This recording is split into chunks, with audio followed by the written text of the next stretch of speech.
In a different universe, the entire world was celebrating the defeat of the greatest villain. Hordes of people had gathered to shower praise at the hero who defeated the Demon King and brought peace to the world. There will be no more monster invasions, and no more innocent civilians will die needlessly. This fantasy world of Isgard has finally reached an era of peace after centuries of war. In an alley, two kids were running to see the hero who had just come victorious from his battles. The boy urges his sister to hurry up before they miss everything. For them, this is a once-in-a-lifetime opportunity they can't miss. While running, the boy comes across a passing figure in a dark robe. His presence is such that the boy's body freezes on the spot. When his sister catches up to him, she's confused to see the frozen state of his brother and looks in the direction of the robed figure. She doesn't understand why the man is walking in the opposite direction of the hero's parade, and her brother is scared that she might draw unwanted attention. He tells her to look away.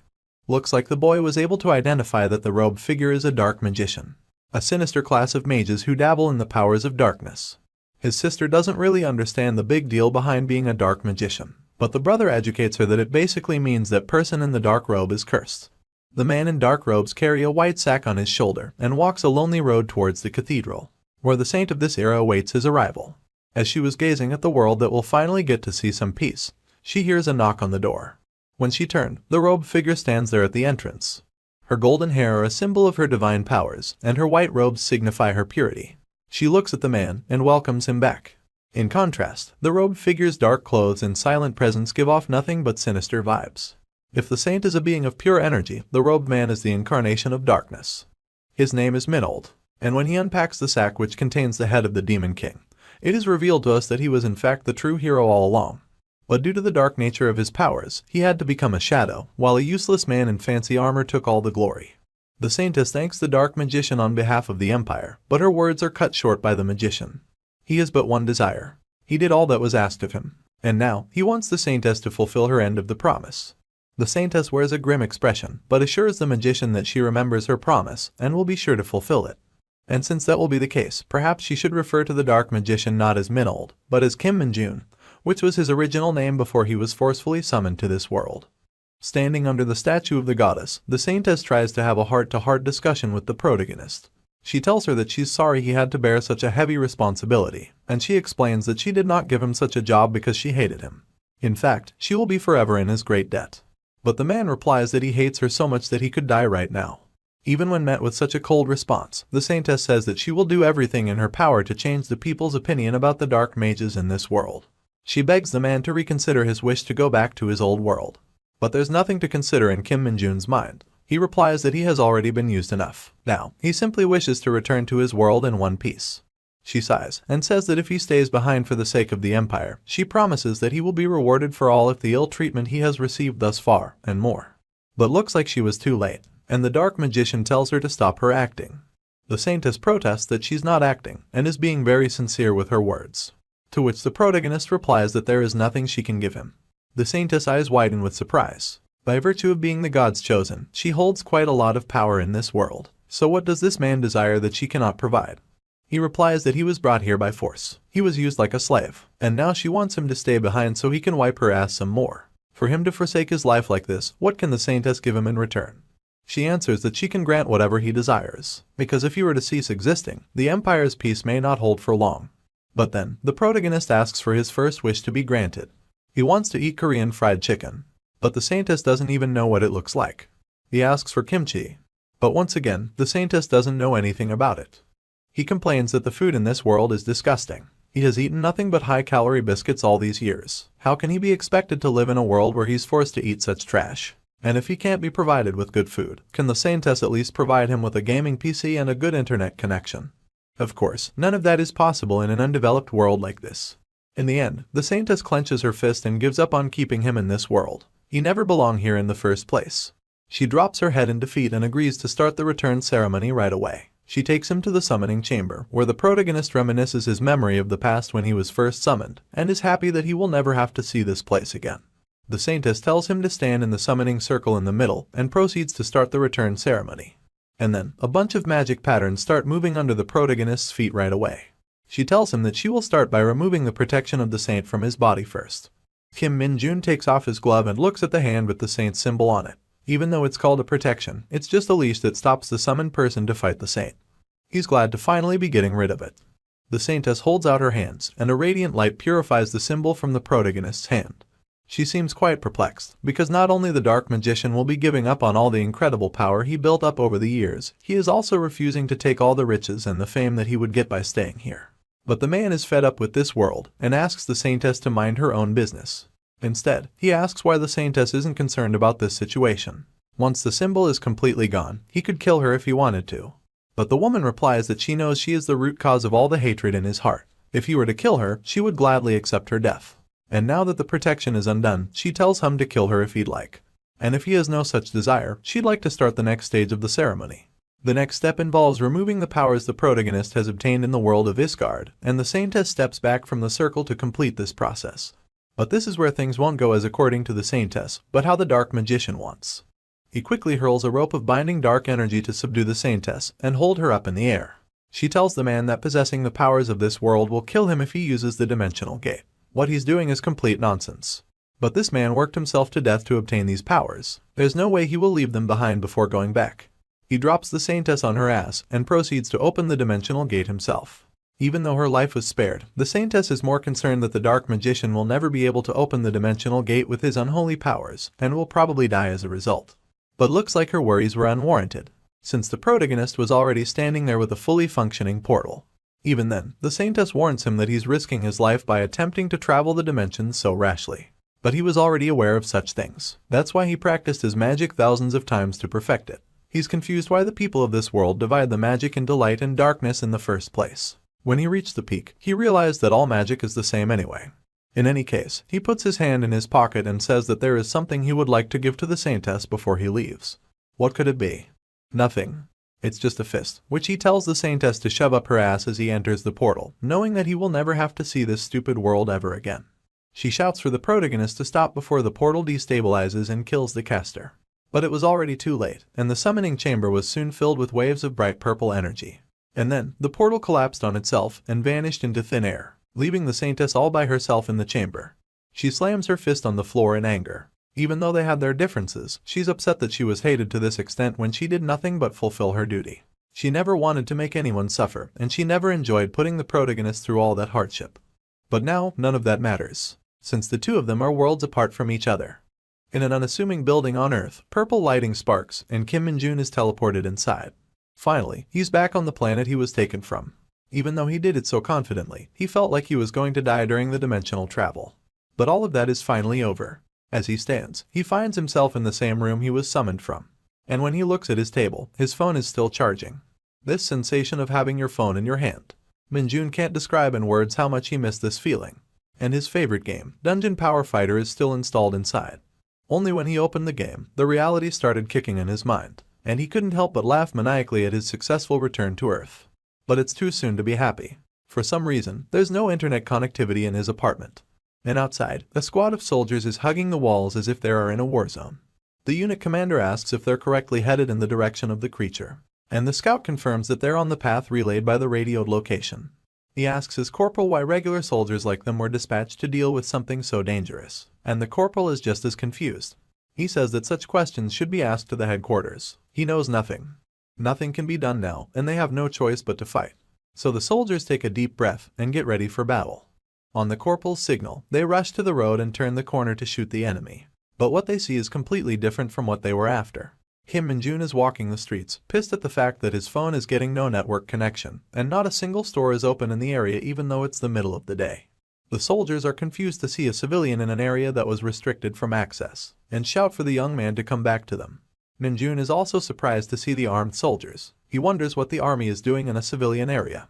He assumes that the soldiers must be doing their training drills, and apologizes for getting in the way. And that's when the soldiers notice something behind Min-jun, and shout at him to run away as fast as he can. When he turns around to see what has the soldiers so flustered, he couldn't have been more confused by the bizarre sight before him. A huge wolf-like monster is leaping at the protagonist to rip him apart with its claws. But he wasn't surprised because of the monster.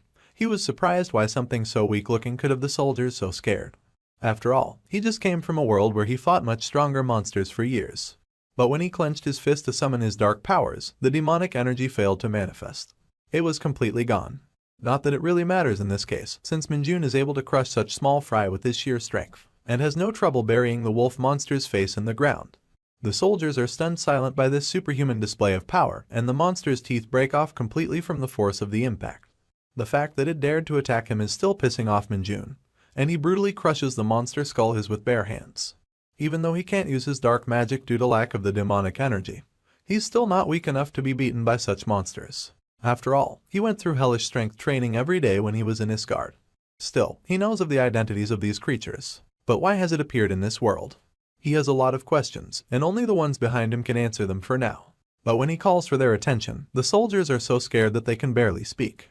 After talking for some time, the soldiers take the protagonist in an army vehicle to escort him out of the restricted area. The corporal warns the man that he was wandering too far in a monster-infested area. Under normal circumstances, he could have been arrested. But since the commander told them not to escalate the situation, they're just letting him go. But how is it possible that he really doesn't know about anything that's happening in the world? The protagonist simply lies that he had been living abroad. But regardless, this isn't the Korea he used to know. The phenomenon of dungeons appeared when he was around 7 years old. Monsters from dungeons started appearing in real life. He recalls the soldiers and military beating them up like right now. And with the appearance of dungeons, superhumans called the Awakened also started appearing. They had abilities that surpassed the level of average humans. They joined the Hunter Corps, which was newly established at the military base, and completely wiped out the monsters as soon as they appeared. So prior to being summoned by that saint, Korea had no danger of being harmed in the civilian areas. And now, there's an even bigger problem. Due to the current chaotic state of the world, is it possible that the Dungeon Power Fighters servers are completely gone? If that happened, then Kim Min-jun wonders what was the point of coming back to Earth in the first place. The corporal can't help but be suspicious of this man's behavior. The world is in a state of chaos, so how is it possible that he doesn't know about anything simply because he was living abroad? But then again, he doesn't have the balls to ask questions that don't concern him. He already witnessed the protagonist's strength firsthand. Kim Min-jun calls for the corporal's attention and asks if the people evacuated safely during the crisis, especially people like game developers. And is it possible to get a job in this day and age, especially in a game company? What about the destruction of building? Are places like the server storage systems okay? Looks like his needle is stuck on the game and he needs some answers. The corporal replies that he will explain everything from the start. The reason the situation got this bad is because of the weird phenomenon that started to spread from the dungeons 2 years ago. One day, the dungeons began to appear much more frequently and started getting larger as well. But the biggest problem was the increasing number of giant monsters that kept coming from these strange dungeons. Because of that, the military couldn't control the dungeons anymore, and the situation got so far as to lock down some of the civilian areas. Since then, the military has been trying different methods to fight back, but they lack in numbers. Min-jun is extremely disappointed to hear this explanation. He doesn't give a crap about such matters. The only thing he wants to know is whether the game companies are doing alright, because he wants to play Dungeon Power Fighter. The corporal asks the protagonist how old he is, and he replies that he's probably 21 this year.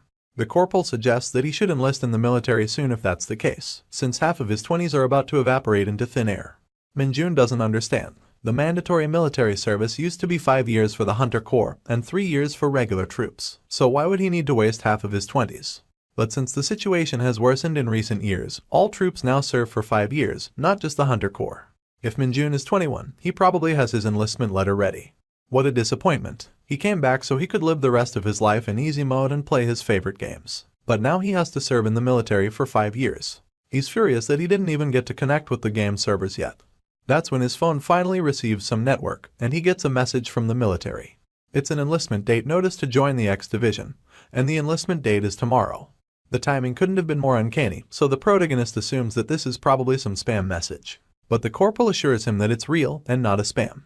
Once again, it is a huge shock to the boy. How can the military enlist people without even a physical examination? And how does it make sense to notify you only 1 day before enlisting? But the corporal replies that the military is extremely short on manpower, and such practices have become very normal. And for the notice, he's sure that he just saw it late. He suggests Min-jun to go to the internet cafe close to the evacuation center and double-check his status himself. The mention of the PC cafe filled Min-jun with new life. When his parents went missing, he just holed himself up in his house and played games. But then, he was summoned to Isgard when he was in grade 12, without even a single friend. And after years of hell, he gets to experience the forgotten paradise of humanity. An internet cafe, where the servers of his favorite gamer still live, and he can play it to his heart's content. As he wastes away his hours in this haven, he keeps ordering all the fast food that he missed eating in his previous world. Even the waitress is shocked to see how much he can eat. And now that his need to play games has been handled, it finally starts hitting him how the world has changed completely. He checked the internet news articles, and everything the corporal said was true, including the enlistment date that he'd been notified about earlier. As the text message had said, the due date was tomorrow. If he possessed all of his powers from Isgard, he would have been able to clear every single dungeon by himself. But for some reason, his body is completely depleted of the demonic energy that is the main source of his dark magic. But it's not like he's defenseless. In fact, he's confident that he can still clear all the dungeons by himself. And after thinking about it for a few minutes, he shouts out loud with his newfound resolve. If it means saving his favorite games from getting wiped out, he has resolved himself to solve everything by himself. The next day, he walked into the National Defense Center as per the enlistment instructions. He was surprised to see so many people who had come for the same purpose. Some were saying farewell to their families, and some to their lovers. No matter where he looked, he was amused to see everyone's depressed expressions. And then, the announcer called for all soldiers to report to the auditorium immediately. I guess the military isn't how it used to be, but Minjun doubts it will be as tough as Isgard. Inside the auditorium, the commanders were shouting and cursing at the new recruits to show discipline and stand up straight. They're dropping the F-bombs in every sentence and forcing miserable vibes on every soldier. The recruits are surprised to see this horrible treatment when they haven't even started, and Minjun is surprised to hear these weak insults as compared to his Spartan teachers from Isgard. In contrast, the military instructors are actually really nice. This is when the battalion commander steps to the podium and calls for everyone's attention. Before starting their agendas, he asks the new recruits to raise their hands if they want to apply to the Hunter Corps and didn't get the chance thus far. He incentivizes the recruits by saying that the Hunter Corps receives a different treatment and has a much higher base pay. But even then, no one raises their hands. The commander informs the recruits that this is just a formality for now, there is no need to be so nervous. But looks like he missed someone. Among the crowd, a single volunteer had raised his hand. Of course, it was none other than Kim Minjun. The commander asks for the volunteer to step forward immediately. Heeding his superior's first command, he pushes against the ground with such force that the floor cracks, and when he jumps into the air, he's flying well above everyone's heads. He lands majestically on top of the podium, and the battalion commander can do nothing but look at him with immense surprise. This is when he introduces himself as the recruit Kim Minjun, and says that he would like to apply to the Hunter Corps. The story continues in the northern regions of Isgard. It is a dark and desolate mountainous area, a place full of rocky cliffs and lifeless dust that covets the atmosphere. There are not a lot of people populating it. Perhaps that is why it has a reputation as the Forgotten Canyon. The inside of a deep dark cave has a shining beacon of light within it as we hear someone's voice. So what I'm saying is, the protagonist, Kim Minjun, mutters, this dark mage job has no end to turmoil. He speaks the truth. This job is much more difficult than he had known, and he definitely believed that the dark mage was one of the worst character classes out there. He sits atop a spider's head. It's just there on the ground, lifelessly letting him trample on him. He breaks into a monologue. Even though we have insane skills, if we run out of demonic energy, it's all for nothing. This was true. Dark mages had a huge reliance on their demonic energy, which served as their version of mana. It's not like it will naturally restore itself like mana of the regular mages. He thinks of the White Wizard when he says that. The White Wizard would always have mana within him. In fact, his whole motto is that mana is always within you. Just collect it. Just collect it. But dark mages did not have that sort of choice in their life. The only way to truly replenish demonic energy is by killing monsters that possess it, and then drain them of it. The hero has realized that it's not very efficient to replenish demonic energy by using it, and he's also realized that his image as a dark mage will result in him never finding any party members. He's going to be alone in every battle, and that in itself is a tragedy. It's a bit crazy, but if he ever runs out of demonic energy in a dungeon, he will most likely just die. So, why is he smiling and in such a good mood? Well, he's got a question of his own. What is the best method for a dark mage to restore demonic energy and also retain it? He asks while sitting by a bonfire, waiting for someone to respond. Who is he speaking to? Well, it turns out, there's nobody to respond to him, because everyone he's around is dead. Not to fret though, they aren't people, they are large poisonous cave spiders that can easily bite someone's head off in one swift tug of their teeth. Kim is sitting on one of the 50 spiders he's killed. All of them almost exploded with green goo oozing out of their bodies with large holes protruding from within them. He hears a large thump behind him, something piercing the very ground he stands on. He looks back through his peripheral vision and notices that behind him is the Forgotten Canyon hidden dungeon boss, Arachnist. A humongous spider 5 times the size of any he's fought so far. Its large bulbous red eyes, sharp teeth, and tweezer-like claws are staring at Kim as it jumps towards him. Kim tries to make conversation with the thing, but quickly come to realize that it's just a creature of vanity, with no self-control over what it does. Arachnist looks at the carcasses of all its children, and lets out a large, terrifying and roaring scream, which simply does not even faze Kim. He's too confident of a dark mage to worry about a spider being his demise. In one swift movement of his arm, he pierces through Arachnus' thick skin and beheads it. In just one hit, he took down the boss, and he gave us an answer to his earlier question. What is the best method for a dark mage to restore demonic energy and also retain it?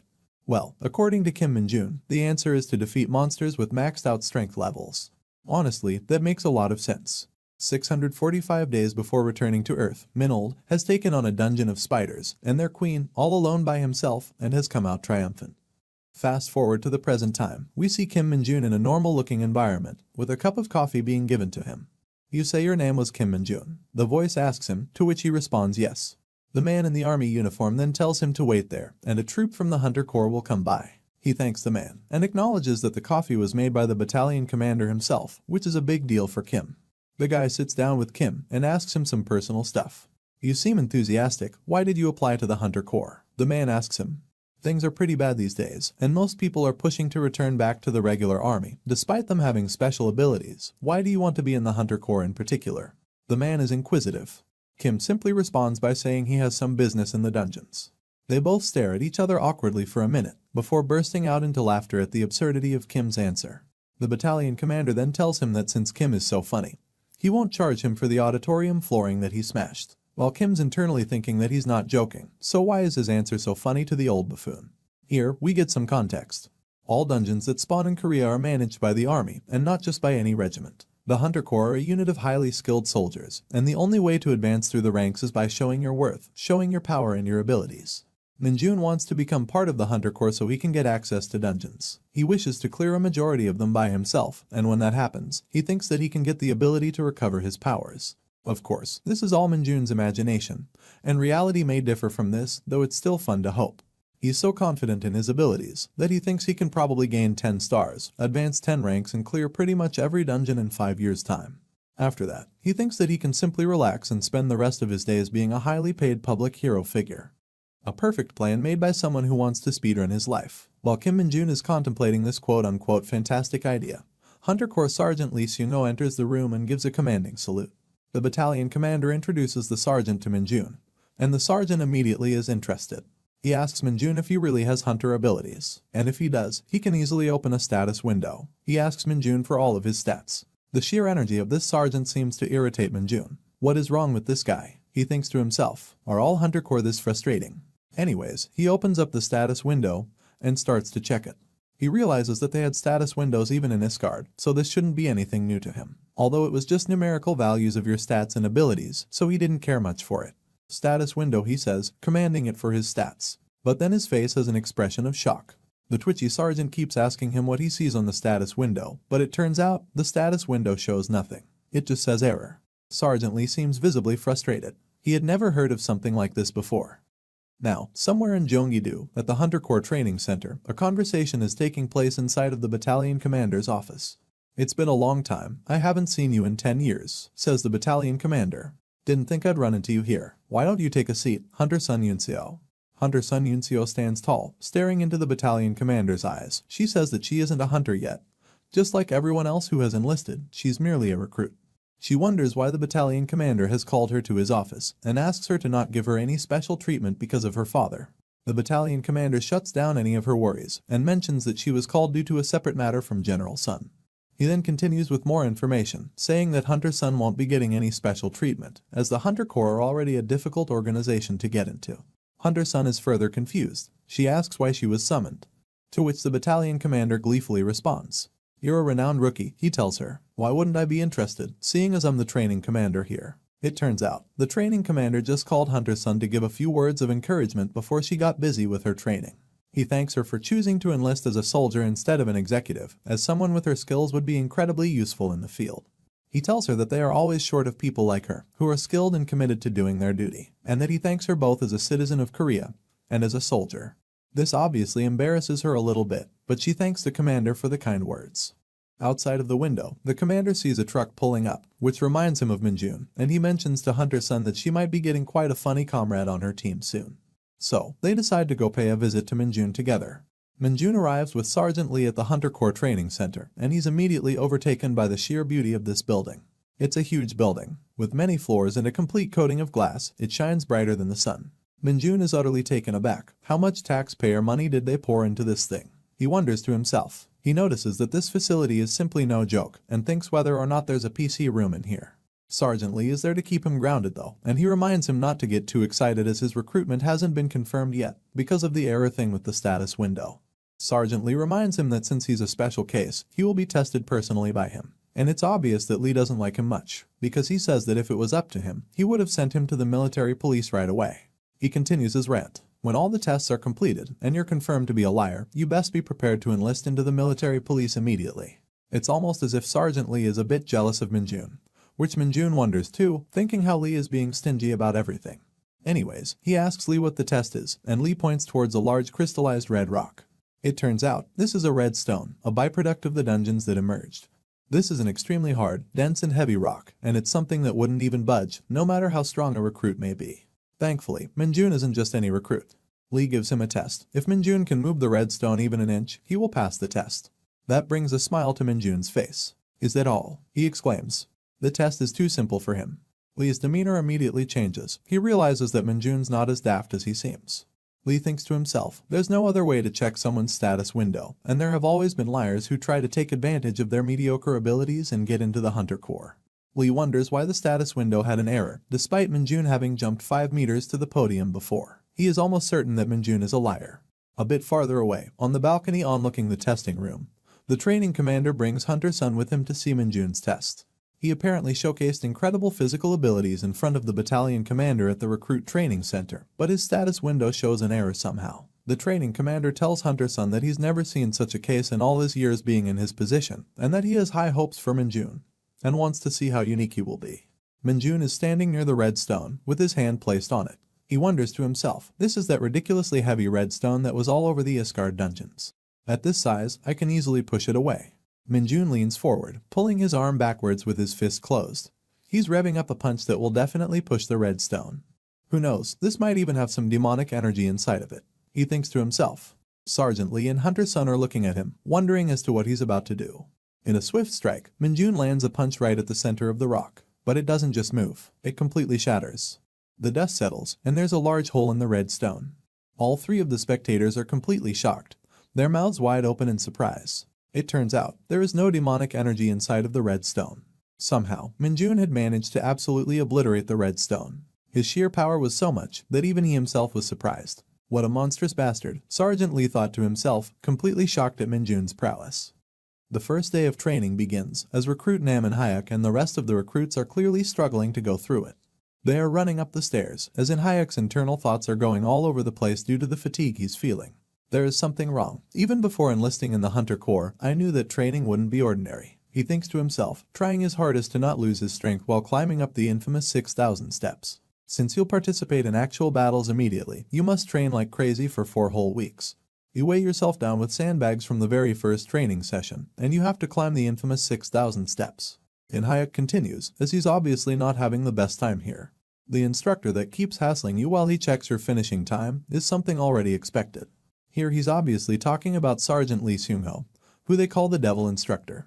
And Hayek realized that even after such crude training, you could only increase your stats a little bit, and you would be placed right into battle afterwards. He had to endure it, just because he was a Hunter Corps recruit. That is what he thought, until he saw Minjun. Are we the problem, he thought to himself.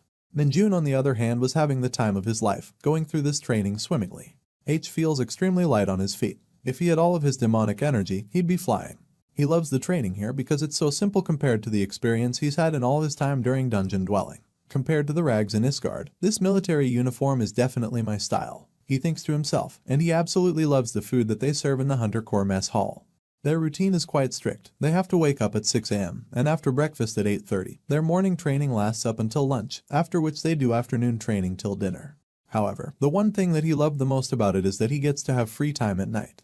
There's a PC room inside the facility that's equivalent to the level outside of the army, and if you're consistent and truly remain a part of the Hunter Corps, you can do whatever you want with your free time. He's truly living his dreams, from getting paid handsomely to being fed and having time to exercise and play games. It was all that Minjun wanted. He rushes up the stairs even faster due to the excitement of his thoughts, and the others stare at him confused on how he has so much speed and energy. Sergeant Lee is standing atop the mountain at the end of the 6,000 steps. He hears a large noise of footsteps going really fast and sees Minjun coming up. Kim Minjun, who is this guy? It normally takes an average recruit at least 1 hour to climb the steps. How is he done already? Sergeant Lee thinks to himself. However, Minjun seems disappointed. Is this it? He asks the sergeant and begins pestering him about something he mentioned earlier. Did you say that we would be getting an outing pass if we finish in less than 30 minutes? How long did I take? The sergeant simply chooses to not respond and hands him the outing pass instead.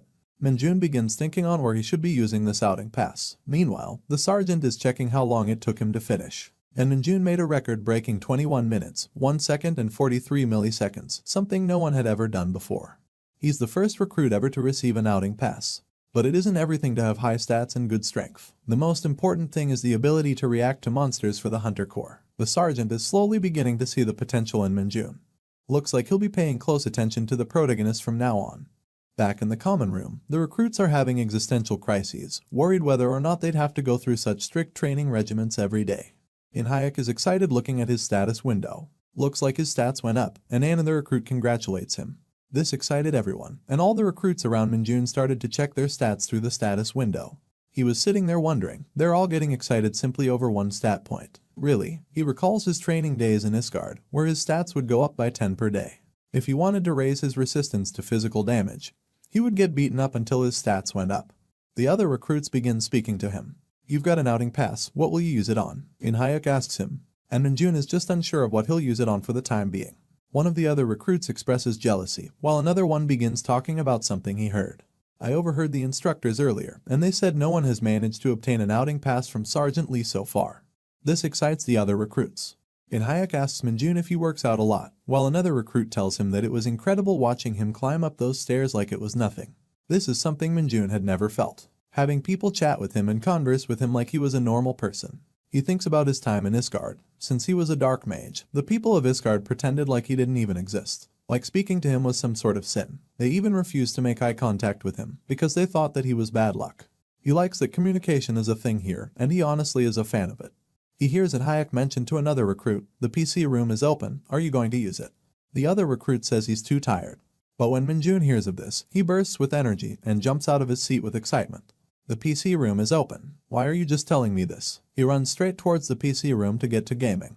Minjun and 2 other recruits are chilling in the PC room, with Minjun feeling more satisfied than he has ever felt in his life. He looks up at the time. It's 9 p.m. and he thinks to himself, since it's 9 p.m. right now, I'll get at least 2 hours of sleep when I'm done gaming. 2 hours of sleep was more than enough for Minjun, since getting an hour's worth of sleep was a maximum in Isgard. 2 hours of sleep is a luxury for him, and he was ready to end his gaming fatigue.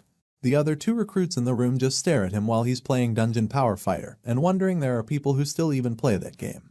As the training continues, Sergeant Lee is training the soldiers to run consistently with maintained speed. The recruits behind seem to be super tired, but they're still going on. Don't increase the distance, maintain your speed. If there are any recruits who cannot complete 40 kilometers in 2 hours, they will not be served breakfast, shouts the insufferable Sergeant Lee. Meanwhile, Kim Minjun flexes his abilities. I hit 10 max levels yesterday, he tells his fellow recruits while taking a sip of water after finishing the run. When a fellow recruit asks why he's not even sweating, he responds that this much is nothing more than a stroll. The recruit then asks him another question. Did you seriously just play games all nights except for 2 hours for the whole 4 weeks? Are you a monster or something? Minjun replies with a jest of his own. Monster?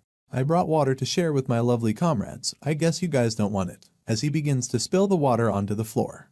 The recruits all flock around to the water saying good things about him. They look almost like a flock of baby birds being fed in their nest. You guys are like baby chicks, says Minjun. Sergeant Lee walks into the scene. Attention, he screams. The lieutenant is very disappointed in all of you. He begins to bully the squadron for their frailty. Even though we are in the last week of training, only half of you are even able to pass the standard. You are the most lacking squadron we've had to date. Meanwhile, Minjun is just thinking about why he's referring to himself in third person. He continues, with a grim look on his face, as if he is about to drop the most terrifying piece of information that they've heard in a while. If you're deployed after your training is over, half of you will die in less than a month. With this kind of outlook, do you think you can even finish the last stage of training? It is called the dungeon adjustment. The final stage of training, the very last battle to become a proper soldier of the Hunter Corps organization. A majority of the dungeons will vanish once you've defeated all of the monsters within them, but sometimes a rare phenomenon can happen where a dungeon can still remain. In that case, the dungeon will modify itself into a transforming dungeon. It will change its internal structure on a regular basis, almost like it is procedurally generated. It becomes a great training facility where recruits can experience every form of environment. The training that is facilitated within this transforming dungeon is known as the dungeon adjustment, and it is notorious for being extremely difficult for the new recruits.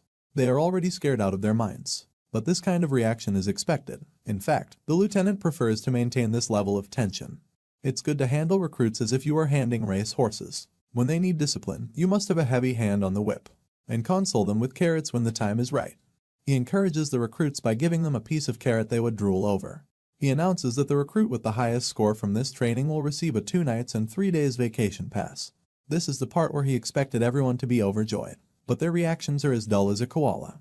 He emphasizes once again that the highest scoring recruit will receive a vacation pass. It is something to be extremely happy about.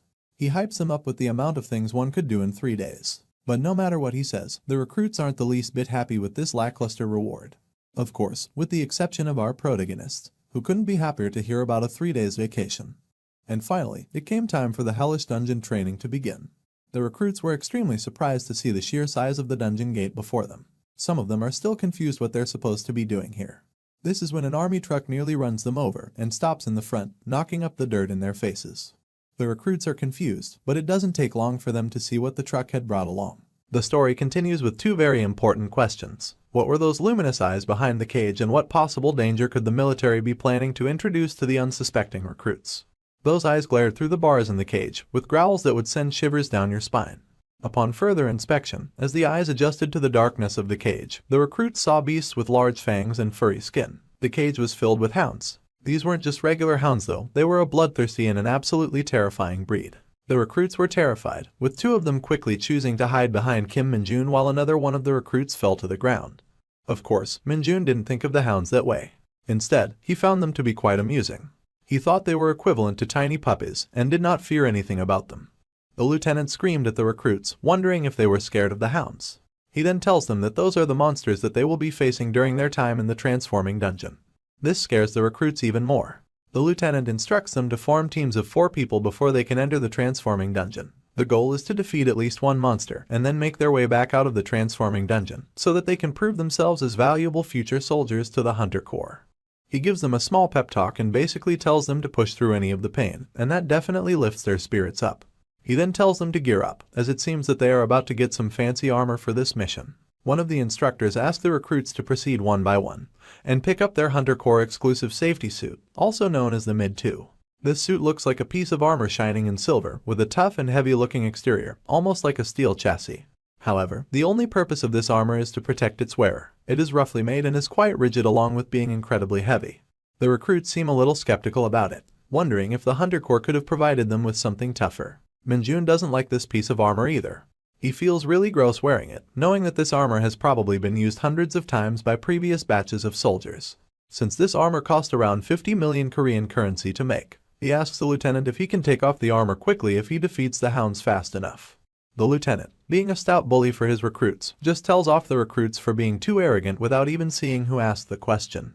Once he sees it's Minjun, he basically just says yes to him. He then takes a moment to remind Minjun that the transformative dungeon is a team training exercise. He has to make sure that his team is safe and secure while also ensuring the completion of their goal. Minjun's always known that the other recruits are kind of incompetent, so he comes up with a plan to teach his teammates how to kill the hounds. He begins to explain it to the boys by telling them that the hounds will leap at them to attack. Once they do, they should grab the hounds by their legs and snap their backs. He continues by saying that if the hounds don't die from that, then they should fold their backs in the opposite direction and then rip them apart into 2 pieces. Minjun's face is filled with excitement while giving the gnarly details of his plan, but the recruits' faces have an expression of nothing but being unamused and tired of Minjun's cockiness. The lieutenant shouts for the hounds to be released, and the instructor opens the cage door. The hounds immediately jump out, galloping at a ferocity the likes of which these recruits had probably never witnessed before. Growling and drooling at the mouth, their sparkling white eyes had a blinding effect on everyone who looked into them. The hounds immediately ran through the dungeon's massive door, vanishing completely. The recruits are confused as to why the hounds did not attack them and went straight for the dungeon. Minjun cleared their confusion by telling them that they saw their home and their minds gravitated towards it immediately as they had been captured for a while. The recruits understand this, but this makes them wonder how Minjun knows the psychology of the monsters so well. He wishes he could tell someone about his time in Isgard. He wishes to tell people that he used to be a dark mage. But that's information that he simply cannot divulge with anyone else at the moment. The lieutenant cuts them off, scolding them for laughing and joking on the so-called holy training grounds. The recruits try to brush the conversation off, but the lieutenant decides that he wants them to be the first team into the dungeon. Minjun and his buddies were the first ones that would go into the dungeon, and that had been decided now. The sergeant waves his red lightsaber-looking thing, signaling the team to enter the dungeon. The four boys begin walking towards the dungeon, with one of them having a determined look on his face, two of them completely worried about what the future holds, and Minjun simply excited to finally get things going. He just wanted to be done with the exercise so he can take off that heavy and dirty chest plate that was polluting his body. The only commonality between these four dudes was that they all had big ears. The lieutenant picks up his radio and contacts the instructor team that is waiting inside of the transformative dungeon, just in case anything goes wrong and the recruits manage to find themselves in some actual danger. The observer radios back to let him know that the team has entered, as he spectates with a corporal from a hiding spot amidst the crystallized walls of the dungeon. The devil instructor, the one all the recruits hate, is one of the two on protection duty. He sees Minjun and is immediately surprised, and he wonders to himself about Minjun's prowess. Minjun's scores have been great during the training and he's been performing well in general in all 4 weeks of proper exercise. However, will he be just as outstanding in the dungeon? That was the question on the instructor's mind.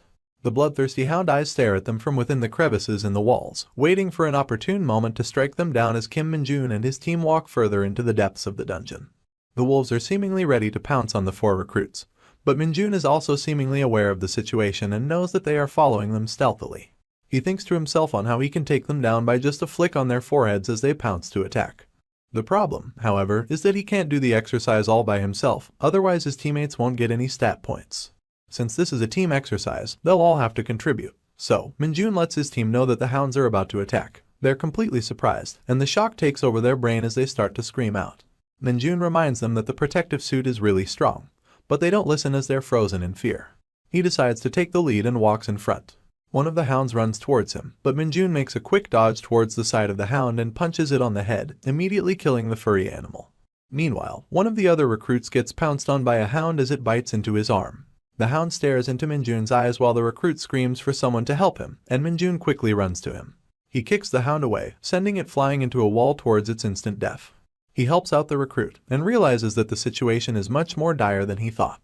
He starts to dish out some real battle knowledge, and tells them that they must fight back, otherwise the hounds will overwhelm them if they sense their fear. The hounds would think they are easy prey if they don't attack back, and since they are more in numbers, the recruits can easily overwhelm their enemy. He yells that if this was a real-world situation, 2 of them would be dead by now because of that fear. He tells his recruit buddies to put pressure on that last hound, and together all 3 of them begin attacking it with Minjun's guidance. The instructors hiding in the crevices of the dungeon are shocked to see this unfold. Seeing Minjun's attitude and how well he is guiding his team leaves them wide-eyed and baffled. The recruits grab the hound, overwhelming it with numbers and taking it down. The instructors begin to form conspiracy theories on the other hand, wondering if Minjun is really just a recruit or if he's a secret instructor that was deployed without their knowledge. They begin to calculate the scores of the team, and of course, Minjun scores the highest.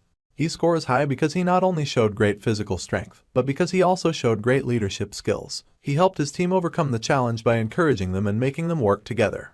The rest of Minjun's squad is obviously going to get average scores. The squad celebrates and takes a sigh of relief, knowing that they have finally overcome their most daunting challenge so far. The instructors jump out of hiding and tell them that they did well. Now, all that they had to do was follow them back to the exit. Minjun wonders why there were instructors here, and he pesters them about whether or not he would get the vacation pass or a high score. He then makes fun of them, saying that they care a lot about the recruits, but act tough for no reason. The fun conversation keeps going until they reach the gate. The ground begins to shake vehemently and they are all worried if this is an earthquake. Minjun clears the recruits' confusion by telling them that the transforming dungeon is simply transforming at this very moment, so it's nothing to worry about. However, the instructors start to panic and the recruits are shocked to see that the dungeon door begins to shrink and close. The recruits also begin to panic as the dungeon door closes up. The instructors try contacting the lieutenant through their radio, but it seems the radio is dead due to the dungeon transforming too fast. They had over a month before the internal structure of the dungeon would change, but it seems that this unexpected occurrence changed things up quite a lot. The instructors decide to not think too much about that now and take the recruits to a safe space to hold out for the time being. They begin explaining the situation to the new recruits who are currently about to wet their pants out of fear. They explain to them that they will just wait for an hour and see if the door opens up, as explained in their manual, and they tell them not to worry. The recruits breathe a sigh of relief as the instructor tells them that the Hunter Corps is probably assessing the situation from the outside, and that the lieutenant is going to take the proper steps to get them to safety. Minjun, on the other hand, knows that they are just trying to keep the recruits calm, because they wouldn't have had the training exercises here if they knew that unexpected situations like this would come up. He understood that this was something out of the ordinary, and that a situation such as this, where their exit is completely closed off, is definitely an ominous sign. Minjun wonders if the dungeon has transformed into an enclosed dungeon, and if that is the case, then it may be a bit harder to defeat. On the other hand, Minjun knows that he can make sure that everyone is safe since he is there. The instructors try to have a conversation between themselves about their situation, but decide to go somewhere else to talk. In their private conversation in a corner, an instructor tells the other that the dungeon has transformed into an enclosed dungeon, which surprises the other instructor, who somehow had no idea despite being a literal instructor in the renowned Hunter Corps. He explains how the enclosed dungeons work. A transformative dungeon turns into an enclosed dungeon only when an outsider enters it. Their entry into this space made it transform into an enclosed dungeon, and the only way to get out of the enclosed dungeon is to defeat every single monster that is within it. So now there's a few things that our heroes have to get through. A bunch of monsters in a maze-like dungeon, along with the fact that they cannot be helped from the outside at all. The instructors tell the recruits of the situation, and now they're all tensed up. They have to clear this dungeon as 4 recruits and 2 instructors, and they have to do it all by themselves without knowing which monsters have appeared. The unfortunate thing here is that the instructors aren't fully equipped to deal with an enclosed dungeon, so they've got to make do with what they have and keep on moving. The head instructor knows that he'd be in big trouble even if a goblin showed up, since it would take at least 10 minutes for him to even take down one of those. The only plan he can come up with is to utilize the protective suits that the recruits have equipped. He considers using them as a meat shield, to put the recruits up front and defeat the monsters while the recruits try to hold on with their protective gear. However, he feels too responsible for them, knowing the grueling training he has put them through and the trust they have put in him. It would be unfair to them. His self-esteem would not allow it. The recruits are scared, but they keep pressing on and following their instructors. However, Minjun senses something going awry, so he looks back at one of the instructors. The head instructor notices this and begins inquiring what's happening. And then, everyone turns to look at the other instructor, who seems to be gripping on his throat, struggling to breathe. He falls down onto the floor, with thick foam frothing out of his mouth. The head instructor runs to him, and then he falls down onto the floor as well. Both of their mouths have foam coming out of them, and they are knocked unconscious. Kim Minjun runs to them. He checks on the instructors and tells the recruits that it's nothing serious, they have just fainted. He realizes that he smelled something familiar, so he picks up the instructors and throws them towards the recruits, telling them to catch them. He leaves the instructors in the care of his comrades and tells them not to follow him. He orders them to stay specifically near the exit and not go anywhere. They all scream at him to come back as he begins to go deeper into the dungeon. He begins to sprint into the dungeon. Bursting with excitement, Kim Minjun realizes what's going on. His internal monologue explains to us what has happened. The instructors apparently fainted due to the presence of demonic energy, which he didn't expect to find on Earth. It is something that even Asgardians need a protective veil for, and its very existence is that much more deadly for normal humans. It does exist on Earth though, and that's great news for a dark mage like Kim Minjun. He explains that demonic energy is like a charger for a dead phone when it comes to dark mages like him. He runs deeper into the dungeon and can begin to see the source of the super dense demonic energy.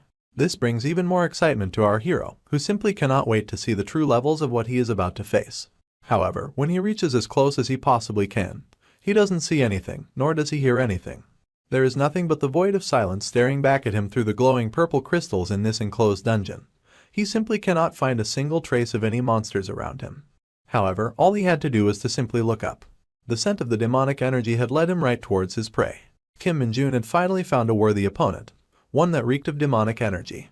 He saw a large alpha hound, pulsating purple with the sheer volume of demonic energy within its overgrown body. It had 4 eyes, glistening purple with an aura of demonic energy that surrounded its body. Its teeth were as large as knives, and claws sharper than cutthroat daggers. This was a proper fight, and one that Kim Minjun had been craving for ages. He didn't even dream about facing the Dark Hound in this enclosed dungeon, so this was definitely a pleasant surprise for our hero. You see, Dark Hounds are extremely different to regular hounds, and Kim Minjun had already encountered this one before. When he was only a year into his time in Isgard, he had his first encounter with this monster.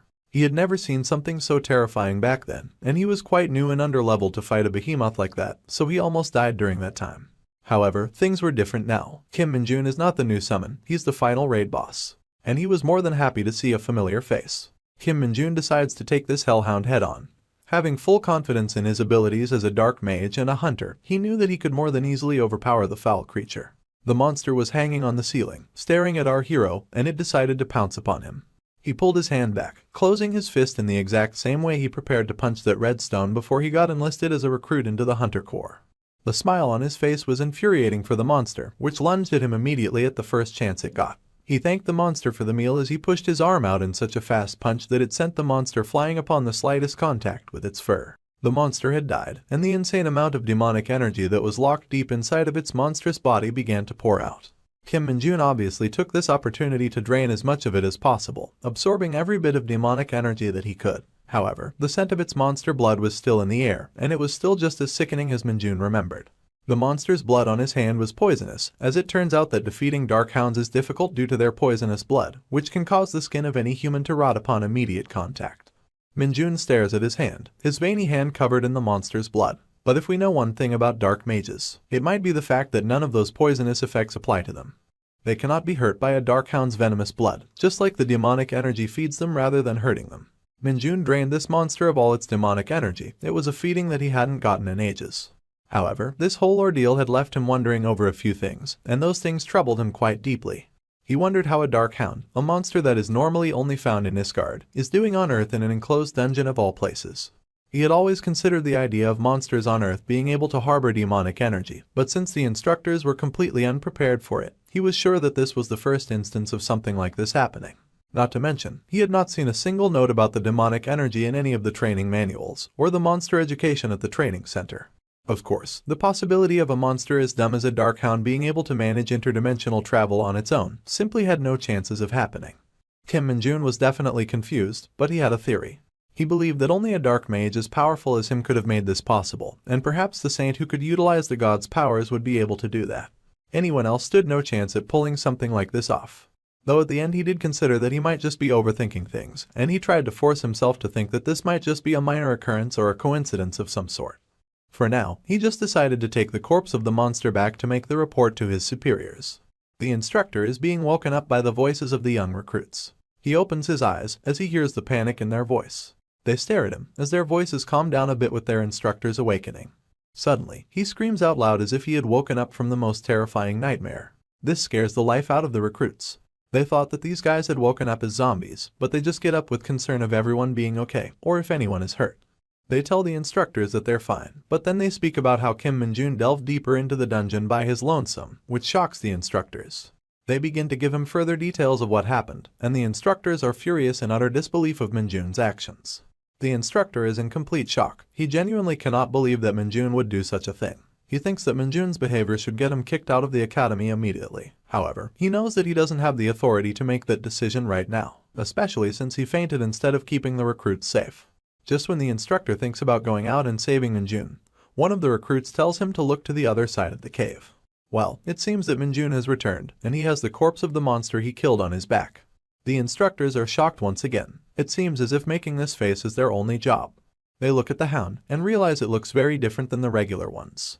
He drops the monster on the floor and tells the instructors to look at that thing.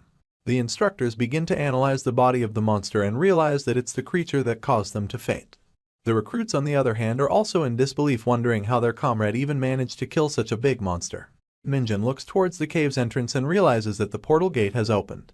The instructor put his hand on Min-jun's shoulder and asked him if he really defeated the hound on his own. He simply looks at the instructor, and instead of a verbal response, Min-jun just nods. The instructor sweats now as he nods and acknowledges the recruit's achievement. The lead instructor orders the other one to lead the recruits out of the dungeon, while he'll stick around and talk to Min-jun a bit. Once everybody leaves, the instructor knows he now has the opportunity to talk to Min-jun. In front of the portal gate, he tells our hero to detail everything in a report and give it to the lieutenant about what happened in this dungeon, and of course, Min-jun says he will do so. He tells our hero to leave nothing out of that report, make sure it's highly detailed, and it even talks about how incompetent the instructors were. It turns out this guy does not care about his reputation much. He is way too honest of a soldier. He covers his face in embarrassment as he says that they fainted instead of making sure the recruits were safe, and that he has no excuse for letting his guard down in such a vital situation. Finally, he thanks our hero for making sure that everybody's safe and that he really appreciates it. Min-jun blushes as he's glad to be of help, but a little embarrassed of the compliments. The instructor puts his hat back on, saving the little dignity he has left, and says that he must accept his wrongs as a man. He then says that they must get back. As they're leaving the cave, with the portal glaring blue lights, the instructor wonders how to report the cause of his unconsciousness. Minjun, on the other hand, is ecstatic. He's just received a bunch of compliments from his comrades and his instructors. It's a good day for him. As he's about to leave the dungeon through the portal gate, a notification window pops up and tells him that the error has been fixed. Minjun is frustrated as he questions what kind of error this even is. He curses at the system, stating that it's as ridiculous in this world as it was in the other world. The window pops up again, and this time it shows him his stats. He has 60 points in strength, agility, and stamina. He also has 10 points demonic energy and an E-ranking possessed skill called corruption. He looks at the window and wonders if that's all, because he finds it extremely strange. Then his eyes glanced at something on the window. It states that he's the founder of a cult named Lumi. Nuna is my favorite character. He's shocked to find this embarrassing information in the status window. Here we get some background to this particular embarrassment in our hero's life. He started the cult out of his love for a character named Lumi from a game named Dungeon Power Fighter. You see, he created this cult as a joke when he reached the peak of his powers in Isgard. This was to get rid of any of the stalkers and creeps that followed him around. They used to pester him a lot and would annoy him into pursuing the world domination quests with him, so he just came up with it to get rid of them. Of course, that barely worked, as that only made them like him more. As he looks at his stat window, he realizes that he's gotten much weaker and that his stats are much worse than he expected. He already knew this would happen though, because this was his penalty for the dimensional travel when he returned to Earth. The one thing that bothered him most though was that out of his endless skills, only one remained, and that too was a low-ranking one. He's really annoyed now, as an expression of pure frustration takes over his face. He compares this situation to a third-rate novel, where the hero is sent back to start from level 1. Stories like this made him extremely nauseated. Of course, he knows he can't reach all of his objectives at this rate, but there was a silver lining. His confidence was just as unshaken. He knew if he could reach the peak of dark magic powers before in another world, he could do it again in this world too. For now, his objective was crystal clear. He had to recover his powers as soon as possible, so that the game development wouldn't see any more delays due to the monsters popping up. He shakes himself out of it and makes himself realize that it's doable. He knows that his experience here is not going to be much compared to the torture of Isgard. The scene switches to the training center where utter chaos had taken place. There were 3 reasons for this: the dungeon gate closing while training was in session, a lack of clear instructions from the lieutenant, and the fact that a single recruit destroyed a new species of monster they had never seen before. This all happened despite the instructors being unconscious. And due to these unforeseen events, the recruits should have received private ranks so that they could enjoy their freedom until they were dispatched. However, that wasn't going to be the case. In the recruits' conjoined sleeping room, they wonder why they're on standby despite the crazy events that occurred in the last week of training. They're annoyed that they don't even get to watch TV. One of them asks Minjun's teammate if he managed to capture a huge hound by himself, to which he responds by saying that he did indeed see it. Some wonder if Kim Minjun get the rank of sergeant within 2 years, but the rest aren't so sure, because the Hunter Corps exams are known for their extreme difficulty. In the battalion commander's office, we see our hero posting up and saluting the commander. The commander salutes back and tells him to come in, whereas the lieutenant is there on the floor in a very awkward-looking position. The commander tells the lieutenant to get out, and he salutes him before leaving the room with only the commander and Minjun inside. The commander laughingly talks to our hero, telling him that a lieutenant who doesn't check the dungeons properly should be punished. He puts his hand on his seat, beginning to sit down as he tells Minjun that they should leave the pleasantries aside. Minjun looks with wide eyes in confusion as the commander tells them that they need to talk about something.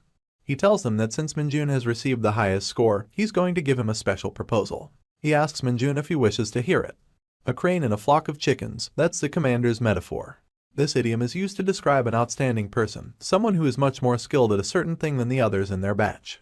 We see the commander sitting in his chair, looking at our hero and thinking how truly extraordinary he is. He is glad that he's alive in the presence of such talent. He never would have thought that there would be a crane in his flock of chickens. Kim Minjun is simply so good at what he does that he makes everyone else seem like nothing. The commander's mind is going places. He questions placing Minjun in the regular ranks because it would be a waste of his talent. He realizes that a certain group needs people. Maybe he could fit Minjun in. He tells Minjun that he knows about his ambition to rise among the ranks as fast as possible, but according to the rules, privates cannot take the promotion exams for at least 1 year after passing their recruitment finals. However, the commander proposes an exception to this rule for Minjun. Hearing this makes Minjun's eyes sparkle. The commander begins to laugh out loud, speaking with his commanding voice. He tells Minjun that if he joins the Hunter Corps in Chiorwan, he will use his authority to grant him that exception. He tells him that if he wishes, he could take this opportunity, and he wouldn't have to wait another year. Minjun marinates on this opportunity, and the two stare at each other quietly for a moment. The commander wonders if he has proposed too tall of a task for the recruit, because even someone of his Minjun's skill would think before agreeing to joining Chiorwan. Now, Minjun is still thinking about this opportunity, and he wonders about Chiorwan. The 104 division known as the Invincible Hunter Squad is there, a place that all his comrades told him to avoid. You see, this is a place with constant snowfall and freezing weather, but it isn't a boring place, because monsters and dungeons appear out of thin air there. It is the most extreme version of the front lines you could imagine. What would Minjun's initial thoughts be? Well, he thinks it's a fun opportunity. He just wants to advance, doesn't matter where he's placed, and he's also going to be granted a promotion exception. Not to mention, there's a bunch of dungeons full of monsters, which are the best conditions for him to become as powerful as possible. He needs to advance at any cost for his plans to work, because the higher his rank is, the more leveling opportunities open up for him. He looks at the commander, and with a determination in his voice, he agrees to the proposal. The commander doesn't believe it at first, shocked completely at Minjun's answer. He tells him sternly that he will go, and he has a look of nothing but accomplishment and self-confidence on his face. Outside of the Hunter Corps Training Center, we see a group of newly made privates standing outside with their bags in their hands. We see Private Raka crying his eyes out while saying goodbye to Minjun, telling him to keep in touch. He straight up puts his head out of the car and pesters him about it, but Minjun swears he will. There's another guy just looking at them and cringing. Raka asks why Minjun would volunteer to go to Chiorwan, and Minjun just looks at his friend and says it's a bit too difficult for him to understand, and that his goal is something insane. The sky looks beautiful as the two friends talk. Raka asks him whether it's something like achieving max level 100 times. However, Minjun says he's already hit max level 30 times, so it shouldn't be too difficult to reach 100. His friend tells him he's crazy, with a sense of admiration in his tone. He bids Raka farewell, as Raka is still heartbroken to be away from his friend. Afterwards, Minjun looks at him going and realizes that the loudest guy has left the base. He's standing alone outside the training center, wondering why he's the only one standing here. Suddenly, a large military truck pulls up in front of him, and it brakes right near his feet. The door opens, and he hears his voice being called out. He looks towards it, and a large man, with a heavily muscular physique and thick sunglasses stands before him. His name is Kim Minji, according to the name tag. He looks at Minjun and asks him if he waited long, telling him that it took too long because of the snow. He looks at the guy with a sense of wonder, telling him that he hasn't waited too long while also wondering what month it is for it to be snowing already. Minji begins to walk away orders, tells our young hero that they must depart for the squad, and orders him to get in the back of the car. Minjun quietly gets in the back and puts his stuff down on the ground, as the ride of his life is about to begin. On the ride, Minjun was glad that he gets to start his life as a soldier from now. He's not the sort to care much about going through difficult training exercises or battling monsters frequently. However, there is one thing that worries him. He's terrified of hazing. He doesn't want to be in miserable situations where he's getting trolled or pranked by his comrades. He simply lacks the patience for it at the moment. He is mature enough to know that he must endure it for now. The ride seems to be going quite smoothly, but then the thought comes into his mind that if he hits his superior even once, he will be sent to military prison as a regular soldier. The ride was calming, with pristine views of scenery and architecture. Minjun had fallen asleep, but he woke up to see pieces of snow falling everywhere. He couldn't believe his eyes as they reached the Invincible Hunter Corps headquarters in Chiorwan, because there really was snow here. Minjun was walking with Kim Minji through the halls of the headquarters. Minji opens a door with his veiny, muscular hands and pushes Kim Minjun inside, announcing that he's a newbie. Minjun enters the room and sees a bunch of boys either cleaning or relaxing. He orders them to feed and instruct Minjun on what to do. The boys' eyes begin to glisten when they see a newbie. They rally around him, asking him his name, and once they find out, they talk about how Minjun was called Super Soldier and he was the guy who killed that hound by himself. One of them picks up Minjun's bag and throws it at another boy, telling him to unpack Minjun's stuff. Minjun looks at them and realizes that these might be the alphas of this dorm. There's one more thing he has noticed though, the way that these fools are looking at him. It's as if they've found a new play toy. They ask him why he chose to volunteer at Chiorwan, despite having such good grades. Minjun answers their query by saying that the front lines are the best place for experience, and the fastest way to advance. They look at him in confusion for a second. Then their expressions completely change as they call him crazy and admire his choice. They begin bombarding our hero with questions, asking him whether he has a sister or a girlfriend. He says no to both of those questions, so they asked him to show them his talent. Minjun wonders if they'll buzz off if he shows them his talent. He raises his finger and tells them that he'll show them one-finger push-ups. One of them speaks out in anger, saying that they can do that all day. However, the other one tells him to go ahead and show them. Their expressions change so fast that it feels like someone took the light out of their life. However, it was just Minjun putting his finger on the ground and doing full-fledged vertical push-ups using just his finger. They're completely shocked, because they never expected him to do it vertically. They wonder if anyone else in their platoon could do that, and one of them mentions that a particular someone they know could. As they're talking about that particular someone, we see a man dressed in uniform arriving at the door of the dormitory. He walks up to Minjun, who is still in the vertical push-up position, and tells him to go away. Minjun recognizes immediately that voice. He knows who this is. It turns out, it's none other than Sergeant Lee Seung-ho. Minjun is taken aback by seeing his previous instructor, Sergeant Lee, in the same dorm room as him. However, the other guys have gotten used to him, and they begin to berate him and annoy him for being dispatched as an instructor. They ask him how many days he's left of his time here. He just doesn't respond to them, and they begin to annoy him even further. In an act of frustration, he screams that he has 4 days left, and he tells them to leave him alone. Funnily enough though, they were already tired of his conversation, so they fling him the bird and move on. The sergeant says that he's pretty mad, but he can't really do anything about it. Meanwhile, Minjun is just glad they left. The sergeant lays down on a bed, turns on his phone and starts watching a video about volcanic dungeons. Minjun realizes that even in a space as tiny as this dorm, the rank difference between those occupying it is vast. The sergeant calls out to one of the privates named Dongjun, telling him to instruct Minjun since he's a junior here. Minjun looks at the guy introducing himself and wonders how that guy is his senior. Dongjun asks our hero if he wants to talk over some food because he has a permit to visit the PX. They head to the PX, and Dongjun tells Minjun to pick out whatever he eats. He tells our hero to eat as much as he likes, and Minjun figures that this guy is just really nice. At the counter, the basket full of food leads to a bill of 300,000 won. Dongjun pays it, but he's shaking in his boots. Minjun is chowing down on the food that he's bought, and Dongjun tells him to enjoy it. Minjun asks why they're not allowed to use the PX regularly.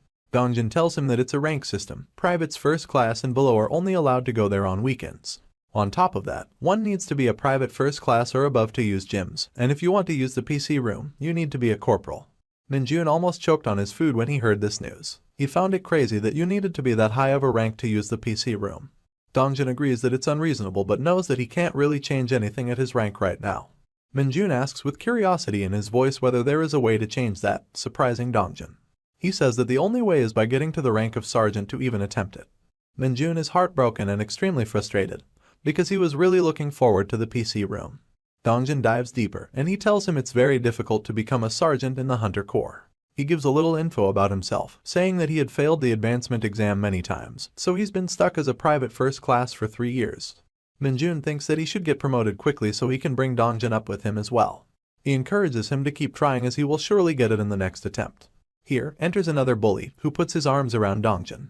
He asks them if they're eating the delicious food by themselves, and Dongjun offers the guy to join them, seeing as he's a corporal. Of course, he says yes. The corporal begins chowing down on the food, eating away the chips and drinking all the soda. Minjun looks at him in disdain, thinking that this guy is a creep. After eating, the corporal tells them that he won't say anything about them chatting, but he wants them to be present during the firearms training tomorrow, or it will be their funeral.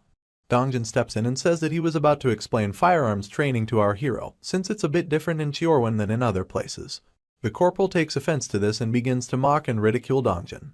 Dongjun apologizes, but the corporal just bullies him further and further. Minjun is annoyed at what this guy is doing, so he decides he won't just sit there and watch. From under the table, Minjun sends demonic energy into the food that he's eating, cursing him to spit out the food. The corporal cannot eat anymore, and his face goes numb as he simply stands up. Dongjun asks him what the matter is, but he doesn't respond. Suddenly, he says that there's something weird, looking at the expiration date on the food. However, sweating profusely and feeling sick, the corporal decides to save his dignity by saying that it's probably nothing. Turns out, Minjun had used the corruption skill on the corporal. He grins at the corporal as he's walking away holding his stomach. He then diverts his attention back to the private first class and asks them about the firearms training. It turns out, here, in the Invincible Hunter Squad, they use bullets that are even higher power than the monster-killing bullets used by regular Hunter Corps. This means that the guns will have a much higher kick. You can imagine the regular ICM bullets as ponies, but the Invincible Hunter Squad's bullets like wild stallions. The recoil is so much that it could fluctuate the control of even an extremely skilled gunslinger. Dongjun says that since monsters appear more frequently, they need the extra firepower. Minjun thinks about that metaphor for a second, finding it very fitting. He thinks about the ranged weapons he had to make do with in Isgard, comparing them to elephants if these are ponies and stallions. He becomes more confident in his ability to control them. He grins excitedly as he begins looking forward to the training. The day of the training arrives, and the soldiers are on their way to the location where it will take place. The firearms training facility is filled with shooting noises. We see a soldier blasting away at his target with gun flares that could lighten up the room. Turns out, it's our boy Minjun. He's sad that he missed one shot. The guy looking at the target is flabbergasted, stating that 19 shots were direct hits and 1 was a miss. His 2 alpha roommates are also shocked, while Dongjin stands in awe of our Minjun's gun skill. Minjun stands proudly with his gun, while people wonder if he's a cyborg or just lucky. Up in a booth, 2 shadowy figures stand looking down at the firearms training. These are Lieutenant Kim Min-cheol and Sergeant Hyo Tae-seok, both completely entranced by Minjun's pure skill. The roomies ask Minjun how he shot like that, and he simply says he just did what he was instructed. Kim Min-ji, the hulking behemoth of a man, emerges from behind the 2 so-called alphas and appreciates Minjun's shooting. He says that he looks forward to seeing Minjun shoot in the special training in the afternoon, and Minjun is immediately intrigued about it. The alpha roomies begin pestering Kim Min-ji too, saying he's too biased for Minjun. He just tells them to quit it and put their helmets on. The rest of the soldiers there start clapping for Minjun, and Dongjin compliments him even more. Minjun thanks him, then asks what the special firearms training entails. He says he doesn't know much about it, but he tells him all he knows. This special firearms training will consist of 2-person teams in a training facility, where they would be eliminating monsters on the way to a destination. The monsters aren't too dangerous, but they will be moving targets and they will attack them too. There will also be civilian target plates that pop up randomly, and they must avoid shooting them as that will result in an automatic failure. Dongjin tells him not to worry about the actual monsters, and that it will be a controlled environment with proper supervision. However, if he knew Minjun, he would know that our hero never gets as excited and joyous about something as getting to fight real monsters. So what new monsters is he going to face next? Will things finally go as planned? Or will there be yet another disaster? Stay tuned to find out in the next episode. After the firing test, we see the group of soldiers enjoying lunch. It is bountiful, with lots of different dishes to choose from. Dongjin is completely shocked at the fact that Minjun managed to hit 19 shots at the target, while he compliments Dongjin for hitting 13 shots of his own. Dongjin mentions that how he has had some experience but he's not very good. On the other hand, he believes that Sergeant Lee is one of the best soldiers he's ever seen. On average, Sergeant Lee shoots at least 17 shots, which made him the #1 shooter in the whole squad. Minjun is listening to this while eating. He acknowledges that since 10 hits is the squad's average, Sergeant Lee is much better than the rest. However, he also realizes that he is officially the #1 shooter now. Dongjin then gives our hero a word of encouragement, saying he's sure that Minjun will do great in the special firearms training. Minjun asks him that he had told him before that there would be 2-person teams. Yet, he is speaking as if he was not going to be joining him. Dongjin tells him that the executives will be deciding the teams, which means they never know who they're going to be paired with. Which makes Minjun curious, and he asks what the method and criteria was to decide teams. Dongjin begins going into a rumor he heard, which stated that the deciding is done through the ladder lottery. Essentially, the ladder lottery is a method of raffles. It is particularly designed to create random pairings between 2 sets of things, people or commodities. Anyways, the scene switches from the cafeteria to the special firearms shooting range. The big and burly Sergeant Minji is standing there barking orders, telling the soldiers to get into their bulletproof vests and be on standby as the training would commence in 5 minutes. Every single soldier in the room is gossiping, wondering what the special firearms test would be like. Yet, Minjun was just standing there, minding his business. Of course, he wasn't going to get peace for too long. A man dressed in uniform comes yelling that he's in the team with the newbie, looking at our hero. Well, it turns out that our hero was teamed up with none other than the corporal that enjoyed hazing. He walks in saying that a corporal and a private are world apart, boasting his own skill. Minjun is definitely taken aback by this, wondering why he had to team up with this guy of all people. He also realizes something from Guangxik's behavior, but he hadn't learned his lesson yet. The corporal starts talking to our hero, telling him that the average finish time in the squad is 3 minutes, and that Minjun should aim to improve upon it. His face has a devious look as he says that Minjun must finish within 3 minutes, or he's going to regret it. Minjun simply looks at him, without responding at all. This annoys the corporal. He asks Minjun why he isn't replying, pestering him by saying that he's lost confidence, and his 19 perfect shots were just a fluke. Minjun is internally frustrated, thinking about how big of a lost cause this guy is. However, he just says that he will try his best to the blithering idiot to make him shut up.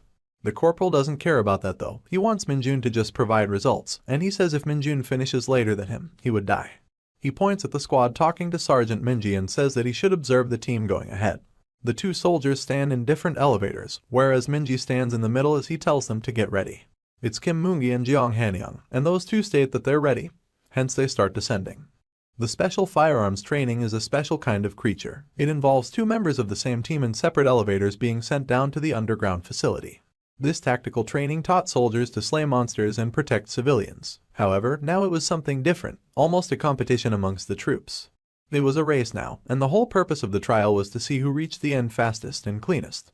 The final objective was to press the finish button at the end before your opponent. Minjun was looking at the large scoreboard to ensure he knew what was going on. There were different sized monster icons, and Minjun wondered why.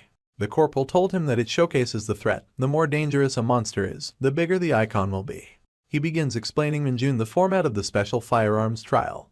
He explains that there are 2 monsters on each lane, and that 1 encounters will be randomized. You will have no clue what you're getting into due to this format, and it will surprise you in the lanes. We see a participant currently in the trial running into a rake toad, which is a large and powerful creature. The rake toad attacks him with its tongue, and he seems to have gotten unlucky in the monster selection. On the screen, we can see that the participant that ran into the bigger monster ahead. Minjun realizes that even if he moved fast, he got unlucky with the monster. He knew that his opponent would catch up to him. Of course, the opponent ran into a large rat and shoots it to shreds. He walks away from the dead rat's body, confident that he'll have an easy time in the trial. However, he immediately runs into a large earthworm, which is humongous in size. Meanwhile, the guy who fought the rake toad just got another rake toad to battle. He's visibly frustrated after killing the second one by unloading a whole clip into it. Annoyed, he thinks that his opponent probably won already. But when he reaches the finish button, it's empty. There is no one near it. He walks over to it and presses it with a big smile on his face.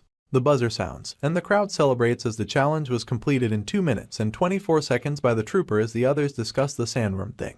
The winner mocks the loser, meanwhile the loser just complains about his bad luck. It turns out that they had a bet, and now the loser must give him a treat at the PX. On the way back, they notice that aside from being late, the loser had also shot a civilian, which disqualifies him.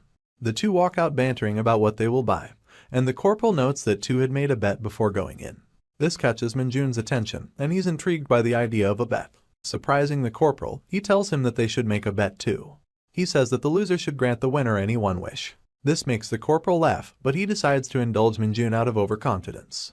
He then says that there is nothing a mere private can offer him, but there is always something a man like him needs. He decides that Minjun will need to give him his salary for 3 months if he loses.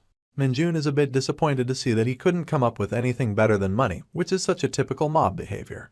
He agrees to his condition, and the corporal is glad because he is confident in himself. Dongjin notices the 2 talking, and he starts getting a bit nervous for Minjun. Minji shouts for the next group to get ready. Minjun and the corporal get into their separate elevators, ready to get going into the trial. Minji asks if they need to say anything before going in. The 2 synonymously deny. Minji notices they're ready, and he initiates the trials. The elevators begin to descend, and we see Minjun lost in his thoughts as he is heading to the underground levels.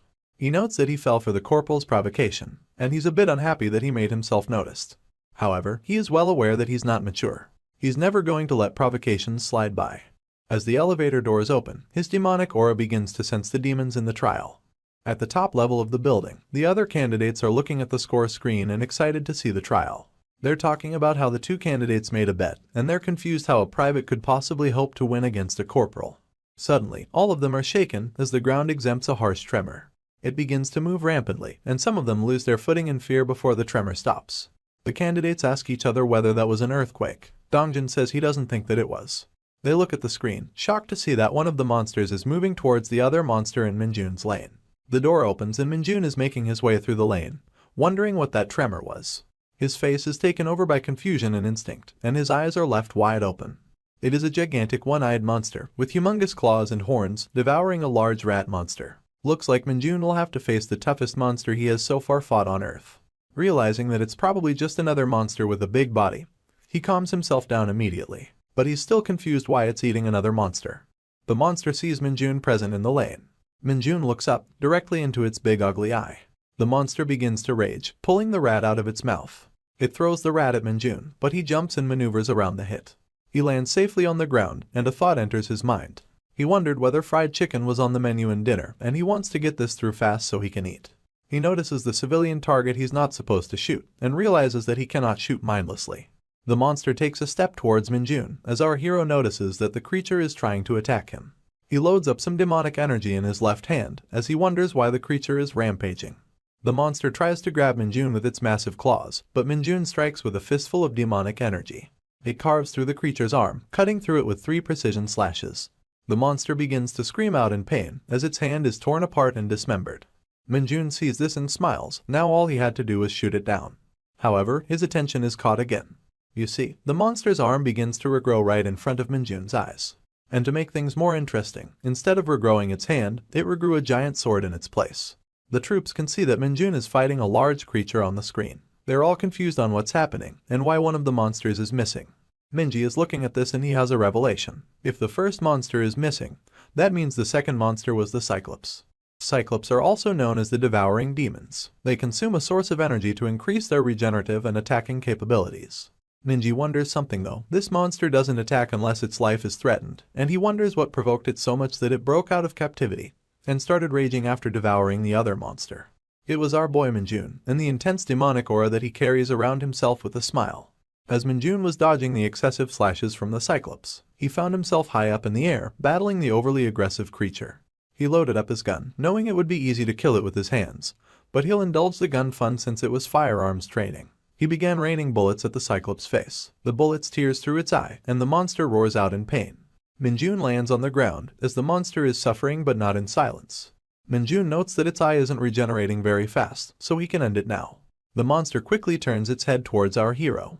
As Minjun is running towards it, ready to strike, the Cyclops retaliates by swinging its sword arm. He is taken by surprise. He notes that the Cyclops knows his location even after losing its eye. Minjun pulls a Neo bullet dodge and ducks out of the arm slash. The monster takes the opportunity to attack with its other hand and slams Minjun into the ground. At first, it looks as if it's over, but Minjun had the strength to block its attack. As he was holding back the monster from squishing him like a tomato, he considered how strange this whole thing was.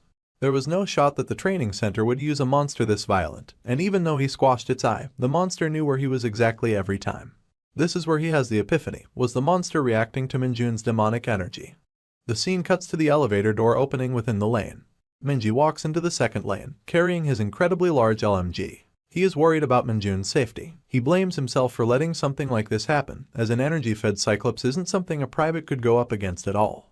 He runs through the lane as fast as he can, hoping Minjun hasn't succumbed to his death. Meanwhile, the corporal has had a great time in the trial. He's about to clock in at 2 minutes and 30 seconds, confident that Minjun never stood a chance. The corporal wonders what to do with Minjun's salary. He decides he will spend it on his vacations as he nears the finish line. Once he reaches it, his hopes and dreams are crushed. Minjun is already standing there, inspecting the finish button. He looks back at the corporal with an incredibly indifferent expression, before sprouting into a really devious smile and pressing the button. The corporal's reaction shows that his life is ruined, at least for the time being. Minji makes it to the place where Minjun fought the Cyclops. He looks at the corpse and questions how Minjun could have shot the monster for it to end up in the state that it is in. Everything above the monster's chest was so graphically brutal. The corporal and Minjun walk out of the elevator to cheering and applause all around them. The others show appreciation for Minjun defeating a fed Cyclops. Dongjin comes running in, asking him if he's alright. Minjun is glad to see his buddy and tells him he's not hurt at all. Dongjin asks him how he defeated the Cyclops, and our hero tells him that it was all thanks to his teachings. Meanwhile, the corporal is fuming out of jealousy. One of the troops reminds everyone that this team placed a bet and that the newbie won. The corporal smacks him in the back of the head. He threatens him and tells him that it's an unfair situation, so the bet was off. He starts giving excuses, saying he couldn't have won in that situation. He said the special firearms training was designed with 2 monsters in mind, and he did defeat 2. He then asks how many the newbie defeated, and reminds everyone that Minjun only defeated 1 monster. He points at them and tells them it was an unfair situation, and tells Dongjin to say something too. Dongjin is a meek person, and he feels a bit daunted by the question. The corporal orders him to say something and threatens him. Minjun wonders why the corporal has to be the worst. He thinks about how despite this scenario being unexpected, he doesn't feel good that he killed the monster with his fist. This is why he was planning to forget the bet. However, looking at him pestering Dongjin, he doesn't want to let it go. Someone walks up to the crowd after hearing the commotion. The assertive voice mocks the corporal, saying that the newbie took the bigger risk and that the corporal should be ashamed. The corporal looks back and sees who said that.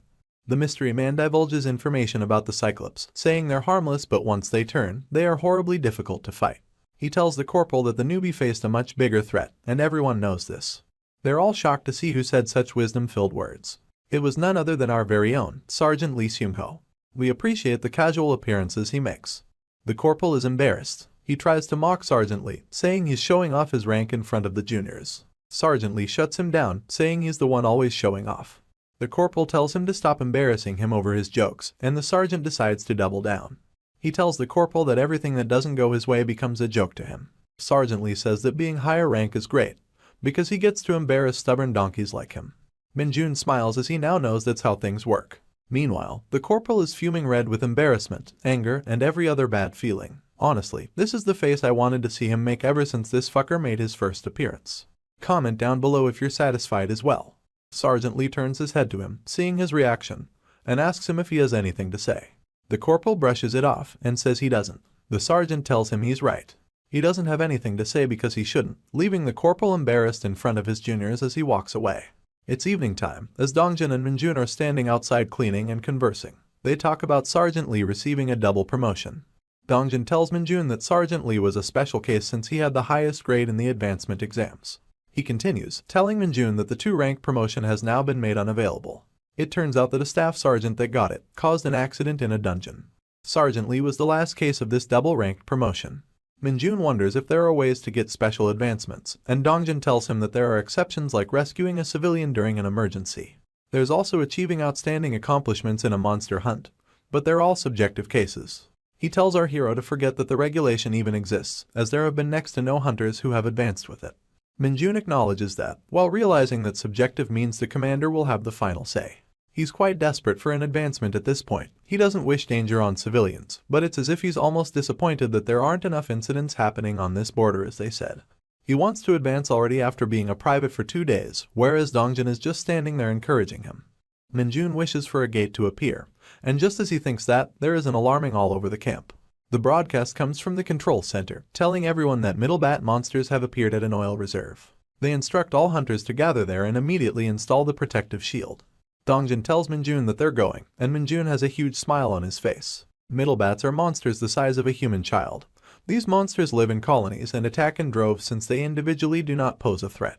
The biggest threat about them is that they can spit fireballs, so the oil reserve may be in huge danger.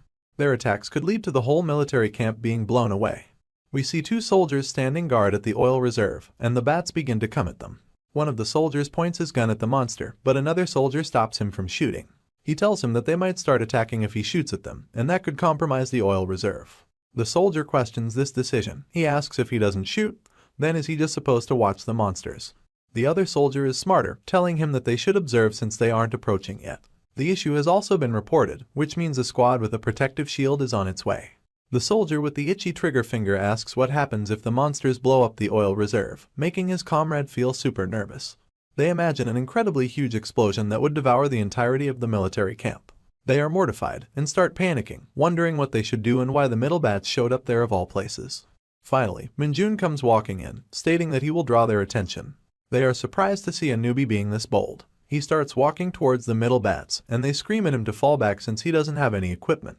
He's looking at the middle bats as guests who will help him advance quicker. Not only will he get recognition for saving the military camp, he will also gain a ton of experience points. He walks towards the middle bats, flaunting his demonic energy. He thinks of the Cyclops, and remembers that monsters are attracted to his demonic energy. The middle bats definitely notice his aura and start circling around him right away. He smiles at how perfectly it worked out, and gets ready to devour his prey. There's a squadron carrying a large crate, rushing towards the oil reserve. Suddenly, they come to a halt, as Dongjin is completely stunned. Sergeant Lee looks at the idiots just standing there, and tells them to install the shield immediately. They are so stunned that they have trouble speaking. They eventually snap out of it and tell him that the Private Kim Minjun is fighting all of the bats single-handedly without any equipment. Sergeant Lee couldn't give a carp, and shouts at the recruits to deploy the shields. Meanwhile, Minjun is just ripping the bats one by one. He realizes that it's taking too long, so he needs something to kill the bats faster with. He hears Sergeant Lee's voice behind him.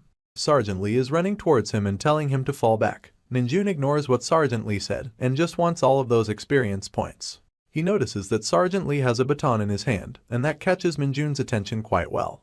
He uses his demonic energy on Sergeant Lee's stomach. Sergeant Lee doesn't realize it and thinks that his stomach is acting up. Minjun approaches him, pretending to be worried about him. He asks to borrow the baton from him, before taking it by himself and telling the sergeant that he'll be back in a moment. Minjun's smile widens as he knows fun times are starting. He rushes back into battle with his shock baton, ready to rip those middle bats apart. He's taking out multiple bats in one hit, and he's having an absolute blast in doing so. Sergeant Lee is just standing there looking at him, with an expression of pure unfiltered surprise. He realizes that Minjun is simply overpowering every single one of those middle bats, as we see him destroying them. There are two soldiers carrying equipment, and they notice a bat flying above them. The bat has a nasty look on its face as it looks directly at the oil reserve. Its mouth is foaming with flames, and its eyes glowing red with violence. Sergeant Lee orders the boys to fire at the bat, and if something happens, he promises to take full responsibility. They are ready to shoot, aiming the gun at flying creature. Suddenly, they stop and start staring in confusion. Up in the air, behind the middle bat, Minjun appears with a smile on his face and the shock baton in his hand. In one quick strike, he overpowers the bat. Electricity fizzles throughout the sky as Minjun's shock baton connects with the monster. Meanwhile, the squad below him is left wondering how he even got there. The troops then successfully install the protective shield. The shield is activated, and they all gather around it while collecting the middle bat corpses. Someone calls out to Sergeant Lee. He quickly looks back and salutes. It was the operations officer, Captain Junchik. He tells Lee that he did a good job, but asks where the middle bats even emerged from, because no one detected them on radars. The captain reacts to the stench of the roasted bats and asks who barbecued those monsters, and how many of them did he kill. Sergeant Lee tells him it was a total of 30 bats, while wondering where the commander was. He tells the captain that the battalion commander will be arriving in a bit, and the captain acknowledges. Lee was thinking how embarrassing it was that the captain was absent during an emergency. He assumes that the captain was just watching the radar in the control center. The captain kills his chain of thought and asks him if he was the one to roast those bats. Sergeant Lee tells him that it wasn't him. Knowing it has to be someone extremely skilled with the electric baton, the captain asks for the identity of the valiant fighter. Sergeant Lee tells him that all 30 bats were killed by a single soldier and to report it as such. The captain is shocked. He cannot believe that every single middle bat was killed by just one individual. Minjun walks up behind them as they're talking and tells Sergeant Lee that he came to return the baton he borrowed. He's holding a broken baton with wires propping out of it as he asks whether the baton was expensive because it sure isn't usable anymore. After his exploits fighting the flying rodents, there's no wonder everyone was suspicious of Minjun. He had shown his strength publicly and now all eyes were on him. We see the battalion commander's office in which Sergeant Lee is quite seriously asking Minjun if he has re-enlisted. I don't know why Sergeant Lee's in the battalion commander's office, but alrighty. Minjun denies this, but then he's asked whether he's a regressor, but he denies that as well.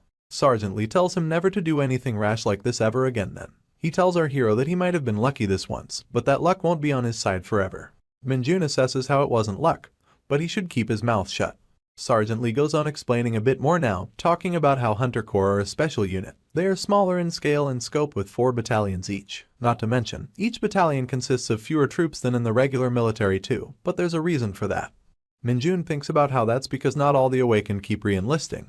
But he doesn't want to say it, it'll only get more eyes on him. But Lee goes full patriot mode with the next sentence that comes out of his mouth, asking Minjun if he's aware of how this all works. Minjun doesn't reply, just looks at him like a lost little puppy who has no idea what's going on. With a passion in his voice and a burning determination in his heart, he tells Minjun that this is because every single person in the Hunter Corps is awakened. Of course, not all of them are going to be fighters, a lot of them specialize in different fields like administration, tactics, weapons research and monster theory. Minjun is surprised upon hearing this. He thought the entirety of the Hunter Corps was all about fighting. However, Sergeant Lee clears up that confusion. It didn't matter what you did for the Hunter Corps, you only advanced based on your accomplishments and you needed to be awakened to get those. Minjun looks up at the tall boy standing in front of him and wonders why he's getting an exposition dump so early in the morning. Of course, Sergeant Lee wasn't going to disappoint him, as he tells him that if he expected something fun, then his expectations will come true. Minjun's eyes sparkle. What did this sexy son of a bitch have in store for our hero? Well, as we see a car driving in towards the HQ, we know that someone is coming. It's not just a regular person, as the car has a number plate with 2 golden stars. The 104th Hunter Corps resident celebrity was coming, the hunter who had killed the most amount of monsters out of any. We see the bearded man sitting in the back of the car, looking like he was being driven around by Colonel Lee Junbyum. The car drives into the HQ and stops. The door opens, and from within it, a burly man walks out. This deadly hunter was about to visit their battalion, and he probably had a whole lot to teach everyone. The battalion commander, Lee Junbyum, was saluting hard and yelling the word at the top of his lungs. Meanwhile, the smaller fry, the captains and stuff were also there sweating nervously as they stood in presence of the most terrifying Hunter Corps member in the world. The man came up and shook hands with none other than our boy Sergeant Lee Seung-ho. He was genuinely shocked, but still appreciative that a man of his caliber was greeting him. Meanwhile, Minjun stood there thinking that this guy was quite lively. Our hero wondered how strong this guy was. He was a 2-star from the Hunter Corps, so he had to be something special. Right then, he walked up to Minjun and asked him if he was the Kim Minjun while shaking hands with him. Minjun was surprised and shook hands with him out of courtesy, even though he doesn't care much about anyone. And immediately, our boy noticed how strong this guy's grip was. He patted Minjun really hard on the back and told everyone to be at ease. He asked them all if they figured out which gate the middle bats came from. The battalion commander said that they did, stating that the gate was on 1.2 kilometers north of the battalion headquarters on a hill. They were also already investigating the gate's rank and had restricted access to the area. The 2-star told them to inform the division commander's office directly once the gate's rank was confirmed. He then asked them about their problem with the radar, and one of the captains noted that the alarm had not gone off until the middle bats approached the battalion. But there was no equipment malfunction, so they were still checking if there were any blind spots. The 2-star had knowledge of this, and he said that it might have to do with the sheer numbers of the demons, and to report it to the divisional ordnance office so that they can set up 2 more radars. The captain screamed in agreement, showing pure respect to this 2-star legend. On the other hand, Minjun was having the time of his life watching everyone shitting themselves and being so tensed up. He then turned his attention to our hero, telling him that while he was indeed courageous and his initial response was good, he should have been more careful and brought equipment. Minjun apologized, while still disagreeing internally, thinking that if he took time to get the equipment, the battalion might have gone up in flames. It turns out though, the 2-star was just joking. In fact, he was quite proud of Minjun for defeating the middle bats by himself, saying that if he hadn't reacted this fast, the oil reserve would have exploded. The captains were stunned listening to this. They wanted some of that appreciation, but they weren't getting any for being cowards. The 2-star brought a gift from the division commander for our hero. He slapped a sticker onto his chest. Minjun had finally achieved the rank upgrade he wanted. The 2-star congratulated him on the advancement, stating that it wouldn't have happened like this under regular circumstances, but a soldier like him who's achieved something exceptional should be rewarded as soon as possible. Our boy was now Private First Class Kim Minjun, and he was thankful. He ordered the battalion commander to give Minjun a vacation. He was getting 3 days and 2 nights of relaxation, while our hero was slightly shook about getting the advancement so quickly. The vacation made him really happy though. He could go in and vibe in the PC room now without any exceptions. The life in the military was getting more exciting by the minute. Minjun started walking out with Captain Kim, and as they were walking through the hallway, the captain began to show his appreciation. He was glad that Minjun had accomplished so much, but also happy that even he got commended due to Minjun's overwhelming performance. Minjun thanked him. He was as joyous as anyone could be. The captain asks him what he was going to do outside of the HQ. It was his first time going home after enlisting after all. Our hero had no idea though, this was entirely uncharted territory for him. The scene switched to the bustling city streets, lights and banners everywhere, people walking around and cars to be seen on the roads as Minjun walked with a pep in his step. But first thing our hero would obviously had to do was to find himself a PC room. He knew that all he wanted to do was play Dungeon Power Fighter at the PC room, and nothing could stop him now. He didn't want to go home, because he would have had to enter a restricted area. The worst part is that they didn't have any internet connection there. So, he was going to just spend the next 3 days and 2 nights in this PC room without wasting any time on traveling. As he was walking into the PC room, he heard a commotion behind him. It was 2 friends, and one of them talked as if he was wronged by the soldiers. The other one asked him if he went out to that cave again, and the hat guy mentioned that he was going there just to pick some mushrooms. He was angry at being stopped, even though he had already obtained permission from the owner of the mountain and even deposited the money. The hat guy asked for a drink, but the buddy denied him. Talk about a low blow. His buddy mentioned that someone he knew went there before it was completely restricted, and the mountain smelled foul with toxicity. He continued, saying that the guy had a headache for a few days afterwards, so it was just pure trouble going in there.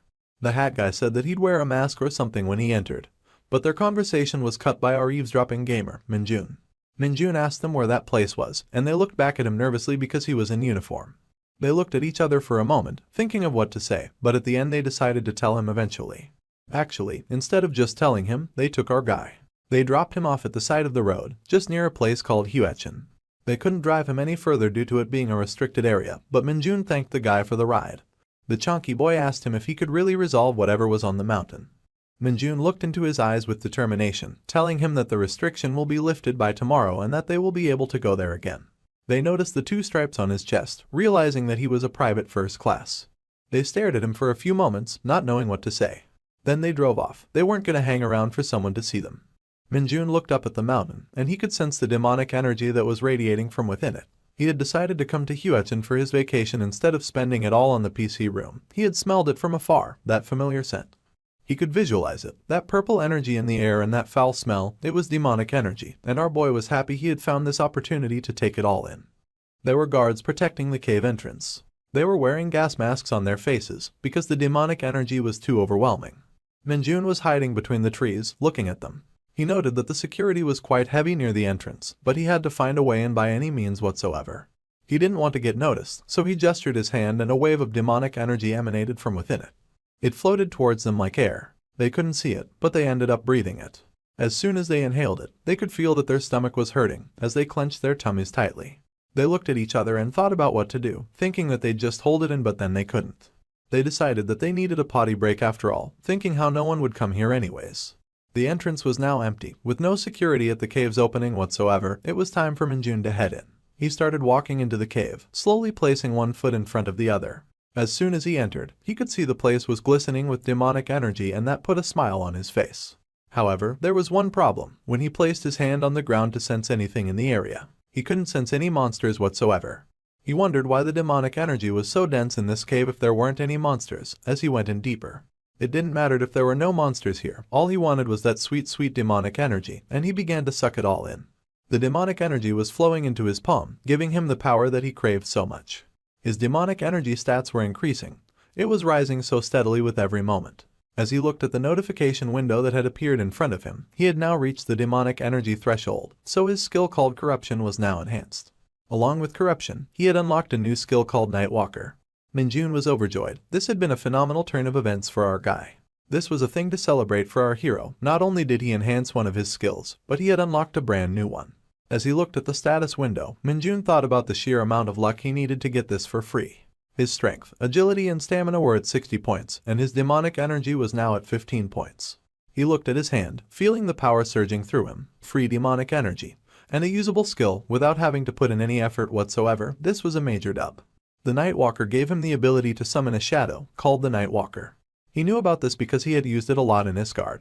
This shadow's specialty was that it was great at assassinating targets from the safety of stealth, but there was one downside. This summon needed to be fed demonic energy on a regular basis to be maintained. He raised his arms, ready to show off his new powers, and ordered the Nightwalker to emerge. This little ghost was worth all the demonic energy he had to feed it. He might look cute, but the Nightwalker was more dangerous than anyone could ever anticipate. As soon as he emerged though, Minjun was kind of shocked by how tiny this guy was. He was confused. Was this a part of the dimensional travel penalty? Why was he this tiny? Was it maybe that his demonic energy stat was too low? He needed to know, because this was fucked up. It was awful. He thought the Nightwalker would be way bigger. He's afraid that such a tiny weakling would be eaten up by the sun and won't have much use. Then he came to a quick realization. This creature was tiny in size, which means that it can hide in shadows. This was its strength. Behind that tiny, cute little body was a monster of assassinations. After a small time skip, the 3 days and 2 nights had now passed, and Minjun was back at HQ. He saluted his comrades as soon as he got back to the dorm, and mentioned he was back from vacation. His comrades gathered around him, noticing that this is the guy who advanced in the shortest time to date, and that he also got a vacation from the division commander, and he got a badge from the 2-star as well. Minjun looked backwards as he noticed someone familiar. He had brought a gift for this person. It was for his buddy, Dongjin. He hands him the gift, which is apparently a bottle of moisturizer, which is weird because I thought soldiers moisturize themselves with the blood of their enemies. Anyway, Dongjin thanked him. He pulled the bottle out and was genuinely gleeful at the sight of it. He told Minjun that he would use it really well. And here comes the dickhead who Minjun beat in the special firearms training, mocking their friendship. He had asked Minjun to bring him some Maxim magazines, but the thing that Minjun brought along was just some instant coffee with the same name. He gave the guy his Maxim packs, and he left accepting his gift with a sad and annoyed look. Meanwhile, Minjun and Dongjin bantered about how he would become corporal one day. Now enters the redhead and his lackey, who mentions that he saw Minjun's name on the advancement examination. The lackey notes that the application period for that was already over before Minjun even transferred. It hasn't even been a year to Minjun's enlistment, which means he shouldn't qualify. Redhead notes that it had to be the division commander who got him in, otherwise it didn't make any sense no matter how you saw it. The comrades look at each other and discuss how this was even possible, but they decide to show him some respect now that he was a private first class. As they wait on Minjun for an explanation, Minjun begins to talk about how it was the training commander who had made him a special offer. If you remember, that guy sent him here on a special recommendation, and he had a huge interest in seeing Minjun succeed because he was so exceptional as a soldier. Minjun told them the whole story, and afterwards he was looking at them for their reaction. Their faces were filled with nothing but confusion. They had no idea what this all meant. Red had noted that Minjun came here because he wanted to start advancement exams a year in advance, calling him a crazy fucker for having the balls to do this. The lackey notes that since Minjun is already a private first class, his advancement exam would turn him into a corporal. The comrades talk about how if he passes, he might be the most terrifying new recruit in the 104th Battalion, while the actual corporal himself is just making his maxim to drown his sorrows with. Lackey mentions that the advancement exam candidates will have an orientation, and that a special weapons training would happen afterwards too. They said that he'll be suffering the whole week. As the two leave the room, they banter why they aren't taking the advancement exams right now, even though they are both sergeants. Minjun thought about the specialty weapons training, and wondered if this was different to special firearms training. Another time skip happens, and we find ourselves at the orientation for the Hunter Advancement Examinations, where the instructor is talking about a quick orientation on how the examinations will go. Minjun sat there listening, as the instructor bullied those who were being overconfident for already knowing the details. Minjun listens carefully, while the corporal falls asleep. The instructor mentions that the examination will consist of two parts. There is a written exam and a practical exam. The written part is usually a basic written test, which makes it super easy to clear. Minjun walked out feeling quite confident about what he heard, remembering that the practical exam is what really mattered. It would basically be a test of their stats, their specialty weapons proficiency, and their ability to handle monsters. Minjun knew that he would pass, but he wondered what perks he would receive for getting the perfect score again. As he walked through the hallway, he thought about being more serious in his approach to the examination. The sun rose up, and it was time for the specialty weapons training. These were usually close-quarters weapons, swords, throwing knives, daggers, maces, and all that other jazz. The instructor stood above them, ready to teach them all how to get it done. He ordered the privates and privates first class to not pick any weapons other than swords. The academics yell in agreement. He orders corporals to take their weapons and go train far away, and if they're slacking off, he would bury them alive. He told the rookies that he will teach them basic swordsmanship from the Hunter Corps manual. However, he also warns them that following the guidelines blindly won't do them much good. He tells them that they must use it as a foundation to create their own styles and adapt to any situation that comes their way. He asks them if they understood, loudly yelling at the top of his lungs. The rookies agree. After all, they can't really say no. He tells them to follow along with him, to concentrate on what he does and to look at nothing other than what he's doing. It doesn't matter if a naked girl was standing to their left. They had to keep their eyes peeled on him. He picked up a sword and showed them some incredible moves. He was flowing around like water, jumping from place to place, swiping and dashing, ducking and slashing. This dude had seemingly mastered the art of swordsmanship. As the sword let out dust, our hero stared at it knowing something was different about this weapons training. He understood why it was called the specialty weapons training, as he was joyful that he'll finally get to show off some moves. He knew that you can't just keep fighting monsters with rifles, and this lets you hone your skills if that situation ever arose. The rookies were trying their best to move their swords around, showing off their subpar skill levels. Meanwhile, Minjun was making the air flow around them with his swordsmanship, channeling the specialty weapon's true power. He knew how this shit worked, and the rest were suffering from a skill issue. As he swung those swords, his opinion on this swordsmanship was that it was better in Isgard.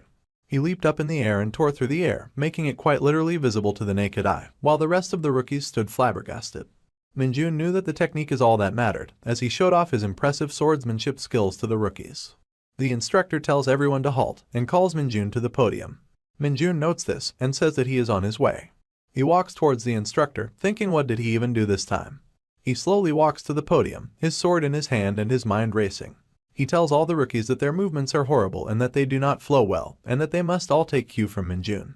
Minjun was shocked. He knew he was good, but he didn't think he was so good that this guy would straight up compliment him right away. The instructor pulled out his stick and ordered them all to follow exactly as Minjun does. Minjun showed his skills to them all again. The way he slashed the sword was spectacular compared to the rest of the rookies.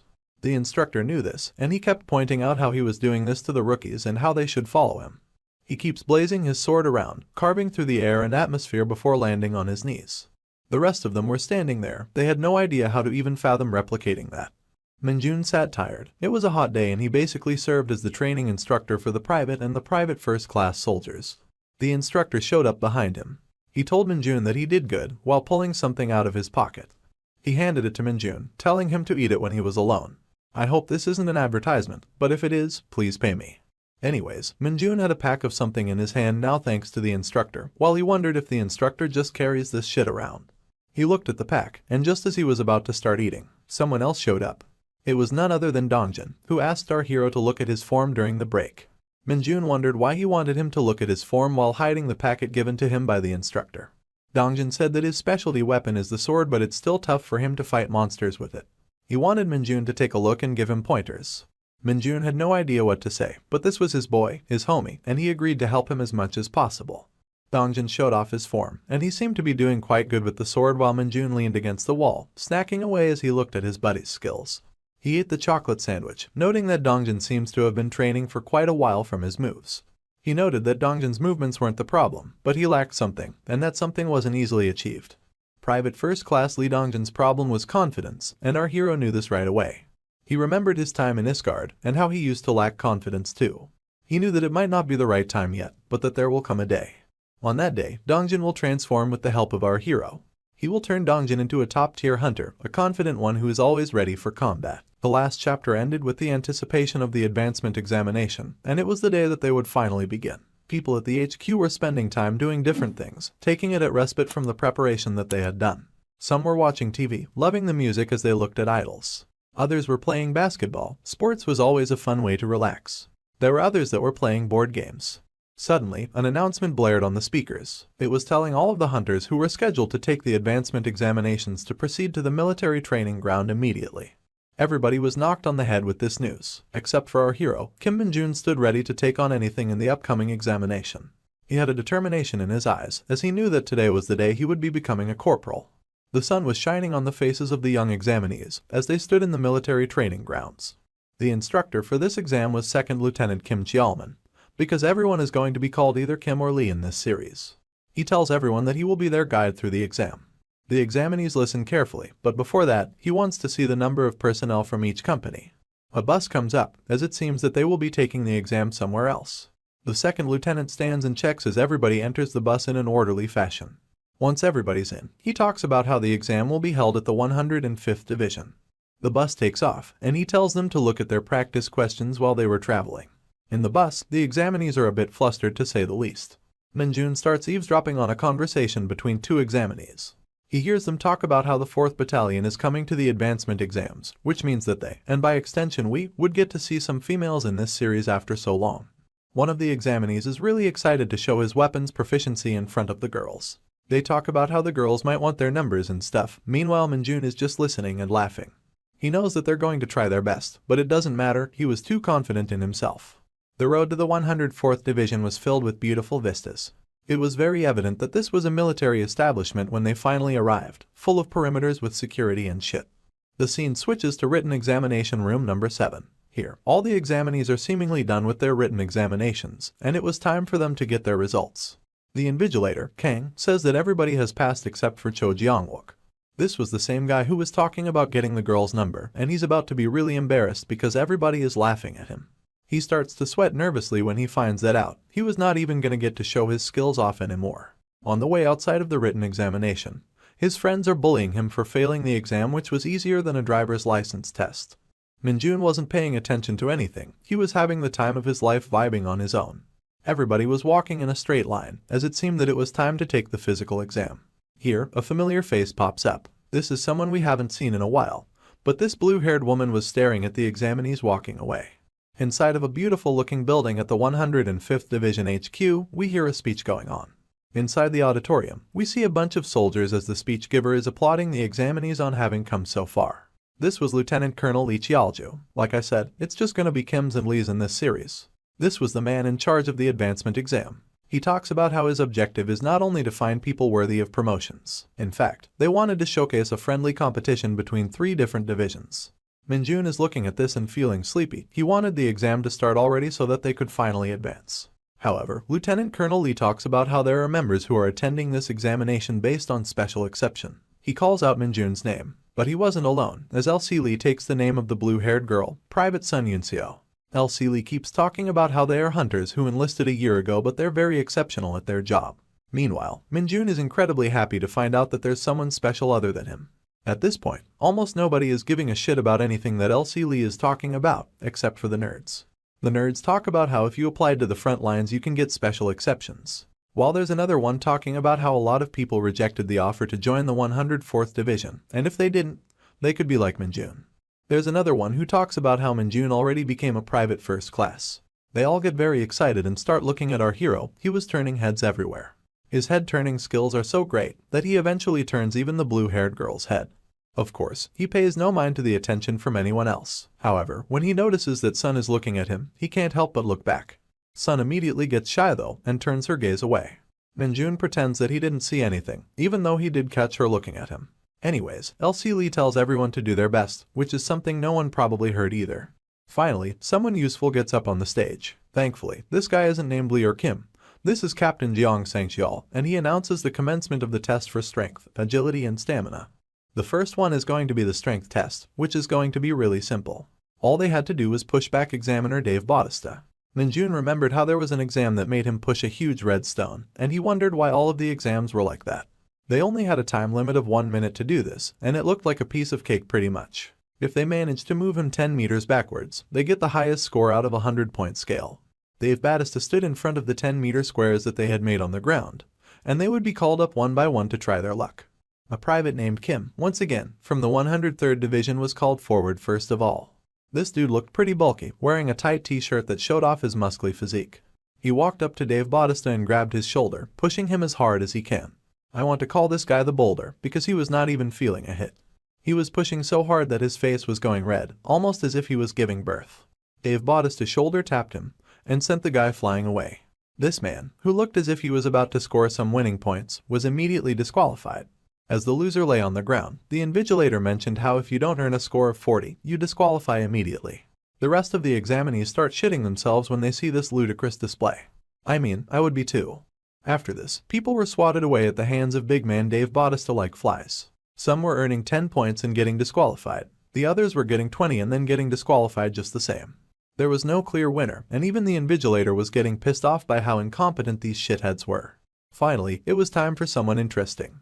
Sun Yunseo, the blue-haired special gal, was up next. She was sweating nervously, but thankfully, she had passed. I mean, would have been cool if they showed us how she scored 50 points, but whatever. Everyone was shocked. They had no idea how this frail little girl had managed to get this done when they couldn't. Somehow, she had moved him 5 meters backwards. She walked away looking like a Chad. This is what you call a real girl boss. The boys were taken aback by her beauty, while some others were talking about how she's a nepotism baby because she's the daughter of the division commander. These guys were fanboying hard, and it was very pathetic to see in all honesty. She looked back at them, and I'm pretty sure she was judging them like me. She walked through the crowd of admirers, but the only one disinterested in staring at her was Minjun. Of course, Minjun was thinking about her too, how she's the one who received a special exception like he did. It was our hero's turn. The time had come for him to show off his incredible strength. He announced his arrival, mentioning his private first-class title as he came forward. He walked up to Dave Bautista, and he had an idea in his mind of how this was going to play out. He knew that he shouldn't treat this situation like the Red Stone, because if he did, Dave Bautista would die. However, if he manages to push him past the 10-meter mark, he might get a special bonus. So, he decided to go for it. Put both of his hands front and center, all 5 fingers open, ready to push hard and brash. Dave Bautista went flying. I'm pretty sure nobody in his entire life had been able to push him this far. The crowd was shocked. Their faces went white with envy and fear.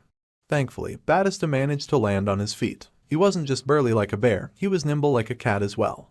His feet dragged him the ground with him, leaving behind a broken wood chips. Not only was Bautista shocked and enraged, even the invigilator had no idea how this was possible. Private First Class Kim Min-jun was the only person here who had managed to acquire 100 points. He was smiling. He knew this was coming, but no one else had any clue, not even the blue-haired Nepo baby.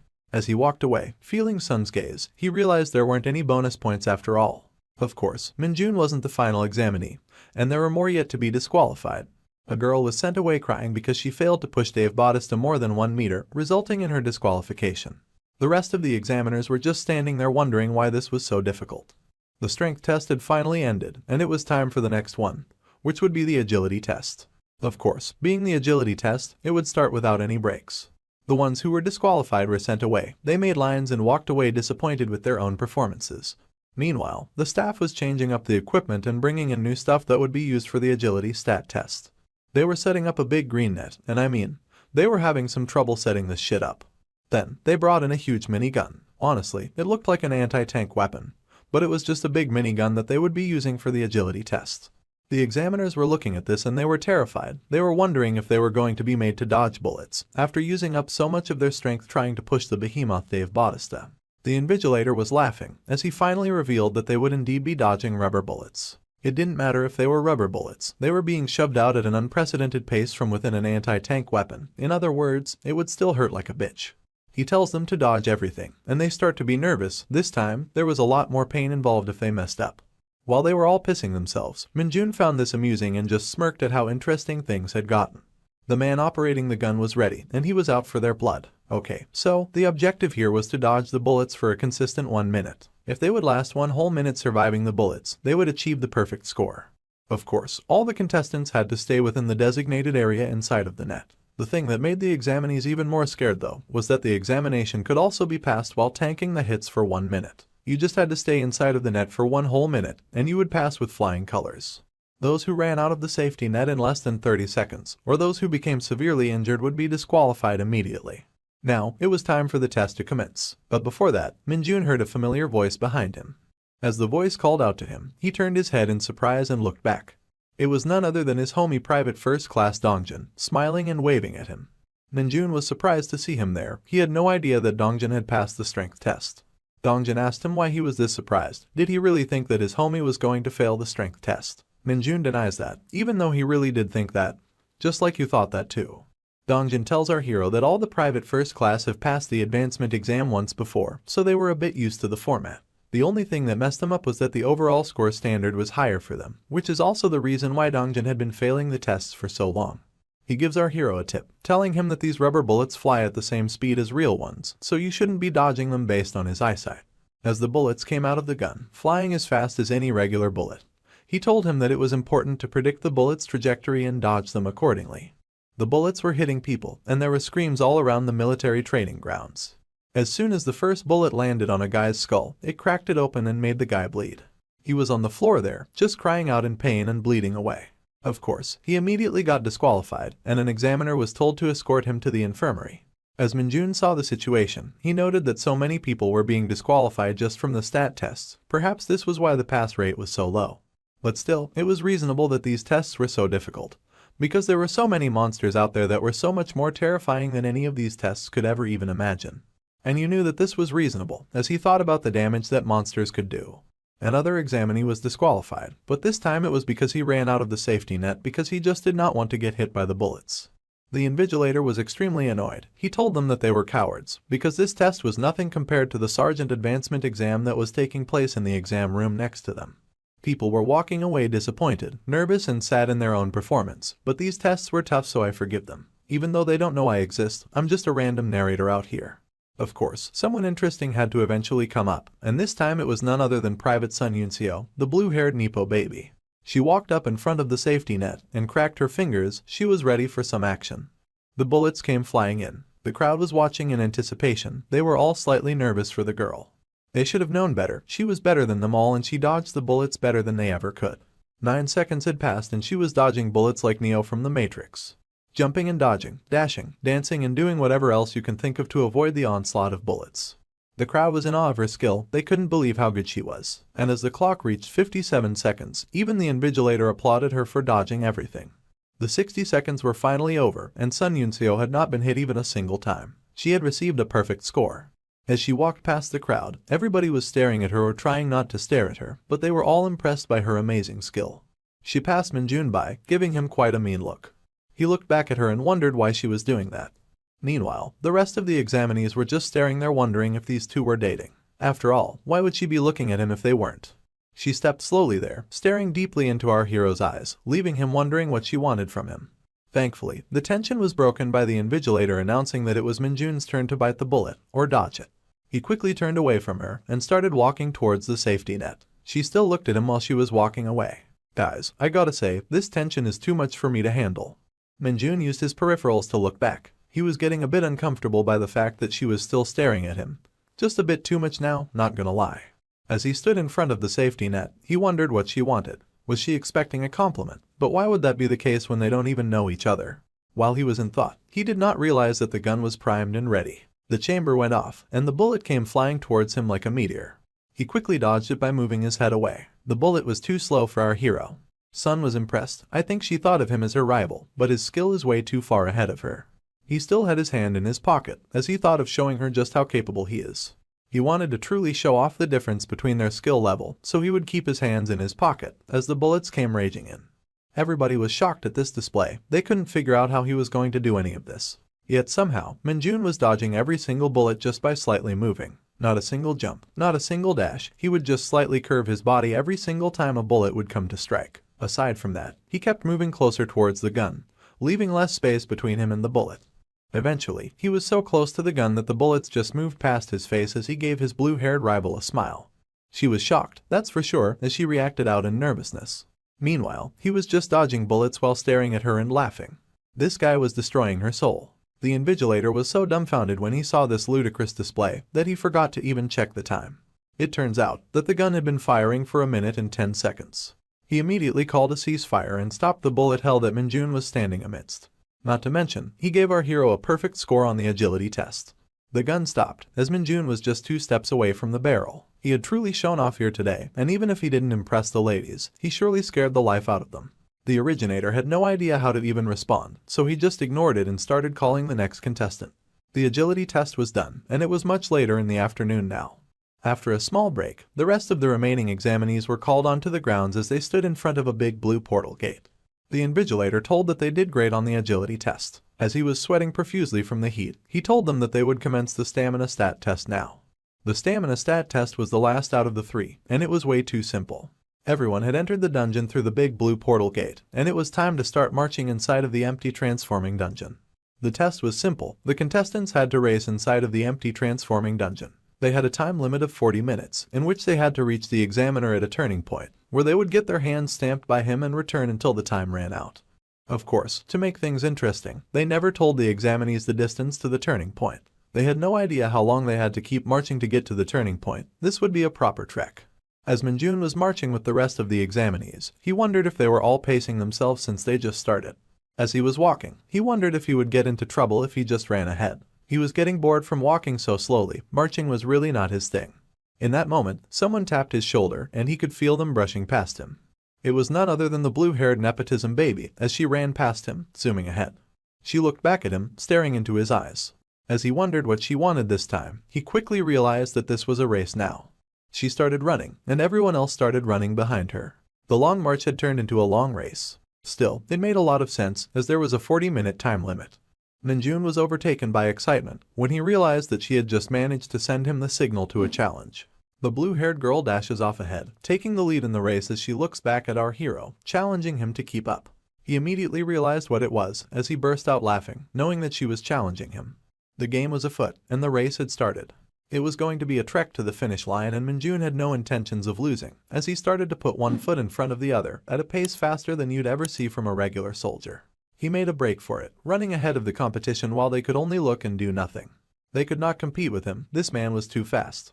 They started yelling out behind him, telling him to wait for them, but he had only one goal: reach the end faster than the blue-haired girl.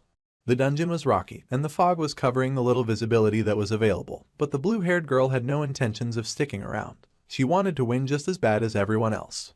Suddenly, she noticed something behind her. It was as if a shadow was on her ass. Nope, it was just Minjun, giving her a smile as he had easily caught up to her. He looked at her and told her that this wasn't going to be too difficult for him. She was confused at what he said and asked him what he was saying, and he just replied that he was talking to himself. He dashed ahead of her, leaving her behind, confused and shocked at his incredible pace. He laughed hysterically as he took the lead. He couldn't help but show off. She was stopped dead in her tracks, terrified of what she was up against. As she was standing there, panting, she wondered what the hell kind of power our heroic MC was made of. Her mind started to wander, remembering how when she left the battalion commander's office, she was greeted by a whole crowd of reporters. This is where we were going to get Sun Yunseo's backstory. We were finally going to learn more about her mysterious past. She was shocked at first. She wasn't used to so much attention from the world. They kept questioning her and bugging her about her meeting with the battalion commander, and asking her if the rumors were true and that she was indeed the daughter of a general and had incredibly high stats. She had no idea how to respond. It felt as if there was too much responsibility on her shoulder. As she walked away from the crowd of reporters, she could hear them whispering about how she was a nepotism baby, but that she was still a normal person and not too arrogant. They didn't know much about her. As she was walking away, she heard them and how they assumed that she was going to be the best recruit in the enlistment year. She took off her jacket. This is still the flashback, by the way. She wondered about our hero and how he broke the redstone in one hit. She was surprised and impressed by his strength and wondered what his deal was. The scene switches to a training center where an announcer is stating that the white team has won. What did they win? Well, let's find out together. Sun was standing atop a catwalk, waving a blue flag while she was in her training attire. She had a smile as sweat was dripping down her face. She made her way off the catwalk and went back to her team to celebrate. The announcer screamed that the blue team's flag was captured by the white team, and they had set a whole new record of 3 minutes and 34 seconds. He also told the white team to take a break for 10 minutes. He called up the blue team towards himself as another trainer walked towards the white team. She told the girls that they've set a new record for the training center and that they can rest here for now. The girls were happy they had accomplished something great. Her team was celebrating as they rested. They were proud of our comrade for doing everything, recognizing that they hadn't even done anything. So they decided to cheer on their comrade, Sun Yunseo, who had won them the training. She was blushing. At this point, we know that she doesn't know how to take a compliment. However, she did have a faint smile on her face, as one would expect in this situation. Later, we're brought back to the girls' locker room. There, the women are engaged in different activities. Most of them have gotten changed, while others read books, fold their clothes, and use their phones. Suddenly, a short-haired blonde girl slams the door open as she enters the room. She came in and announced that the record they set for capture the flag in the morning was broken in the afternoon training. She seemed hella worried. Then she began to recount about how quick the new record was, which stood at 1 minute and 2 seconds. The girls were confused. How could such a record even be made?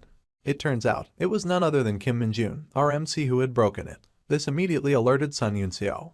She remembered who it was, as she had been bested by him without much difficulty.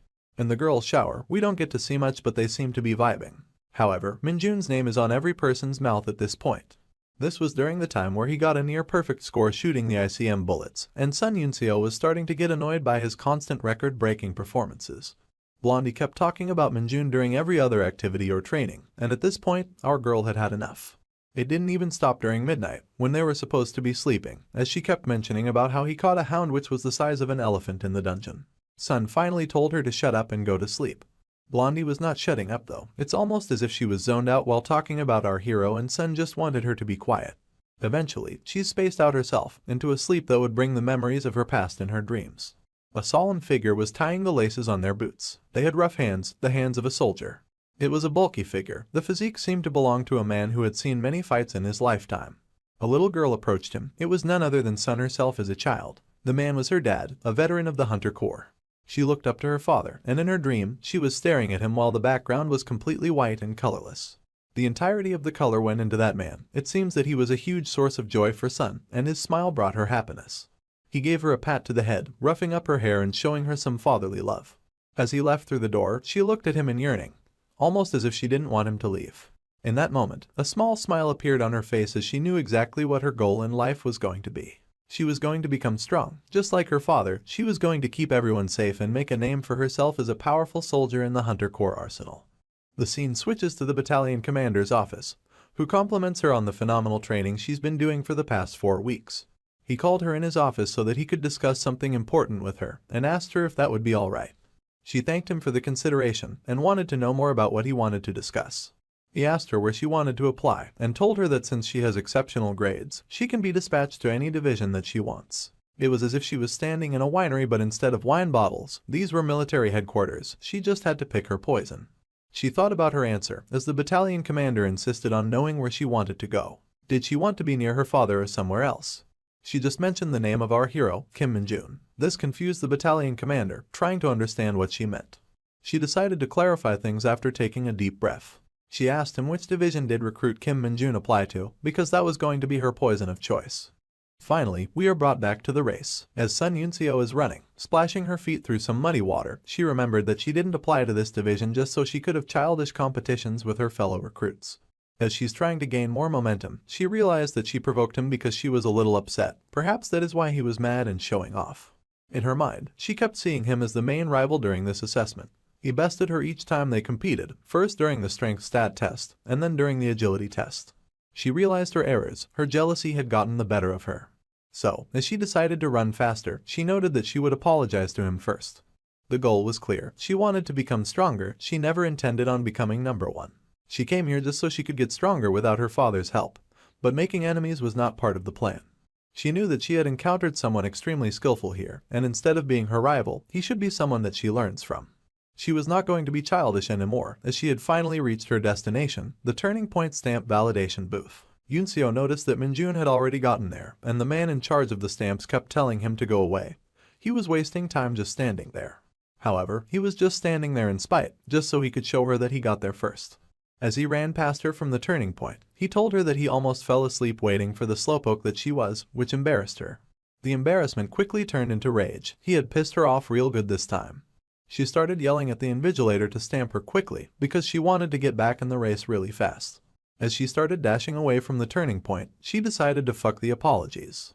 Even the very sight of Minjun's face had enraged her so bad that she wanted to take revenge. Unfortunately for her, when they made their way out of the portal, they were all tired beyond expression. Of course, Minjun was just having fun. This was just another day at the office for him. The invigilator told everyone that Private First Class Kim Minjun was in first place with a record of 29 minutes. On the other hand, Private Sun Yunseo, the blue-haired Nepo baby, was in second place with 32 minutes. The invigilator congratulated Minjun, telling him that he got a perfect score in every single stat test. He thanked the invigilator. He was happy to just be there. That was the end of the stat tests. Every single hunter who passed would get to eat a delicious meal and then gather in front of the training grounds for more assessment action. All of the hunters yelled out in acknowledgement, showing their enthusiasm even though they were so tired they could fall on the ground. The hunters picked their jackets off the ground, as it was time to head back for lunch. For a brief moment, our hero made eye contact with the blue-haired woman. Instead of being mature though, Minjun simply showed her the tongue and taunted her more. She was not annoyed anymore, she was just embarrassed at this point. As he walked away from her, a familiar face found him. It was none other than Lee Dongjin, who told him that he was being rude while the girl just stood there watching. Yet, it seems that her embarrassment and anger had completely died out, as she giggled a little bit. She realized that she was the one who fell for provocation, and on top of that, she also lost. She didn't have anything else to say anymore, she just looked up at the sky and smiled, knowing that there was good competition in this place. She could feel the cold breeze of the air touching her skin. It was almost as if she walked into heaven after emerging from hell, and felt refreshed as her sweat dried off.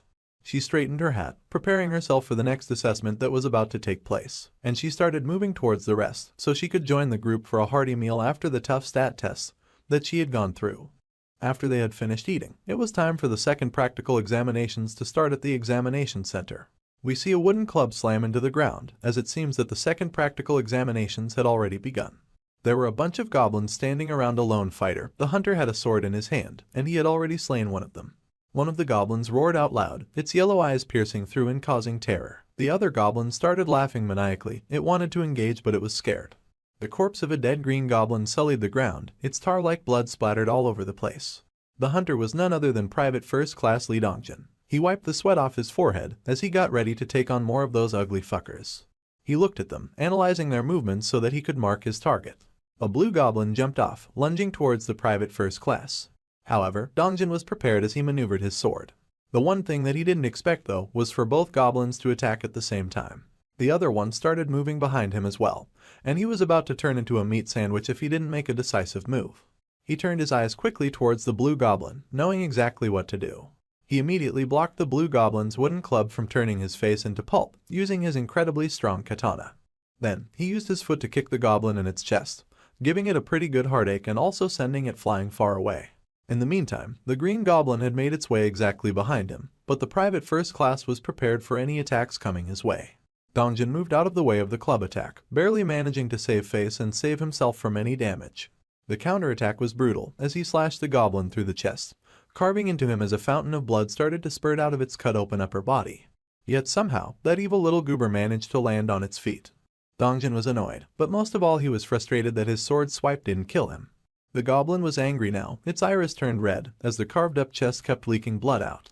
Both of the goblins were now standing in the same place, and they could overwhelm him if they decided to attack together again. As this fight was going on, our hero was looking at it from above and spectating. He stood up at a balcony. It was a spectator area, where people could look at the assessment from afar without putting themselves in danger or confusing the goblins on what their target was. Basically, the second part of the practical exam was called the Specialty Weapons Proficiency, and it was way simpler than what our hero had expected. All they had to do was display the techniques they had learned in the Hunter Corps to the examiners. That was essentially the whole test, and it didn't matter how strong their moves were. All they had to do was follow the manuals in order to pass. Most of the applicants had chosen swordsmanship as their specialty, and while our hero had gotten the perfect score, his buddy, Private First Class Lee Dongjin ended up receiving a very high score as well. The invigilator congratulated him, and was proud of what the private first class had managed to do. Yet something was lingering on his mind, and that was the main combat itself. As Dongjin struggled during the combat, it seemed that his fears had been realized. Minjun expected that his homie would struggle during the combat, because that was one of his weaknesses in general. Goblins were closing in on Dongjin, as this was the last part of the practical exam, known as the ability to handle monsters. People would spectate from above, as a hunter would have to defeat 4 hounds. However, since Dongjin was a private first class, he had to defeat 3 goblins while wielding the chosen specialty weapon. As the goblins closed in, Dongjin managed to cut the green one into half, slicing through it like butter. Now, only the blue one remained, and it wasn't going to be much trouble alone. A splash of blood poured out of the blue goblin. It fell to the ground, breathing its last breath. Dongjin stood above it, with the sword pointing downwards as he was about to stab it through the chest and end its life. He pushed the sword down, cutting through the skin, bone and muscle tissue to pierce the goblin's heart. The invigilator announced that it took our boy a total of 7 minutes and 52 seconds to finish the ability to handle monsters tests. I guess this wasn't a good enough number, because instead of saying anything else, they just told him to return to his seat. The homie looked quite disappointed in himself as he was drenched in sweat, huffing and puffing from tiredness. As he walked away, he knew that his performance wasn't as good as he wanted it to be. Minjun stood up there spectating still. He noted that his buddy had many opportunities to kill the goblins, but he hesitated each time. He would either fall back or keep defending himself by guarding with his sword, and at times, he would also get overwhelmed instead of attacking them himself. Minjun wondered if his boy had no confidence in his own abilities, but he did not want to make any assumptions. Dongjin emerged through the gates, but his head down in disappointment. He felt as if he let himself down. He walked past our hero, still feeling depressed after that subpar performance. Now, it was the turn for our hero to show off his ability to handle monsters, and no matter what happened, today he would become a corporal for sure. He had confidence in himself, and he was going to tear his homie piece by piece until he gained confidence in himself and his own abilities. The other examinees stood by in shock, looking at their fellow hunter as it seems he had made a weird choice. Even the examiner himself, and even Sun Yunseo, the blue-haired Nipo baby, were shocked by his choice. It was a black baseball bat, not just a regular one. It had nails poking out at the head. Yup, our hero had chosen a baseball bat with nails. This was going to be his specialty weapon for this test. The examiner was confused. He assumed that since Minjun had picked this weapon, he was going to have a tough time during the ability to handle monsters tests. However, our hero had a smirk on his face, because he knew that the one thing you require for such a test was something he already possessed. As the gates opened, and the 3 goblins emerged from within it, our hero was confident in his abilities. He knew that all he needed was some powerful impact, as he smiled with his teeth out. The goblins immediately began to rush towards our hero. The fat one was running towards him, while the green ones were jumping around like monkeys towards his direction. But he just stood there nonchalantly, not worrying about anything. He gripped the baseball bat as hard as he possibly could, to the point that the veins on his hand began to show. You see, in his mind, these goblins were nothing but a frail little rabbit. As he swung his bat at the most aggravating pace, he thought of himself as a hawk that can kill rabbits with a simple grip. As the goblins had finally reached him, the swing of his bat was about to reach them as well. They looked terrifying. They had bloodlust on their minds and heavy clubs in their hands. Yet in one fell swipe of his baseball bat, it seems that they completely vanished. Just like a hawk only leaves behind a feather as a sign of its killer instinct, in only 4 seconds, Minjun had accomplished something that took everyone else minutes worth of effort. The goblins had turned into small pieces of demon meat, with nothing else left of them aside from their tiny pieces of flesh. The examiners couldn't believe it. Not only did he receive a perfect score in every practical exam, he simply destroyed those goblins in one hit. The other hunters cheered for him, while the main examiner and Sun Yunseo stood there in shock and nervousness of his ability. He looked up at the spectators, specifically at Sun Yunseo. She gleamed into his eyes, trying to understand what he had just accomplished. However, Minjun simply gave her a wide-jawed smile. He stood there, with his hands raised up, knowing that he was the most powerful hunter to ever touch this assessment. As the other hunters were clapping and cheering, Sun Yunseo was left wondering what kind of a reckless fucker our hero was. It was evening now, and the exam was over. All the hunters stood outside of the building near the buses that had initially brought them there. The examiner congratulated them on doing a good job on the exam. In particular, he praised our hero for doing a phenomenal job. Minjun was about to say his name with private first class before it, but he remembered that he was a corporal now. The examiner laughed it out as he tapped his shoulder, telling him that he was advancing so quickly that he was forgetting his rank. He told him to keep it up, as he continued laughing. The examiner told them that he was concerned since he was the only one from their battalion who advanced this time, but the battalion commander was overjoyed with the report. Everyone circled around our hero, congratulating him on passing, because if he didn't pass, the squad would have gotten bullied when they got back home. They also told him not to bully them when he becomes a sergeant, because he was advancing rapidly. Minjun was overjoyed. He had somehow ranked up so quickly that nothing was off the table anymore. As they made their way back into the bus, he looked behind and saw his homie. Dongjin had a look of disappointment on his face, but our hero gave him a pat on the shoulder. This made him a bit nervous, but also happy that his friend was still being nice to him even though he had ranked up. However, being the menace that he is, Minjun had an entirely different plan in mind when it came to training Dongjin with the specialty weapons. In the bus, the other hunters looked out awkwardly at Minjun. This wasn't for no reason though, because Sun Yunseo had finally decided to approach him for that apology. She stood there, staring at him like a weirdo as he was about to head into the bus. He noticed that she had a private first-class tag on her breast pocket. He knew immediately that she had advanced, and why wouldn't she? She was the second most achieving candidate during the exams. She had done phenomenally well at the ability to handle monsters test, and she was the only one even trying to compete with him on mostly everything else. He knew that it was obvious she would be passing, and with passing came the advancement. He didn't have time to chat though, as he got into the bus and sat down on his seat. However, when he looked outside of the window, there was so much more than the beautiful evening colors to behold. Sun Yunseo was still standing there, staring at him like a lost little puppy. As she looked at him, she wondered if she should take this opportunity to apologize to him. She didn't want to come out as rude like earlier, and started to try her best to apologize. Just as the words were about to leave her mouth, she saw something that made her eyes open wide. It was Minjun, with his face squashed against the glass window. He pointed at his lips to tell her to focus on what he was saying, and began to tell her to never provoke him again. If she ever tried to provoke him again, he stated boldly that she would be dead. I guess he didn't mean that literally, but that still shocked the girl who had just witnessed the incredible amount of strength he had. The bus immediately took off, blazing away in the evening light before the sun set. She stared at the bus as it drove away, leaving nothing but a trail of dust behind it. As she looked at them leaving, specifically Minjun, she finally realized what a crazy son of a bitch he was. This episode starts with the bus speeding away from Sun Yunseo. Although we don't see her, she was told to buzz off by Minjun. As the bus gets onto the freeway and starts to stabilize itself on the speedy motorway, we see that Minjun is about to have a crowd annoy him.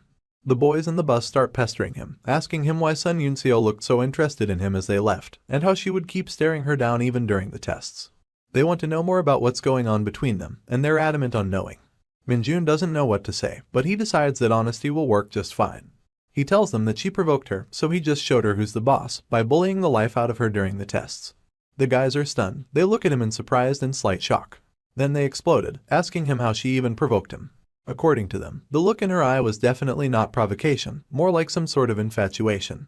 They surround him like wolves. They're mad that he didn't take the chance to get with the hottest recruit in the 104th Division. She was the girl of many soldiers' dreams, and they were pissed that he bullied her a little during the tests. Minjun could do nothing but sit there being annoyed. He told them straight up that she wasn't his dream girl, which annoyed the others. However, their curiosity was more empowering, and they asked him if not her, then who his dream girl actually was. He told them that it was someone named Lumi. The guys were confused. Who the fuck was Lumi? Minjun, give us the tasty deets about this whole situation. Lumi resurfaced in Minjun's memory, the most beautiful woman in the entirety of Dungeon Power Fighter, her beauty unlike any other that Minjun had seen. He was surprised that the others didn't know about Lumi, and he asked them about it. They had an expression of annoyance on their face when they realized who Minjun was talking about. I guess they didn't agree. They knew who Lumi was, but they probably didn't understand his obsession with her. It didn't matter though. These were fruitless conversations because they were on their way back to the training center, where life would go back to normality with no girls in sight. They were back home, back at the training center, and it seems that celebrations were in order. We see empty boxes full of bones. It was apparent that this was a chicken wing party, which reminds me that I should probably eat something, because I've been so busy keeping the channel alive for you guys that I didn't even think about eating. The boys are having the time of their life. The food was hella yummy and they were munching away like monsters. Just when they thought that the food was over, the lieutenant brought even more for them all. He told them that they could eat as much as they wanted today. Redhead and his lackey were pleasantly surprised by the lieutenant's attitude, guessing that he was probably extremely happy about something. The lackey looked back and gave Minjun a thumbs up, thanking him for the meal as he assumed that all of this was because of him. Redhead smiled at Minjun with excitement, surprised by the fact that Minjun already had 3 stars. He told him that he knew Minjun had the potential to become sergeant soon. Minjun didn't say anything, he just kept chugging on his Pepsi. Suddenly, someone entered the room, but would this disrupt the party? It turns out that it won't, because it was Lee Seung-ho holding a big-ass crate of beer. The party was just getting started, as he asked all members of the second squad to gather in the lounge. The second squad boys agreed immediately, while others wondered what was even going on. Lee Seung-ho explained that after he gave the report to the administration about the squad dinner, it was like Christmas had come early. He talked about Minjun's perfect score in the advancement exam in that report, so while Minjun was drinking his soda, he was about to get treated for it. Redhead and Lackey both saw the crate that Lee Seung-ho was holding and immediately got greedy for it. I mean, it's alcohol in a soldier's camp, everybody's bound to want a taste. Lee Seung-ho is a brash person as always, because he tells the two idiots to fuck off. The drinks weren't for them, they were for Minjun and the second squad. The whole room was pissed at them as they left, hoping they choke on the beer and cursing them. Redhead was especially pissed off. He thought that Lee already knew about Minjun's prowess, which is why he put Minjun in his squad right after he had been transferred here. He might be right, but it didn't matter, he wasn't getting shit-faced tonight either way. The day had been quite celebratory, but finally it was night, and the full moon had bloomed to light the entire HQ. The streetlights were lighting the areas within the HQ as our hero decided to take a nighttime stroll. He walked right to the back of the building and looked around to make sure he was truly alone. He cleared his throat, readying himself to say something. "Emerge," he said, and gestured his hand to let some of that demonic energy manifest from it. The puppet began to form out of the dark demonic energy as Minjun held his hand up high. There it was. The little guy looked so adorable, it was like something from a Gritsuko came to life. Minjun looked into its eyes and asked it how it had been. The little guy was happy to be summoned and started to play around with the fly. Minjun was a bit concerned when he had initially realized how harmless the puppet looked, but he had come up with a good way to make it more appealing. He didn't need the puppet to be an assassin, for the time being. He had an entirely different role for this little bugger. As Minjun told the little guy that he would be gathering information, like a secret agent in the shadows, the puppet disregarded the news even though it heard what its master had said. It was just too busy fucking around with the fly. Suddenly, Minjun heard someone's loud and annoyed voice in the background, and he turned his head while Tiny got startled. He told the puppet, "We'll call him Tiny from now, to stop dicking around and follow anyone who seems high-ranking." He wanted Tiny to gather information about any sort of unusual occurrences, especially if those unusual occurrences are related to demonic energy. Tiny put his hand out, asking his master for something in return for his loyalty, perhaps. Minjun realized that he was simply asking for permission to go, so he formed a small vortex of demonic energy in his hand as he approached his minion. He handed off the small vortex to Tiny, and the puppet took it like a champ. He immediately started dashing away into the opposite direction once he got a hold of the demonic energy. Meanwhile, Minjun was softly yelling at him to be cautious and not get caught. As Tiny ran off all excitedly, Minjun stood there feeling hella anxious. He was worried about what the consequences would be if someone saw him. But it didn't matter for the time being, because in that case, the whole squad would go into a state of emergency anyways. Suddenly, he was about to feel even more anxious as Sergeant Lee Seung-ho came up behind him and asked him what the hell he was doing out back. Minjun stood there stunned for a bit, thinking of a good excuse to slap the sergeant in the face with. He turned around slowly and said it was because he hadn't gotten drunk in a while, which is why he needed some fresh air after the beer. Lee asked him if he had low tolerance. Minjun surely wasn't going to admit that, because dark mages quite literally cannot get drunk. You see, they're built quite different to your usual homies. It didn't matter whether it was alcohol, anesthesia, poison or any sort of disease. As soon as it entered a dark mage's body, it immediately detoxified itself and killed the effects. Sergeant Lee congratulated our boy on the advancement, and Minjun thanked him for the celebration and the beer. However, the sergeant told him not to get too comfortable or cocky now that he was ranking up, but to also ensure that he was keeping up the good work. Minjun nodded his head. He was going to make the sergeant proud. Lee Seung-ho left Minjun to it, letting him take in the fresh air, but he reminded him that since his tolerance isn't low, he shouldn't linger outside for too long and to join the squad as soon as possible, because the guys were going to wrap up the beer by themselves otherwise. Minjun breathed a sigh of relief as the sergeant walked away. He knew that he would need to be even more careful from now on if he didn't want to make anyone feel suspicious of him. In any case, the more Minjun had gotten to know the sergeant, the more he realized how normal and by the book he was. Though, that was never going to be an issue for him. Minjun never cared much for anyone's personality type, and he surely wasn't going to care about Lee's. The moonlight was as beautiful as ever, it was radiant and glowing. The next day, as morning came rolling in and brightening everything around the HQ, it was time for those in charge to have a conversation. The two in charge, the captain and the commander, were looking at the scores from the advancement exams and realizing that Minjun was a separate beast. The commander was thinking of killing all of the fuckers who attended the test, but Minjun saved them by getting a literal perfect score. The captain mentioned how Minjun had set an entirely new record of 4 seconds in the ability to handle monsters test. This reminded the commander how much Choi Soonbyum from the training center kept praising him. Now he realized why. He had surpassed every single one of their expectations and had raised the standards for all soldiers in the Hunter Corps. The commander then reminded the captain that Minjun was also the one who defeated all of the middle bats at the oil reserve. The captain knew of this. Minjun had been the first to jump into combat. He was the only one who had the balls to take action right away. The commander was so severely impressed by Minjun's skills, how he had become corporal in less than a month, and how extraordinary his advancement was. The commander knew that Minjun would be someone exceptional in just a short while from now. However, something lingered on his mind. He knew that soon the entire Hunter Corps will know about him, and when that happens, he will start to get observed by them. The captain asked if he meant the Hunter Special Forces Brigade, and asked the commander if he really trusted Minjun to that level of responsibility. The commander had full confidence in Minjun at this point. He had seen countless hunters till this point, and these hunters that managed to join that Special Forces Brigade were known as Hunter Corps legends. It was time for a new legend to rise up, and the commander had high expectations that it would be Minjun. The scene switches to a desert landscape. Among the tall sand dunes and rocky cliffs, a foggy aura lingers. We see a soldier, geared up in his battle suit, walking through the sandy arena. Suddenly, reptilian monsters started to emerge out of one side. The other side saw rock golems jump out. Meanwhile, you had brutish orcs and small goblins accompanying the lizard folk. This soldier was surrounded. As the monsters glared this lone warrior down, screaming at the top of their lungs to intimidate the man, he realized that they had him surrounded, the orcs, the goblins, all of the monsters' combined forces. It was none other than Minjun, as he looked at them and smiled. He asked if they had all finally gathered in one place for him, as he bonked his own helmet with his spiked baseball bat. The scene switches once more to a hunter chugging on a grape-flavored energy drink right out of the bottle. Perhaps he was trying to get rid of the hangover. Dongjin woke up, looking bizarrely overtaken by the effects of last night's drinking. Minjun, on the other hand, walked into the room looking as fresh as ever. The other two saw him, looking absolutely okay, while they were diving in their own nausea. They looked at Minjun, and he looked back at them. The ponytail guy, tired out of his mind, asked Minjun if he was alright. Minjun said that he was completely fine, which shocked Ponytail because Minjun had drank so much. Ponytail admitted that Minjun really was a monster, but our boy's attention was elsewhere.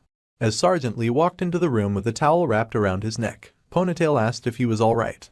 Turns out, Sergeant Lee was covered in sweat, but he was okay. He had been sweating himself out and had managed to detoxify his body. Minjun had a fruity moment where he admired Sergeant Lee's body and thought of how soldier-like he looked. Do not ship this, we ship Minjun with the Nepo baby. Sergeant Lee asked Minjun if he had been to the gym already, but Minjun hadn't had the time to give it a look-see so far.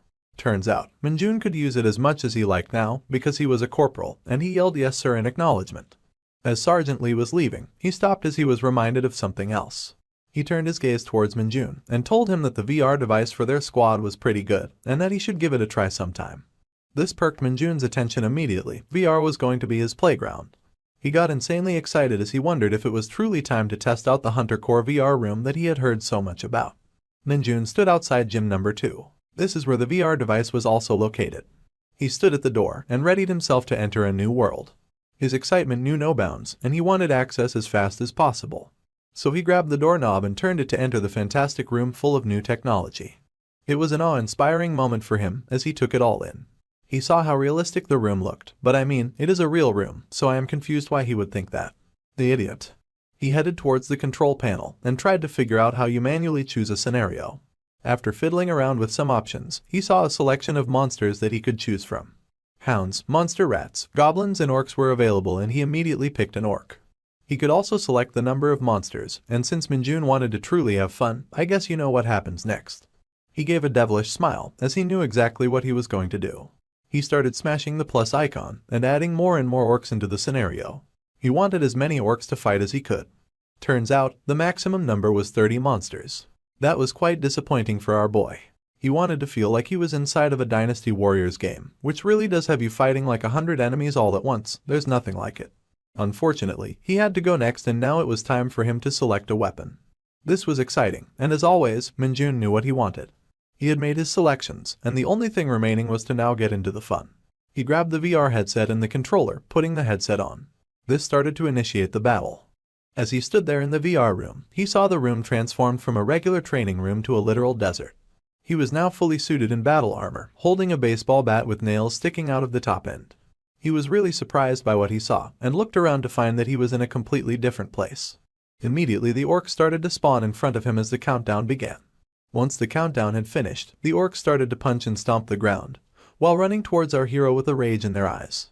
Minjun was ready, though, with a baseball bat in his hand and excitement in his eyes. He appreciated how well made the VR scenario really was. One by one, he started to smack the orcs away with his baseball bat as they kept approaching him. As the hits were connecting, he realized how satisfying the impact against the enemies was feeling. He was destroying the enemies though, cracking open their skulls with his baseball bat and sending them flinging around the whole area. There were still more of them coming though, they kept emerging out of thin air and they looked brutal. Minjun was loving how realistic it felt as he yelled at them to come at him. As he broke another orc's skull, it fell to the ground and started to despawn. It seems that he had taken care of all of the enemies, because there were no more left as the final few vanished. That was it, the battle had completed. Minjun was a bit disappointed though, because the battle felt a little lacking due to the quantity of enemies being only 30. So, when he got a dastardly idea, he knew right away that he had to give it a shot. He selected 30 goblin units, he then selected 30 orc units, along with 30 stone golem units and 30 lizardmen units. As Minjun fixed his helmet, he knew that he had done what he intended on doing. He was excited as this was now a real monster hunt. The army of enemies surrounded him, the stone golems on one side, the orc units, lizardmen and goblins on the other. They had all gathered, and it was time for Minjun to get into the combat, as the countdown started. 3, 2, 1, the fight started, and the lizards were the first to jump at him. The orcs started to dash towards him as well. Scratch that, it seems all of them were doing a combined attack, but Minjun was just happy to meet them all and introduce them to Lucille. That's a Walking Dead reference for you uncultured swines. As he leaped into the air with a horrifying look in his eye, he called them all cuties that he was going to kill. The first blow landed on an orc, destroying its skull in its entirety. Right after, he gave a stone golem a real beating with his bat while the orc was throwing up blood. The lizards were not going to stay safe either, their long faces were getting smashed to shit. Don't even ask about the goblins, those guys simply never stood a chance. As a goblin pounced at our hero after he had took down the stone golem, Minjun dodged its swipe attack. He then returned the favor by hitting the goblin right on the next, dismantling its entire existence. As he beat up the goblin to kingdom fuck, the other monsters were shocked by the sheer might of this warrior. The fight lasted several minutes, but it was clear that these monsters stood no chance against our hero. Soon after, the only one remainder was a lizard who got hit in the face really hard. Poor bastard. And that was it. When that lizard hit the ground, it was game over for the monsters. He stood around a sea of bodies, different types of monsters all lay beneath his feet. The battle had completed, and Minjun had won with pure ease. He tapped his helmet so that he could get himself out of the virtual reality experience, and the simulation began to terminate. He was out, but he had a lot of fun doing that. As he took the helmet off, faced with reality again, he proclaimed how insanely fun that was as an experience. Minjun liked it so much that he claimed that this was the best thing after Dungeon Power Fighter. Suddenly a notification window popped up and notified him that a skill called Basic Blunt Weapon Handling had been created. Minjun was a bit surprised as he looked into this. His proficiency with linked weapons had increased, and he wondered if it was this easily done. He was pleasantly surprised now, having skills was always a bonus. He had never even anticipated weapon skills, so this was a good thing to find out. Now he knew one thing that was a game changer. He didn't need dungeons anymore to acquire skills, he could do that simply in the gym. As he walked out of the VR room, he noted that he should come and play with other weapons too when he has free time. He noticed someone walking towards him. It was none other than our boy Dongjun, but he seemed to have a concerned look on his face. Minjun asked him what's going on. The private first class was terrified, pointing towards the board next to the VR room door. Minjun was confused as to what he was talking about, but as he looked, he realized what it was. All of the units that he had defeated in the second simulation were mentioned on the board. This was unprecedented, and everybody was going to find out about it soon. For a moment, both of them just stood there in silence. Dongjun asked him if he really defeated all of them. Minjun was a bit hesitant to answer, but then he got an idea, one that could both free him of this record and also help Dongjun get past his fear of handling monsters. He looked at Dongjun with a high-rank superior dickhead look on his face and told him that they were going to have a little chat in the gym. Dongjun was confused and somewhat scared. He asked Minjun why. The corporal was not going to give him an explanation though, as he carelessly looked away. Psych. He gave him a terrifying look of pure horror and told him that he was going to be training. He pushed Dongjun into the gym, while Dongjun pleaded that he was still hungover, but Minjun told him that he'd be fine once he breaks a sweat. The door closed shut, and I cannot imagine the horror going on behind it. In any case, someone else wandered around to the gym side. He looked at the record on the board, which stated how 120 monsters had been brutally killed in the simulation. It was none other than Corporal Dickhead, and he almost shit himself when he saw that list. He had never seen anything like this in all his years of being a hunter, and I'm sure that he was going to spread this news around. Another snowy day at the base, and Corporal Kim is walking out of the command building with a face that certainly tells a story. A story about a man who may or may not have seen a literal god in action. When he comes back to the barracks, he finds his fellow douchebags loitering around in the locker room as usual. A private gets up when he sees the corporal walking inside. The corporal asks him if he has seen the others, but he's mainly only interested in knowing about Kim Min-jun. The nervous private replies that everyone has gone to the storage room to fetch the snow removal equipment. And as for Corporal Min-jun, the private states that he would be staying at the gym until the start of their scheduled activities. However, the poor private messed up his act by mistakenly calling Kim Min-jun as the corporal in front of a narcissist bully. He was expecting to get punished for that, but surprisingly, Corporal Dickhead is now an enlightened being. He shows no signs of jealousy or hatred, and calmly orders the private to find Kim Min-jun and tell him that the platoon commander is looking for him. The private accepts the orders, and immediately rushes out of the room before the bully changes his mind. The said bully then pulls up next to the remaining guys in the locker room, asking them what they're doing. It turns out, the men were being men and betting on something utterly stupid. In fact, they even asked Corporal Dickhead to join them if he wanted. It was a bet with their entire monthly salary on the line, and they were guessing how long it would take for Kim Min-jun to rank up and become a sergeant. The corporal took a look at the sheet, and wondered why these idiots were always trying to bet on everything that happened at the base. But what's more interesting here is the fact that the ponytail dude wagered that Min-jun would rank up in 6 months. The purple hair laughs hysterically at his ridiculous assessment, but Ponytail is confident in his bet. He makes the point that Kim Min-jun is definitely not normal, so it wouldn't make sense to judge him with common sense either. Meanwhile, the corporal was simply looking at the sheet, making an assessment of his own. While the purple hair kept teasing the Ponytail on his terrible decision, the corporal decided to take part in the bet as well. He put down the sheet with the pen, and Ponytail picked up on his entry immediately. His eyes popped open in surprise when he noticed the time that the corporal had estimated for Min-jun's next advancement, and shouted at him that he cannot be serious. And if he is, he won't be able to take this back later. The Ponytail kept shouting that he would lose his entire month's salary with such a stupid bet, but Corporal Dickhead simply did not care. He waved his hand, and quietly exited the room. Seeing his confidence, the Ponytail comments that Corporal Dickhead is even crazier than himself. And I don't blame him either, because looking at the betting sheet, we see that Corporal Kim wagered that Min-jun will become a sergeant within a single month. The scene then switches to the gym, where a bunch of weirdly colored dumbbells are placed neatly on their racks. Weighted bars are propped up on their stands. And a big sign on the wall warns us that using the equipment made out of redstone is prohibited, unless you have someone to spot you. I guess that explains the weird color of the equipment. And that would also explain why our boy is using the heaviest redstone bar by himself to do some squats. I mean, we all know that he doesn't really need a spotter. As he gets up with the bar, we get to witness the incredible buff body that he's always hiding under his unassuming clothes. I don't know about the accuracy of this anatomy, but I'm low-key drooling over his muscles. His back isn't the only thing he has to show either. My man has the arms of a Goliath. After a good few sets of dumbbell curls, he lets go of the incredibly heavy redstone weights to look at his gains. Although the special equipment is making him bulk up, our boy has been using these weights regularly, but his stats haven't increased all that much. In times like these, he can't help but remember the world of Isgard, where he had access to all his OP skills, and he could increase the level of his skills by increasing his stats. If he had such a skill in this world, Min-jun is sure that he would be nothing less than a Super Saiyan. But for now, he has to put up with the slow increase rate of his stats. But this is when a notification window pops up, and our hero lays his eyes upon something really interesting. A new E-ranked skill called Power has been created, and it has immediately increased his strength stat by 5 points. It looks like a really crappy and basic skill at first, but Min-jun is just happy to gain something new, because he can rank it up with time anyway. Meanwhile, the private who was sent to fetch him has arrived at the door. He salutes the corporal with a stiff and nervous expression, and relays the information that the platoon commander is looking for him in his office. Min-jun, drunk with the reward of just unlocking a new skill, looks back with his sparkly eyes, thanking the private and agreeing to see the commander. There's nothing else for the private to say here, but he's left truly confused at Min-jun's weird as fuck expression.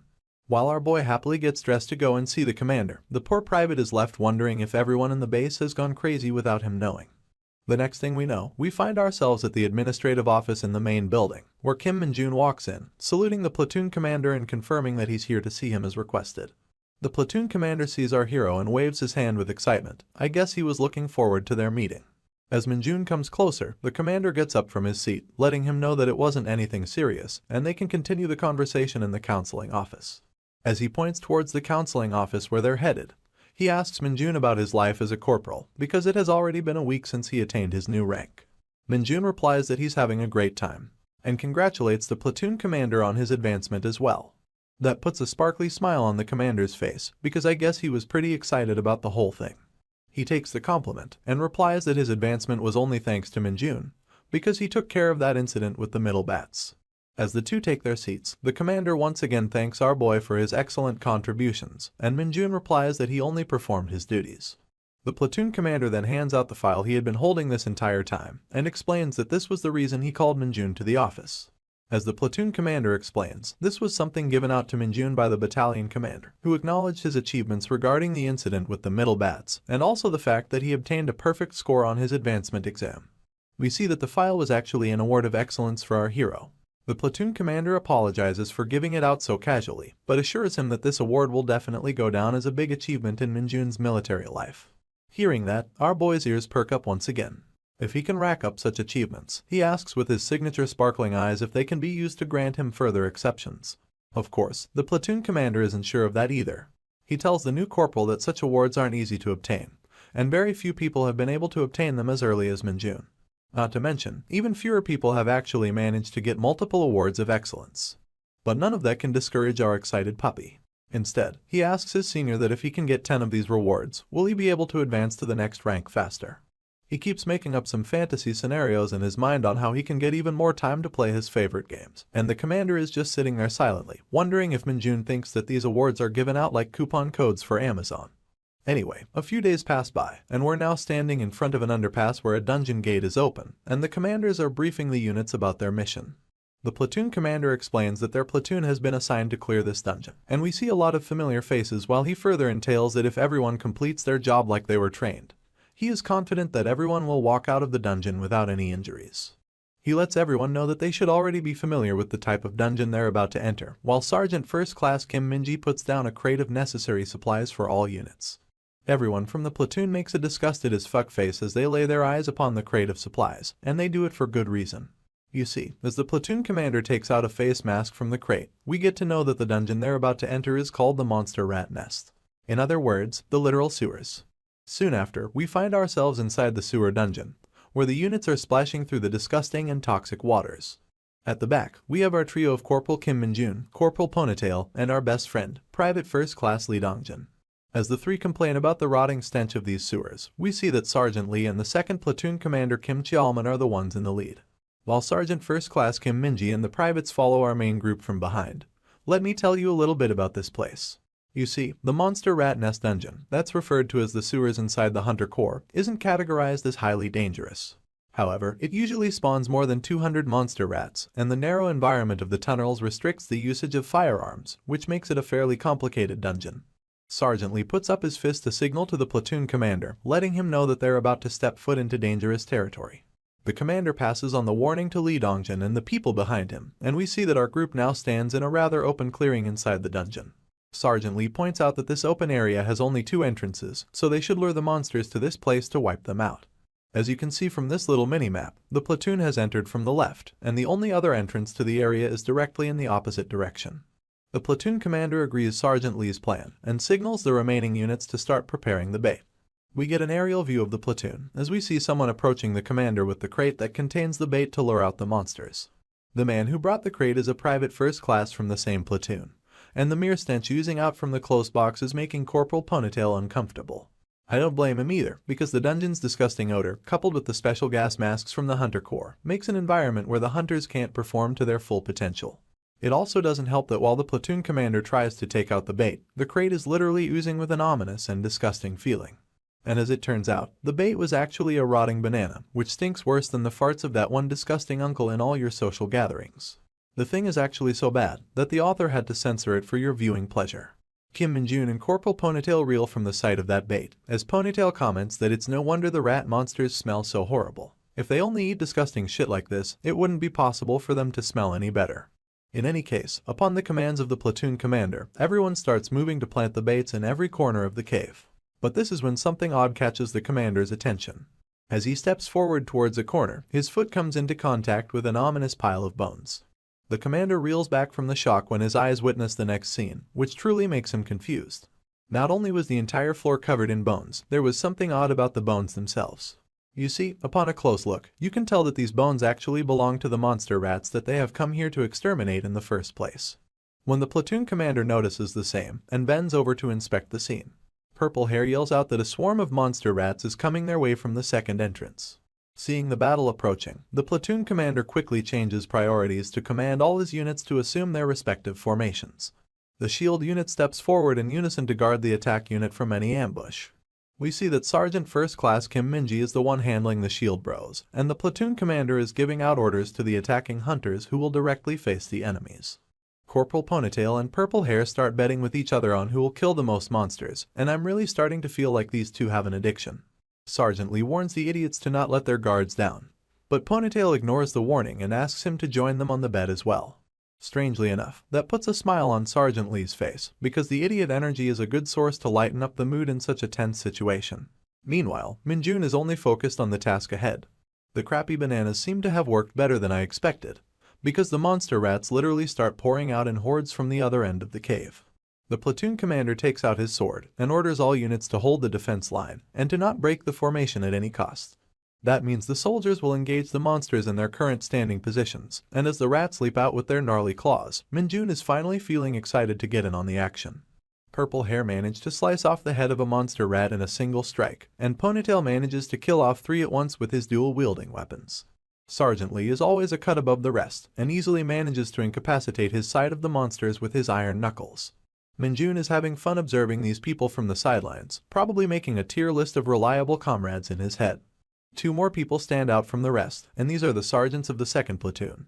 One of them is Sergeant Kim Jeongti with his war hammer, and the other is Sergeant Cho Tae-wook with his exceptional skill in dual-wielding katanas.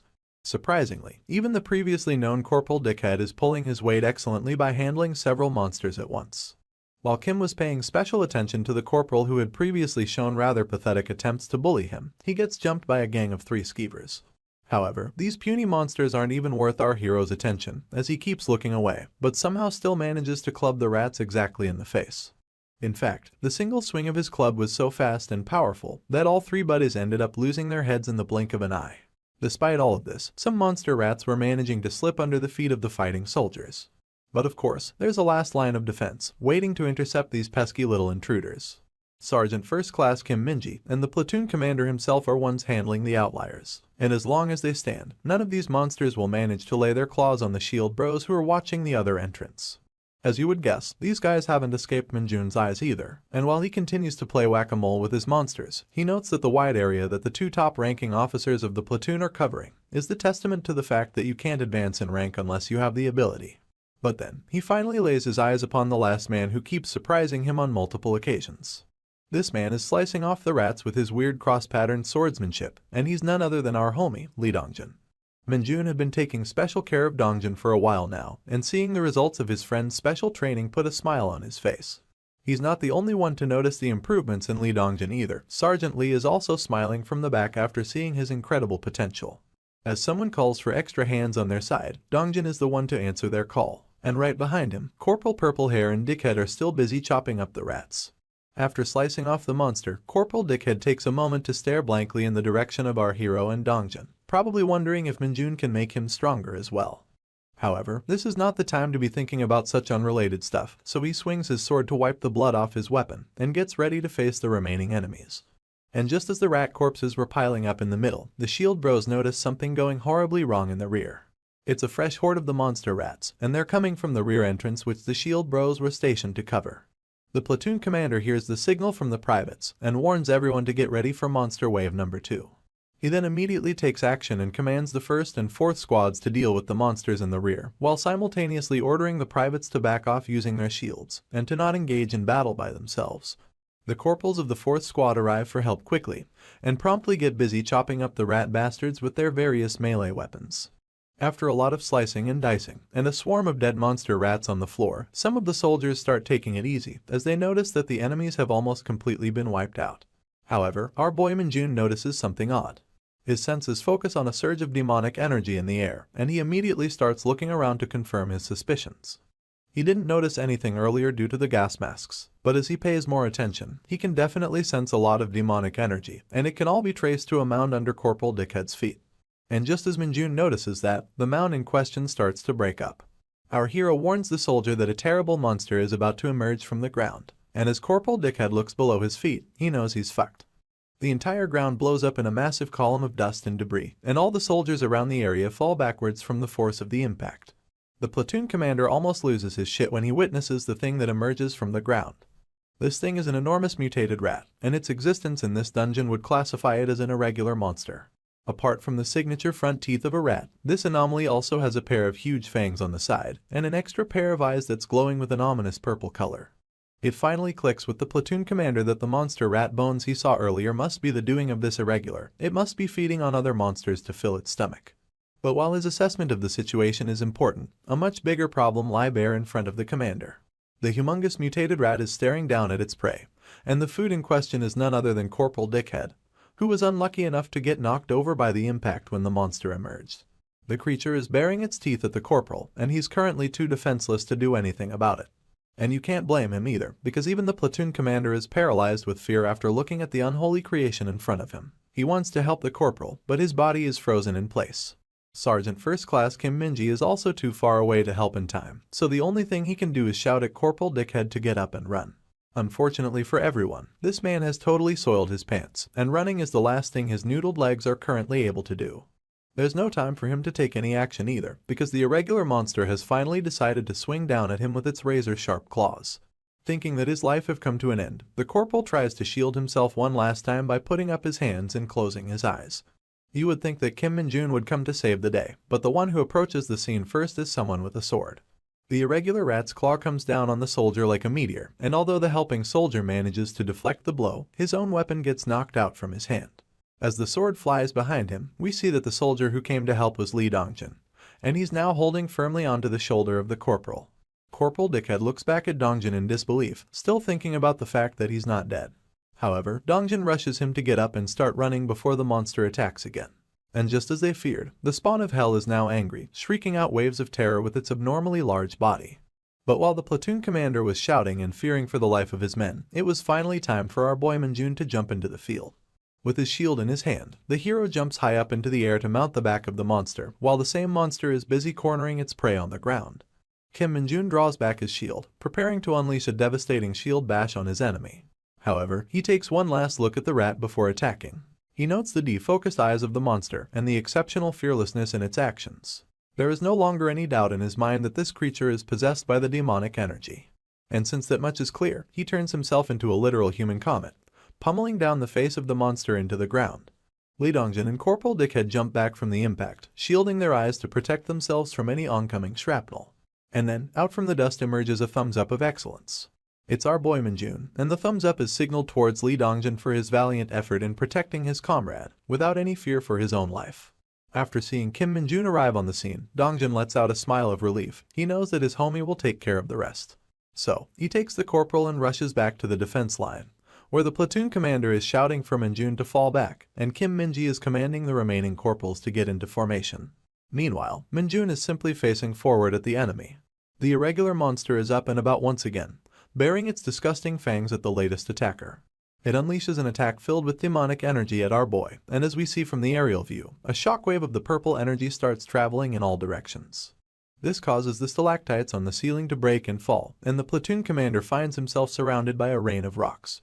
All the dust knocked up by the stalactites act as a smokescreen for Min-jun, who thanks the monster for helping him conceal the fight from the others. The gigantic monster is now going for a claw attack at our hero, almost feeling like it's ripping through the dimension itself. However, its opponent is a literal god amongst men, and we see his eyes sparkle with his own brand of demonic energy. Min-jun can afford to go wild now, since the monster already went through the trouble of providing him with the smoke screen. In the very next moment, he shoots forth like a bullet, striking the monster rat in the leg, breaking it completely. He follows up that attack with a shield rush, and manages to bash the monster with such immense force that it actually gets knocked back at supersonic speed. But it's still not over, as Min-jun abandons his shield and rushes straight towards the monster to deal the finishing blows. He ends up unleashing a barrage of superhuman fist strike, and the poor monster can do nothing but screech in agony. After a few seconds, he stops his punch in midair to look at the condition of the monster. And needless to say, this poor bastard couldn't be any more dead. Its muscles have caved in where the punches landed, pieces of its ears are missing, and almost all of its teeth are gone. Seeing that, Min-jun opens up his fist and begins harvesting the demonic energy of the monster. The energy leaves the corpse in waves and gathers on our hero's hand in the shape of a cackling ball, fueling him with even more power. As all the remaining energy gets sucked out of the rat, its eyes slowly start to lose the purple glow that once made it scary. And when that is over, a notification window pops up, letting our hero know that his demonic energy stat has increased by 1 level. Kim Min-jun didn't expect this creature to hold so much demonic energy. So, as a gesture of politeness, he takes out his metal bat and thanks the monster rat for its awesome loot, before proceeding to beat it to a pulp. The fight inside the sewer dungeon was now over, and we stand outside at the base where the army is guarding the entrance. The boys from the 2nd platoon are exhausted and catching their breaths on the road until it's time for them to head home. Looks like Purple Hair managed to pull ahead of Ponytail in their bet, so he keeps telling him to admit his defeat. There's nothing for him to refute here, so Ponytail swallows the loss, but we all know these two idiots will bet on something again. Now we take a look at the platoon commander, who's on phone with the HQ, briefing them about the situation. He explains how they were attacked by an irregular monster and how all squads have managed to escape safely. He also confirms that there was only one such monster in the dungeon, and looks over at our boy Min-jun as he tells the HQ that the monster was defeated by a member of his platoon. Meanwhile, our hero is busy smelling the stink on his clothes, kind of like how you can't help but smell your hand after scratching your balls. But of course, you always regret your decision later, and Min-jun's reaction is no different. At least the commander is being more useful and requesting for reinforcement task force in the meantime. While Min-jun tries to dust off the stink from his uniform, someone approaches him to complain that they never find anything normal on the front lines. It turns out to be Ponytail, and as he takes a seat on the ground, he just wants to thank our boy for saving everyone's ass inside the dungeon. He even mentions how he was frozen in fear when he saw the irregular monster. Min-jun decides to turn polite for once and says that he did nothing more than his duty. In fact, he apologizes for jumping ahead without any orders from his superiors. But as Ponytail remembers the monstrosity that rose in front of them, he knows that orders wouldn't matter in such an obvious state of emergency. He thanks Min-jun once again for taking action, because if he hadn't, Corporal Dickhead and Dongjin would have died by the hands of that creature. Right now, Corporal Ponytail is worried about our hero instead. He asks him if he's alright and whether he got hurt during the fight. Min-jun doesn't say anything, but simply nods his head to confirm that he's okay. His expression tells us that he's glad to see that someone cares about his safety. But then, someone else asks him the same question, wondering if he's really not injured at all. This time, it's the platoon commander himself, and the seriousness on his face is a clear sign that he's starting to grow suspicious of Min-jun. Still, our boy shows no signs of nervousness and replies that he doesn't have a single scratch on his body. At which, even Ponytail wonders if the dude is even human. The commander lets out a huge sigh while holding his head and orders Min-jun to meet him in his office when they head back to base. Looks like he has a lot of questions, but very little answers. Min-jun finds it odd that the commander would need to talk to him, but he agrees to the orders anyway. Even when he was walking back towards his truck, Ponytail noted that the commander wasn't looking very happy. Just as we see him holding his head in confusement, Kim Min-ji can be heard on the phone right behind him. After getting off the phone, he informs the commander that all members of the platoon have only suffered minor injuries. Dongjin has also completed his examination and is headed back to the camp. The commander's face finally starts to lighten up when he hears that even the dickhead corporal only suffered minor bruises on his head and will be able to join the camp by tomorrow. The commander lets out a huge sigh of relief, and Sergeant First Class taps his shoulder to assure him that everything is fine. He then turns around on his feet in an attention stance and shouts the final command to all squads. He lets them know that due to unforeseen circumstances, they will finish their attempts to clear the dungeon for today. He then orders everyone to check their equipment and get ready to head back, and all units shout yes to the command. We now find ourselves back at the administrative office in the main building of the camp, where Min-jun is sitting next to the commander, as the commander states that he called him here because of his report. He wants Min-jun to write down in detail how he defeated the monster, and he will then submit the report to his superiors. Our boy takes up the pen and paper, but he doesn't really know what to write on it. I mean, he tried to beat the thing with his shield, but since that didn't kill it, he just finished it off with his fist. But if he writes something like that, he can't really imagine if the people at the HQ would even believe him in the first place. The commander notices his hesitation in the matter and puts down his bottle of 5-hour energy on the table. He couldn't see clearly because his vision was obstructed, but there's something he really wants to know about the fight, so he asks Min-jun directly. With a bead of sweat rolling down his face, he asks our hero if he defeated the monster with just his bare fists. Min-jun's knuckles were already bruised up a little from the last fight, and his hand twitched when the commander called him out. He was caught in the action, and our boy isn't exactly a good liar, so instead of making up an elaborate story, he just admits that he had to use his fists because he couldn't really think of anything else in the heat of the moment. His words make the commander lose the light in his eyes as he blankly asks Min-jun to reveal his stats. As casual as ever, our hero reveals that his strength stat is 65, whereas his agility stat is a solid 60. Obviously, that makes the platoon commander flinch in surprise. Even as a first lieutenant, his stats are only 40, which are already above average. But somehow, a seemingly regular soldier in front of him claims to have both of his strength and agility stats above 60. The commander falls back on his chair to look at the ceiling, when he realizes that Minjun's stats are more than double than that of an average sergeant. He lets out a sigh when he thinks that Minjun could have been a part of the Hunter Military Academy, especially when he has such exceptional stats. But when he looks at the innocent face of our hero again, he remembers that Minjun is supposedly a high school dropout, which would complicate his enrollment into a prestigious academy, even if his talents were exceptional. Still, the commander plays his part of a responsible superior and informs our hero that if he ever plans on becoming an executive, he should take the GED tests to go to university. He further entails that once Minjun becomes a sergeant, he will be able to take up some online programs, which would help him prepare for the exams. But as you can already see from Minjun's face, he's not too keen about the idea. He scratches his cheeks in awkwardness and admits to the commander that he has never liked studying. If he can rank up with just his achievements, that alone is enough to satisfy him. Hearing that, the commander lets out a pleasant exhale. He gets comfortable in his chair and tells Minjun that he won't force him if he's not comfortable, but if he ever changes his mind, he would always let him know. In the end, I guess he's happy to know that Minjun would be staying in his platoon. It's already nighttime at the base, and the commander tells our boy that he will fill out the report on his own, ordering him to head back and get some rest. Minjun thanks the commander and opens the door to get ready to leave. But before that, the commander has one last thing on his mind. He stares at his cap, which bears the insignia of the first lieutenant, and realizes the rank difference between himself and a corporal. So, he stops Minjun one last time before he exits the room. He tells him that if it weren't for him, it's possible that the entire platoon would have been wiped out by that monster. He remembers the horror of facing that creature in front of him and mentions how he was frozen solid, not able to do anything.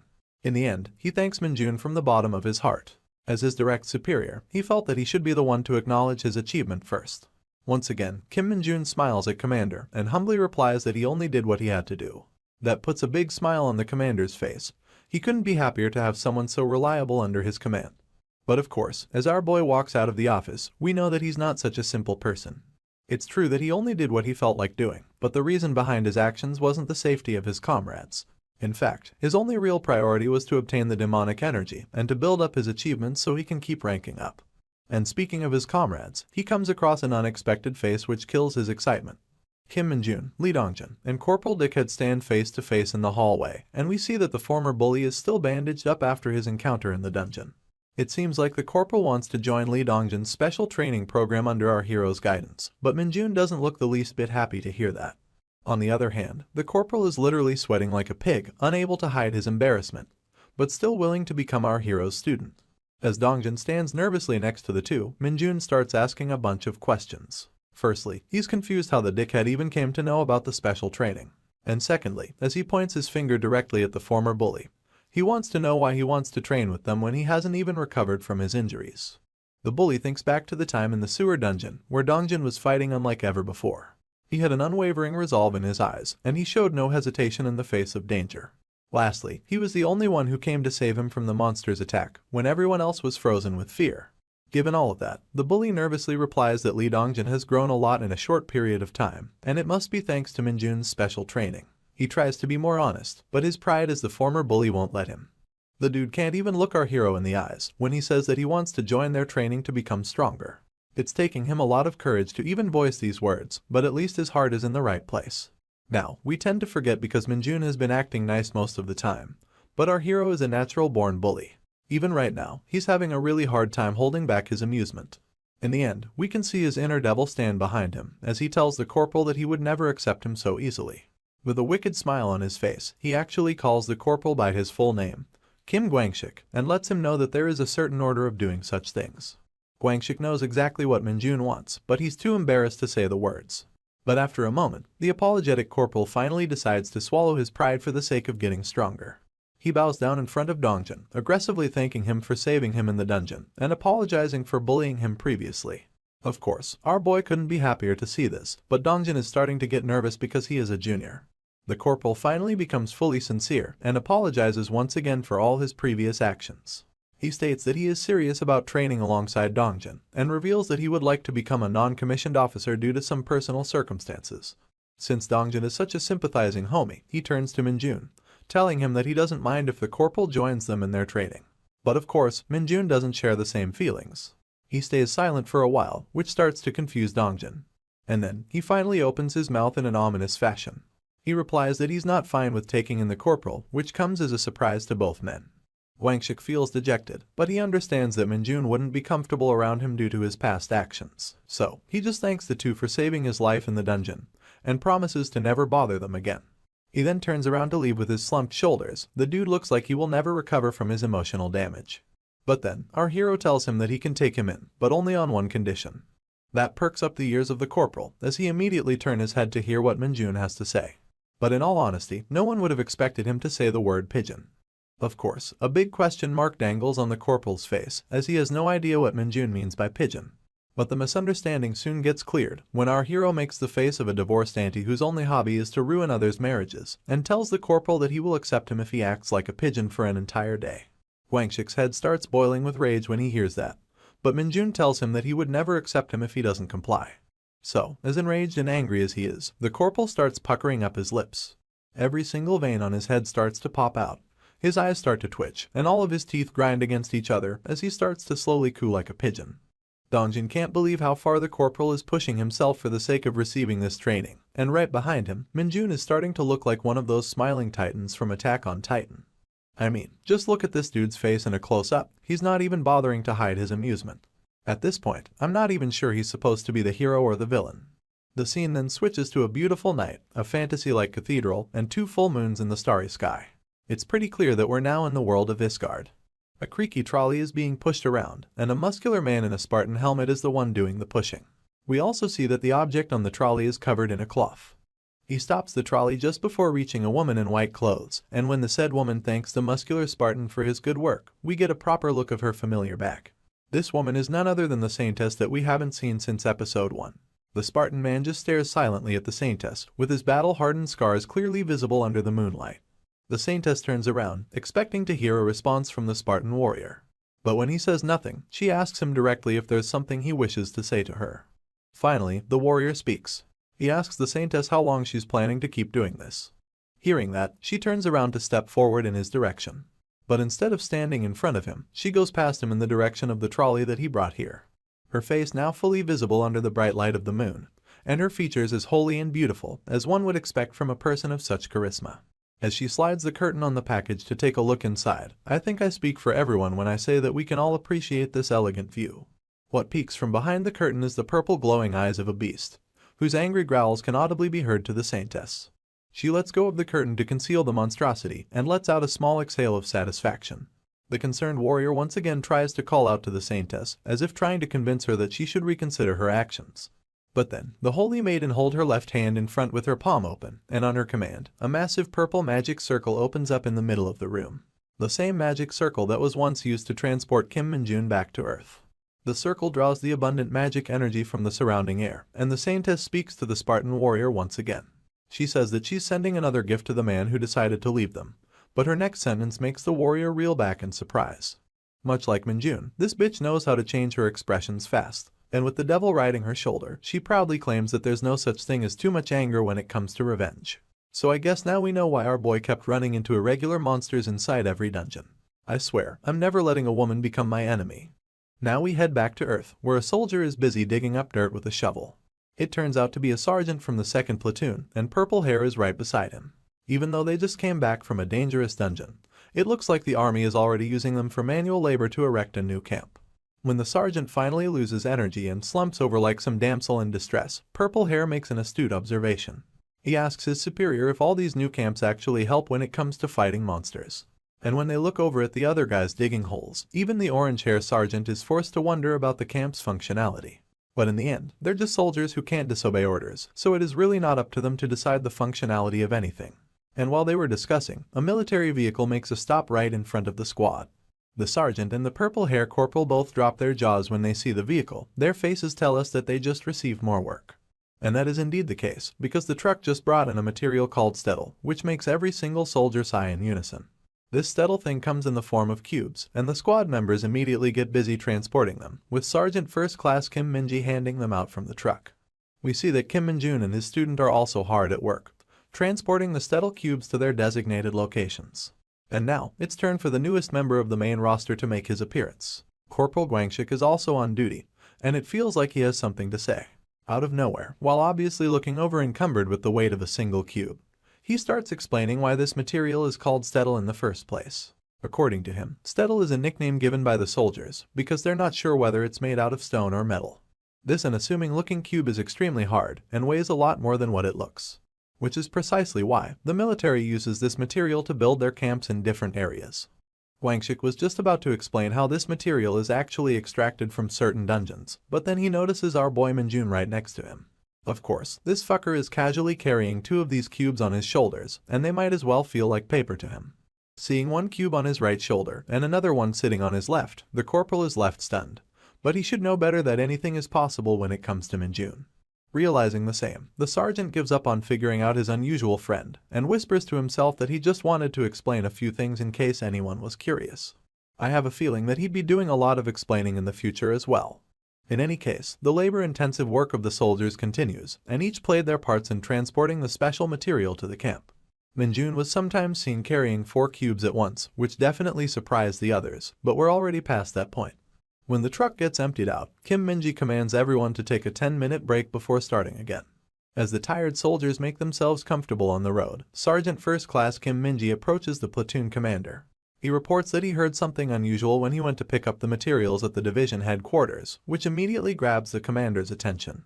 According to what Minji has heard, it would appear that a tin can dungeon has appeared somewhere in their area. As soon as the soldiers hear that, they all start losing their shit immediately. It almost feels as if they heard about the existence of a taboo. They all want to confirm that they hear correctly and start calling out to Kim Minji. All of the corporals and sergeants look scared and almost start crying out of desperation. They even start clinging to Kim Minji, begging him to let them sit out on the next raid. It looks like these guys are tired and would rather not deal with anything more troublesome. However, Minji tells them that they're still investigating the matter. Seeing the whole commotion, our hero gets confused about what's happening. Corporal Guangxik notices his confusion from across the road, and the smug look on his face tells me that he's about to start another one of his random explanations. And just as we get a zoom in on his face, his annoying chuckle confirms all of my suspicions. According to Guangxik's monologue, the tin can dungeons are quite special. Hunters refer to them as such when they meet certain criteria. Firstly, such dungeons are larger than normal. Secondly, the number and variety of monsters within these dungeons are above average. Thirdly, they neither have bosses nor any high-risk monsters inside. When all of these conditions are met, the resulting dungeon is called the Tin Can Dungeon. They are the perfect place for hunters to accumulate real battle experience, so they're often used as locations for divisional training within the military. In fact, this process has a name of its own, and according to Guangxik, it's called the Hunter Field Maneuvers. Now we all know about the importance of his explanation, but our boy Minjun is simply confused about who the corporal keeps talking to. One more look at Guangxik's empty face, and I'm telling you right now that he has officially become one of those explanation characters in manhwas. And it looks like he has realized this too, as he looks to the side and whispers that he just felt like saying shit because someone might be curious. I guess he has already accepted his new life. In any case, Minjun is a bit curious to know about the Hunter Field Maneuvers, but when he turns to the side, the desperation of other sergeants in front of Kim Minji makes him feel like he might not need that training anyway. As Minji was just about to lose his patience with these idiots, the platoon commander stated that they don't have the option to skip this training. Not to mention, it's the perfect opportunity for the soldiers to build up their accomplishments. And of course, the word accomplishment is sure to get our boy's attention right away. He thinks about all the awards of excellence he might be able to stack up by participating in such trainings, and suddenly, he's the happiest man on the planet. He feels glad that he decided to join the front lines, because this gives him the best opportunity to stack all of his achievements. But just as he was feeling excited, he noticed a creepy face looking directly at him from inside his shadow. Minjun's excitement quickly faded to nothing, and he asked his tiny summon what the fuck it's doing here. Tiny did nothing but smile back with cuteness, and our hero stepped foot on his face to eliminate his cuteness. He squats over the little bugger to conceal its presence, and looks over at the others to check if anyone noticed. Thankfully, they were still busy whining about the training. Minjun let out a sigh of relief that no one noticed Tiny, then proceeds to place his hand on the shadow to ask why it came to see him. Thanks to the powers of his shadow summon, all the information start flowing into him at once. He sees the image of 2 executives of the Hunter Corps walking inside a hallway, talking about requesting reinforcements because an irregular monster has been sighted. The woman informs the man that the request was sent by the investigative team, and it was regarding the new dungeon that appeared in Yanggu. The man asks if the dungeon has appeared in one of the military-operated areas, and the woman replies in affirmation. We can see from the cap in her hand that she holds the rank of a major. She entails that 2 members of the investigative team lost consciousness inside the dungeon, which is a phenomenon that has only made its appearance recently. In her opinion, they might need to clear out this dungeon as soon as possible. The man, whose face and rank remains unknown, gives no heed to the warning of the major. He commands her to let the regular soldiers handle the new dungeon, and to allocate all of their forces for the dungeons located in their own area instead. And of course, the major accepts the orders as they come. That ends the stream of information from Tiny, and Minjun comes back to reality. He looks down at his little friend with a smile on his face, and Tiny over here is looking hella cute as ever. But of course, Minjun steps on him anyway. He stands tall over the struggling minion with an ominous smile, and says to himself that he's going to take a day off soon. The story continues with a bright sunny morning in a normal residential area. Our boy was busy packing some stuff for his vacation, that he applied in order to explore a rather peculiar dungeon. We see him putting on his hoodie, and his Hunter Corps uniform can be seen in a paper bag on the floor. The boy zips up his clothes and gets ready to leave. But before stepping out of the apartment, he takes a look at his surroundings. His eyes focus on a family picture, where his platoon commander can be seen with an elderly couple, most likely his parents. Going back in time for a bit, the platoon commander was a bit pleased to see that our hero was trying to take a vacation, which is also why he overworked while transporting those stettles. He comments that Minjun is really something else, and our boy's eyes sparkle as he thanks the commander. I mean, it wasn't really a compliment, but the commander is more concerned that Minjun's previous apartment is in a restricted area, and he doesn't really have a place to stay. When asked about where he spent his last day off, our boy meekly replies that he just stayed inside a PC room. The commander had figured that to be the case, so he has an alternate option in mind. He gives Minjun a key to an apartment, where he asks him to spend his day off comfortably. He explains that the apartment belongs to his parents, but since they're away on some business, it's completely empty. Minjun feels that the commander is being overcourteous, so he tries to refuse the offer. But of course, the kind superior won't let that be the case. He sighs and takes out a paper from his pocket, which contains the address of the apartment. He entails that it's a bit further from the camp, but it's still a much better place to live than a PC room. Minjun takes a look at the address, and since it's actually quite close to where he wants to go, he feels like it's not a bad place to stay. In any case, the commander doesn't care if Minjun stays in the apartment or not, but he tells him to take the key with him anyway and have fun with his day off. Rather awkwardly, our boy ended up accepting the offer and guessed it means that he now has a place to stay. Meanwhile, the commander was back in his office, leaning back in his chair and letting out some big sighs. He gets up to look at a certain report, which seems to be the reason he was a bit worried in the first place. You see, this report is about our hero, which states clearly that his entire family has been missing. It's rather concerning for the commander, because a person of unknown origins and unlimited potential is always a cause for concern. Regardless, he chooses to believe in his instincts, and looks the other way, hoping that Minjun would be one of the good people. And now, we come back to the family picture, which our boy is still staring at. Zipping up his hoodie completely, he takes one more glance at the commander's family, probably reminiscing something about his past. However, it is now time to go, so he puts on his hood, and slowly exits the apartment, completely ready for the adventure ahead. After traveling for a bit, our hero gets off on a bus terminal, and resumes the rest of his journey on foot. While on his way to the dungeon, he reminds himself about the details of this mission. From what his little summon managed to gather, the dungeon is supposed to be open inside a deserted school in this area. Moreover, all units are advised to stay 1 kilometer away from the gate and control the civilians. As expected, the military barricades were soon in sight, and the troops were standing on guard to stop any civilians from proceeding further. Of course, our hero isn't a normal civilian, so you can see him sneaking off through the roofs above. After a few hops and some parkour, he lands in an alleyway, completely behind the defense line of the military. He eventually finds himself behind an electric pole, seemingly staring at his target. And there it was, the special dungeon gate in its full glory. Since all units were ordered to maintain their distance, there was no other human in sight. Pulling down his hood even further and heading towards the dungeon, Minjun wonders about the kind of monster he will find inside. But he finds it a bit annoying that Tiny the Shadow Summon returned without completing its duty. It could have waited to identify the monster as well. In any case, as our boy calmly steps foot inside the cackling gate, he tells himself that he can simply choose to run if things get too dangerous. And then, a notification informs him that he has entered the dungeon. It's nighttime inside the dungeon's space, and you can see a lot of dead trees around. As usual, Minjun trudges through the terrain without a single care in the world. But as he passes through the forest, he notes that the area is quite humid. Eventually, he comes to a stop as his eyes lay upon something peculiar. He finds a broken sword on the ground, the likes of which the Hunter Corps units use very often. As he bends down to inspect the weapon, our hero wonders if a battle took place in this spot. But as he was staring, something felt odd. He could feel the presence of a creature trying to hide in the bushes, so he called out to it directly. Minjun openly told the creature to stop wasting its time and come out if it's hostile. And the next thing we know, a huge thing dangles over a pair of legs, and we can see our boy staring directly at it.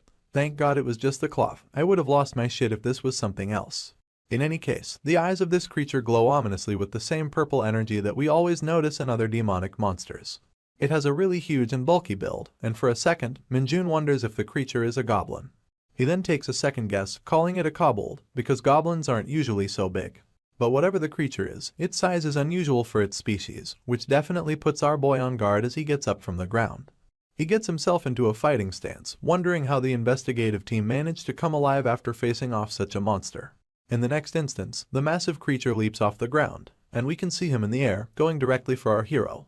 With a burst of the demon energy, the creature attempts a swipe attack at Minjun, which he dodges immediately. He takes this chance to go on the offensive, and aims a punch towards the monster. As always, the punch explodes in the face of the demonic bastard, with shockwaves of Minjun's energy scattering in all directions. However, as the flash of the impact dispersed, our boy laid his eyes upon a sight he hadn't experienced in a while. You see, the demonic creature was not only unharmed, but it smiled in the face of its enemy. But as soon as it opened its mouth to bite his hand, our hero shifted gears, knocking up the creature with an explosive kick to its face. The impact of the kick was so high that the monster was lifted a foot off the ground. With the agility of a cat, Minjun managed to land on his feet after the attack, keenly observing the impact on his target. And as it turns out, the monster was still fine, and it actually managed to absorb the impact from the kick as well. This is quite possibly the sturdiest opponent that we've seen our hero fight. The creature is not only sturdy, but also pretty reckless as it continues to swipe its claws at our hero. Minjun dodges the attack once again, but this time, you can tell from the smirk on his face that he prepared something extra. The creature's leg starts getting sucked into the ground where our hero was previously standing, and the notification informs us that he has used the D-rank corruption skill on the ground.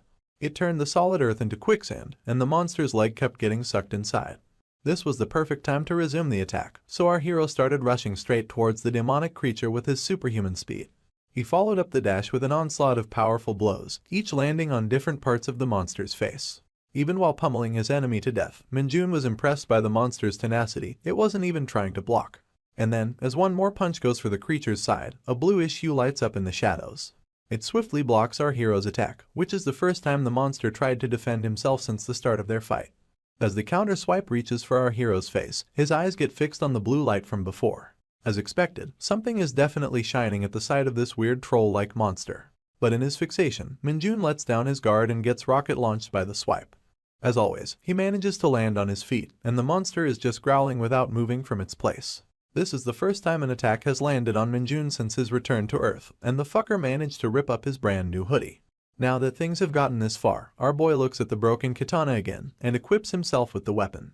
Pulling back his hoodie and getting up from the ground, he looks at the monster to comment that his enemies on Earth so far have been nothing better than ants. However, he calls the troll a rhinoceros beetle, which is probably the highest praise it has given to any monster. The angry creature screeches at the top of his lungs, his ugly nose covering his entire mouth. And right away, it comes swinging at our hero with yet another powerful swipe of his massive hand. It goes without saying that the monster's jaw remained open, and its eyes started to show a hint of fear, when our hero not only didn't budge from its attack, but looked him dead in the face, commenting that a bug is still nothing more than a fucking bug. Minjun was now pissed at the monster, too pissed at it to give it a peaceful end. And with veins popping up on his face, he stabs the creature's side with his broken sword, demanding it to pay him back for his new clothes. Finally, the troll bastard had a reaction, and it opened its mouth wide to screech in absolute pain and agony. But our boy wasn't done with it, so he winds up another heel kick to smash the monster's head. His kick came down with lightning speed, and the effects of the attack made his eyes glow in adorable rage. However, the aftermath of the attack wasn't quite so adorable, as the troll was now a bloody mess, and Minjun stood on its smashed head as the victor. Naturally, the next step was to absorb all of its demonic energy, and just as usual, it started to gather in our boy's hand as a ball of purple lightning. After that, we're bombarded by a wall of notifications, each notifying our hero that his demonic energy stat has increased even further. Eventually, another notification informs us that since the demonic energy has reached a certain threshold, Minjun has the Dark Arrow skill. After the unlocking of the Dark Arrow, his Nightwalker skill gets enhanced, and a new skill called Basic Swordsmanship is added into his arsenal. Excited by such plentiful rewards, Minjun gets curious and calls out to the status window to see his current stats. As the status window comes out, we get to see all the newly added skills in his information. Upon further inspecting the skills, we find out that Dark Arrow is a skill that uses demonic energy to shoot an intangible projectile. On the other hand, Basic Swordsmanship can slightly increase our boy's proficiency with swords. At the moment, both of these skills are ranked E. Minjun absolutely loves the fact that he has now unlocked a long-range attack option, but he's a bit confused why Basic Swordsmanship was added. But then, he remembers that he used the broken sword to defeat the monster and was lucky enough to land a critical hit. But that brings him back to the monster, which is down to the ground, with the sword still lodged in its side. As he takes out the weapon, he wonders if the creature was already wounded before it encountered him. He's also curious about the item which was shining inside the monster earlier, so he puts his hand in the wound to check it out. In a rather brutish way, he pulls the hand out of the monster, making a lot of blood gush out. He looks back to take a peek at the item he found, and inside his bloodied hand, the thing that he finds is a little peculiar. It seems to be a piece of metal, with very sharp edges that are designed to penetrate deep. Minjun figures the metal to either be an arrowhead, or a chipped-off piece of sword, and he's confused if this was the doing of the investigative team who explored this dungeon earlier. However, upon a closer inspection, the piece of metal looks a bit familiar to our hero. But there's no time for him to examine it any further, because a whole group of trolls have appeared behind him. It's not a bad thing for our hero, because he was already quite eager to try out his new skills. So, he gets up and taunts the monsters to bring on the fight. Naturally, the dick-nosed bastards get irritated, but we can see from their eyes that these guys are not possessed by the demonic energy. Not that it matters to Minjun, because as he summons his energy to create the dark arrows, he knows that he's going to blast some monsters anyway. It is finally time to witness the power of a proper E-rank offensive skill, and our boy has never been more ready.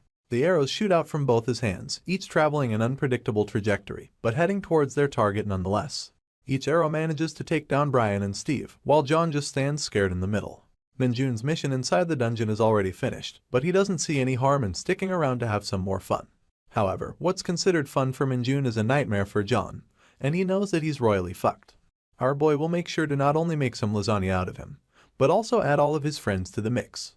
After that unholy incident, a few hours pass by, and the gate inside the deserted school is still unguarded by any military personnel. Minjun eventually pops out of the gate, but you already know that he had a lot of fun. As he steps onto the solid ground, he looks back to confirm that he has finished clearing the dungeon, and since the trivial matters are out of the way, it's time to make some proper use out of this vacation. And in Minjun's case, that means spending the rest of his time playing Dungeon Power Fighter. Once the day is over, we find ourselves back on the military grounds, where the Hunter Corps units are training like usual. We see Sergeant Lee in the front, and the two gambling corporals in the back, completely out of breath. Minjun is also somewhere in the middle, totally unfazed by the hard military training. He remembers the events of the last day, where he defeated a demonic monster and enjoyed some quality time playing his favorite game, while also munching down on some ramen. As a whole, it was quite a satisfactory day. But when he returned to the camp, the entire platoon was in a grievous mood. Everyone had heard about the Hunter Field maneuvers in the Tin Can dungeon, and no one wanted to deal with that shit anymore. But they didn't really have an option to sit out the training, and they're already out in the fields with their platoon commander. Every platoon will start in different corners of the dungeon, and gradually work their way to move towards the center. As the commander and Lieutenant First Class Kim Minji lead the tired troops up the hill, the commander notices something odd in the distance. You see, this is division-wide training that involves reacting to numerous emergencies at any given time. This time, some monsters have appeared on the horizon, so the commander signals his troops to take their positions. The corporals take up their weapons as soon as the emergency is announced, but our boy Minjun is just excited about it in the back. Up at the top of the hill, numerous black balls roll down towards the platoon, and as they come closer, we see that these balls are actually blood-sucking monsters with razor-sharp teeth. Funnily enough, the commander calls them the Dark Balls, and since normal firearms are effective against them, he orders his troops to sheathe their specialty weapons and take up their guns. All units get in their positions in a matter of seconds, fully ready to fire on command. Minjun also squats down to take aim with his rifle, and as we get a zoom in on his face, you can instantly tell that this dude finds this training to be the most fun out of anything so far. With their positions at the ready, the commander orders his troops to shoot at will and take down all their enemies. One by one, the soldier starts unloading their cartridges, and with each bang of the shot, a new ball gets popped. Even so, these fuckers were moving at such fast speeds that some bullets were bound to miss. That didn't stop the soldiers from shooting them though, and Kim Minji warned everyone that unlike my own balls, the Dark Balls are well known for their tough skin. And since they can also float in the air, they're harder to apprehend with melee weapons. But the balls were growing bigger and darker as they grew closer to the units. and the commander was starting to notice that they're too close for comfort. He immediately orders all units to cease the fire and start getting ready for close combat. Right now, there are only 3 of these monsters remaining, but dealing with them can get hard if they manage to suck on some human blood, which is why the commander asks everyone to be careful and not get bitten. Minjun can guess that it's probably game over once you get bitten, and if a lot of his teammates get wiped out in this manner, their platoon's score will hit rock bottom. Just as he was busy pondering that, one of the balls managed to lunge at the front units, who were a bit too nervous to react properly. Of course, our boy can't let his score take the fall because of some newbies, so he jumps into the fight himself. Approaching the free-falling ball, Minjun calls out to Sergeant Lee so he can get ready. And immediately, as the dark ball comes down, he kicks the thing up in the air with his incredible soccer skills. Sergeant Lee and the rest of the units are left staring at the bizarre sight in front of them, because the ball was shot up straight on a vertical axis, and it wasn't showing any signs of slowing down. Heck, even Kim Minji and the commander are just looking at the thing go up. Minjun has a proud look on his face, but if he could openly shoot the targets with his dark arrows, he knows that this would be a lot easier. Anyway, the troops took point and started to shoot at the dark ball while it was still in air. And of course, the monster exploded immediately upon being blasted. Following its demise, our boy sends another pair of big black balls into the sky, and the commander told all his troops to fire at will while they were still in the air. In a matter of seconds, the hill was littered with black matter of the monsters, and none of them were left alive. The troops finally had some room to breathe as they stood there silently to restore their energy. The commander announces a well-deserved 10-minute break and asks everyone to look for injured members in their respective squads. If anyone is harmed, he is to report to the commander immediately. With that, the commander taps Minjun's shoulder for a job well done, and our boy gets some more thumbs up from Sergeant Lee, and Corporal former bully as well. Lee and Guangxik accidentally meet eyes with each other, feeling a bit awkward while they're simultaneously commending a former junior. And with that weird exchange, the two decide to go their separate ways. Meanwhile, the other 2 sergeants take a seat on the ground, so exhausted that they can feel their souls leave their bodies. Orange Head comments why the training is so much more difficult than usual, because they have already gone through a great deal of monster encounters. The Sleepy Eyes replies to his comment that he's not sure about the reason, but he has heard some rumors that this may not actually be a tin can dungeon. When the Orange Head asks him what he means, the dude replies that according to some other platoons, there was apparently a boss inside this dungeon. But when the designated team went to clear it, they were left stunned by the sight before them. The monster was some sort of giant elephant, and it was already defeated by a familiar face. That familiar face was none other than the living celebrity of the military, the 2-star Hunter Corps officer. And judging by the blood on his fist, you can guess that he defeated the giant monster with his bare hands. He approaches the soldiers after noticing them, and the poor guys start shaking in their boots. The 2-star had nothing but a huge smile on his face, claiming that since the boss monster has been defeated, they can use this dungeon for the divisional training. Sleepy Eyes explains that killing the boss would close the dungeon, so they captured it alive in its incapacitated state, and are keeping it somewhere in a cave so the dungeon be used for training. Needless to say, this makes the 2 sergeants cry out in streams of tears. Their sorrow is only further intensified when Kim Minji hugs them from behind, telling them to get off their asses because the break was over. He drags the 2 sergeants away to get going, and Minjun over here was quite pleased with their talk from earlier. He had an idea, but he's now sure that the 2-star from the Hunter Corps is actually pretty good, and he's possibly looking forward to meeting him again. The platoon was now following their map once again and headed towards their destination. But just as the commander reached the top of the slope, he noticed something odd while signaling his troops to stop. The thing that he saw was so surprising that it left him with a meme face of absolute shock. The other units all started noticing the same as they reached the summit, each showing an expression of puzzlement on their face. Minjun was no different, as he looked down below and recognized a certain man. In the clearing after the slope, a man was sitting by himself with his legs crossed. He was wearing a tag that said injured, and as we zoom out, we see the face of the 2-star with his massive smile, looking eagerly towards the approaching platoon. Meanwhile, a different scenario was playing out in the world of Isgard. Amidst the flourishing green nature of this world, a jacked-as-fuck old man sat next to a stone building, smoking a mean-looking pipe. His ears perked up as he heard someone approaching, and when he looked up, the giant Spartan warrior was standing in front of him, with his hand over the sword on his hip. The old man comments that the warrior has come back really soon, and the Spartan shrinks in embarrassment when he adds that he must have broken his weapon again. But the old man knows that the loyal warrior was probably only taking care of the saintess's dirty business, so he asks him to hand over the sword, which the warrior does so politely. I guess this old man is probably a blacksmith, and as he looks at the weapon, he can't help but wonder how it got into such a bad shape. So when he inspects the blade up close, he asks the warrior if he had been hunting demonic monsters. The story continues at the central dungeon assembly point, where a bunch of military officers are discussing something important at one of the camps. The name of this glasses-wearing man is Ko Jiangxiao, but we'll call him Colonel Ko for the sake of simplicity. Colonel Ko is a battalion commander in the 104th Division, and he's currently worrying that something might go wrong in the Tin Can training dungeon. The person on the other end is Colonel Jian, commander of the 1st Battalion in the same division. He states that the training is being held because the higher-ups are worried about the gradually decreasing combat power of the soldiers. Even so, Colonel Ko isn't pleased with the idea. He thinks that they're pushing the poor men too far. That's when Colonel Junbium, the 2nd Battalion's commander, walks into the tent, holding an assault rifle over his neck. They all salute each other, and Colonel Junbium asks for the whereabouts of the division commander. The 1st Battalion commander snickers, while Colonel Ko nervously tries to answer the question. A huge shout is heard from the tent when Colonel Junbium hears that the division commander is currently inside the Tin Can dungeon. The fat man simply laughs wholeheartedly, claiming that they should know about the troublesome nature of their division commander. There's no one in the military who can stop him. But that doesn't reassure the poor Colonel Junbium, who's worried why such a monstrous man has gone over to see the training of his soldiers. That's when the glasses dude steps up with the answer. Like every glasses character in any manhwa ever, the dude adjusts his frames to create really needless suspense. He states that the division commander said something before leaving. He said that there is a certain soldier he wants to see in action with his own eyes. And with those words, we come back to the man in question, the 2-star smiling emoji, the commander of the 104th Division, who sits patiently at the center of the dungeon. The arriving platoon is more than just a little confused to see such a man, and they honestly don't know what reaction to give. In fact, they didn't even remember to salute him. For the first time ever, we see Kim Minji cower behind the platoon commander, who is also just as stunned to see the 2-star. He knew that they were supposed to escort an injured person during the mission, but the role of the injured man was supposed to be performed by someone from the HQ, not by Brutus from Popeye. And if you don't see Brutus when you see this cartoonish man, I will be very disappointed. In any case, the platoon commander doesn't look any less than a cartoon himself, as he sees the behemoth of a man tower himself next to him, dwarfing the poor soldier in comparison. Brutus shows the commander his injured side and smilingly tells him to take good care of him during their training.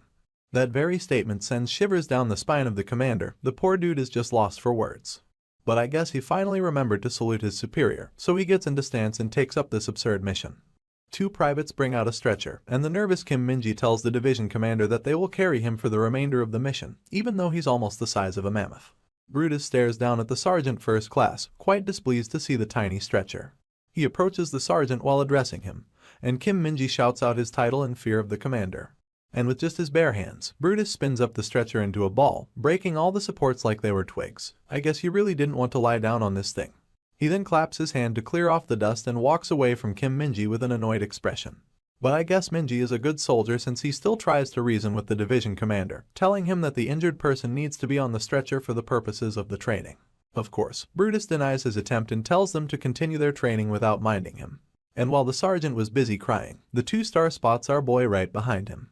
Just from the excited look on the division commander's face, it becomes pretty clear that he came here in person to observe our hero. Kim Min-jun notices the expectant gaze of the commander, which also makes him spark a vicious smile of his own. He knows that something exciting will happen soon, and he can't help but feel that this training is seriously fun. After all, there's still plenty of the dungeon to explore beyond these hills, and the amusing parts are still not over. We then roll into a montage of events after their meeting with the division commander, where the platoon fights off a bunch of monsters while the 2-star observes our hero with curiosity. When monsters attacked, Kim Min-jun always had the most kills. Whenever an unexpected threat visited the battalion, Kim Min-jun was once again the first to react properly. He carried the giant division commander on his back, managing to evade all the traps and eliminate the enemies, adding more fun to the training for our hero. However, soon enough, the other soldiers were standing on their last legs. They were completely out of breath and sweating profusely under the weight of the heavy military equipment. This occurred during their fight against some peculiar lizard monsters covered in a disgusting layer of slippery mucus. One of the privates swung his sword with his remaining strength, landing a slashing attack on the weird lizard. Just as it got cut in half, another emerged from behind him. At this point, the private was thoroughly drained of energy. His eyes rolled, and he slowly started losing his balance until he eventually collapsed on the ground. The lizard took this chance to launch its sticky tongue at the private, but quickly had its face sliced off with a swift horizontal cut. The slash came from our hero, wielding a sword boosted by the E-ranked swordsmanship ability he recently obtained.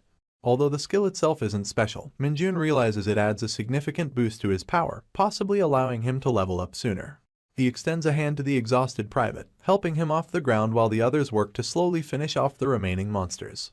The private thanks Min-jun for his kindness, but our boy seems to have other things on his mind. Seeing his comrades suffer so intensely, it seems like he has decided they need to take a rest. So, while another soldier was busy fighting the lizard, Minjun swooped in to finish off the abomination himself. In fact, he sprinted through the entire battlefield to cut up the creatures one by one. He was done with all of them in a matter of seconds, reaching all the way to the platoon commander to signal that everyone needs to rest. Brutus had the pleasure of observing the whole scenario from a prime seat. He was informed that these hunter field maneuvers were by far the toughest ones to date, but he's seeing someone who's treating the training as his playground. Meanwhile, a lizard tries to approach him from behind, thinking that it can take down its unsuspecting prey. Of course, the poor bastard gets blasted by a single punch that the two-star doesn't even bother to look behind for. This is when the platoon commander shouts at his troops to take a rest after they're done.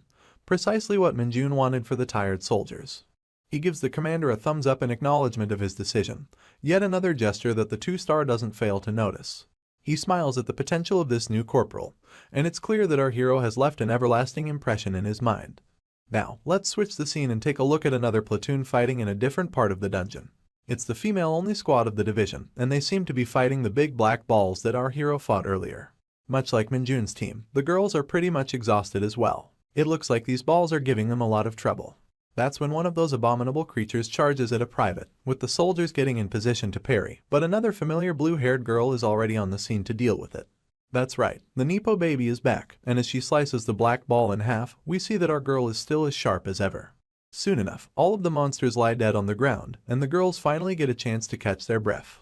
One of the privates was busy thanking Sun Yunseo for her incredible skills when one of the black balls started moving behind her. The girl was simply amazed at how Yunseo had defeated most of the monsters by herself, unaware that another was coming right after her. By the time she noticed the monsters screech, the girl was already too late to react. A helmet flew up in the air, and the private fell to the ground as her comrade shoved her for protection. Of course, Sun Yunseo was the protector, and with her helmet in the air, her hair slowly untangled. The private looked back at her friend to see what happened, and we see that the Nepo baby struggled at the edge of a cliff while stopping the black ball with her sword. The others ran to her late, but they were too far away to help. With the force of the shove, it seems like Yunseo tripped over at the edge of the map, and there's no one to save her. On the other hand, it was almost evening time in the dungeon, and our boys were having a moment of relaxation chatting among themselves. Kim Minji and the platoon commander were discussing their next route on top of the hill, when the division commander came in to startle the two, and commented that all members of this battalion have come this far without any major injuries. He had a big-ass smile on his face when he commended the platoon commander for being extremely competent. The poor dude, on the other hand, was so afraid of the two-star that he didn't even know how to react to a simple compliment. He thought that the division commander was scheming something evil. That's when he noticed Minjun and his friends behind, having a chat with each other while holding their weapons. It seems as if our hero is guiding his two students regarding some combat stances. The platoon commander observed that, and sprouted a smile on his face at their incredible efforts. He replied to the two-star that his soldiers are exceptional, and they have come this far with their own abilities. But even then, the division commander told him that his soldiers' abilities are part of his competence, and he should be acknowledged for that. After lifting up his spirits, he smiled with his shiny teeth on full display, telling the platoon commander to do his best until the end of the training. He then turned his head towards Kim Minji, who's definitely not avoiding eye contact on purpose. Looks like these two have some history as well, since the division commander started pinching him in a chokehold, telling him that his body balance is all wrong. I guess he just enjoys bullying his favorite soldiers. Just behind them, one corporal and a private first class were watching this comedy skit, and since one of them is wearing glasses, you best be sure that an explanation is coming. The fade cut asked the glasses corporal if this is his second time in the hunter field maneuvers, and the glasses guy replied in affirmation. Fade cut then expressed his desire to ask him a question, but the glasses said he's too tired to speak. Nevertheless, he's a man with glasses in a manhwa, so when the fade cut pointed to his side to ask about a certain something, Corporal Glasses also moved his head to provide the answer. There's a hole in the ground, with a big-ass do not enter sign next to it, and fade cut is a bit curious what it means. Corporal Glasses adjusts his frame, like they always do, to start the explanation. But surprisingly, the explanation ended up being quite short, as he simply replied that he's looking at a hole. That's when the platoon commander told his troops to get up and start moving, and everyone started getting off from the ground. The conversation of the two still continues, and Private Fade Cut is still confused about the hole. Corporal Glasses notes that he really doesn't have any idea about the dungeon hole, and he asks the dude if he slept through the briefing session before they came here. That startles the private, so you know that Glasses was spot on. Once again adjusting his frame for no fucking reason, the corporal finally gets into his God-given character to start the proper explanation. He says that not much is known about the dungeon holes, but it is hypothesized that it is a separate space, which connects to another dimension through a gate. However, he elaborates that these gates are not a perfect connect to an infinite space. The dungeon itself is a separate space, and when it opens through a gate, some parts of it are not properly connected. So these holes that appear throughout the terrain are essentially packet losses during the data transfer. And since this phenomenon is commonly observed in most dungeons, the holes were aptly named the dungeon holes, which the corporal tells us while still adjusting his perfectly balanced glasses. Needless to say, the fade cut is still pretty impressed. But now he has a different question. He wants to know what happens when you fall outside the dungeon's borders or inside one of those holes. At that, Corporal Glasses claims to not know much information, but apparently, falling into these holes will make you pop out of any random spot inside the dungeon. And just as they finished their conversation, a bunch of soldiers started making a ruckus at the front. The platoon commander stepped up to see what was happening, and both him and our hero were quite surprised to see the strange sight before them. Minjun, in particular, recognizes the person lying before him, and it just happens to be the Nepo baby, the beautiful Sun Yunseo of the female platoon, who's lying unconscious on the ground. After a few moments, we see the girl drinking out of a bottle to hydrate herself. She's sitting on the ground while the platoon commander relays this information to her platoon. The two-star observes the new soldier's arrival with curiosity, but doesn't seem to show any emotion or take any action. That's when the platoon commander turns to inform her that he has informed the 4th Battalion about finding her, so she doesn't need to worry about rushing back. The girl is still concerned about the safety of her friends and wants to ask if all of her squad is safe. Once again, the kind commander informs her that everyone is safe, and they were all worried about her. But now that they know she's safe, they will resume their training like normal. That lets the girl exhale a sigh of relief, and she thanks the commander for the information. But she then feels a sharp flinch in her leg, and when she looks down, her foot seems to be properly bandaged. I guess she sprained her ankle before she fell into one of those dungeon holes. A strong girl like Yunseo doesn't like to get injured because she's afraid of relying on others. Nevertheless, she's already injured, and Kim Minji speculates that it would be difficult for her to continue her training with that foot. He still tries to comfort her into taking some rest, because it's important for soldiers to take care of their injuries before combat. The platoon commander shares the same sentiment. He informs her that someone from the HQ will arrive soon to fetch her, but it also means that her training session has come to an end for now. The girl expresses her protest to that. She wants to continue her training. But knowing her current conditions, she restrains her emotions and dejectedly lowers her head with sadness. That's when Brutus finally decides to show up, asking about the condition of the soldier. It goes without saying that his appearance left a wall of questions on Yunseo's face, starting with what the fuck a major general was doing in a place like this. The platoon commander updates the general that there are no serious external injuries on the girl, but she has a fractured left ankle, which is making it difficult for her to continue the training. The two-star considers this a pity and asks the girl what exactly happened to her.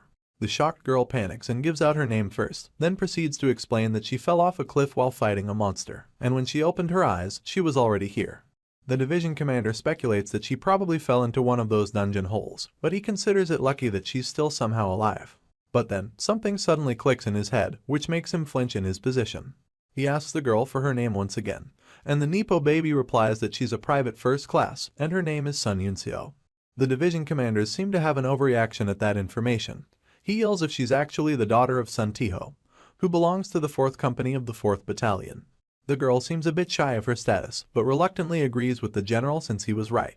In the very next moment after hearing her say that, the man puts on his injured tag on our girl and frantically starts looking around for someone in a panic. Everyone else in the platoon looks dead tired and unable to be of any use, but there's someone here who still looks to be in perfect condition, and is even training his friends for combat. The major general calls out to Kim Min-jun, which makes our boy look in the direction of his voice. He comes running to the general and the platoon commander, and upon seeing him, the Nepo baby hides her face in embarrassment. Her face is blushed with a red color, and she's a bit hesitant to look our hero in the eye, probably because she still remembers their weird encounter from last time. Anyway, her expressions soon make a 180 when the division commander asks Min-jun to carry the girl so they can resume their training. For a moment, our boy doesn't understand what the fuck is happening, but it looks like the major general is mad, and she wants Yunseo to stay in their platoon until the end of the training session. Min-jun then looks at the shy girl and starts calculating this weird situation. The girl is still hiding her face in her hands, and the commander is simply fuming with unexplained anger. But regardless, this looks like an opportunity to earn another accomplishment during the training, so Min-jun happily accepts the task from the two-star, confirming that he will carry the injured soldier. He then proceeds to walk towards the Nepo baby, who's quite startled to see him approach. My man squats down on the ground to give the girl a piggyback ride, and it goes without saying that she's not happy with the idea at all. Minjun knows that the girl has no choice, since not agreeing would be the same as forfeiting from the training, which would plummet her evaluation score. Looks like the Nepo baby is aware of that as well, but she's still extremely hesitant. In the end, she closes her eyes to resolve herself and shyly agrees to get on the piggyback ride.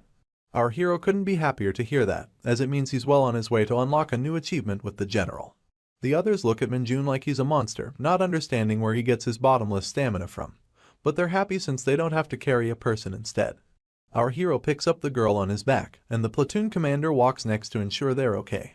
He tells Minjun to follow Vice Commander Kim Minji on the back and let him know if he gets tired and needs rest.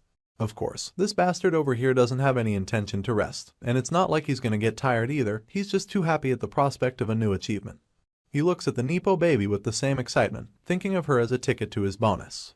Of course, the girl averts her gaze to avoid looking into his eyes, she's still too shy about their last encounter. Not that it matters to Minjun, this dude is just busy grinning at such an opportunity. Meanwhile, the division commander observes the two from behind while still showing an unexplainable look of discontent.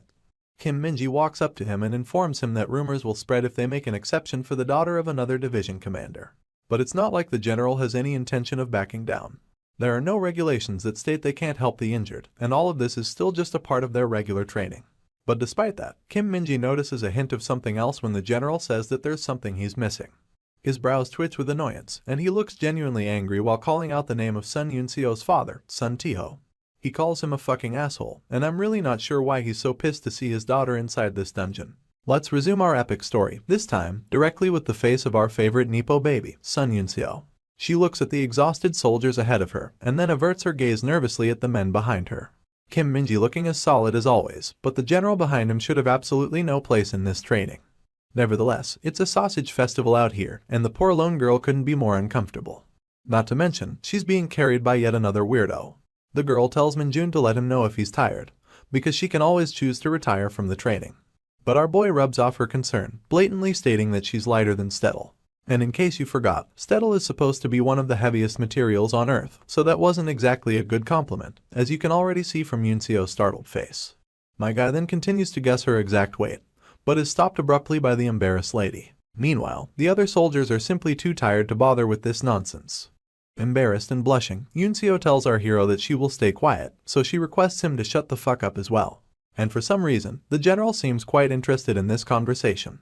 After calming down a little, our girl contemplates the fact that she's only able to remain a part of this training thanks to the monster who's carrying her. So, she sighs as she lets him know that she will definitely repay him for his favor in the future. Of course, as achievement hungry as always, Minjun couldn't be happier to hear such words. In fact, he would love it even more if the said favor were to come directly from her father. But after all this, the idiot continues from earlier and tries to guess the poor girl's weight once again, which is a conversation the men behind them aren't gonna miss at any cost. Before our boy could spit out an exact number, the girl started beating on him to make him shut up, pleading him to not embarrass her any further. Kim Minji and Brutus both look at each other for a moment after witnessing such a scene, and boy would their next expressions creep the fuck out of Yunseo. You can tell that these two old men are looking at a couple in the making, and they couldn't be happier to be a part of it. Anyway, the night soon fell upon the dungeon once again, and our soldiers were now more tired than ever, barely managing to even maintain their posture. As usual, the platoon commander was navigating from the front, and the corporals behind him were desperately hoping to not encounter any more monsters. While crying their eyes out, they couldn't help but curse the very handsome individual, who threw them inside a training dungeon that was set to hell level of difficulty. This is when their commander tells them that only 2 kilometers are left in their destination, so everyone should maintain their focus and not let down their guard until the end. As he asked the corporals behind him to relay this message to the rest, the exhausted soldiers couldn't be happier to hear such news. At last, they could see an end to this disaster of a training. But of course, their enthusiasm was short-lived, as they both noticed an unforeseen predicament on the horizon. As soon as he noticed, the bald corporal yelled at the commander that flying monsters are approaching them from the sky. After laying his eyes upon the threat as well, the commander ordered everyone to get into their battle formation. They were about to engage an airborne enemy. The monsters that charged at the platoon from above were an absolute abomination, looking like the bastard child of a snake and a sparrow. Their teeth were sharp, and their glowing eyes were a sign that these creatures were nocturnal. Turns out, these things are called the Black Rakes, and there's no doubt in the platoon commander's mind that they couldn't have faced a worse enemy at a time like this. The creatures circle above the panicked soldiers, and the general observes this whole situation from a distance. After taking a look at the monstrosities himself, the general can't help but consider the platoon unlucky. They had come so close to the finish line with an injured troop, but this might actually spell the end of their training. You see, the black rakes might be small-sized monsters, but their teeth and claws are sharp enough to tear through skin. Of course, the hunters wouldn't die from such injuries, but given the tenacious nature of the enemy, a proper fight would be very hard for the tired troops. Not to mention that it's nighttime, and even the general is having a hard time spotting the airborne enemy with his weakened eyesight. Meanwhile, the poor soldiers continue to swing and miss at the annoying creatures, feeling an overburden of exhaustion with every breath. Kim Minji is staying at the back line to protect the injured, but it's clear that he's quite disappointed at the sorry fight being put on by his troops. Heck, even the general is forced to comment that such pathetic reaction times should be grounds for point deduction, and the poor sergeant first class can only listen. He sees the sorry state of his soldiers and how much they're struggling to fight these monsters, but he knows that he can't use the excuse that they're tired and have low visibility. After all, they're hunters, and being prepared for such monsters is their job. However, Kim Minji knows better that even if he leaves his post and rushes over to help, there's not much he can do to change the outcome of this battle. In fact, as he watches the commander miss his target as well, he wonders if falling out of line at such a crucial time will result in even further point deduction. In the end, Kim Minji has no choice but to trust the platoon commander and await his orders. But given the desperate expression of the man himself, I doubt he has a solid plan either. Meanwhile, our boy over here is absolutely demolishing his teeth in annoyance and anger. The words point deduction from the general are still ringing in his ears, and that's the one thing that our homeboy could never accept. Cursing and clicking his tongue, my man rushes forward with the startled and helpless girl on his back. As a single tear falls off Yunseo's eye, Minjun skids to a stop behind his commander, telling him to give him a chance in the fight. Of course, the commander is furious at the mere suggestion that he would want to engage in battle while carrying an injured soldier, so he yells at him to stay back. However, seeing nothing but point deduction in his eyes if the situation were to continue, our hero states that everyone has reached their limit. And with those same words still glittering in his eyes, he claims that he's the only one who can turn this fight around. Seeing his confidence, and the extremely poor battle that the rest of them are putting on, the commander gives him a chance to explain his plan. Minjun whispers his plan, and both the commander and Yunseo lean closer to listen carefully. But as soon as they hear it, both of them shout in unison at the craziness of his plan. Realizing that she was being uncharacteristically loud, the Nepo baby puts a hand to her gaping mouth. However, the platoon commander has a completely different expression. You can tell from his face that he's seriously considering Minjun's idea. And sure enough, much to Yunseo's surprise, the commander taps his best soldier's chest, telling him that he will only get one chance. If he fails, everyone will retreat immediately. The girl can hardly process what's happening. She can't believe that the commander is choosing to trust in such an abrupt plan by his subordinate. And meanwhile, the black rakes were going crazy over the heads of the fighting soldiers. Most of them could do nothing but watch the bird-like creatures, unable to strike them down with their weapons. Desperate to end this fight, the commander tells Minjun to hand him the injured soldier and head forward, but he's interrupted mid-sentence by our uncomplying hero, who insists that there is no time to waste. Once again feeling the rush of desperation, the commander grits his teeth while agreeing to the soldier. So, Minjun rushes ahead while carrying the Nepo baby on his back, while the commander orders everyone to clear a path for the corporal and get ready to open fire at the enemy. His commands spark a curious reaction from the general, who's surprised to hear that he wants the soldiers to use their rifles when they can't even properly see the monsters. But the plan had already commenced, and our boy was now busy reloading his rifle and telling the girl to hold on tight. After all, as you can tell from his achievement-hungry face, there's no way he's gonna lose an injured person on the field. At this point, Yunseo has absolutely no choice but to follow his directions, so she closes her eyes and grabs on tightly to the lunatic's body, bracing herself for what is to come next. At the same time, Minjun's eyes were starting to burn with his demonic energy, and with the help of his power, he was easily able to spot all the flying creatures, even through the darkness of the night. As he sets his eyes on the target, our boy narrates that he's just as familiar with the darkness as he's familiar with the beginner hunting grounds of his favorite game. Minjun puts one of the black rakes in his scope, and a wave of demonic energy starts to gather around his trigger finger. Looks like he has finally activated his dark arrow skill. Since the skill can be concealed inside a long-ranged weapon, our boy opens fire at the flying creature. The bullet flies at supersonic speed, coated by a massive ball of dark demonic energy. The swift monster sees the bullet approaching, and quickly navigates the air to dodge around it. But despite its best efforts, the energy surrounding the bullet tears off half of its body. The girl could hardly see what was happening, but she didn't miss the fact that the creature was killed in a single bullet.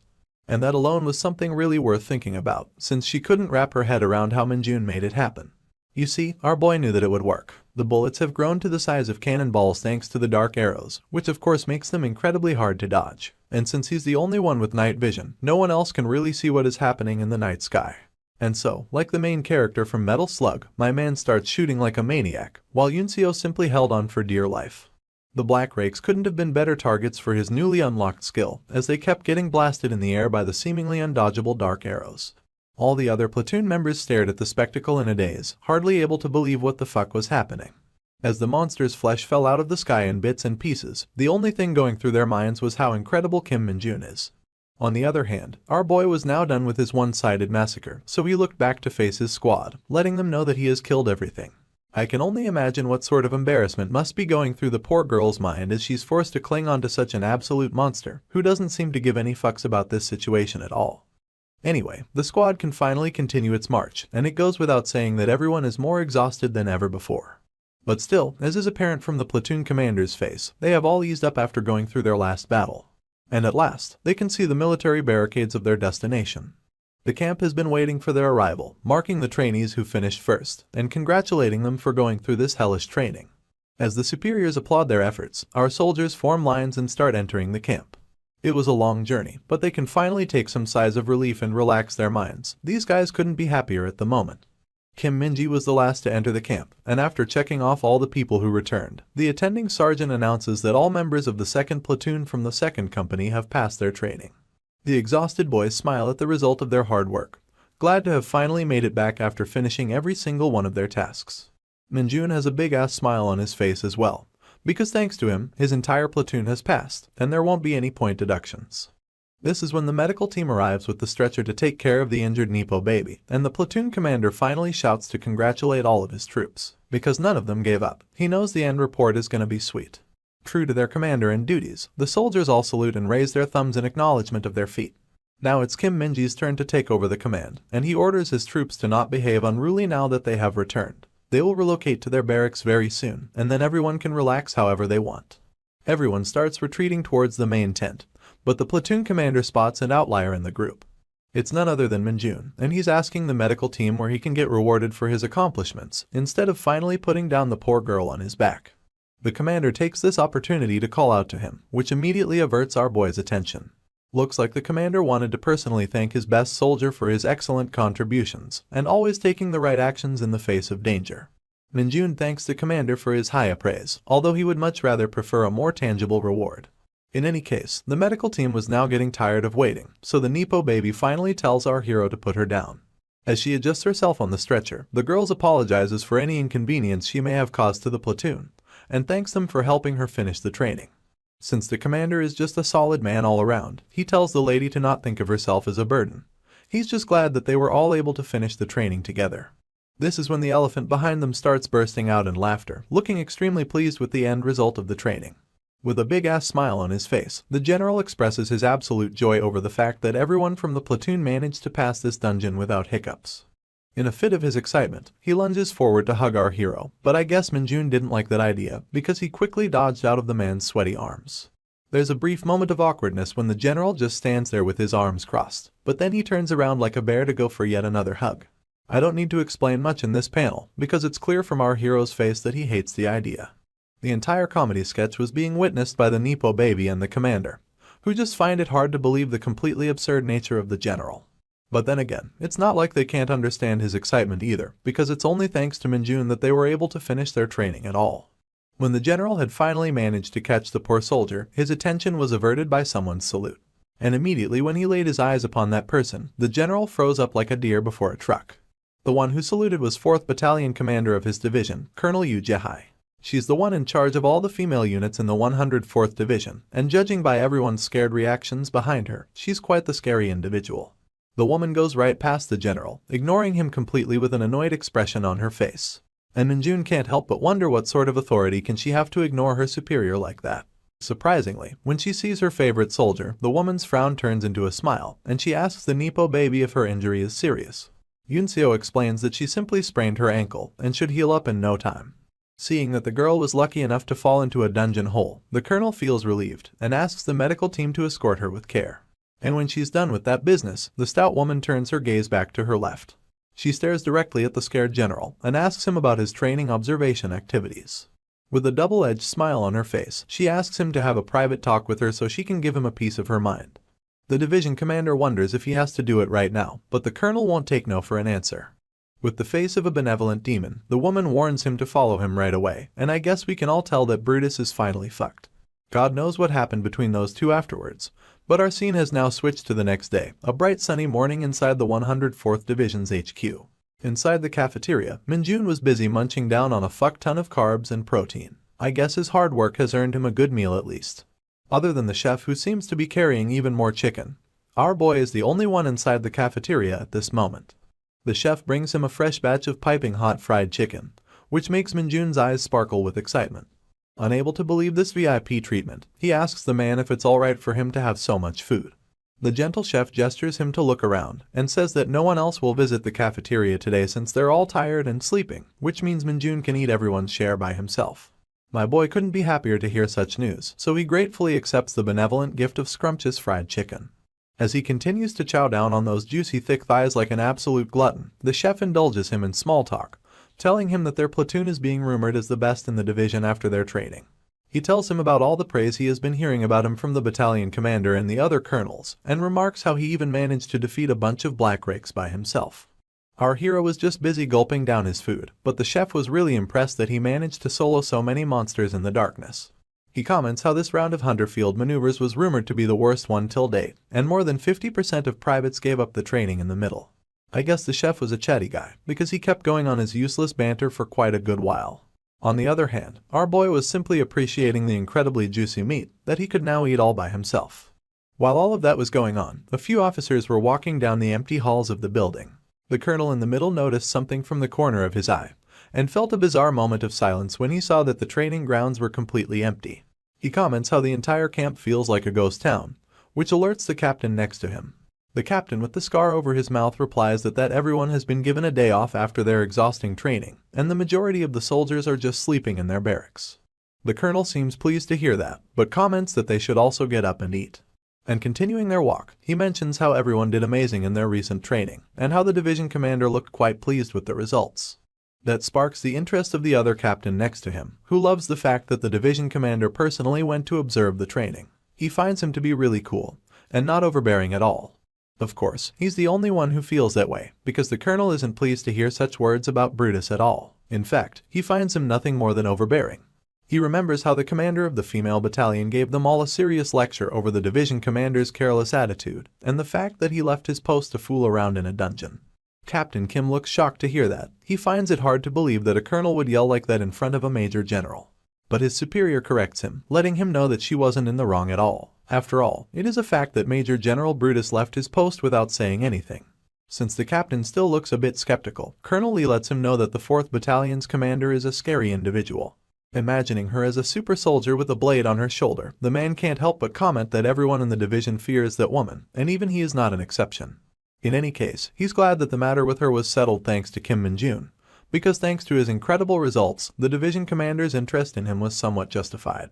Putting a wide smile on his face, the man couldn't help but look forward to our hero's future inside the military, and since he's a part of his battalion, he's also really looking forward to the next monthly meeting. Now let us move back to the main building of the division headquarters, where a meeting is taking place behind a closed door. Putting on his glasses that don't match his face at all, the division commander seems to be looking at a report. The one sitting in front of him is Colonel Yu, the commander of the 4th Battalion. Since she's slowly taking sips out of her teacup, I guess her rage from earlier has calmed down. Brutus is now finished reading the piece of paper and looks at the colonel to confirm that the dungeon cleanup schedule is good to go, before asking her if the Nepo baby is doing okay. The colonel puts down her cup of tea and replies that the girl didn't receive a fracture. She then continues that Yunseo is recovering pretty fast and should be finished with her treatment by tomorrow to resume her duties. Hearing that, Brutus remarks that the girl really seems to take after her father, and that's exactly when his phone starts to ring. Without wasting a single breath, he picks up the tiny phone in his hand to answer the call, almost as if he was looking for an excuse to get himself out of this meeting. But his day only got worse when the voice on the other end greeted him by calling him a bearded bastard. Annoyed at such words, the Major General demands to know the person's name. In response, the man on the other end doesn't really give out his name, but expresses his disappointment that Brutus has already forgotten his voice. Looks like the Major General has finally recognized the voice, and he asks with a look of shock if he's really talking to the person he's thinking about. His sudden change in tone seems to have alerted Colonel Yu as well, and the scene finally switches to the other side, where the man confirms the division commander's suspicions. We see on his title plate that he's also a Major General like Brutus, which means that they both share the same rank in the military. And as we finally zoom out to look at the man, we see his angry face with popping veins. This man is the division commander of the 107th Division, Sun Tiho, and also the father to our favorite Nepo baby. He seems absolutely pissed about something, as he refers to Brutus as an annoying fucker and challenges him to a duel. Last we left off, Nepo baby's father was on phone with Major General Brutus, giving him an earful of insult and challenging him to a duel. And now, as we start this episode, Brutus is retorting back while fuming, complaining why Sun Tiho called him a bearded bastard. In the background, it seems like Colonel Yu is already invested in this conversation. On the other side of the phone, Tiho won't stop insulting his rival division commander and desperately wants to duel him to settle their scores at once. At this point, Brutus is already holding his head to control his anger and questions if Tiho is acting so weird because his daughter got injured. Colonel Yu listens carefully as Brutus calls the guy a nerd and tauntingly asks if he's even a soldier who's worthy enough to fight him. Of course, Major General Sun Tiho fires back, telling Brutus that he just needs a little exercise and he's the perfect punching bag to warm up. Finally, Brutus acts like the bigger man and shouts that Tiho is acting extremely childish. But if you ask me, he's not much different either. My statement is backed up by the incredibly concerned look of Colonel Yu, who's observing silently while Brutus fails to explain that it's not his fault that his daughter got injured during training. This is when Tiho crosses the line and says that Brutus couldn't even get married. There's no way he'd understand his feelings. The bearded dragon finally snaps, crushing the phones in his hand while banging his fist on the table, demanding to know the location of the bastard who's so keen on having a duel. But of course, he's just talking to himself now that his phone is broken, and me and Colonel Yu are both wondering if this dude is okay in the head. He keeps hurling threats at Tiho, and gets mad when he doesn't hear an answer. Finally, he replies back to the thing that got him triggered in the first place. He shouts that he didn't marry on purpose. It's not because no one wanted to marry him. Poor guy, I can really understand his struggle. As a 29-year-old unmarried virgin, this is really starting to hurt. Anyway, Colonel Yu takes the hint and cautiously comes close to the raging idiot, while he's still going on about why Tiho isn't saying anything in response. With as much respect as she can spare for such a moron, the colonel informs the Major General that the call has already ended. And sure enough, when Brutus pulls back his phone from his ear to look at it, the poor thing is already cracked into pieces. But without giving a second thought to his anger management issues, he turns to the colonel and asks if she has Sun Tiho's number saved in her phone. For a moment, the woman stays silent in fear of losing her phone as well, but eventually, she heaves a sigh and accepts her sad reality that she needs to work under such a meathead. Understanding the situation, she tells Brutus to calm down, and try to understand that Major General Tiho has every right to be angry. At first, the clueless idiot snaps at her for taking the side of the nerd who insulted him and his capability to get married, and even questions the colonel if she's the one who informed him about his daughter getting injured. But rather calmly, the woman replies back that the Major General learned about it because the hospital probably contacted the girl's guardian when she got admitted. Besides, she states that Tiho probably isn't mad because his daughter got injured during training. He's angry because a certain someone granted her special permission to finish her training instead of transferring her to a hospital. And finally, Brutus is humbled by being slapped with some facts. Still, with a charming smile on her face, the colonel adds that he should call Sun Tiho and explain the situation properly, because he only wanted to find out the capabilities of the second platoon. Coughing in embarrassment, the humbled Brutus accepts that he should probably explain to his friend that there has been a misunderstanding. He only needed to see how his soldiers would react to an actual injured person. Meanwhile, the colonel takes out her phone to make the call, but when she sees the crushed Samsung Galaxy something in the Major General's hands, she reconsiders if this is really a smart idea. And after giving it a second thought, she pulls back the phone and states that she will put the call on speakerphone instead. As she makes the call and puts the phone on the table, Brutus is visibly starting to panic. It looks like he's not really sure how he would explain anything at all. But still, he sits with a hint of impatience, and we hear a click from the phone as Major General Tiho picks up the call. Without even saying hello, the dude straight up asks Colonel Yu why she's calling him, and questions if she's sitting together with the bearded bastard. As calm as ever, the woman addresses her superior politely, and explains that she's calling him instead because the division commander's phone is broken. Meanwhile, the division commander in questions is still seething at Tiho's harsh insults. But anyway, he sets his anger aside to tell Tiho that he was too worked up earlier to explain things properly. He clarifies that there was an emergency while he was out in the dungeon to observe a particular platoon. But before saying any further, he starts making a sour face like he just swallowed an entire lemon. Looks like words of apologies come to him with great difficulty, and Colonel Yu observes as her superior struggles to calm down his nerves. But finally, Brutus admits his mistake to Tio, stating clearly that it was his fault for being careless and putting her daughter's life in potential danger. And so, he formally apologizes for his mistake as the division commander. His sincere words put a warm smile on General Yu's face, who realizes that Brutus tried to understand the feelings of a parent, despite not having any children of his own. But you see, the mood was instantly killed between the two when Sun Tio opened his mouth on the other side of the phone, asking Brutus what the fuck he's even talking about. With veins popping out of every corner on his face, the Major General comments that Brutus is probably making excuses to avoid the duel because he's scared. So instead, he demands to know the name and unit of the bastard who carried his daughter on his back. Well fuck, it looks like this doting father is angry because his daughter got carried around on some other dude's back. Even Colonel Yu and Brutus can't seem to digest this information, they just stare blankly at the phone in awkwardness. This is when General Sun finally lays bare the reason for his anger. He's just furious because Brutus allowed someone else to give his daughter a piggyback ride.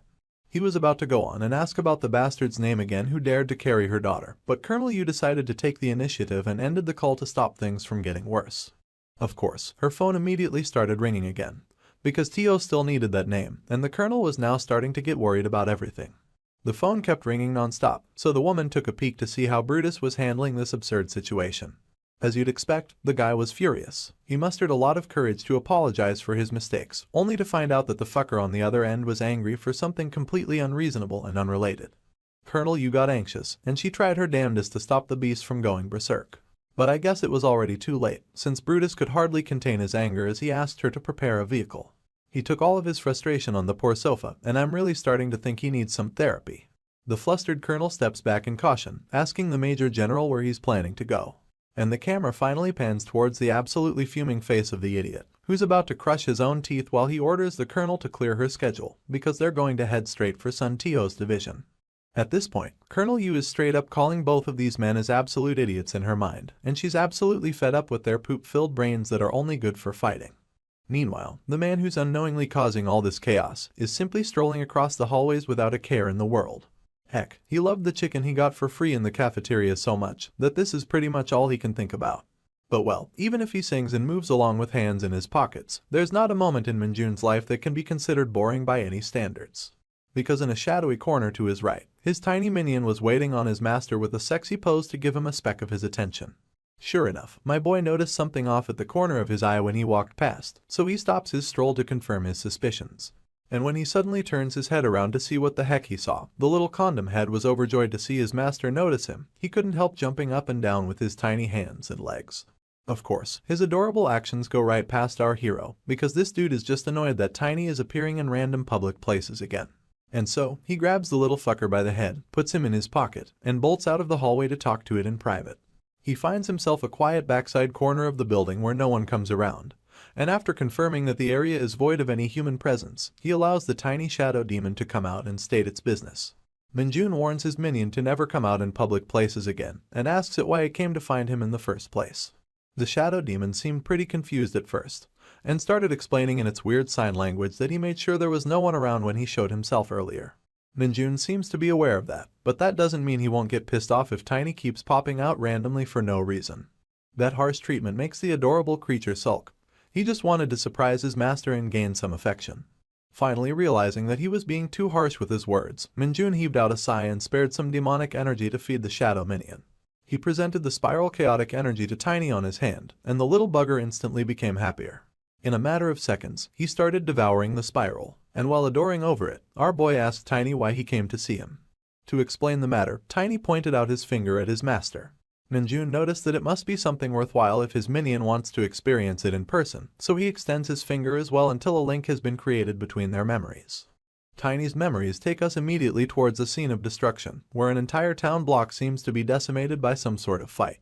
We can also see a bunch of hunters panicking and fainting, which leads our hero to believe that there might be some traces of demonic energy in the area.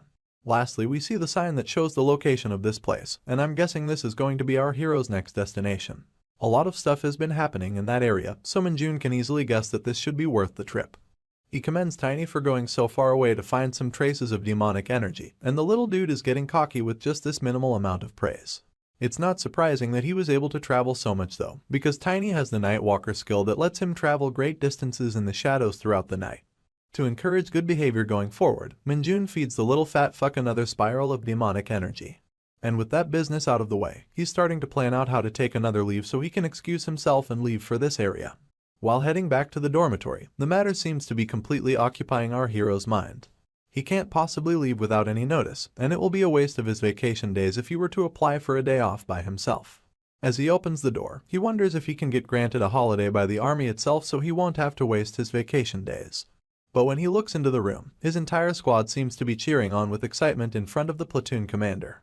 Minjun doesn't know what the fuck is going on over here, but it doesn't take long for the commander to notice him and congratulate him for being selected as the best soldier of the hunter field maneuvers in the entire division. Minjun thanks his superior, but seems like he has more to say. The commander explains that the best soldier will be given a separate reward later, but thanks to his excellent contributions in the dungeon, the entire platoon has been given a day off. Well, what do you know, this shit was exactly what our boy needed to hear, so it's no wonder that his eyes are now sparkling like an excited puppy. Without wasting a second, he asks the commander if he can use his day off tomorrow, and the question seems to surprise everyone. It's not impossible, but the commander can't help but ask why Minjun is in a rush to avail it so quickly. Of course, our boy won't be explaining his plans to him, he just states that he needs to do some private stuff tomorrow. Since no one can really argue with this psycho who always seemed to do things at his own pace, none of them question his reasoning. And after a short delay, the commander approves his leave for the following day, which Minjun doesn't forget to thank him for. And so, here we are in Huechin, the scene of destruction that Tiny showed to our hero in his memories. Minjun definitely arrived at the correct location, but this is not what he had expected to see. A bunch of female hunters were busy cleaning and sanitizing the area, and when they notice a shadowy figure standing close to them all of a sudden, we zoom in to find an incredibly bored expression on our hero. It seems to him that the situation is already over, but he doesn't understand why there's so many female hunters in the area. He stands there awkwardly as he tries to process the information, and comes to the conclusion that he'll need to ask Tiny to give back all the demonic energy that he fed him earlier, because he can't find anything for him to do here. But that's when a familiar voice calls out his name, and as the girl takes off her mask to reveal her face, we see that it's our favorite Nepo baby, who looks a bit confused to see what Minjun is doing here. Let's rewind the time a little, so we can get an explanation to what is going on in this place. Before Minjun arrived, the girls were already busy sanitizing the entire scene of decimation. A pink-haired corporal was getting tired and irritated. She couldn't process why they had to do something so tedious right after their hunter field maneuver training. The tall black-haired beauty right next to her was also a corporal, and she knew that their training results were quite bad, so this is a sort of punishment from their battalion commander Colonel Yu. Even so, the pink shorty can't help but complain. Bad results or not, all of them are tired, and now they have to clean up after a monster outbreak without getting any rest. On the contrary, the tall girl is just happy that they weren't part of the attack team, who had to deal with the stampede of monsters that broke through the dungeon gate. And while the pink lady was busy cursing and grumbling, the tall mommy spotted someone familiar to her side. Even from a distance, you can look at the girl's blue hair and guess that it's the Nepo baby, doing her best with her duties as always. The corporal approached Yunseo, asking her if her injury is fine and requesting her to not overdo it with the work. As serious as always, the private first class stands on attention in front of the corporal and states that she has already recovered. The tall corporal commends her fast rate to recovery, but as the girl's superior, she advises her to take it easy for the time being. Looks like Yunseo really appreciates the corporal's concern for her well-being, and thanks her for worrying about her all the time. That's when they hear murmurs from the other girls, who are all wondering what a male hunter is doing here. The corporal may not know what's happening, but our Nepo baby has recognized the person right away. That's right, the dude is none other than our hero, and while some girls can tell that he's from the same division, none of them seem to know more about his identity. That's when we finally catch up with the last chapter, where Yunseo reveals her beautiful face to look at her favorite hunter, who also happened to carry her on his back to let her complete the training.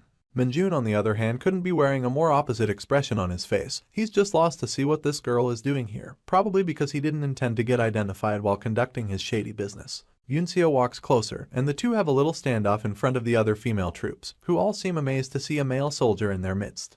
With a calm expression, the Nepo baby asks what Kim Minjun is doing in this area, because only the female battalion was asked to come here for support. In response, our boy makes a rather annoyed face, and replies that he's here on vacation. I can't even blame the Nepo baby for being mad at his response, because it doesn't really make any sense. She bluntly asks him if he's lying, but then my boy presents her with an application of leave signed by his platoon commander. After reading that, there's no more doubt that he's actually on vacation. But the girl still finds it hard to believe, and now our boy is wondering if she has some sort of trust issues. Giving back his paper, she asks him why he would come to a restricted area during his vacation, and Minjun is now starting to fizzle out on excuses. Averting his eyes, he lies through his teeth and explains that he had some business in Hwacheon, but came here first because he had heard about there being some sort of emergency.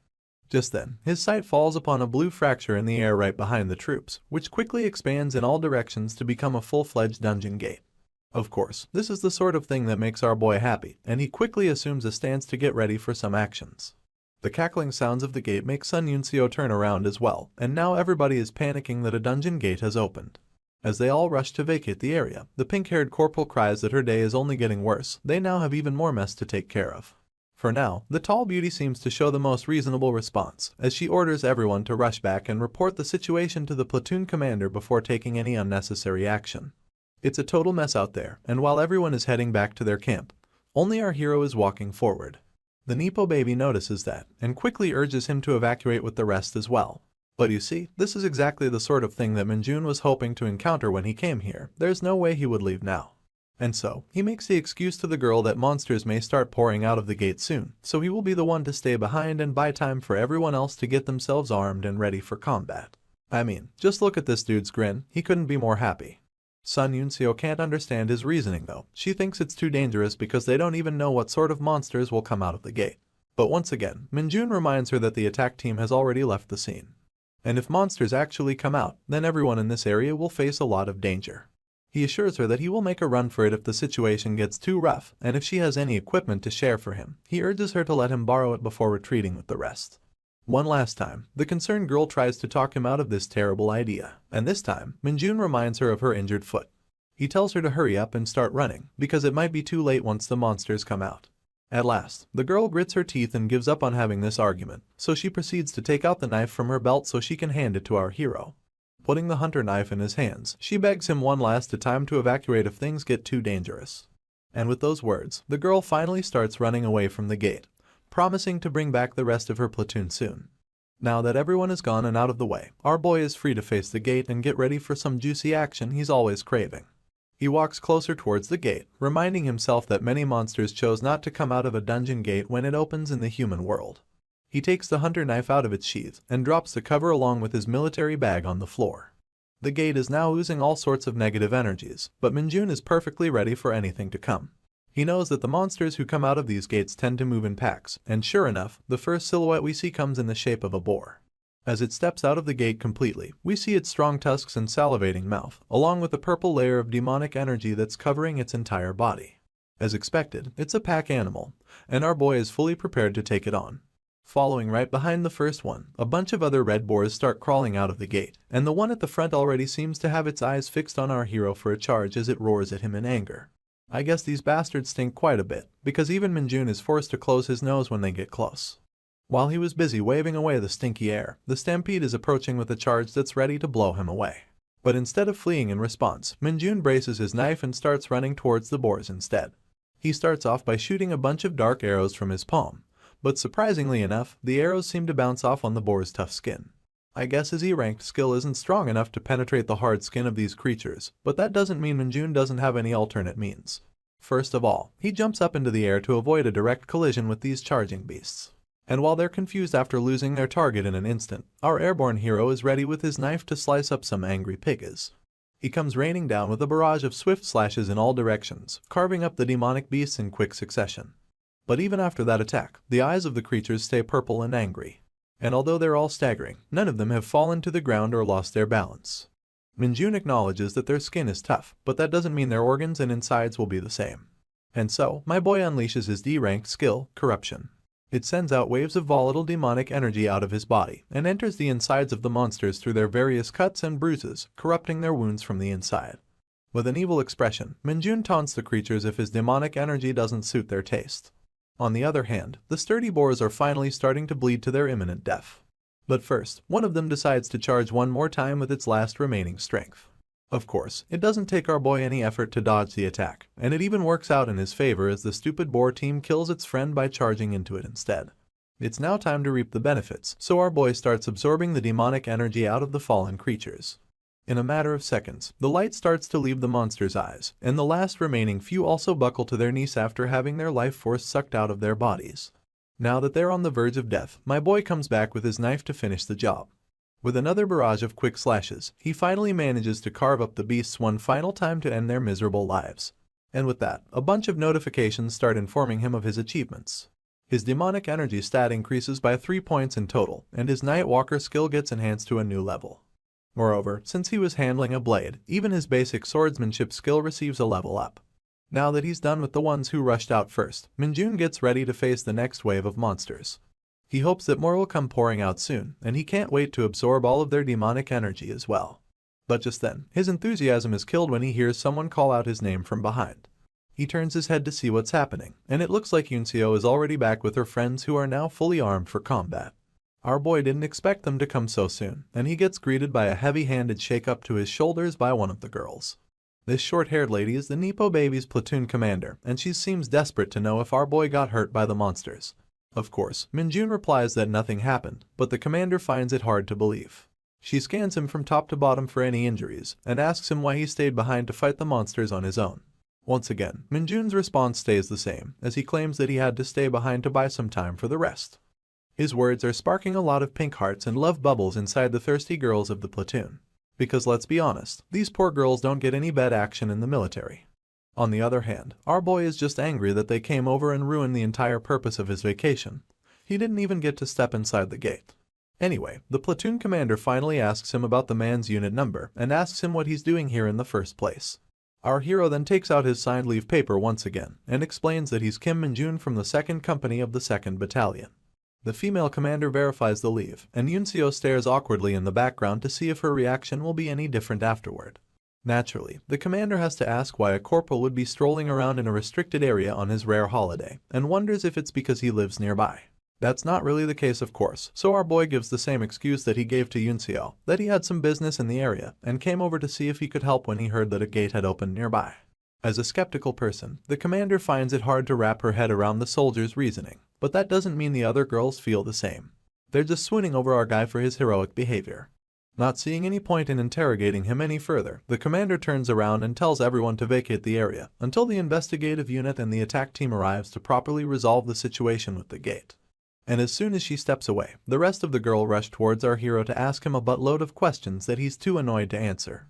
The commander lets out an exhausted sigh after witnessing the unbecoming thirsty behavior of her units, and Yunseo is the only one who stays behind to observe from afar. Meanwhile, my dude is fed up with everyone and everything, and simply wishes that all of them would fuck right off and let him charge into the gate to clear it out himself.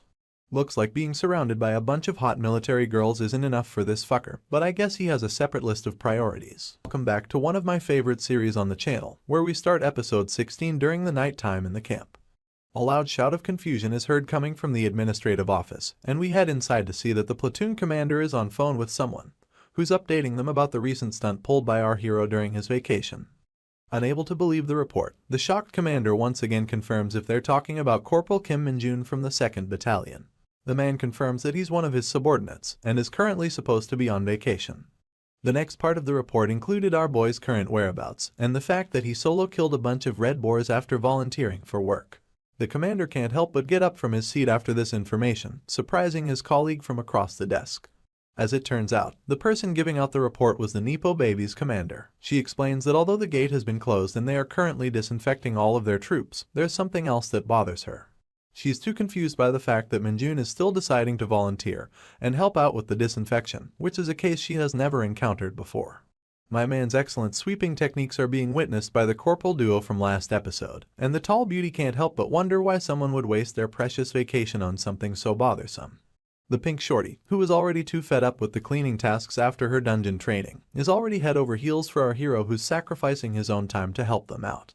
I swear, these gals are too thirsty to be falling for someone who's literally just being a janitor. Ignoring the heart-filled eyes of her short friend, the tall beauty wonders how our hero managed to kill the dungeon monsters with just a knife.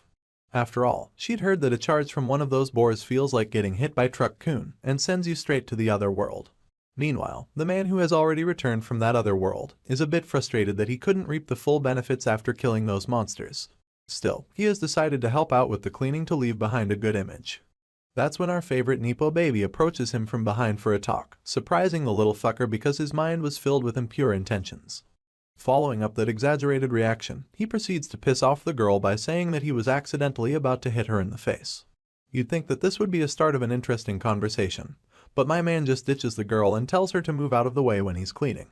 Surprisingly, Yunseo doesn't look too bothered by his actions and the fact that she keeps getting ignored. It almost feels as if she's accepted our hero's nature. But there's still something she wants to discuss, so she gets direct and asks him if he can spare some time for them to talk.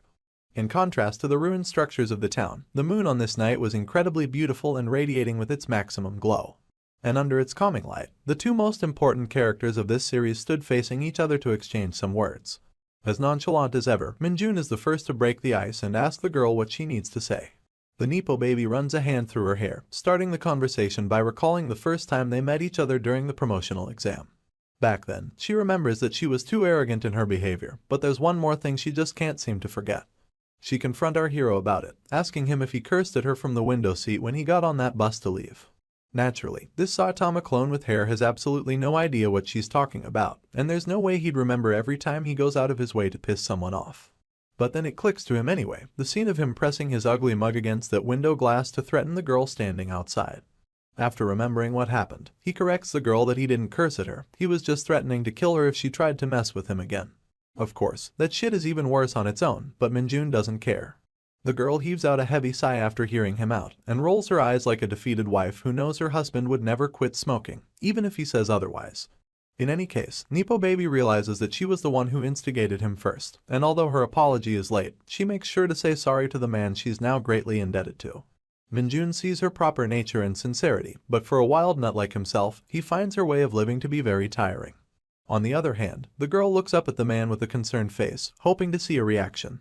And when he says nothing, she asks him directly if he will accept her apology. As you'd expect, Minjun tells her that there was nothing to apologize in the first place, and if that's all she had to say, he will now be taking his leave. But the girl stops him from leaving once again, and points out that there has only been one case in history where a private managed to get a perfect score on the promotion test. The mention of an achievement gets our boy's attention, and he asks Yunseo if he's the one she's talking about. As the cold night breeze rustles the leaves on the trees, the girl responds that there was someone else, although our hero now holds that record as well. Curious to know more, Minjun asks impatiently about the other person who got the perfect score. The girl opens her mouth to say that it was her dad, but corrects herself immediately and changes the word to father. You can tell by the absolutely adorable smile on her face that Yunseo is definitely a daddy's girl who idolizes her father. Minjun asks if she's talking about the division commander, and with a face full of admiration, she replies with a yes. The girl further adds that her father was the only person in the military to receive 2 stars on his badge after starting as a private, which is the reason she also enlisted herself in the same rank. Finally, the blockhead is getting interested in the conversation, because he now knows about someone who had achieved the same goals as himself. But then, the wheels in his cobbed-up brain start spinning, and he reels back from the shock when he realizes that the Hunter Army was only formed when he was 7 years old. That means her father wouldn't have been young enough to enlist as a private back then, so he wonders what the heck actually happened. The girl explains in detail, starting by the fact that her father used to have a really weak body when he was young, and due to his bad vision and a few other health issues, he got excused from the mandatory military service. That was enough explanation for Minjun to figure out that he probably joined the military on his own when the gates appeared, and the mass awakening effect improved the division commander's physique. The girl confirms his theory with a massive smile on her face, mentioning how much his father wanted to grow strong to protect her and her mother. After hearing this much and observing Yunseo's delightful expressions, even the usually indifferent Minjun is now curious about her father and expresses his desire to meet him. I guess our Nepo baby was hoping for the same, because under the shining moonlight with her hourglass figure and a face full of happiness and respect, the girl confirms that he would get along swimmingly with her father. Her assumption is based on the fact that Major General Sun has an extraordinary affection for strong soldiers, but those people don't usually go around carrying his daughter on their backs. And we now head to the location of the man in question, where massive sounds of pounding tremors are vibrating throughout a gymnasium, and a poor colonel on the sidelines is absolutely losing his shit over what's happening. Looks like Colonel Yu is also present on the scene, and her expression tells us that the situation is already beyond her control. The entire building was shaking, and we hear General Sun's voice echo through the court, asking his opponent if he's come all this way to tell him about Kim Min-jun. The panel switches to the bruised-up face of Major General Brutus, who looks shocked to see that Nepo baby's father already knows about our hero's name. General Sun's face is just as bruised, and while wearing a smile full of confidence, he informs General Brutus that he has an excellent network of information. We then zoom out a little bit and find out the building was quaking thanks to these absolute human weapons beating the fuck out of each other. Brutus seems worried about what General Sun plans to do with Minjun, and the doting father replies that it's none of his concern. With a swollen cheek and bruised up knuckles, the man charges up for one more powerful fist, and Brutus responds in kindness by charging up an attack of his own. Meanwhile, the colonel on the sidelines is doing nothing but panicking, worried that no one would be able to stop these raging idiots from destroying everything in this building. Although his worries were pretty needless, since Colonel Yu promptly jumped in the middle of their blows when she noticed that things were getting a bit out of hand. With their bloodied fists stopped inches away from her face, she warns the grown-ass men that they have already been fighting for 5 minutes, and it's now time to give this shit a rest. Guys, I think I got myself a new mommy to worship. Scared of mommy Yu pulling their ears and grounding them for a week, the two children look at each other and activate the silent bro code, signaling the fight to stop. But even if the physical violence has stopped, they both still stand face to face with each other to continue the quarrel. They call each other names and refuse to admit that either of them has lost. And as we zoom out, we find out that the destruction they've caused to the gymnasium is going to cost them a pretty penny to fix.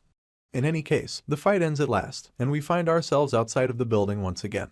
Brutus sits with gritted teeth on one of the park benches outside, and General Sun wears the same sour expression while sitting next to him on a different bench. Colonel Yu comes to them with a report from the 3rd Battalion commander and informs the two major generals that the Red Boar Gate has been cleared. Brutus acknowledges the report and the hard work of the 3rd Battalion commander and also makes sure to commend Colonel Yu as their senior. True to her character of a strong soldier, the woman accepts the commendation with a firm salute. She then proceeds to exit the scene and leaves the old friends behind to settle their scores in peace. With Mommy Yu out of the picture, General Sun finally speaks up and asks Brutus for the real reason he came here. The bearded behemoth takes a moment to glance in his friend's direction and judge his state of mind. And after seeing that he looks calm enough, he proceeds to inform General Sun to stay clear of Kim Min-jun, because he's going to specially promote him to the position of a sergeant. The calmness on General Sun's face went to shit when he heard our hero's name, and he started fuming that Brutus was rooting for the guy who messed with his daughter. Of course, Brutus lets him know that no one did anything to his daughter, and he should be grateful that Min-jun helped her out when she was injured.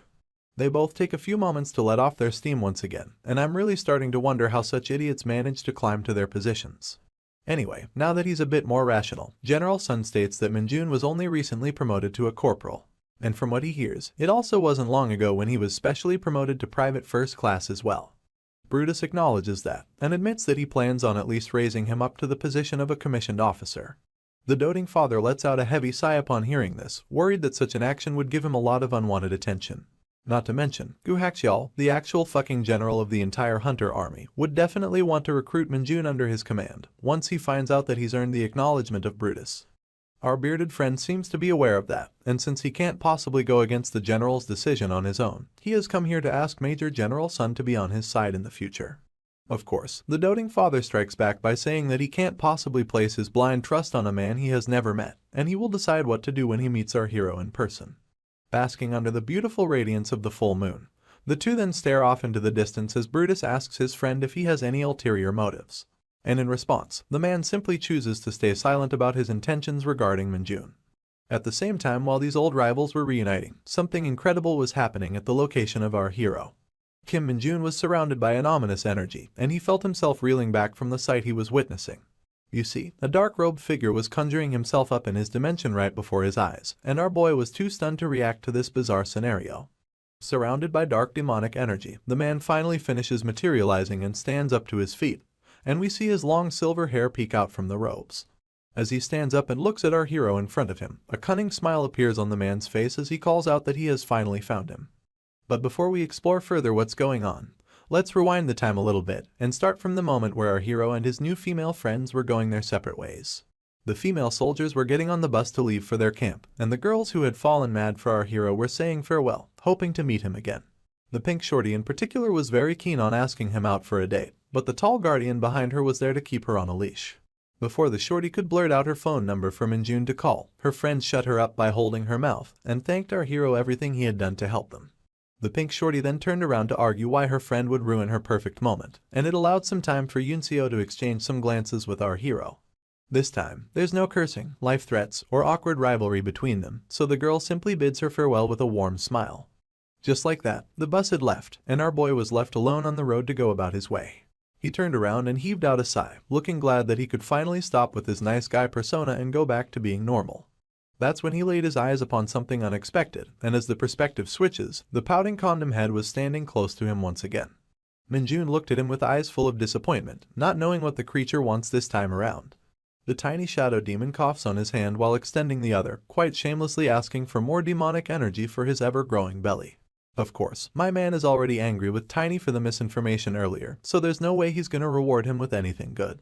Tiny looked a bit disappointed after getting rejected, but his expression soon changed once he picked up a weird signal in his head. The adorable condom head started jumping up and down to get his master's attention, but Minjun was already looking in his direction. Since Tiny can't really speak, he communicates with his master by wincing his eyes and exerting demonic energy waves to send his thoughts. The waves tell Minjun that someone from Isgard is currently crossing into this world, and they're not even using a gate to do so. Instead, it's using a direct dimensional portal. Seeing how Tiny was able to detect such a faint presence, our hero finally realizes that maybe his shadow demon isn't meant to be an assassin, but an excellent radar for any traces of demonic energy. Delighted by this news, the excited Minjun tells his little minion to show him the way and take him to the location of this intruder. A few minutes later, the two of them find themselves in the thick of forest woods, and Minjun tosses a ball of demonic energy to Tiny for his excellent work, which the little creature happily accepts. This is when the demonic portal suddenly starts cracking into the air, startling the both who were standing carelessly right next to it. The portal expands slowly into an ominous field of purple pulses, and bursts into crackles of black lightning before a person starts to appear. The next few panels are a repeat of what you saw earlier, so I will save you the trouble and switch them quickly to bring you up to speed. After the man from the portal seemingly recognizes our hero, we found out that Minjun is in fact extremely repulsed by the intruder's appearance. The panel flips to the face of the silver-haired man who just appeared, and I'm suddenly not sure of this guy's actual gender. I guess I'll just assume he's a male until we're told otherwise. Anyway, a blob of snot starts dangling from the man's nose, and abruptly starts rushing at our hero with tears of happiness. He refers to Minjun as Master Minold, but my dude just wants him to stay the fuck away. Not that his concern was necessary, because the weird person trips by himself and falls flat on his face for reasons unknown. Concerned for the man's safety, Minjun reluctantly goes closer to check up on him, while Tiny waves goodbye because this shit is way beyond his pay grade. It looks like our boy has also recognized this person, because he asks him why he followed him to this world when he told him to leave him be. Looks like the snot has somehow migrated to the other nostril, and the man with the weirdly feminine eyes is still busy crying while looking at our hero. Minjun sees how the man's devotion to him is the same as he remembers, and heaves a sigh of relief as he remembers their first meeting. You see, back in the other world, this silver-haired dude was once on the verge of death in the middle of a desert dungeon. A heavily clawed paw of a beast stomped close to him, and we zoom out to see that he was about to be devoured by a manticore monster. The man had accepted his defeat and closed his eyes, but opened them again when he realized that he was still somehow alive. To his surprise, the beast was stopped in its tracks by a mysterious ball of demonic energy. The volatile ball had killed the monster, and the owner of this power made his appearance on the scene. It turned out to be none other than our boy Minjun, and while calling back his powers, he was intrigued by the presence of another human in this desolate place. He then comes closer to the fallen man, standing tall over his head while inquiring to know his identity. The man was trembling in front of the dark mage's presence, and he was too famished to exchange any words. Our hero noticed that the silver hair was nearly at the edge of death, and leaned in closer to comment how he was strangely handsome for a dude stuck in a desert. He was about to ask him why he wasn't speaking, but that's when the man opened his mouth to ask if the dark mage was Master Minold. Our hero gets confused why he knows about him, and out of nowhere, the silver-haired handsome starts crying with tears in his eyes. He starts trembling and shaking, and comments how Master Minold is the hope of all dark mages in the world. Minjun gets repulsed by such words, of course, and is even more surprised that the silver hair was also a dark mage. He then stands back on his feet and asks the man why he's so fucking weak if he's also from the same class, and wonders if that's somehow normal in this world. In any case, he could care less about such things, and waves goodbye to the man after warning him not to refer to him with such cringe titles. But before leaving, he remembers something very crucial that makes him stop. My man turns around, and the polite Korean inside him is suddenly worried that he didn't ask for the man's name he had just saved. The silver-haired dark mage lowers his head upon hearing the question, and depressingly replies that he doesn't have a name. That seems very odd to our hero, but he's not one to ask a lot of questions. Still, seeing that the man doesn't even have a name on top of being weak as shit, Minjun thinks that he's the perfect person to give him a proper name. That's when the next panel brings us back to the present, where he is once again holding the pathetically weak dark mage who somehow managed to follow him to this world. He calls the man Lee Bongu and shakes him aggressively to ask why he would risk traveling to another dimension. Now I know you guys are also curious, so I went ahead and googled what Bongu means in Korean. And holy fuck, my man actually named this handsome dude as Lee Fart. I'm well aware that fart jokes get boring really quickly, so I'll just leave you with this translation, and go back to calling him Bongu from here onwards. Anyway, Mr. Bongu is looking like he's about to collapse any second, and replies to our hero that he had no choice, because Minjun disappeared without leaving behind a single note, and his cult has been on the verge of collapse ever since. Our hero gets pissed to hear this. He never wanted any loose screw fanatics to start worshipping him in the first place, so why the heck would he tell them before leaving? Looks like my guy had a very devoted fan club in the world of Isgard. And one such fan followed him back to Earth after all, so he once again gets annoyed and pushes the silver-haired dark mage back to the ground. Just like how you would wave away the air after farting. The man starts crying like a maiden in distress, complaining that he should at least have taken him along as his right-hand man. Needless to say, I doubt that this weak-ass dude is gonna become anyone's right-hand man in the near future. In any case, Minjun is now starting to get annoyed at how easily the guy keeps collapsing, so he extends his hand and injects him with some of his demonic energy to recover his strength. And just like that, the famished dark mage springs back to his feet like he ate a senzu bean from Dragon Ball. The man feels blessed to have been saved by our hero once again, and promises to repay his kindness with the rest of his life. However, Minjun has had enough of his nonsense, and he now wants him to quickly tell him how he managed to come here. With a serious look on his face, the man replies that his arrival in this world was a miracle, created by his longing to always stay next to his savior. This shit is getting gay really quickly, so Minjun tells him to cut the crap and get serious. I mean, he knows that there's no way such a weak dark mage could possibly gather enough energy to open a dimensional gate, and he suspects the Saintess of Isgard must be the one who sent him here. Once again, the fanatic replies that Minjun devotees never follow anyone's orders, and he's the only one they worship. Fed up with his cringe, my dude pops a vein on his forehead, and threatens to kill this so-called devotee if he doesn't tell him the truth. So, finally understanding his situation, the cultist dark mage starts explaining that he was keeping an eye on the Saintess due to some disturbing rumors. The scene switches to Isgard, and we explore the man's memories as he was surveilling the giant cathedral in the body of a raven. After successfully crossing the barrier and infiltrating the building, he turned back to his human self to keep tabs on the rumors. People were reporting that strange sounds were coming from the temple every night, and the dark mage was hiding here to investigate. He took a peek at what was happening, and found a bunch of temple guards transporting some cages. From the cages, you could see the silhouette of some growling beasts possessed by demonic energy, and from the tusk of this one in particular, I'm pretty sure it's one of the red boars that Minjun defeated later.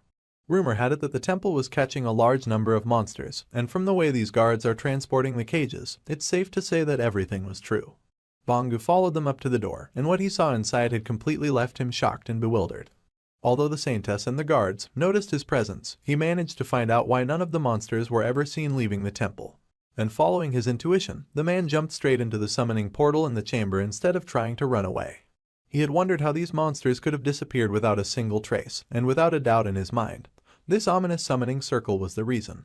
Minjun quickly grabbed the man's collar when he finished explaining, and threatened him with a serious face to make sure he's telling the truth. But of course, there's no way such a devout person would lie to his idol, and Minjun was now left wondering how dirty the Saintess really wants to play this game. And since he now knows that the blonde bitch was actually behind all the demonic monsters he was encountering, Minjun figured that his new friend may also know about a certain item he found a few days ago. He shows him the piece of Damascus steel that he found in a troll monster he had defeated, and asks him if he recognizes this metal. Judging by the pattern and the shape of the metal, Bongu can easily guess that the fragment resembles the blades that the temple guards carry on their person. In particular, it strongly resembles the blade of the guard captain, who was also our hero's Spartan teacher in Isgard. When he mentions it, Minjun also suddenly remembers his sword, and a shiver is sent down his spine when he remembers those absolutely hellish days where he was trained like a fucking donkey. In any case, now that he knows the truth, our hero wonders why Bongu decided to enter the circle instead of running away, especially when there was no guarantee where he could have arrived. Not to mention, there was a very good chance for him to get killed if he was one step too late to enter the circle. Of course, the mad lad just laughs it off, because he didn't really think any of this through. It doesn't really surprise our hero either, because his cult followers were neither very smart, nor were they normal in any sense of the word. He then proceeds to look again at the blade fragment in his hand, and thinks long and hard about what the Saintess must be planning by doing something so strange. I'm also not too sure of her endgame, but it's pretty clear that she's only feeding our hero with more demonic power, which he otherwise had no way of increasing in his world. Welcome back to this epic manhwa, where we resume the story 1200 days before Kim Min-jun's return to Earth. During one beautiful sunset in Isgard, the Saintess was staring off into the distance next to her temple. Her flowy blonde hair was shining mesmerizingly in the orange sunlight, and she wore an expression of loneliness on her face. Her daze was interrupted when she heard a familiar voice from behind, asking her what's the matter. As she turned around, the voice belonged to none other than our hero, who was curious to know why he was called to see her. Pushing back her hair and sprouting a radiant smile on her face, the Saintess simply commented that it's quite nice to be outside and feel the wind. But of course, our hero is a thought slayer, and there's no way in hell he's gonna let himself be swept away by this sort of mood. In fact, he's incredibly pissed at the woman's answer. With a bitter tongue and a popping vein, he replies that he's been sleeping out on the fields for several weeks, and he's definitely not in the mood to be getting cozy in the wind. As is evident by the Saintess's expression, you can tell that she's regretting her choice of words as well. In any case, she brings back the smile on her face, and apologizes with a lonely expression for her inconsideration. After all, she was simply excited to be out in the open since she can't really leave the territory of the temple any further. Once again, Min-jun could care less for her sob story, and immediately asks her again why she called him. Finally, the Saintess gets to the topic, and replies that she received some reports of our hero's colleagues getting seriously injured inside a dungeon. She was about to mention their extremely embarrassing cult name, but our boy cuts her off to clarify that none of those idiots can be called his colleagues, and he's definitely not a part of any such cult. Moreover, he clarifies that they followed him on his own and then got injured by some dark hounds, and since he has already treated their injuries, he'd rather not think about them any further. The Saintess smiles at the mention of dark hounds, as she's once again learned a new word from our hero. Seeing her expression, Min-jun walks closer to her and elaborates that he's referring to a monster called the Parkas. Since its literal translation in his home language is a dark hound, he prefers to use that instead. But that in turn makes him beg a certain question, and he suddenly turns serious to ask the Saintess about it. You see, Min-jun wants to know if there's really no connection between Isgard and planet Earth, which was swarmed by these exact same monsters before he got summoned. After a brief moment of silence, the Saintess replies with a simple yes. Not gonna lie, her expression right now makes her look very suspicious. In any case, she explains that gates and monsters began to appear in Isgard hundreds of years ago. If there's any connection between this world and the Earth, then it's the fact that they're both suffering from the same unusual phenomenon. Although she admits that it makes sense for him to be suspicious, especially because he came to Isgard through a gate. But she also clarifies that dimensional travel is not so easy. A lot of energy and resources were spent in summoning only Min-jun to this world, so it would be impossible for them to conjure so many dungeon gates and monsters through different dimensions. Our boy gives the woman a keen look of observation after hearing her explanation, and after confirming her answer, he starts walking back while giving a singular warning. When the time comes for him to go back home, he simply wants the Saintess to not go back on her words. Once again, we see an unexplainable smile of confidence on the woman's face as he watches him leave, almost as if there's a lot she has planned that she's not yet willing to reveal. Regardless, that marks the end of the little flashback, and we now find ourselves back in the present timeline. Inside the mountains where our hero discovered his #1 fan. He thinks about the exchange with the Saintess that we just witnessed. Since he never really trusted her, he investigated a lot about Isgard on his own, and unfortunately, whatever the Saintess said appeared to be true. At that time, it was indeed impossible for her to move large dungeons and monsters to his current dimension, but things now seem to be very different. He has been running into demonic monsters one after another, and he can't really figure out why the Saintess would spend so much of her holy power to do something so pointless. One explanation that comes to his mind is the presence of holy artifacts, which could make it possible for her to be able to perform such a feat. But even then, it doesn't really answer if she's actually going to so much trouble just to catch our hero. In any case, while he was wondering about all of this, his attention is diverted by the creature in front of him. Mr. Fart, also known as Lee Bonggu, is currently bending the knee to proclaim his eternal loyalty to Master Minold, who has once again saved his life. Min-jun knows that there's nothing he can do to dissuade such an absurd fanatic, so he tells him to at least call him by his real name, since Minold was just an alias back in Isgard. With a face full of excitement, the fanatic tries referring to his master with his proper name. But Korean is hard, and he fucks up the pronunciation in a way that I can't even describe. Min-jun tries to correct him, but immediately gives up and asks if Bonggu is able to utilize some imitation arts. The man confirms that he can, but our boy is a bit doubtful since he could only spare him a little bit of his demonic energy, as it's an extremely hard resource to collect on Earth. Once again, the fanatic thanks his master for whatever he was spared, and confirms that he's still able to transform into a small animal with his current level of energy. Minjun is happy to hear this and points Bongu's gaze at a nearby crow, telling him to mimic the bird. Without a moment's delay, the dark mage coats himself in his demonic energy and phase shifts into a crow within seconds. Appreciating his new look, our hero orders his subordinate to move with his other minion and move inside the shadows unless he's called for. The minion in question is staring daggers at his new rival already, and I'm pretty sure he doesn't approve of his presence. With his tiny and chubby legs, he moves closer to the fanatic. The condom head turns into a dickhead to express his annoyance, and the crow stares back to stay his ground. The tiny creatures stand within kissing range of each other, ready to go on a brawl for no fucking reason. Minjun stops them of course, but the crow starts getting jumpy in anger and dissatisfaction. My dude tells him to stop fucking around and use proper words, so the man finally speaks while staring into the eyes of his rival. As the self-proclaimed right-hand man of his master, he wants to make his hierarchy clear in front of Tiny. But of course, Minjun is having none of this bullshit, and orders the both of them to shake hands and let this matter go, or he'll abandon them on the sidewalk. For a moment, the two familiars stand comically in anger like Tom and Jerry, but after realizing that they can't go against their master, they both shake hands and save the matter for a later time.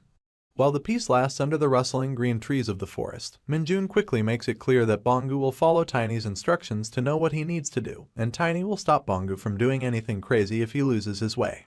With safety first as their chief motto, the master asks his minions if they understand, and the creatures salute in response to confirm. And with that, he finally dismisses his familiars to go on their respective missions.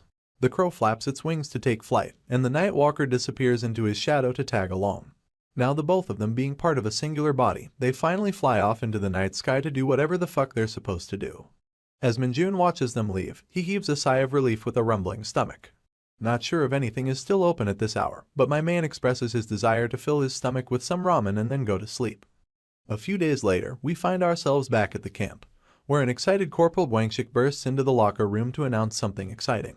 The boys were being boys and hanging out as usual, but no one was able to interpret the former asshole's excited expression. After a moment of awkward silence, Ponytail commented that maybe his friend has finally gone insane, and the rest of them seemed to share the same opinion. Still, Orange Hair and his friend entertained Guangxik's enthusiasm and asked him to explain what the fuss is about. With a big-ass smirk on his face, the man informs everyone that the platoon's quarterly performance chart has finally been posted in front of the admin office. That news garners the attention of a few sleepy individuals, and while Sergeant Lee puts on his uniform, someone comments that he probably got the first position again. There were a lot of raids and trainings this quarter of the year, and as the usual ace achiever, it's not too difficult to imagine Sergeant Lee at the top. Even Guangxik confirms that Lee was able to attain 75 points according to the result, which only assures the rest that he's most likely to take the first spot. But of course, we can't ignore the latest spice to the mix, and Guangxik makes sure to reveal the most surprising news of all. With a very docile expression, he whispers to the others that Sergeant Lee has actually only managed to get second in this quarter. For a moment, the others were excited that the top dog finally got dragged down a peg, but it also raised some concerns about who managed to get more than 75 points in the assessment. We already know who it is, and the man in question comes saluting into the locker room at literally the most perfect timing. As Minjun gets busy greeting his peers, the Orange Hair starts speculating if he's the one who topped Lee Seung-ho. Guangxik confirms this, and adds that our hero actually managed to shake the entire division by attaining a whopping 99 points in the assessment. Naturally, such an unfathomable feat garnered an insane reaction from the clueless corporals, who didn't even know that achieving such an absurd score was possible. Just then, the platoon commander walks into the room to see his subordinates, and everyone responds with a salute. He waves to Kim Minjun to ask if he had a good vacation, who enthusiastically responds that it was a great time. And while looking pleased to hear that response, the commander decides to show our hero the result of his latest achievements. The item in question results in some pretty strong reactions from the rest, who can hardly believe how this is possible. The only exception was Sergeant Lee, who somehow kept his face turned as if he already knew what was happening. You see, what the commander held in his hand was the symbol of a sergeant, which basically means that our boy was promoted once again. To receive a promotion without passing any test means that it's a special exception, and since Minjun's last promotion was also one such case, everyone finds it hard to believe that it has actually happened again.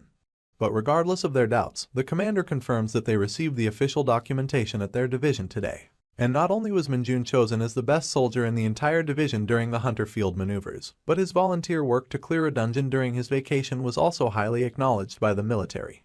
As a result, the division commander Brutus, who had a really merry time at the Tin Can dungeon with our hero, once again gave special orders to process his promotion.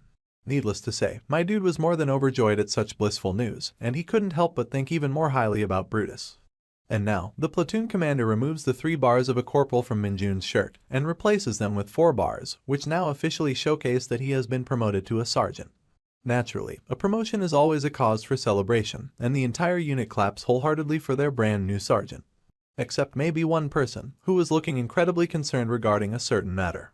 As Ponytail takes out a folded piece of paper from his pocket, we see that it's the same bet they placed before their dungeon training about Kim Minjun's next promotion, where Gwangshik made the unbelievable estimate of 1 month with his entire salary on the line.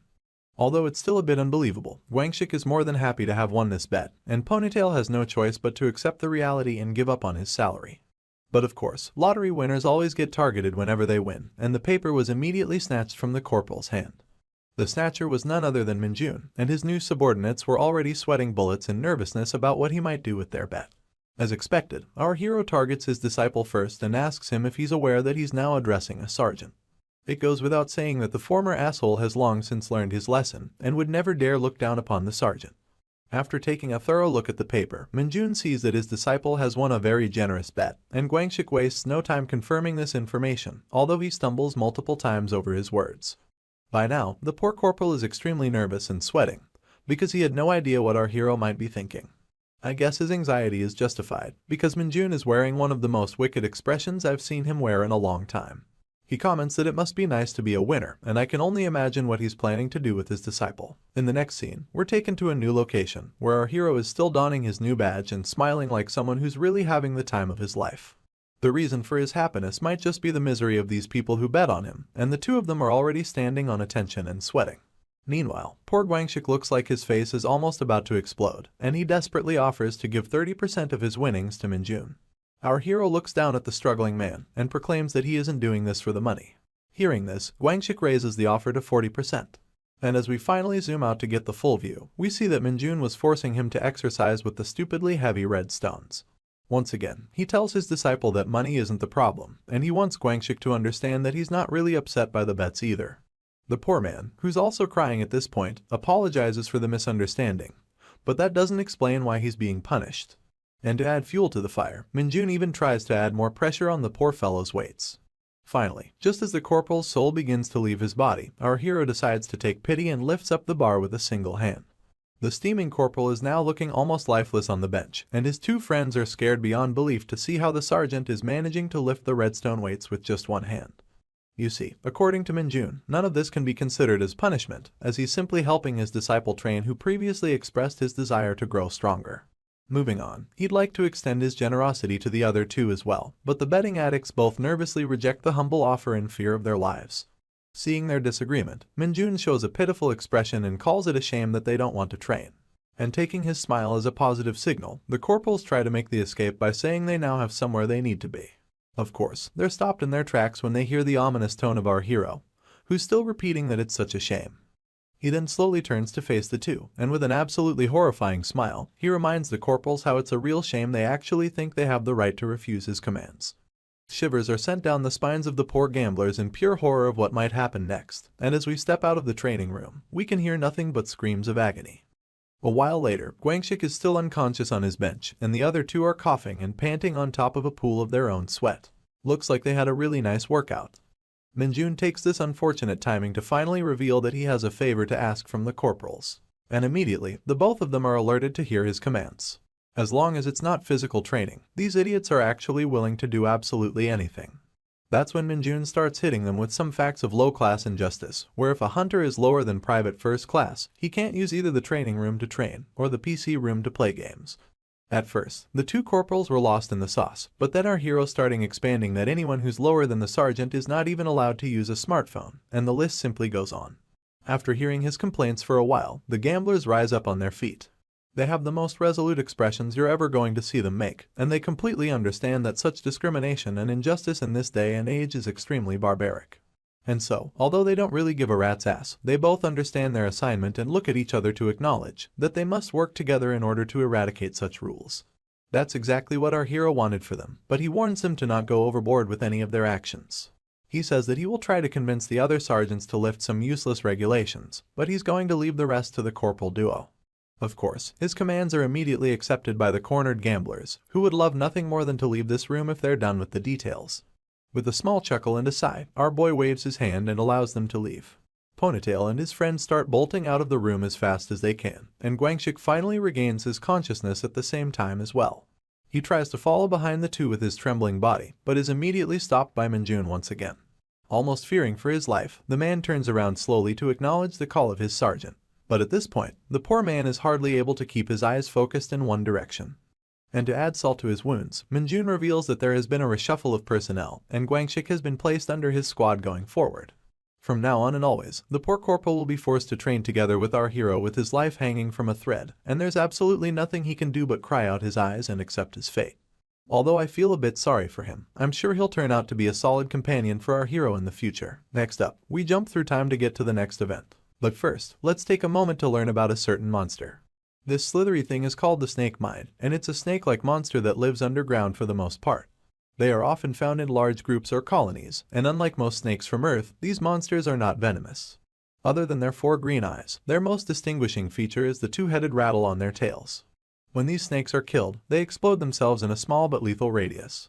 Which is why you have to cut off their tails first, because the rattle acts as a detonator to the explosion. Right now, these snakes are writhing in pain after having their tails cut off, and the perpetrators are none other than our favorite hunter platoon.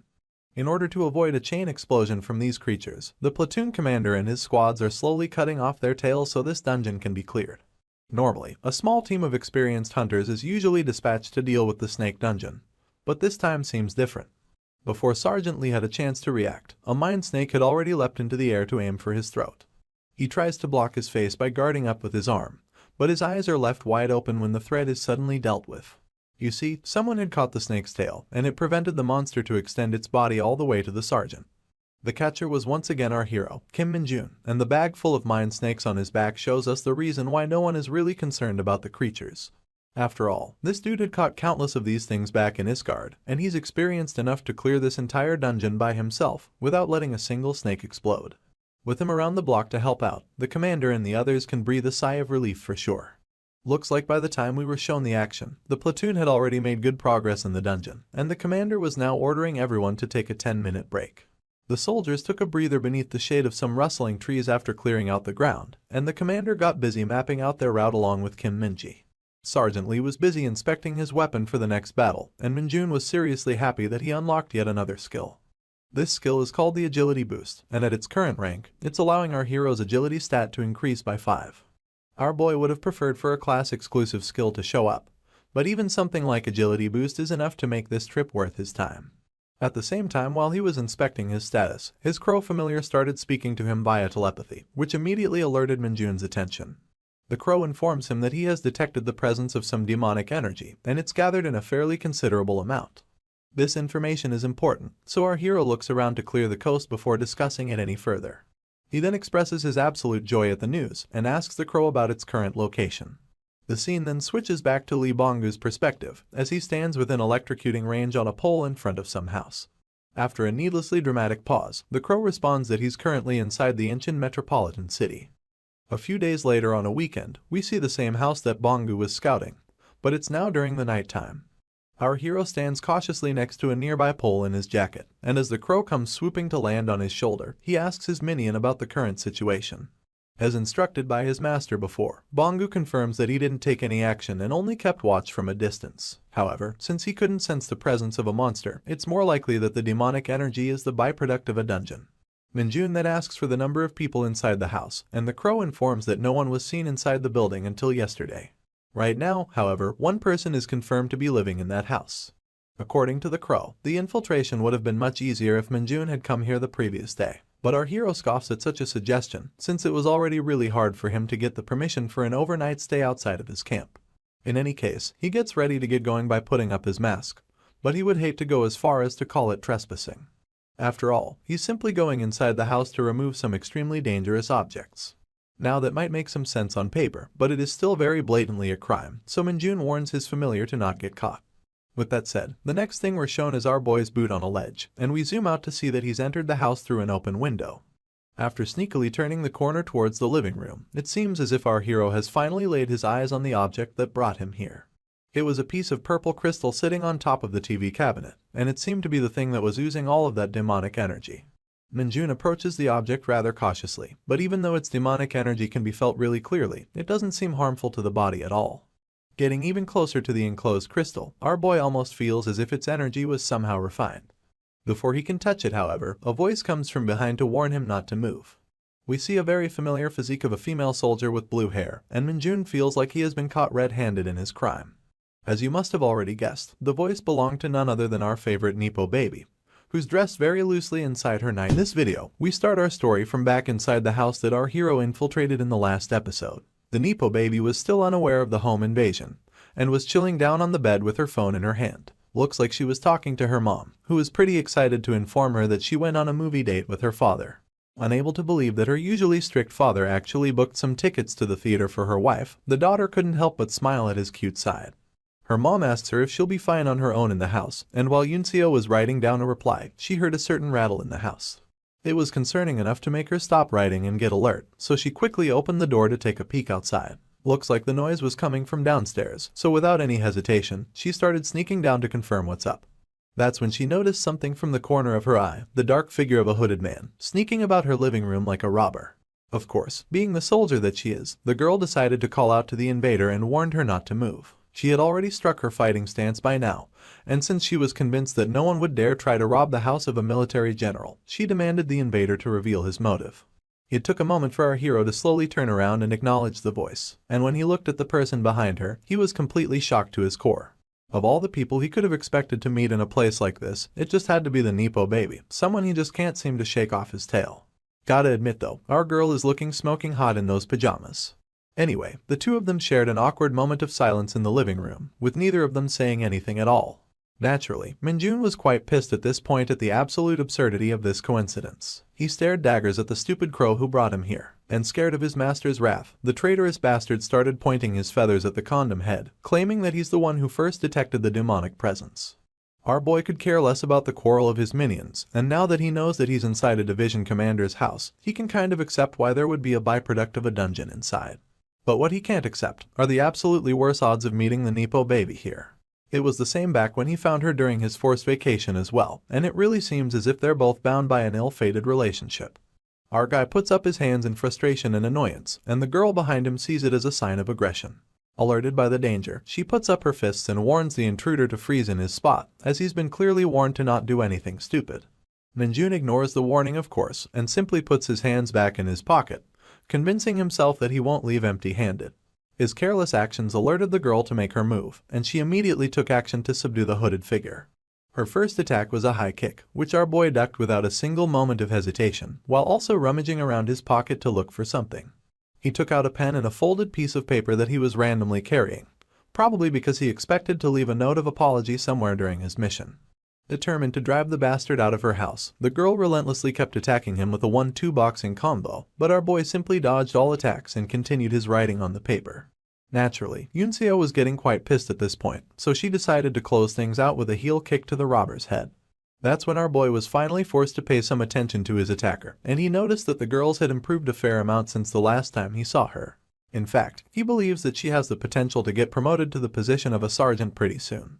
Still, after dodging away all of her kicks, Minjun got quite bored when a karate chop was coming to his neck, and instead of dodging once again, he simply chose to block this attack with his hand, utterly surprising the girl in the process. It's quite clear that our Nepo baby is still 1,000 years behind this bastard when it comes to combat. And even though she didn't know who she was fighting, the girl was finally starting to realizing the gap between herself and her opponent. Quite nonchalantly, he pushes her hand down to waist length and grips it tight with the other one, almost like a dirty businessman sealing an unfavorable deal with a company on the verge of bankruptcy. Naturally, the girl got disgusted and snapped her hand away from him in anger, demanding to know what the fuck he was doing. Her eyes were now laser focused on her opponent, since it became quite clear that she wasn't fighting with an ordinary civilian, but a high-level awakened. Determined to take this seriously and do her best, Yunseo once again took her stance to fight, and swung her leg at our hero with an axe kick. Of course, it was dodged once again, but Minjun also took this chance to gain some distance from the soldier. His eyes were only focused on one thing alone, and it was nothing other than the crystal full of demonic energy. So this time, instead of avoiding his opponent, he went charging straight for the girl. Given his extraordinary speed, Yunseo instinctively put up her guard, as she knew she wouldn't be able to dodge in time. But as you'd expect, the dude simply twirled around her, grabbed the bottled crystal, and bolted out of the living room in a single go. By the time our Nepo baby noticed what had happened, Minjun was already up on the balcony and out of the house. She tried to go after him and make him stop, but it's pretty clear that she was a step too late. My guy was already hopping out of the fence by now, accompanied by his bird companion. Yunseo stared at the crazy bastard in astonishment, absolutely stunned at the fact that she couldn't hit him even once. That's when she noticed the paper in hand, which Minjun secretly put it there during the dirty handshake from earlier. Curious to know the contents, she opened it immediately to see what it's about. Surprisingly, you would expect a few words of apology, but all we see is a single taunting word that I'm too old to understand. Still, it's very clear that the word was actually meant as an insult of some sort, because this is the first time I've seen our girl get so mad.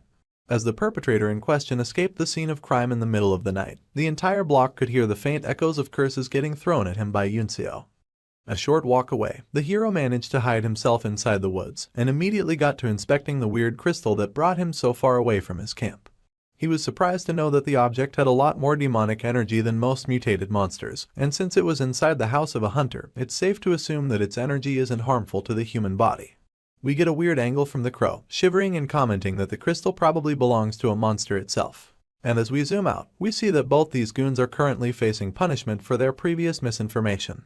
Minjun of course replies that he's aware that this is a monster crystal, but he doesn't remember giving anyone permission to talk. But even so, the fact remains that this monster crystal contains demonic energy, which is something that our hero never even encountered in Isgard. Usually, monster crystals are precious minerals that can occasionally be found inside some monsters. Their size varies depending on the danger level of the monster itself, but they all contain mana inside that's proportional to the crystal's size. Among all the materials that you can obtain from hunting monsters, this mineral is most definitely the most valuable item. But Minjun just drops it on the floor and watches the container break open as the crystal lies scattered on the ground. Since a crystal full of demonic energy instead of mana has been unheard of, our hero of course seizes the opportunity to crush it in his hand and start absorbing all of its plentiful power. And just like that, an absurd amount of demonic energy starting floating around the soldier, seeping into his body to make him even stronger. Multiple status windows popped up in front of him, informing about his increase in stats and the amount of energy absorbed. With such an immense power-up without having to face any consequences, Minjun is more than happy to have made this trip. He doesn't know what schemes the Saintess is planning against him, but he has no time to overthink each of his choices. That's when the system also announced the addition of 2 new skills to his arsenal. The first one is named Demonic Energies Singularity, and the second one is called the Demonic Energies Grasp. Needless to say, Minjun is extremely delighted to obtain 2 new skills at once. He opens up his status window to see his complete character stats, and we get a rundown of all his skills and their proficiency thus far. Pleased to see his ever-increasing weapons, our hero opens up the details of his latest additions. First up is the Demonic Energies Singularity, which is a toggle skill to erase the odor and corruption effects of your own demonic energy. Since Minjun has been becoming extremely overpowered at an actually alarming rate, it was becoming hard for him to control all of his absorbed power. But with the help of his new skill, his concerns have been taken care of completely. I swear, the timing couldn't have been more perfect. On top of that, he also received back another skill that he's very familiar with, and he tries using it by extending his hand at his confused minions who are still being punished. All of a sudden, the crow gets lifted into the air against his will, and we find out that Minjun is using the Demonic Energies Grasp, which he just unlocked. Quite conveniently and effortlessly, the familiar floated onto the hand of his master, showcasing the usefulness of this ability. Our boy is a bit disappointed though, since this much weight seems to be the limit of the skill at its current proficiency. But back in Isgard, he could use this power to drag around ogres and even larger monsters. In any case, after confirming the effects for himself, the master tosses his familiar back to his buddy and assigns them both with a brand new task. Now that he has seen a monster crystal infused with demonic energy, he wants his minions to find out more information about this phenomenon and figure out if more of these minerals exist on Earth. Of course, being his loyal henchmen, the cartoonish fuckers heed his commands like soldiers, promising to bring back some satisfactory results. The carrot and stick strategy is useless without the carrot, so Minjun decides to show them some mercy and toss a bit of his energy for them to feed upon. But as soon as their master turns around, they go back to their roots and start fighting to gain monopoly over his favor. And when he turns back to look at them again, the little pieces of shit go back to being buddies like they're some married couple. Seeing them being so pitiful, our hero wonders if he should show his otherworldly friend the charms of his planet. He asks Lee Bong-gu if he has ever tried Korean food before, and the next thing we know, we're at a local soup shop in the town. The table is lined up with various ingredients along with some rich bowls of broth, and you can mix and make the perfect soup to your liking. Upon having just a single spoonful, the friend from another world starts crying, unable to believe that such a perfect harmony of godly flavors was even possible. His reaction is so exaggerated that even the waiter lady is put off by him, but the dude is just crying there and being an overall embarrassment. He chomps and slurps on the marvelous bowl of food, thanking his master for blessing him with such an experience. Naturally, Minjun snaps and tells the bugger to mind his manners and stop talking while he's eating, so the man immediately goes back to devouring his soup. Still, given the fact that most people only get to eat a fucking sand biscuit for ration in Isgard, it's not hard for our hero to believe why Bongu would act so surprised. After all, it might just be his first ever proper meal since the day he was born. Anyway, Minjun's phone suddenly starts ringing, and he takes his out of his pocket to look at a weird string of messages. Looks like it's a group chat for the second squad of the platoon, and Guangxik seems to be the only acting member. Heck, he even invited back Sergeant Lee, who had apparently left the chat of his own volition. In any case, the dude seems a bit worked up about something. He is desperate to inform Minjun that the camp is starting their guerrilla training next week, and their training schedule is looking absolutely bonkers. Fast forward the time a little, and we're already at the start of the guerrilla training. For something with such a serious name, the training looks rather normal at first. The soldiers are seen doing squats, jumping jacks, and other normal stuff like the leg raise. Naturally, our boy is the only one enjoying this training, because the others are already fully exhausted at this point. We soon find ourselves at the rope bridge course, where this psychotic fucker is seemingly having the time of his life. He's just running across a tight rope like a kid in a playground, making it harder for the others to maintain their balance. Next up were some drop-down trainings, and once again, Minjun was like a kid on a field trip. Lastly, we see a hazmat suit and a very bored-looking man inside it, teaching the soldiers to remember their national anthem in a rather toxic environment. I don't know why it's so important to do this, but you can tell from everyone's faces that no one is having any fun. Still, the drill was conducted as per their protocol, and the squads were now finally free to roach around their tents. Most of them immediately went back to sleep on their uncomfortable-looking portable beds, while the others were left with streams of tears in their eyes, looking at the absolutely pathetic quality of food in front of them. Orange Hair and his buddy were both relieved on their beds that they finally get to eat, but the food in their hands was making it hard to enjoy anything. Heck, Colonel Orange Hair could hardly believe his eyes that this is the kind of meal he's being forced to eat during his final year in the camp. His gray-haired friend was not in any better spirits, and was even started to wondering if the division commander hates him for putting him through so much hardship. Still, in the midst of all their misery, there was one psychotic individual who looked extremely satisfied with everything. You see, guerrilla training doesn't really hold a lot of meaning for the awakened soldiers with superhuman strength, but these absolutely abhorrent living conditions are what makes it incredibly notorious. As disgusting as the food might be, the Orange Hair is getting his fill and wondering why his friend isn't doing the same. But the gray-haired colonel is looking completely depressed, worried that eating more would make him need to use the toilet. And a shared toilet in this sweaty camp is bound to be nothing more than a pile of filth. During the night, the platoon commander brings along the company commander for some regular inspection.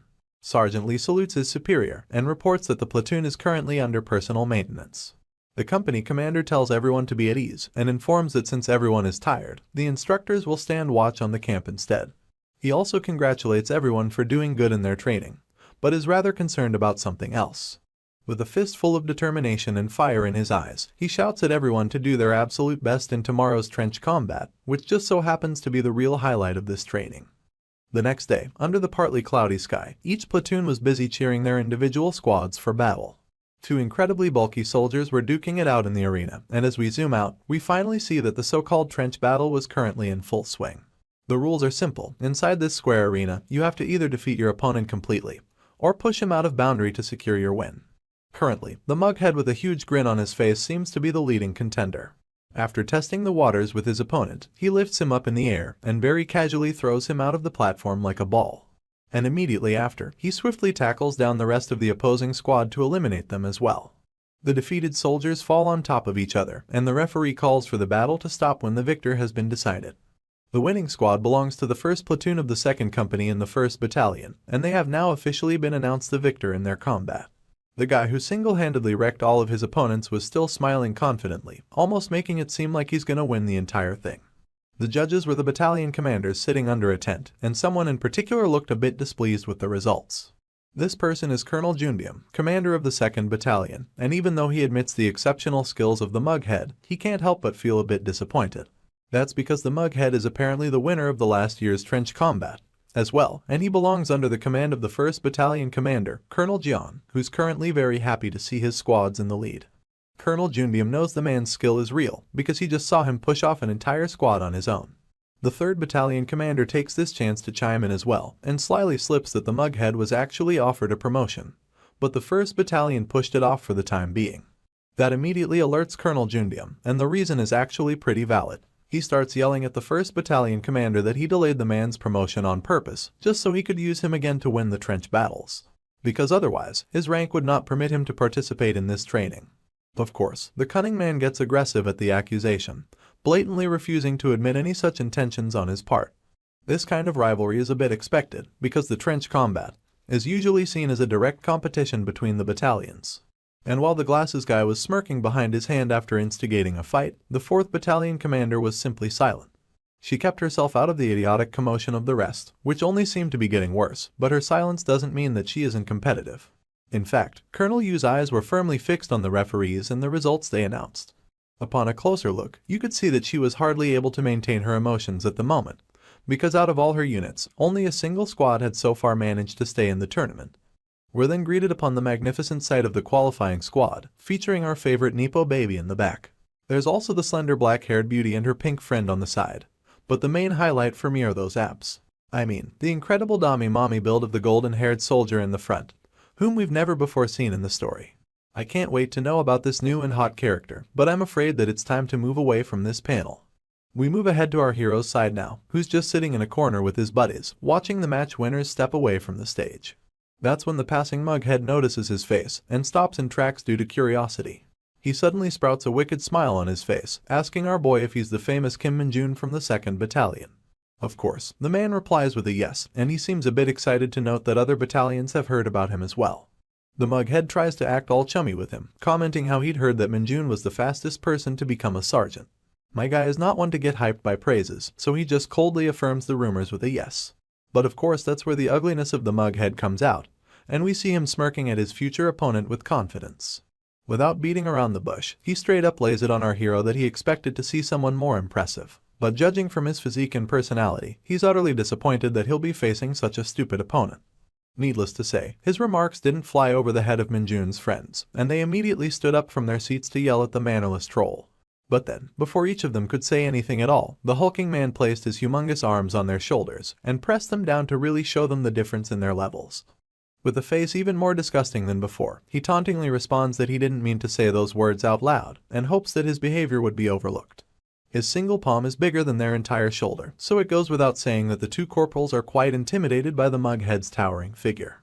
And watching them shiver as he had expected, the troll bastard stands up again to smirk at his victims, before casually proceeding to walk along with the rest of his squad. In the meantime, Min-jun did nothing but stand in his spot obediently. After the bully was gone, the corporals regained their anger and started talking behind his back as expected, but our boy simply told them that everything is fine.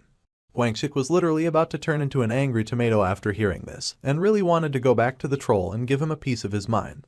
But then, he suddenly started shivering once again, and the fear he was feeling now was greater than anything the mughead could ever instill. You see, the reason he sat back was because he didn't need to get angry on Min-jun's behalf at all. After all, even if he says that everything is okay, the man in question is currently more angry than anyone else. I'm already extremely excited at this development, because Min-jun's anger means that the poor mughead is soon about to get his ass handed to him in a royal fashion. Anticipated episode 19 is here, and we're starting off by resuming the trench combat event in the training camp. The babes of the female squad are currently on standby, and it looks like our pink-haired shorty has something on her mind. Her name is finally introduced to us as Cha Mary, and she's irritated because she doesn't see the point of these battles. Not only are they tiring, but she's also someone who doesn't enjoy touching the sweaty bodies of other people. Surprisingly, it seems that her tall friend, Ms. Yoon Hyeju, is also inclined to agree. She seems to believe that the combat is slightly unfair, and they also get chewed by their superiors if they don't perform well. Not to mention, Mary is even more concerned that they are the only female squad who made it to the current round. And as she glances over at the direction of her battalion commander, she can't help but worry that she must be very angry. Her concern isn't baseless either, because we clearly see that Colonel Yu isn't pleased with these results at all. Her fuming face is caught perfectly by the pink shorty, and judging by her expression, you can tell that the girl is really fearful of the scolding that might come after the tournament is finished. That's when a certain mommy figure walks into the scene, assuring her team members that there's absolutely nothing to worry about. Right on cue, the referee calls for the female squad to step forward for their next battle, and we finally get to see the absolutely dominating figure of the mommy, whose abs I kept praising in the last episode. This magnificent lady's name is Osipil, and she's a sergeant and the leader of this particular squad. As she openly declares that she's going to win this tournament, we realize that her character isn't only defined by her abs, because she also has a really fierce personality. The round starts, and the first thing we see is the screaming face of the pink shorty. Looks like the ladies are off to a bad start, as Mary is running off from a guy who's trying to chase her, while the tall lady is trying her best to push back her own opponent. In the background, two more ladies are really struggling against a single giant, who's hardly budging an inch despite their combined efforts. These two ladies are merely private ranks, and they really can't compare to the build size of their opponent. However, as a single hand grabs the man's collar from behind, we remember that there's someone in the female squad who far exceeds his caliber. That's right, it's the Sergeant Dami Mommy, and we see her strength on full display as she effortlessly flings back the humongous soldier in the air. The man barely stops his momentum from pushing him out of the boundary, but the lady sergeant is already on the move to take away his initiative. The woman gives a single spear tackle to the man's body, completely uprooting him from his grounded position. And of course, the impact is so strong that he spit out all the oxygen in his lungs, and falls unconscious without getting a single chance to retaliate. The man lands outside the arena's boundary with his ass in the air, and the sergeant gets up elegantly to clap the dust off her hands and look at the rest of her team. Guys, I won't lie, but I think I'm in love. Anyway, even though the woman is a literal force of nature in the arena, it seems like the rest of her team isn't doing as well, because the pink shorty is still just running away from her chaser without fighting back. Looks like the soldier's hand is finally about to reach the girl, and just as he got excited that he'll be able to eliminate her from the round, Mary shows an unexpected display of skills out of nowhere.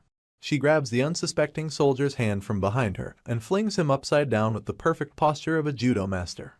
A loud thud is heard when the man hits the floor, and the sergeant huffs a smile, almost as if she knew this was going to happen. The pink girl isn't even the least bit exhausted after running out so much, and the confidence on her face tells me that she was simply toying with her opponent. We finally get a sense of her character when she boldly tells the defeated soldier that he was warned to stay away from her. After ending her own fight, the girl looks back to check the status of her tall friend, who's still just standing her ground against the opposing fighter. Looks like the man is slowly managing to push back the female corporal, but won't be enough to finish her off. That's when we see him smile and glance to his side, as his other friend rushes over to help him win the duel. The helper thinks that he has spotted an opening to take out the black-haired girl, but he doesn't even notice the hand that's currently grabbing his collar. And the next thing he knows, the idiot is flipped upside down in the air with his gaping mouth. As my man flies off in his reversed position, we see that the perpetrator this time was our favorite Nipo baby, Sun Yunseo. She smiles with satisfaction at her victory, making it clear that she's not one to be underestimated. And with that momentary distraction, Sergeant Yoon regains her footing and Monster grips the hand of her opponent, forcing his back on the ground with a powerful thrust. That earns her a wicked smile from her pink friend, who almost makes it seem like such a result was always expected. But it looks like these girls have two more people to deal with, who seem to be clicking their tongues at the pathetic display of their squad. These twin-looking bald heads are straight up bad-mouthing their own teammates, and laughing at them for not being able to take down a single opponent. The defeated soldiers have no choice but to stay silent, as the still-standing twins claim that they're going to carry their asses to victory. The brothers seem very confident of themselves as they take their crouching positions, and they actually believe that they will be the ones to win this entire tournament. With their baseless confidence, they charge at the female squad to claim their victory. But then we suddenly hear the swooshing sound of the air, and the next thing we know, Sergeant Mommy is holding them both by herself with her well-developed arms and her incredibly muscular back. The twins laugh at her at first, thinking that she's crazy to think she can stop them on her own. But when they try to push her arms away, their faces turn to horror as they realize that they're unable to resist her grip. They struggle to get away from her monstrous grasp, and almost can't believe how her slender figure can hold so much strength. But of course, the sergeant knows that she doesn't really have to defeat these idiots on her own, since her dependable squad is already running over to lend their hands. In a matter of seconds, the ladies show their power by pushing their sergeant from behind, ultimately helping her push down the twins who couldn't even get away from her grip. At this point, the comic is basically writing my own jokes for myself, because the defeated twins cry for mommy as they fall to their elimination. Truly, it was the mommy who took them down, and she stands tall with her teammates in victory as the referee officially announces the end of this round. The sergeant dusts off her hands once again, and her squad rushes over from behind to congratulate her. Kim Min-jun was sitting at the perfect location to witness them having their fun, and he can't help but acknowledge that the ladies not only have an excellent sense of teamwork, but they're also pretty skilled individually. Even his ponytail friend is openly commenting that the female squad this time is really good, and Guangxik is even going as far as to say that they'll be able to defeat the pathetic bully from last episode. Ponytail seems against this idea, however, since if the female squad wins against the bully in the semi-finals, they would lose the chance to take their revenge against him in the finals. Guangxik agrees with his resolution, but as he looks at the ladies coming down from the arena, he can't help but wonder if they themselves can actually make it to the finals either. But of course, Mr. Ponytail shuts down his worries by replying that with Sergeant Lee and Kim Min-jun on their squad, it would be impossible to lose even if they wanted to. Looks like the men weren't the only people staring, as the pink shorty seems to have noticed their presence as well. She glances over at our hero, Kim Min-jun, and her face sprouts the most adorable and genuine smile we've ever seen her make. She waves her hands and calls out to the hunter while blushing, and while her own squad is puzzled at her actions, the two male corporals end up noticing her back. They both start blushing for no reason, each wondering if the lady is perhaps trying to grab their attention. Meanwhile, Mary is looking like the most adorable creature ever, completely smitten with love just by looking at our hero. Her cute face and bouncy expressions completely make the two corporals lose all of their desire for revenge. Within just a few moments, they have completely reformed, and are now willing to forget their grudges and start rooting for the ladies to win the semi-finals instead of the bully, just so they can get a chance to touch their hands in the finals. Our boy sees their perverted nature and lets out a disappointed sigh while calling them a bunch of idiots. At the same time, the atmosphere was changing for the battalion commanders. Looks like the squad who just got defeated belonged to the glasses dude, and he's definitely a bit disappointed at their crushing defeat. The 1st Battalion commander, on the other hand, is more than delighted, as he compliments the female squad for displaying such a perfect round. He further compliments Colonel Yu for raising such a dependable squad, but the woman just stays silent in response. Next up, the referee calls out for the next two squads to step up to the stage, and this time, something catches the eye of the female colonel. The reason for her attention is none other than Kim Min-jun, and as the colonel remembers his time with the division commander and his past achievements, she can't help but get curious to see what he's got to show. While the boys were walking up to the arena, Mr. Ponytail nudges our hero to tell him that if they win the entire tournament, their whole squad will get a paid vacation as their reward.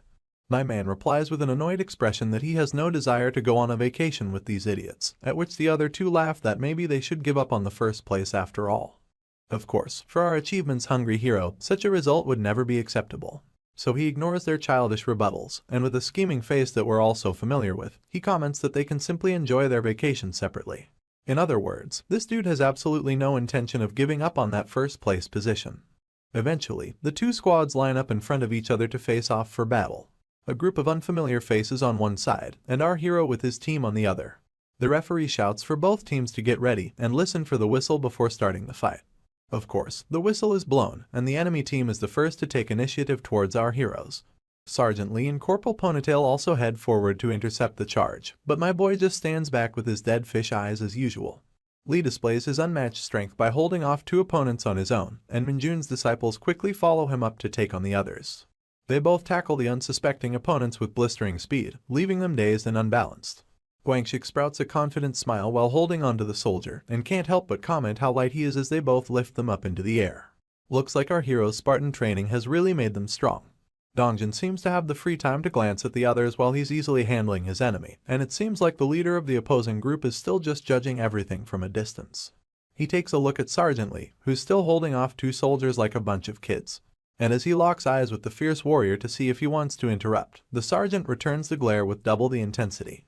That's when Min-jun stops their staring contest by casually waltzing into the middle and sizes out the squad commander with his scheming glare. Looks like he finds the opponent suitable enough and wants to test out his latest ability in secret. That's when the soldier charges into him with absolute determination, probably realizing that it's going to be a tough battle. Meanwhile, Min-jun pulls back his arm and readies his demonic grasp skill to test it out in action. He targets the energy towards the foot of the charger, confusing the squad commander as he trips for no reason. The man falls straight into the grasp of our hero, who just uses his own momentum to push him down to the ground. His control of this skill is not yet precise, but using it to take away someone's balance seems pretty easy. The confused soldier gets up quickly to regain his footing, absolutely sweating at the weird scene that just happened. You can't really blame him either, since you can't see this skill with your eyes. But in the heat of battle, confusion turns to anger, and the opponent grits his teeth to once again charge at our hero, who's still just as expressionless as before. And once again, my boy pulls the poor bastard hand with his demonic grasp, and casually turns his shoulder as he lets him fall face first onto the floor. The man turns around with such a baffled expression that you'd be believed to think that he's seen a ghost. Of course, Minjun can't really afford to let him get any more suspicious, so he cuts the childish play and taunts his opponent to attack him again. One last time, the squad leader stands up, raising his arms in the air with a hint of caution. This time, our hero is the one to charge at him instead. And even though the squad leader tries to swing his arm and stop the charge, Minjun simply manages to duck under and keep going. Before he could realize, our boy was already holding the soldier from behind in a suplex position. But instead of ramming his head back onto the ground, he just tosses the man behind him like he's some sort of trash. A single look at our hero from this angle, and you can really tell that there's nothing more he enjoys than a little bit of trolling. The scene then shifts, and it seems like a bunch of other battles have already been conducted throughout the day. As expected, Minjun and his squad made it all the way to the finals without any trouble. But as he glances to the side to look at his sulking comrades, it seems like something might have gone wrong in the middle. You see, both Guangxik and Ponytail are absolutely furious, because instead of fighting against the female squad as they had hoped, they'd be going up against the bully after all. At last, the referee signals for the last two squads to come forward and start the finals, so the soldiers start climbing the stairs to the arena. The face of the bully bastard hasn't gotten any less annoying, and he's smiling just as wickedly because he's certain of his victory. His challengers also step foot onto the stage right behind him, and they look absolutely riled up for some reason. Ponytail asks Guangxik if the bastard actually used to be a wrestler, and the corporal replies that he was pretty well known in high school competitions, up until he had to stop because of his awakening. The both of them seem to agree that the man is definitely very skilled, and Guangxik even adds that he used to win all of his competitions. But naturally, it doesn't mean that they feel any sense of respect for the bully, because Ponytail is simply furious why someone so skilled would also resort to playing dirty. As the both of them burn their heads hot with anger, Sergeant Lee grips them in place with a defeated sigh. Minjun is also a bit disappointed at their behavior, but he already knows the reason why they're so angry. You see, it all started back in the semi-finals. We are shown the face of the bully bastard blowing on his hand, and zoom out to see his whole squad standing tall at their victory. They had won their match against the female squad, but a single look at the struggling figure of the blonde mommy is enough to tell us that their methods were beyond aggressive. Bruised and battered, the female sergeant barely managed to stand up again as the last remaining survivor of her squad. The bully was of course surprised to see it, and the mommy soldier wasted no time to charge again with all of her strength. But once again, she was easily picked up by the gigantic wrestler and tossed back onto the floor to her crushing defeat. You see, in this match, the bully and his teammates defeated every member of the female squad, but made sure to not push even a single one of them out of the arena's boundary. Instead, these assholes kept beating them and tossing them until they were actually unable to fight back and completely out of spirit. As we're brought back to the present, Minjun thinks about how the bully's method was definitely repulsive, but this is all part of the combat training in the end. He realizes that it's not the winner's fault for absolutely shaming their opponents, and as he glances over at the ladies who are obviously upset about their defeat, he can't help but think that it's the loser's fault for being weak. In the end, the mommy sergeant is so exhausted and dejected that she simply sits on her seat with her face covered in a towel, not saying anything to the others. Meanwhile, Guangxik is completely pumped and ready to teach some manners to those barbaric bastards. Our hero can't seem to sympathize with his feelings, however, as he believes that his reaction is a bit too extreme. He remembers all the comical and the horrible faces of the man who insulted him and smiles it off casually, completely unbothered. After all, he knows that there's no point in getting angry beforehand, when he can simply beat him up to a pulp during the fight. It finally comes the time for the mugface to fight against a proper enemy, and he stands with his squad on the left side, while our hero and his boys stand on the right. Since the mugface has been flaunting his strength and fighting off all the squads by himself, Ponytail taunts him by asking if he's going to do the same in the finals as well. As expected, the ugly ass fucker smiles, and annoyingly replies that he doesn't want to disrespect the famous Sergeant Lee, but doesn't think that anyone else is worthy of being his opponent. He asks the corporal if he actually thinks he can shove him back a single inch, and Sergeant Lee is forced to hold him back from getting aggressive in response. The mugface then glances towards our expressionless hero, completely ignoring the burning head of Corporal Guangxik. The ugly dude snickers at Minjun for being so heartless and remaining unfazed, when he thought that he could definitely rile him up by beating his girlfriend. The statement comes off as a surprise to the boys, as Guangxik asks the fucker what he's even talking about. That's when the mugface replies that he saw the pink-haired shorty waving aggressively at Minjun, and figured that she was probably his girlfriend. Naturally, the corporal gets furious to hear this and thoroughly denies such an absurd assumption. After all, he thought for some reason that the girl was waving at him instead. That's when the Ponytail chimes in, needlessly commenting that other than Lumi from Dungeon Power Fighter, Sergeant Minjun doesn't care about any other girls at all. That comment of course warrants an awkward moment of silence between the two squads, before the pig-nosed bastard suddenly starts snorting with laughter. The mere thought of having a crush on a beginner NPC from a trash game from ages ago sends the man and his squad in a fit of hysterical laughter. He repeatedly mocks our hero for being a loser, which puts all the boys in our hero's squad in a state of panic. No one knows better the anger and strength of our hero than his scared friends, but the mug-faced idiot just keeps fueling the fire and laughing at Minjun while calling him a pathetic loser. At last, the referee decides to signal the teams to get ready for their match and asks them to wait for his whistle before engaging with each other. Tearing up with laughter and grinning like an idiot, the bully tells Minjun that he'll go easy on him in battle so he can go back safe and sound to his two-dimensional wife. That's when the referee puts the whistle in his mouth and the mug-face takes his stance while still laughing and snickering. The whistle is finally blown, and other than our hero who stands his ground, all members from both squads start charging at each other. The camera zooms in on Minjun, and since we don't see what sort of expression he's making, we can only assume that shit is about to go south. I guess his non-responsive state puts him as a target for the bully, who's currently flying at him from his position while asking him why he's still spacing out. We see from his perspective that his hands reach closer to our hero, and just as he was inches away from grabbing him by his shirt, something unexpected happens. Rather than using his fists or his abilities, my boy chooses to stop the gigantic man with a straight-up headbutt to his face, sending shockwaves in the arena. At long last, as we start off the 20th episode of this series, we're greeted by the confused look of our hero's teammates after witnessing Minjun's headbutt to the bully's face. Needless to say, the colossal idiot is already holding his face in agony, barely able to utter a word. Still, despite the pain, he has to keep playing the tough guy, so he tells the referee that this happened because he tripped, and he doesn't want to penalize our hero for hitting him. He and our hero both look at the referee with completely different reactions, confusing the man on what to do. Hitting someone blatantly in this tournament is a clear violation of rules, but since the bully wants to pay back our hero for this humiliation, he wants to let it slide. The referee then looks at the colonels from afar, and a simple wave of hand from the 1st Battalion commander gives him the answer he was seeking. The man with the red cap acknowledges the instructions, and proceeds to announce to the contestants that the current hit would be marked as a mistake. But in the future, he makes sure to inform that hitting your opponent would result in an immediate disqualification. With the referee out of the way, the bully was now left alone to contemplate his next course of action. He thoroughly believes that he was caught off guard, and calls our hero's earlier attack cute, while also vowing to crush him thoroughly in the match. Minjun does nothing but smile in response, confused at the mughead's choice of words. And when the referee once again shouts for the match to be resumed, our boy replies in a cold voice, letting his opponent know that he's not done being cute. In the very next moment, we see him leap away from his current position in a completely unexpected direction. The bully's expression is relaxed to see this, as he thinks that our boy is now just trying to run away. But of course, it doesn't take him long to realize that something is terribly wrong. After all, this psychopath was charging straight at his own teammates with a murderous intent. Corporal Ponytail was already scared of Minjun, and seeing him charge at his face literally gave him the chills of his life.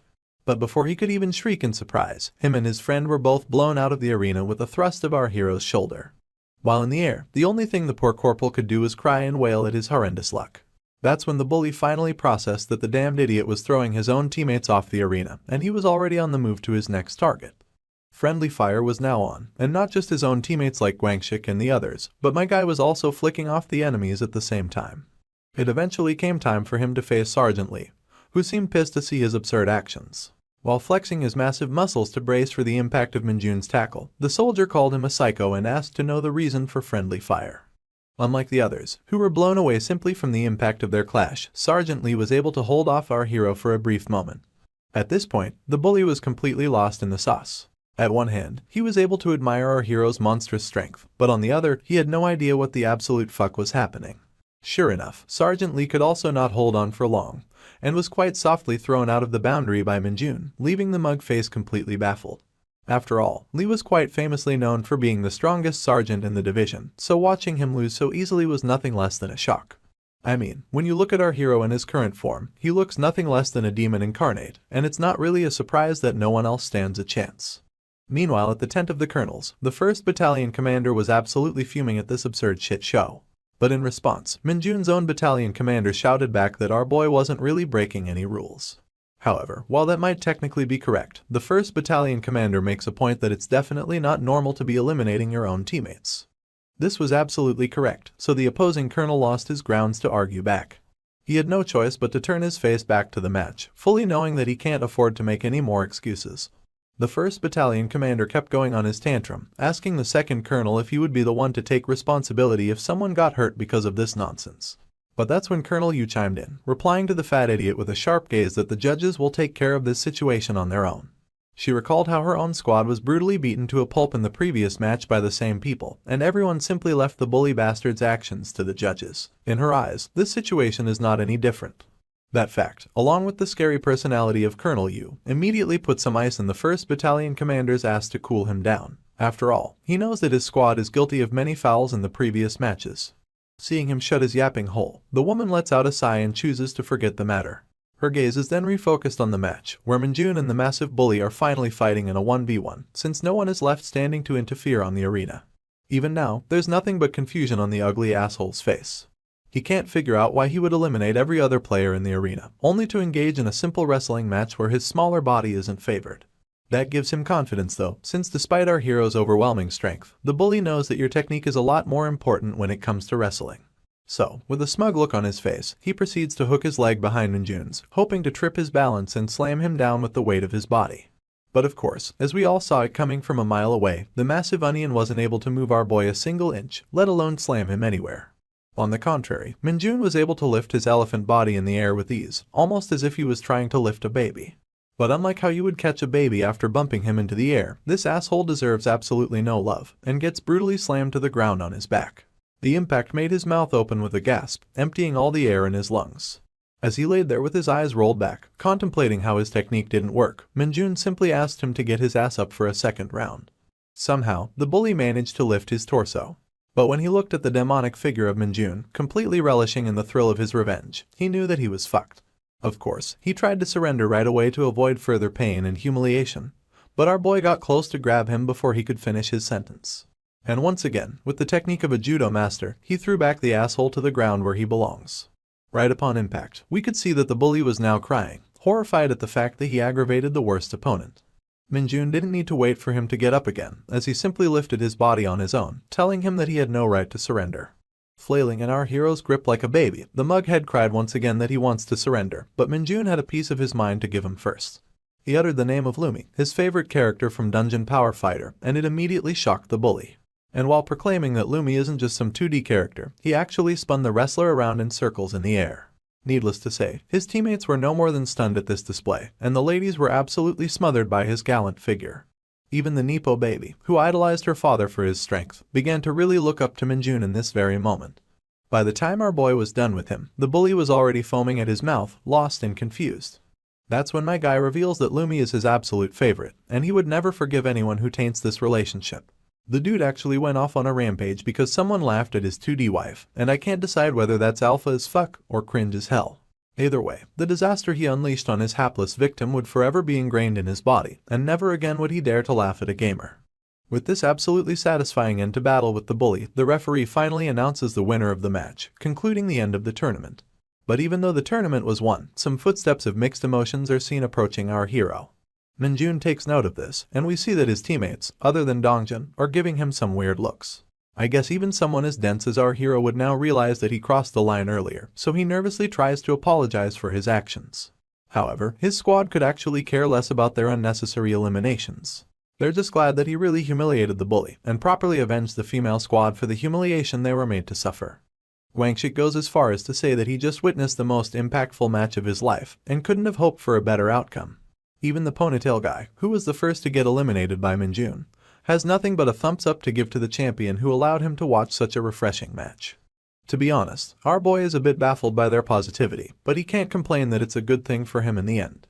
But not everyone in this squad is a happy-go-lucky idiot, because there's someone who has taken a stance to reprimand our hero. This man is none other than Sergeant Lee, and he doesn't hesitate to announce that he's very disappointed in Minjun.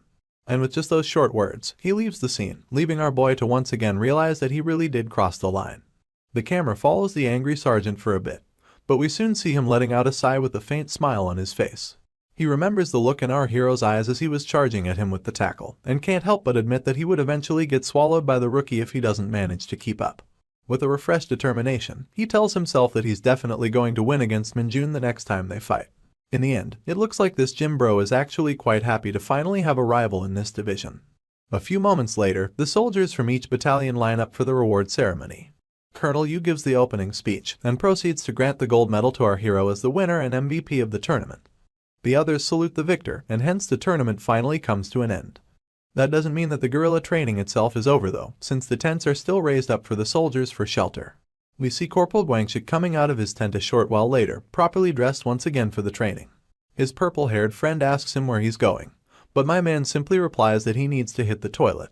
His irritated expression returns at the same moment, because he still can't figure out why this stupid training routine exists for the Hunter Corps when it doesn't even help them become stronger. This is when he's called out from behind by a female soldier with familiar hair and immediately starts blushing for absolutely no reason whatsoever. As we guessed, the soldier is our favorite Nepo baby, standing timidly with her blushed cheeks and a charming smile. Not gonna lie, she looks really cute in her armored uniform. The next day, after the short but intense training of the 104th Division, it started snowing in the campgrounds. We see the familiar hairstyle of Corporal Guangxi, carefully whispering to his friends that they should be careful with the matter at hand. The next scene is the goatee of the ponytail dude, who seems to agree with the suggestion and wants to push through with the operation at any cost. We also get a peek of Dongjin's head, and he seems rather worried that their sergeants might chew them out if they do something irrational, but Guangxi doesn't seem to care. There's also another person with these idiots, and according to Corporal Ponytail, his role is the most important in their mission. Just when I was starting to wonder if they were doing some undercover training, these morons were simply seen sitting out in the open while it was snowing. Guangxi seems to be the one in charge of this meeting, and says that they don't have a lot of time to decide. That's when the Ponytail chimes in, saying that deciding upon a proper rendezvous point is the key. Dongjin entertains their conversation by commenting that they shouldn't choose a place that's too far so they can be more efficient with their time. Needless to say, Guangxi is quite pleased to hear his opinion. That's when the head idiot received a message on his phone, and as they all gather to look at the screen with their blushed cheeks, we finally get a hint of what exactly is happening. Looks like he exchanged numbers with the Nepo baby, who wants to host a mixer-like gathering with Minjun's squad, and tells Guangxi that her own female squad would be joining them as well. And after asking him to choose the location and the meeting time to match everyone's day offs, she casually asks him if he can share Kim Minjun's number as well. I am pretty sure this was her objective from the start. Poor Guangxi and Ponytail get terrified to see the last message, because they think giving her our tyrannical hero's number might put them all in trouble. The former asshole wonders if he should tell her that he doesn't know his number, but both Ponytail and Dongjin tell him that it would come out as extremely unbelievable. After all, they're all members of the same squad who practically live together. But that just puts more strain on the poor Corporal's face, because he has absolutely no idea how to reply. That's when Corporal Ponytail starts getting cold feet and proposes that they should cancel their plan after all. It's fun and exciting to finally get to talk to some girls in their lives, but he thinks it's not worth the risk to get on Minjun's bad side. And with those words, he exits the scene by saying that they should quit this nonsense before they get in any trouble. The others agree and decide to leave as well, leaving poor Guangxi on his own, who still doesn't want to abandon such a chance. He tells his friends that it's possible that the sergeants might want to join them as well, but his words fall on deaf ears, and no one thinks to entertain such a thought. At the end, this sad and lonely loser is left all by himself in the snow, completely isolated in his dreams and horniness. Switching locations, we move inside the camp building, where the main hero of this story opens the door to the training room. First things first, he's quite excited to look at his newly updated status. As you can see, it looks like he has gained a bunch of strength and agility stats once again, while everything is practically the same. As he remembers the mug face he tossed around the map in the previous chapter, Minjun can't help but thank him for improving his status. You see, it was getting quite difficult to level up his stats once they reached 60, but thanks to defeating that wrestler, his surprisingly gained a boost to his stats once again. Of course, as he casually benches the ridiculously heavy red stone weights, our boy is practically smiling from ear to ear. He pumps out a bunch of reps with absolute ease when he's suddenly interrupted by a voice to his head. Minjun places the weights back on their rack and continues his telepathic communication with the voice. The man on the other end is Lee Bongu, our hero's newest lackey, and his concern right now is that he wants his master to order some food to his current location. Naturally, Minjun is pissed to hear such a menial request, because he even gave the idiot Dark Mage some money so he could manage the food situation on his own. But after arguing for a while, he decides to order it anyway, for which the Dark Mage is thankful. As usual, our hero doesn't seem to enjoy his happy and idiotic attitude, but it looks like Bongu has something more to say. So he interrupts him once again when Minjun was just about to lose his shit, and mentions that he has discovered another mysterious aura. That quickly calms down our hero, as he sighs while asking why the idiot didn't start the conversation with such important information first. After staying silent for a while because he didn't have a response, Bongu starts explaining that what he sensed isn't exactly a source of demonic energy. In fact, it's something completely different that he has never even felt in Isgard. He suddenly stops talking during his briefing, so Minjun gets alert that he might be in some kind of danger. But as it turns out, he simply went to grab his soup order from the door and nothing serious was happening. Minjun was basically fuming at this point, almost about to explode his head in anger and frustration for having to deal with such annoying subordinates. And as if done on purpose, this is exactly when he also received a message from the Nepo baby, confirming if she has the right number to the sergeant. For a moment, Minjun had a dumbfounded look on his face, because he was absolutely lost at the sudden turn of events. But his annoyed expression soon returned, as he wondered why everyone wanted to talk to him today for no reason. Instead of replying, he was just about to block the girl's number to avoid further frustration. But that's when Guangxik charged into the room, begging him to stop. Creeped out by his unnecessary energy, Minjun asks the corporal what he's doing, and in response, the dude just starts groveling on his knees to beg the sergeant not to block Sun Yunseo's number. Desperate for some female touch in his life, the man starts begging Minjun to start thinking about his squad, as their mixer with the ladies is something extremely important to their mental health. Of course, our boy has no idea what the corporal is talking about. And more importantly, he's curious as Guangxik was the one who gave his number to the Nepo baby. Without hesitation, the corporal confirms this and begs the sergeant to be more understanding of his squad. He claims that they all give a 100% of their time to the military, and some female interaction in these desperate times could be the only thing to keep them from going insane in the future. Confused and irritated, we can already tell that Minjun is fed up with Guangxik's abrupt behavior. Still, he gives the hunter a chance to speak and inquires if he has arranged some plans with Yunseo.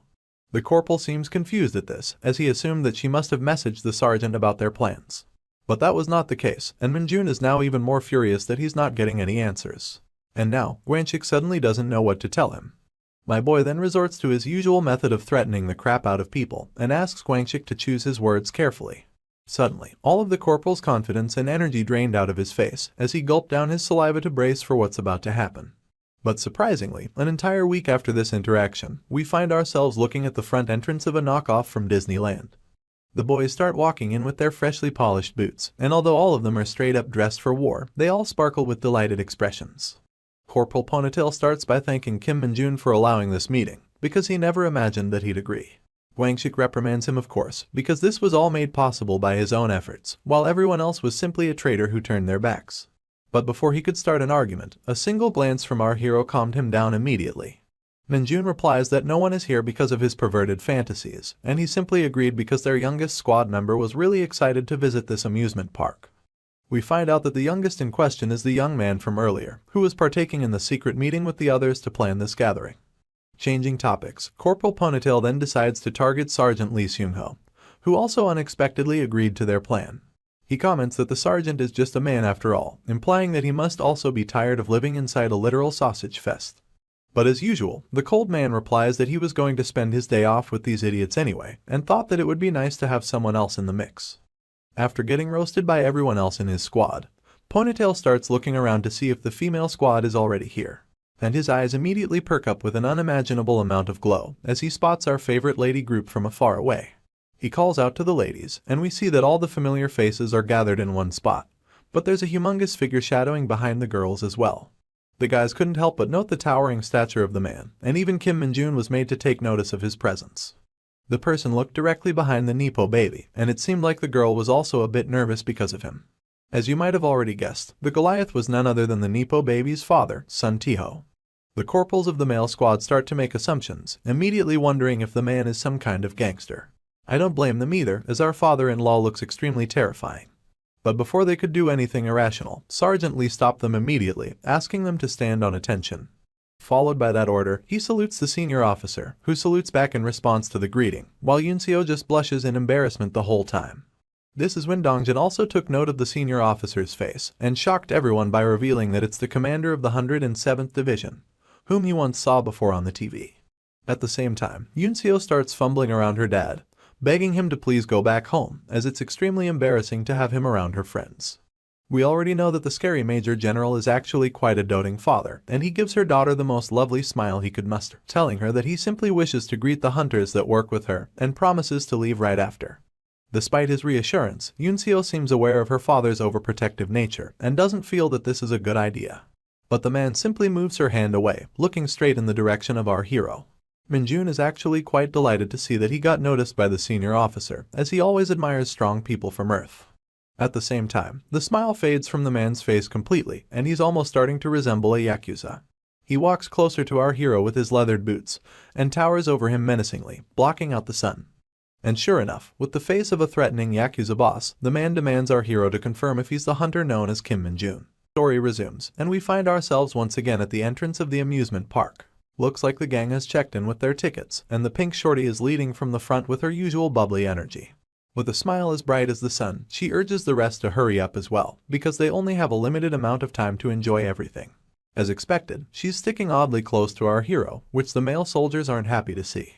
Seeing her trying to lock her arms with Min-jun, a wave of mixed emotions washes over the rest of the party. The boys are feeling jealous, while the girls are just embarrassed of their comrades' actions. But well, the party spirit rules over everything, so the men display a burst of renewed energy, hoping to get as lucky as our hero. The girls seem to respond in kindness, as this was a well-awaited and well-deserved vacation for all of them as well. And so, together, they all rush towards the center of the park, leaving the two remaining sergeants behind. Sergeant Mommy and the ever-so-serious Sergeant Lee look at each other, not sure on how to react to the current situation. Our blonde girl is the first to speak, commenting on how she's not really fond of such rowdy places.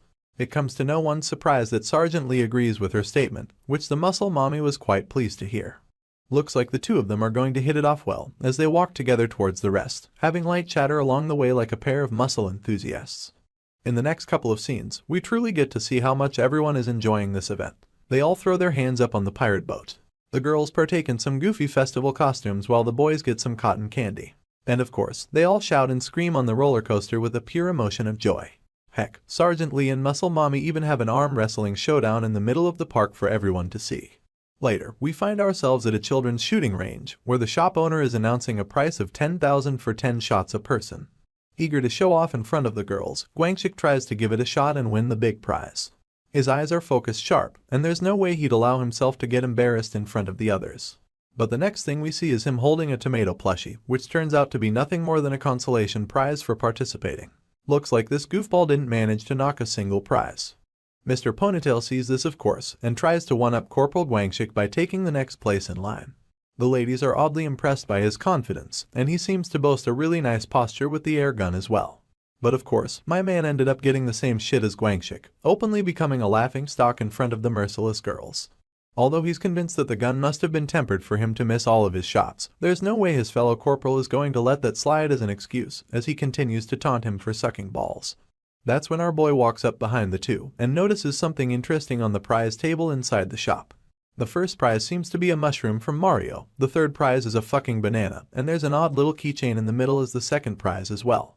Zooming in, we see the figure of our hero's favorite character from his favorite game, and you already know what's coming next. That's right, he's got his eyes on the prize, as the girl on the keychain is none other than Lumi from Dungeon Power Fighter. Determined to claim the keychain at any cost, Min-jun picks up the gun that has let down many others before him. We hear a bunch of gunshots echo through the air, followed by the absolutely stunned expression of the shop attendant. Our boy places the gun on the table after finishing his turn, but the attendant informs him that he still has one more bullet left to shoot. Min-jun replies he doesn't need to shoot it, and I think you can gather the reason for this reply through the open-jawed faces of the people behind him. The girls are seen talking between themselves, wondering why he didn't shoot the last shot, despite hitting every single bullet on the target. The only exception is the pink shorty, who's just more and more in love with our hero. In any case, the shop attendant cautiously hands over the second prize to our boy, who accepts it gratefully with excitement. There's no wonder he didn't shoot his last shot, because he was only aiming to get this particular keychain from the beginning. Needless to say, the girls don't really understand the significance of this, as they don't even know the character on the chain. Finally, after hours of time spent in the amusement park, our hero smiles for the first time, because only now does he think this trip was worth it. Other than the shorty who's just fawning all over Min-jun, I think the boys finally understand the irony of the situation. In fact, they don't even know if they should be impressed or annoyed. In either case, they decide to ignore the senseless behavior of our hero, and decide to collectively head towards the next attraction. And as they move ahead, the Nepo baby takes this chance to finally call out to the hunter. Looks like she's still curious about his meeting with her father earlier, and wants to know what they talked about in private. She manages to get our boy's attention rather easily since he's already in a happy mood, so he turns around with his smile intact, taking us into a flashback of their meeting. You see, from back where we left off in the last episode, Major General Sun and Kim Min-jun had walked a fair distance from the group to converse in some privacy. The general starts off the dialogue by apologizing to our hero for dragging him to side while he's on his vacation. Minjun didn't seem to mind, of course, so he asks the general to be casual and tell him what he wants. I guess his overly straightforward response ticked something inside the general, so he proceeded to intimidatingly put his hands over our boy's shoulder in a show of dominance. Not gonna lie, my man's got the hands of a giant, and he squeezed his fingers on Minjun's shoulder with full force to gauge his resistance. Of course, our hero notices the general's intentions right away, so instead of reacting, he just stands his ground with as little reaction as possible. This gesture alone was enough to give the Nepo baby's father the answer he needed, so he smiles and puts his hands away slowly, respecting our hero's trained body and resilience. He apologizes to the sergeant for testing him so abruptly, and comments that he's definitely very well trained. Naturally, Minjun takes the compliment with stride. Once again, the general puts on a face that tells us that he's very impressed with our hero so far. He then casually reaches inside the dashboard of his car and says that he's got something to give to the sergeant, since his daughter seems to owe him a favor for that incident inside the tin can dungeon. He takes out a small box of black wood, along with his contact card in case Minjun wants to reach out to him in the future. Before our boy could ask him further about the box itself, Sun Tio starts to elaborate that it contains an item that's generally reserved for general ranks only inside the hunter military. Although their technology isn't advanced enough to evaluate this item entirely, it's supposed to give a random raise to your stats. As the box gets opened, we see that the item in question is a silver bracelet of sorts, which looks rather rough and worn down. Perhaps it was previously used, or perhaps it's just the texture of this particular material. In either case, it looks like our boy has hit the jackpot, as his inner thoughts leak out to reveal it as such, while he's busy thanking the general for his generosity. Reaching for his car door to exit the scene, Sun Tio tells Minjun to use the item to train himself further, and warns him to not tell anyone that he's the one who gave him the bracelet. He then offers to treat him to a meal if he ever decided to visit his division, and follows it up with one last warning. As we all saw coming, the devil's face returns on the general, telling our hero loud and clear that if he ever tries something funny with his daughter, he would make sure to kill him with his own hands. And with that business concluded, the man finally leaves the parking lot with his car. Looks like his warning wasn't really needed, because as Minjun puts the bracelet inside his breast pocket, he smilingly comments how such concerns aren't necessary, implying that he has no foreseeable plans to get together with anyone. That's where the flashback ends, and we're brought back to the present, where our boy tells the girl that their meeting wasn't anything important. Not convinced by that answer, Yunseo inches closer to make sure, asking if he's sure her father didn't say anything rude to him. While reaching into his pocket once more, Minjun confirms that no such thing happened. He then takes out the general's card from his pocket and shows it to the Nepo baby to rest her mind at ease. He informs her that he received it as a gesture of goodwill because her father wanted to treat him to a meal if he visits his division. As far as Yunseo is concerned, her father isn't the kind of figure who would show such politeness to his juniors, so she wonders why he received such a gift for no reason. That's when Minjun replies that it's probably because the general is bothered that his daughter owes him a favor. Of course, this triggers the memories of the tin can dungeon when the Nepo baby was helplessly clinging to our hero with an injured foot, and it blushes her cheeks pink with embarrassment.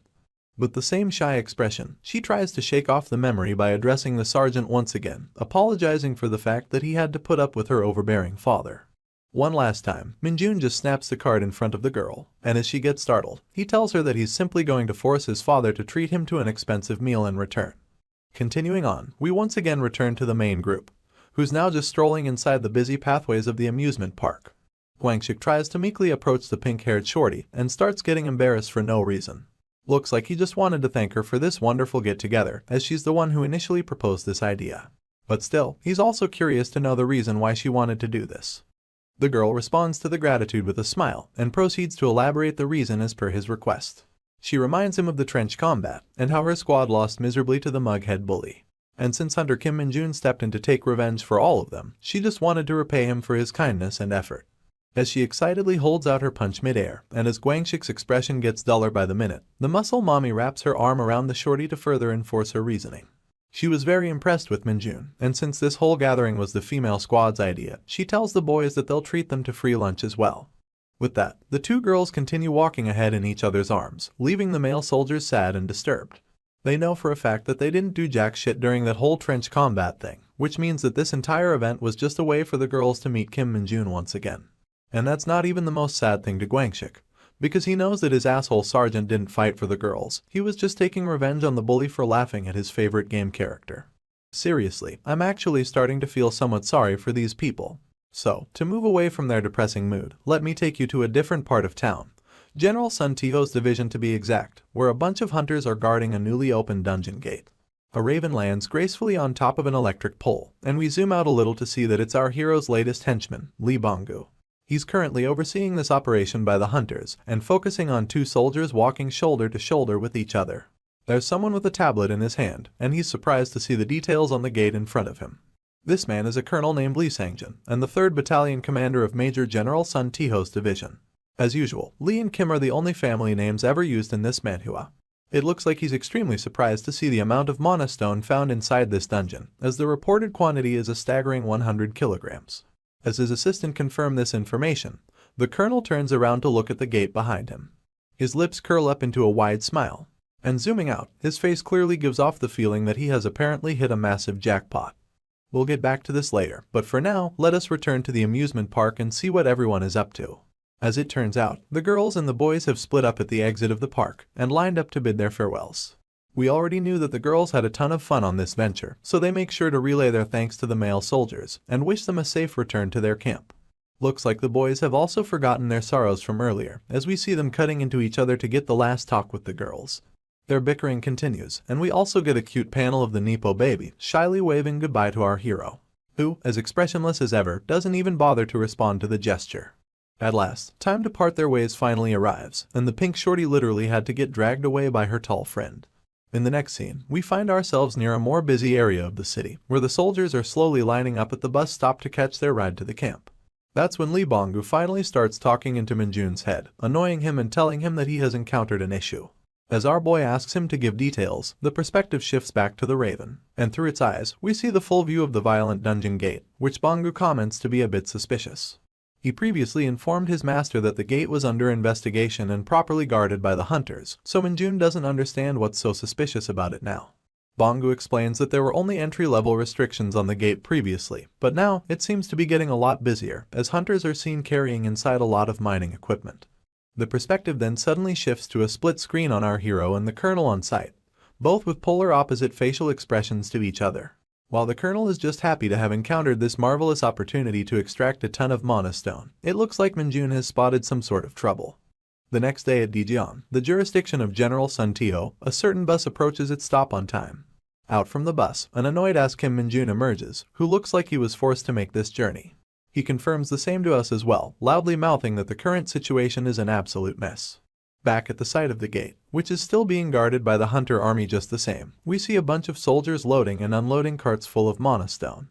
Meanwhile, our boy reaches into his pocket and takes out the contact card that he received from the Nepo baby's father, wondering if this will allow him to enter the work site without any trouble. And while he's thinking that, we see a peculiar pigeon approaching him from the side. Minjun notices the cooing sounds of the bird, and as he turns to face it, the camera zooms into the goofy-looking creature, which is just Lee Bonggu changing his appearance. Our boy recognizes him and tries to ask why he looks different, but the minion just replies that he's been keeping diligent watch over the site up until his master arrived. I guess Minjun isn't in the mood to argue, so he simply lets out a sigh and asks if it's true that they discovered 100 kilograms of mana stone inside the dungeon. Bonggu isn't aware of the weight system on Earth, so he doesn't know how much 100 kilograms is supposed to be, but confirms that this is definitely the figure he heard. This amount is definitely very suspicious to our hero, because it's 100 times more than what you would find inside a dungeon in Isgard, and that's only if you get really lucky. Sure enough, it finally surprises the little goofball as well, since he knows that such an amount is not normal. Minjun further confirms that it's an incredible amount of energy, and since the forces on Earth are currently working to weaponize it, it's no wonder that they're extremely greedy for it. Once again, he looks at the cackling and pulsing blue gate of the dungeon, and his brain picks up a strange energy signal that feels out of place. To confirm his suspicions, he asks Lee Bonggu if this is the strange aura he talked about earlier. And quite frantically, the pigeon flaps its wings to respond, confirming that this is definitely what he sensed from the gate. He can't sense any monsters inside the dungeon, but still can't help the feeling that the energy is very evil in its origin. This is when Minjun outs on his serious face at last, replying to his minion that it's no wonder he didn't understand it, because he has also only felt this type of energy once before in his life. And when Bonggu asks if he knows what this energy is supposed to be, our hero starts gritting his teeth with frustration. He replies with a yes and immediately starts bolting towards the gate at full sprint. Meanwhile, the workers at the site were still busy doing their tasks like before, but I guess it's not going to last for long. Because right in that moment, a bunch of slithering tentacles start shooting out of the gate. Chaos takes over the chain of command on the site as the soldiers try to run away from this abomination, and the colonel tries to figure out what the fuck is happening. The platoon commander shouts that some of his squads are still operating inside the dungeon, but the colonel warns him to run away and save his own life first. Posing like a true hero, Minjun arrives on the scene just on time, confirming all of his suspicions from earlier. He comments that this is a fake dungeon, which might explain all the unnatural events surrounding it. As he's approaching, a guarding soldier warns him to stay away because the situation isn't looking good near the gate. But of course, Minjun just sprints past him without heeding the warning. He tells the soldier his name, division, and battalion number, and informs him that he'll rush ahead to open the dungeon from the inside. His words make no sense to the corporal, of course, as he just panics to see him rushing in. Making his way through the others, our boy also catches the attention of the colonel, who's the most superior officer on the site. Surrounded by tentacles, he tries to ask what the soldier is trying to accomplish. But once again, Minjun simply continues his charge and jumps straight into the mouth of the tentacle hazard. We see him disappear inside the electrical blue energy of the portal, and right after, the tentacles retract themselves in a swirl to shut the gate close. The bizarre turn of events leaves the colonel agape, because now, the once presumed dungeon gate is just a mass of winding tentacles, with no way for anyone to approach it. The colonel swallows his spit in fear of the sight, and realizes once again that he's truly fucked. Meanwhile, a system window informs our hero that he has entered the dungeon, and we see him landing in the cavernous surroundings of this dimension. He notices a presence and looks up, only to find a bunch of mining hunters, scared of his sudden appearance out of nowhere. This is the point where the comic gives us the names and the class of each of these hunters, but I'm too lazy to remember them, so I'll just make up my own names as we move forward. Our boy notices from their badges that they're all privates and private first-class soldiers at best, so he asks to know if anyone else is present on the scene. One of the soldiers replies that this is all of them, and asks to know the identity of the intruder. Once again, Minjun gives them his name and other details, and responds that he just happened to be passing through this area when he found the gate. Before the privates could raise any further questions, he tells them quickly that the current situation isn't favorable, and he has no time to explain the details.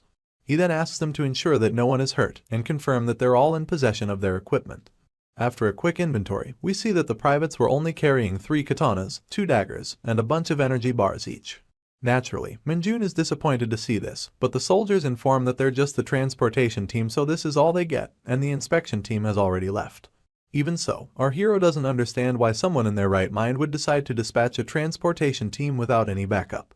And as he once again looks at the inexperienced privates, he can't help but wonder that something is definitely wrong. In any case, he decides to put the matter on hold and orders the soldiers to take back their equipment. He then proceeds to inform them about the bitter truth, which is the fact that they're currently standing inside a fake dungeon. It's a bit hard for him to explain the full essence of it, so in order to make things simpler, he tells the squad to think of this entire dungeon as a giant monster. Of course, the scared soldiers get all up on his face with surprise, and he continues to elaborate that this monster lures people inside to swallow them. And this time, the bait was nothing other than that ridiculous quantity of mana stone which the colonel was so greedy to extract. Shivers of fear run down the spines of the privates as they look at the crystals on the ground, but Minjun assures them that there's no need to worry. With a carefree smile, he tells them that he'll take responsibility and make sure to safely get everyone out of this shitty place. This relieves the soldiers' sense of worry, but they wonder if he really knows the way out.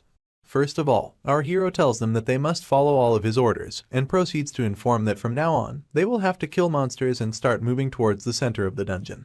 That statement surprises one of the private first-class soldiers, who was under the impression that they only had to deal with a singular monster. That's when my man glances at his surroundings to gauge the danger. He informs everyone that the fight has already begun, and as they frantically turn around, we see a bunch of muddy figures looming in the darkness. Zooming out, we get a good look at these abominable monsters, who are somehow managing to trudge onwards with their melting bodies. While the rookie hunters were still wondering what the heck they were looking at, Minjun disappeared from their group with lightning speed. And right in the next panel, we see him smacking the fuck out of one of these mud monsters at the front, startling the ones behind it. The remains of the creature splatter and fall to the ground, while our hero orders the jaw-dropped hunters to stay behind from now on. Seeing this immense display of power, one of the privates with thick brows addresses his brown-haired superior, wondering if he's the same Kim Minjun from the 104th Division they'd heard rumors about. The private first class confirms his junior's suspicion, as he also thinks he's looking at the same legend from the rumors. We then get a montage of our boy beating the shit of these creepers one after the other, and the hunters become more and more certain of his identity. That's right, he's the man who became a sergeant in the shortest time in history, and is notoriously dubbed as the invincible monster of the Hunter Corps by his peers and admirers. The story resumes, and instead of starting from our hero, we're greeted with the startled expression of Colonel Lee Sangjin, who's being called out by someone above his rank. This senior is none other than the Nepo baby's father, who seems to have rushed over to the site after hearing about the ongoing commotion. Without any pleasantries or a moment of respite, the threatening general grabs the collar of the colonel and drags him closer to demand an explanation for what the fuck has he done. The frantic man tries to explain that he merely discovered a lot of mana stone in the dungeon and wanted to extract it. But that's not the answer the general was looking for, and his eyes get bloodshot from the colonel's words instead. He shouts at the ignorant man in front of him, laying it out that he was never ordered to do any extraction, and even made the stupid decision of sending in soldiers without a proper raid team. Not to mention, this gate isn't even linked to a real dungeon. The colonel, who's visibly crying at this point, explains once again that the gate was confirmed to be empty after 2 weeks of investigation, so he simply wanted to extract some mana stone for the hunter army. Once again, that's not what the Major General wanted to hear, and he's beyond pissed that the stupid colonel deployed soldiers without his permission after merely 2 weeks of investigation. He's more than aware that the man decided to cut corners and put his soldiers in a dangerous situation, all for the sake of his personal track record. And for that, he can't help but shout at him with a threatening voice. After laying it straight for him, General Tio flings the man aside, telling him to be ready to take off his uniform, regardless of the outcome of this event. He then worryingly turns around to look at the dungeon gate once more, and is forced to witness the incredible mess this asshole created. One last time, he threatens the colonel that if there's a single casualty among his soldiers, he'll personally make sure to send him to prison. And with those words from our father-in-law, we finally head back inside the fake dungeon, where Kim Min-jun is blowing apart the mud monsters with his fists. After leaving a long trail of their mudded bodies inside the cavern, our boy gathers the team of soldiers in front of him once again. For some reason, he looks incredibly pissed, and we soon find out the reason why. He asks the noobs why they're interfering in his fights, when he clearly told them that he'd handle the situation by himself. Of course, the soldiers simply wanted to be of help, so the sergeant lets out a huge defeated sigh to calm himself down. He looks back at the mud piles behind them, and reminds the noobs that he told them he had to defeat all these parasite monsters and reach the center of the dungeon. The privates look at him and nod in agreement to his statement, and that's when our boy explains that these monsters are created by the fake dungeon to absorb the prey that walks inside it. They will increase in number once he gets close to the heart of the dungeon, and start swarming their team from every direction. Which is why he wants all the privates to save up their stamina for that crucial moment. And as soon as the soldiers hear this, their eyes lighten up with confidence and admiration for their leader, who has just assured them that their presence is not useless. Once they get hyped up and start cheering, Min-jun is finally able to smile, because he knows that this rescue mission is now plausible. Of course, his words didn't actually have a hint of concern for these fools behind them, as the fucker was simply after the extraordinary experience points he's getting from the dungeon. And by making sure that he's the only one fighting, he'll make sure to grab every single one of these points for himself. So with that greedy obsession with power, he innocently signals his squad to follow behind him and keep moving forward. And without a shred of doubt in their leader's judgment, the privates happily raise their weapons to follow his lead. With a squad of ignorant buffoons behind him, our guy was now finally heading towards the heart of the dungeon. Soon enough, he stepped into another mud pile, and we zoomed out to witness yet another mob of these creatures swarming the party from front.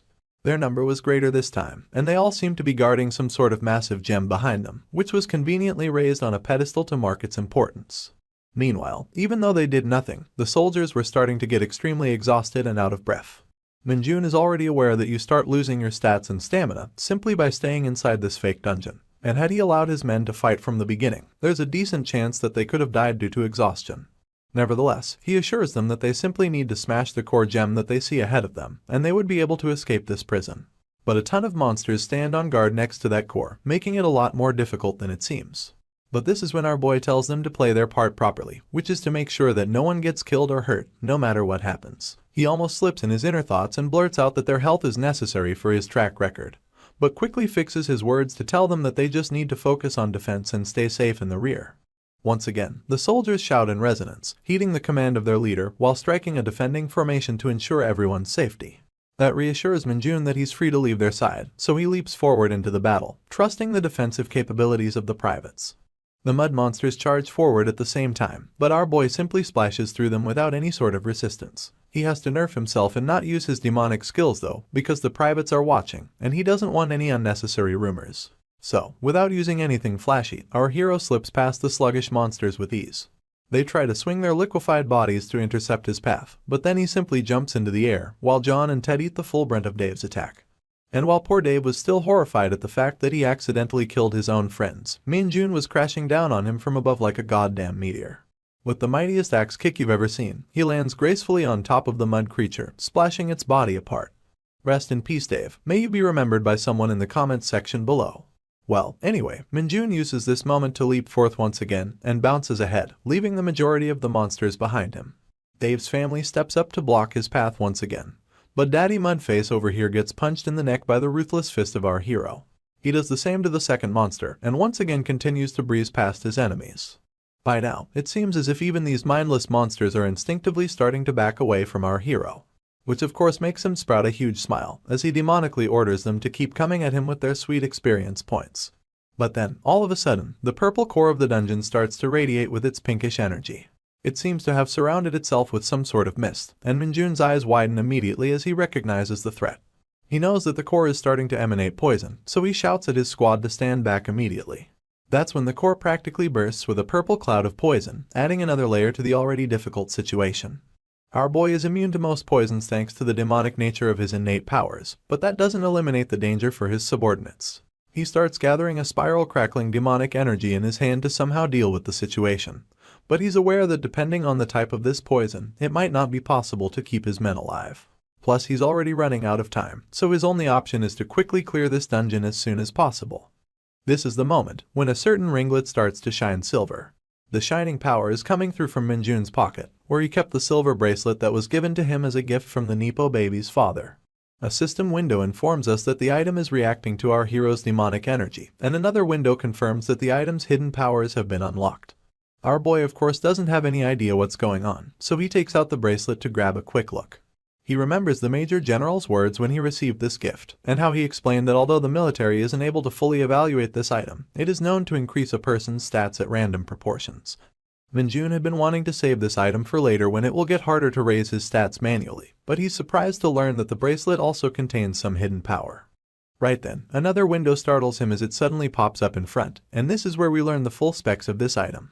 It's called the Bracelet of Imitation, and it allows the caster to use any skill that they know about, even if they don't own that skill personally. Also, once the skill gets used, the bracelet will lose all its property and disappear entirely. Our boy almost couldn't believe his insane luck when he read the information, because this is precisely the kind of item he needed to get out of this situation.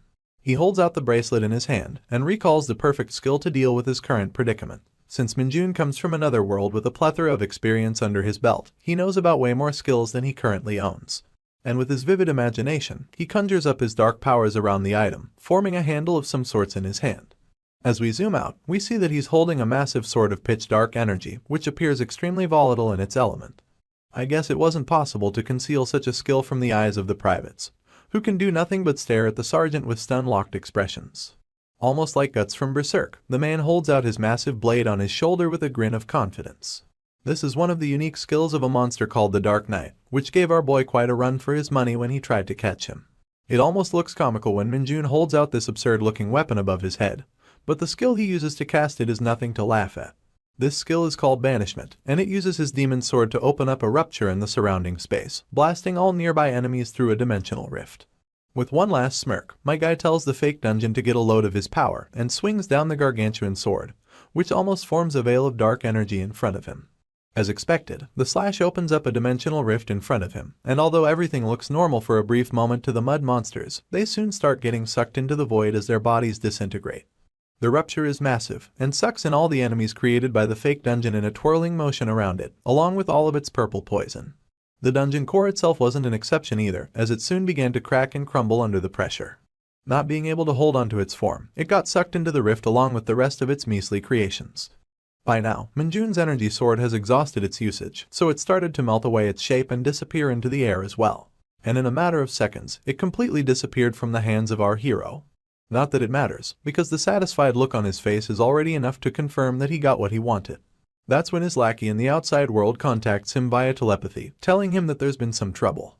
Apparently, the Hunter military soldiers are sticking some sort of strange device to the entrance of the dungeon, and he doesn't really know its purpose. As we zoom in further towards the strange contraption, we hear the soldiers confirming that they have successfully installed the monobomb. The commanders shout for only the necessary personnel to remain on the scene, and orders the rest to immediately vacate the site. The man in charge of this operation seems to be Major General Sun Tiho, and after hearing the word bomb, the lackey starts to get worried. He informs his master of the same, who currently seems to be reaching towards the dungeon core without a care in the world. The destroyed core lays in front of him in pieces as he replies to his lackey that there's nothing to worry about. He then quickly proceeds to further smash whatever remained of that purple ball, claiming that he's about to exit this place in a matter of moments. Going back outside, it almost seems as if the time is running out for our hero. The bomb has already been installed, and an officer is standing next to General Tio with the trigger to detonate it on his command. The division commander holds the switch in his hand, wondering if he has no option but to press it. It would be nice if they could open the gate through the bomb, but there's always a chance that it might trigger another unexpected reaction from the dungeon. That's when we get into a brief flashback where the general was shocked to learn about Kim Min-jun being present on the scene earlier. The commanding officer confirms this and informs that Sergeant is currently inside the dungeon along with their own personnel. That of course doesn't make any sense to Sun Tio, as our boy had no reason to be present at this site, when it's not even his station of duty. Heck, this isn't even his division. But the information is true, and the commanding officer confirms once again that he rushed into the gate after stating his affiliation. The Major General asks if Min-jun's division has been contacted regarding this incident, and the subordinate replies with a yes, further informing that his battalion commander is currently en route to the site. With an almost uncharacteristically panicked look, the Nepo baby's father looks at the dungeon gate once again. He's worried about our boy's safety and the dangers that he might face inside the unpredictable environment of such a strange dimension. But the portal is already closed shut by a mass of tentacles, which brings us back to the present, where the Manhwa bomb has been planted to deal with that exact same issue. Sun Tio holds the bomb's trigger in his hand, but he's rather unsure of this decision. That's when the subordinate from the flashback comes rushing in, informing at once that all troops have been safely evacuated to a safe distance. Once again, with a worried expression, the Major General looks at the trigger and faces reality. Although he wants to put his faith in our boy, he knows that they have already spent 4 hours in the dungeon without proper equipment, which makes their chances of survival very slim.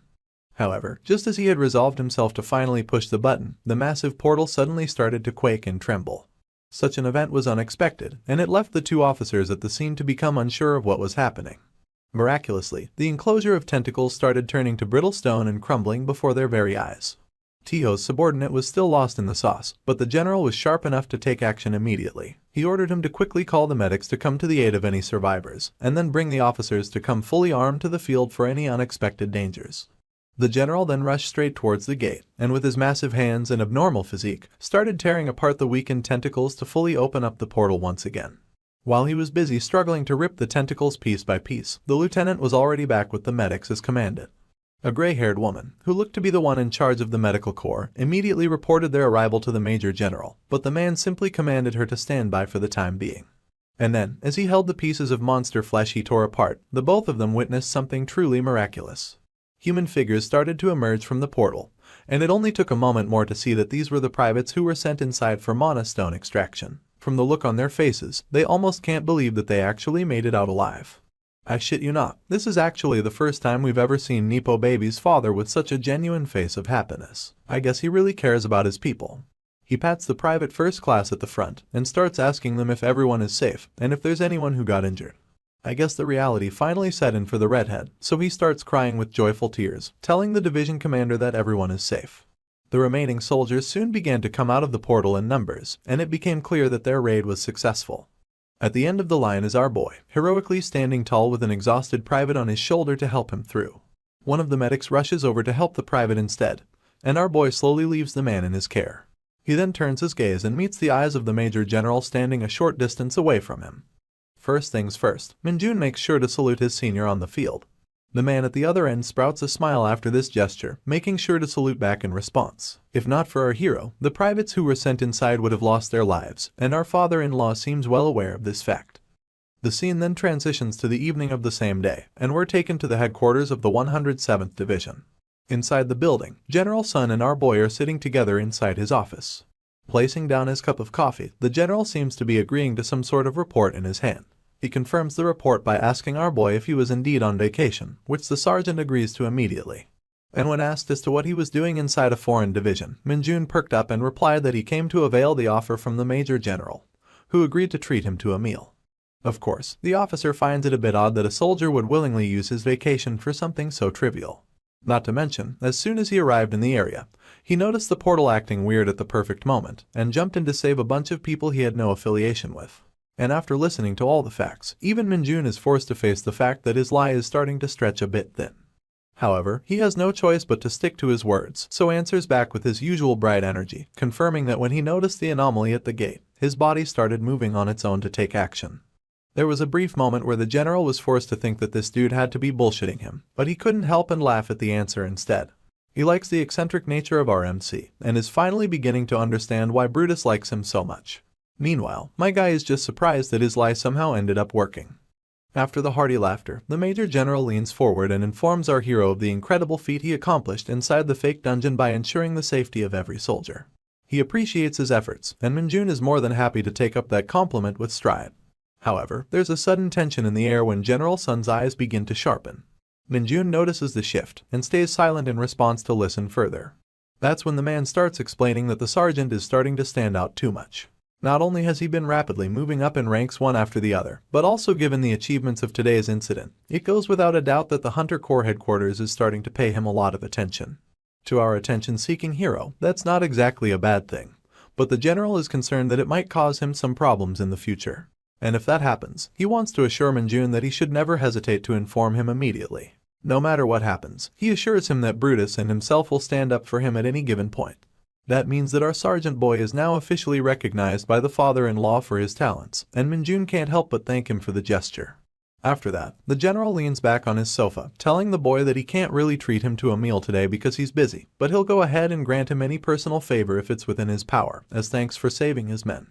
Without an ounce of shame, this idiot blurts out that he'd like yet another promotion, but General Sun makes it clear that such a decision is not up to him in the slightest. That left our boy with a pouting expression on his face, but only until his eyes got drawn to something special. As he peered at the general's desk, he saw a very familiar-looking crystal that he once stole from the Nepo baby's house. Just like the last one, this crystal is giving off a faint, yet an extremely refined smell of demonic energy. The general notes that the sergeant's gaze is fixated on the object, and he immediately picks up on the cue that the boy probably wants it. He asks him if he knows the object, but Minjun plays clueless and replies that it just looks like a really interesting rock, and he's like to add it to his collection. Once again, his eccentric nature and responses are really starting to grow on the general. He gives him a stern look for a moment, and while my man just stares back with his puppy-eyed look, General Sun says that the crystal is a byproduct of a dungeon and is rather valuable. He adds that there was recently a burglary in his house, which left him with only just one of these crystals. If he catches the culprit, father-in-law would surely tear apart his limbs, but we already know that the rascal is sitting right in front of him, pretending like he doesn't know anything. But anyway, the general takes the jar in his hand, easily offers it to the excited sergeant as a gift for his services. The man can't help but feel that he strangely keeps getting involved with our hero just like his daughter, but he's finally starting to not hate these interactions. But thinking about his daughter, he suddenly regains his usual self, asking Minjun directly what kind of relationship he has with Yunseo. And of course, my man replies with a stern look that they're fellow hunters, nothing more and nothing less. In his case, it's also true because this dude don't care about no women. That statement in itself is a huge relief to the doting father, who just wants to protect his daughter from the lecherous gazes of men. So, with a smile etched on his face, the general excuses the sergeant and asks him to send his battalion commander in the office after he leaves. Kim Minjun salutes the Major General and exits the scene promptly with the crystal in his hand. It is now nighttime outside, and our boy is waiting under a bus stop with a familiar figure by his side. Looks like Lee Bongu has reverted back to his usual form to enjoy some sort of sweet fish-shaped pastry, and his master is just yelling at him to stop eating with his mouth open. Scared of his wrath, the cute lackey calms down a bit, and Minjun proceeds to smash the crystal in his hand to absorb its power. A bunch of system windows pop out in succession to inform about the demonic energy he has absorbed, and the amount of stats that have been increased. It actually seems much lower than the last time, and our hero is forced to wonder whether he's reaching a point where it's going to get much harder to increase his level. But just as he was thinking that, another system window informed him that he's reached the current threshold of the demonic energy, and unlocked a new skill called the demonic energy whip. Now that changes the whole story for our boy, who's suddenly excited again at the emergence of a new power. While all of that was going on, we go back to the Hunter Corps headquarters, where a meeting was ongoing inside one of the conference halls. Sun Tiho and General Brutus were standing face to face with each other, and the man in the center was their superior, yelling at Nepo Baby's father for the mess he allowed to fall on his site. The man apologized for his oversight, but the superior officer, Lieutenant General Kim Changma, was far too furious to accept his apology. He yells that the 107th Division would get audited soon, and warns the Major General to be ready for it as well. While the two-star officer could do nothing but hide his face in shame brought upon by his useless subordinate, the Lieutenant General stayed relentless in his remarks.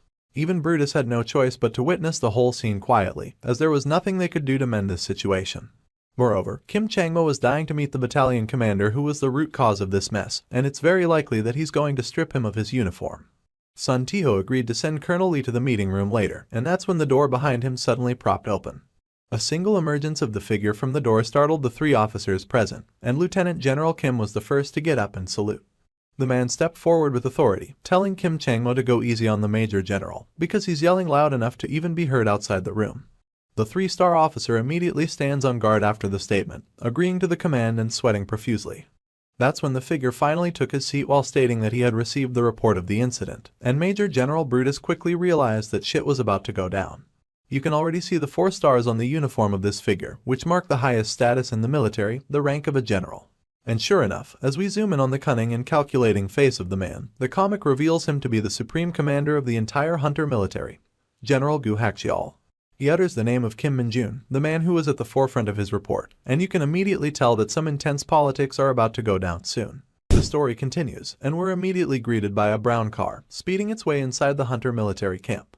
It comes to a halt with an abrupt press on the brakes, and out comes a fuming colonel, the commander of Min-jun's battalion in the 104th Division. Still mad and upset, the guy doesn't even bother to close the door to his car and marches straight into the building. His destination is none other than his own office, and when he bursts open the door to head inside, he's immediately greeted by an energetic salute from one of the officers. The colonel looks around frantically, asking where everyone is. As we zoom into the face of the officer, we find out that it's Min-jun's own platoon commander, and he seems a bit hesitant to answer the colonel. The colonel figures out the situation from his silence immediately, and asks whether the people came to target our hero, which is something the platoon commander couldn't refuse. Feeling dejected and defeated, the colonel takes a seat at last, calling the higher-ups a bunch of bastards for their underhanded tricks. He holds his aching head with frustration, knowing fully well that they deliberately made their move when he wasn't in the camp. As he sighs and tries to calm himself down, the poor lieutenant can do nothing but stare at him, with a face that says he doesn't know what to say. You see, this man was making the exact same face just an hour prior, when he was lost in the sauce in exactly the same way. He was sitting in front of 2 broad shoulders, which belonged to a pair of really scary individuals. The first one was a Master Sergeant Utiwan, a senior officer from the Special Task Force of the Hunter military. The second one, who looked like his brother from another mother, was also from the same task force, but slightly lower in rank. He was a sergeant first class, whose name was Jang Minsu. Looks like they came with a request to Min-jun's platoon commander, who is currently in the process to decline them politely. His reason was that the officers came really early in the morning, and wanted to personally meet his soldier who had just returned from his vacation. From his point of view, the whole situation was a bit odd, but his explanation was cut short by the gigantic hand of his guest. Master Sergeant Yu wasn't even trying to be subtle about his approach, as he openly stated that he's here on the orders of the top brass and would appreciate it if the lieutenant looked the other way. That of course infuriated the platoon commander, who was now trying to make it a matter of basic principle. But once again, the gorilla brother did nothing but laugh in his face while pulling out a phone from their pocket. Master Sergeant Yu claimed that they weren't breaking any rules, as a formal notice from the very general of the military could be arranged by a single phone call if they deemed it necessary. And sure enough, the mustache gorilla was ready with his flip phone to make that call on a moment's notice. This definitely put the pressure on the poor platoon commander, who knew that he couldn't possibly refuse orders from the general. And with that, the elder gorilla demanded that he call Sergeant Min-jun to meet them, so they can have their meeting in quiet and leave without any trouble. Well, the lieutenant was left with no choice, and it didn't take long for the office gate to open once again, and our boy Min-jun to step in with a salute to his senior officers. Both the first lieutenant and the gorillas turned their heads to gaze upon the man of the hour, and our boy immediately noticed the symbol of the Special Task Force imprinted on the guests. Ignorant as he may be, Min-jun lived inside the military, so he was able to quickly identify the mark. The lieutenant tried to set the tone to introduce his soldier to the guests, but the master sergeant jumped the gun to take the initiative. He got up and greeted our boy with a firm handshake, along with his own introduction to make it clear that he belonged to the Special Task Force. Min-jun replied to the gesture with the same energy, and was overall pleased with their appearance. By now, the Master Sergeant seemed to have gained complete control of the conversation by sucking up to Min-jun's achievements and asking him to sit down for a chat. Our boy thanked the officer and took his seat next to his platoon commander, who was currently very worried with how things were progressing. The elder gorilla didn't waste any time getting to his point, and straight up stated the Special Task Force, or the STF, was in need of competent personnel like our hero. From that one line alone, it became pretty clear to Minjun that this was a scouting offer.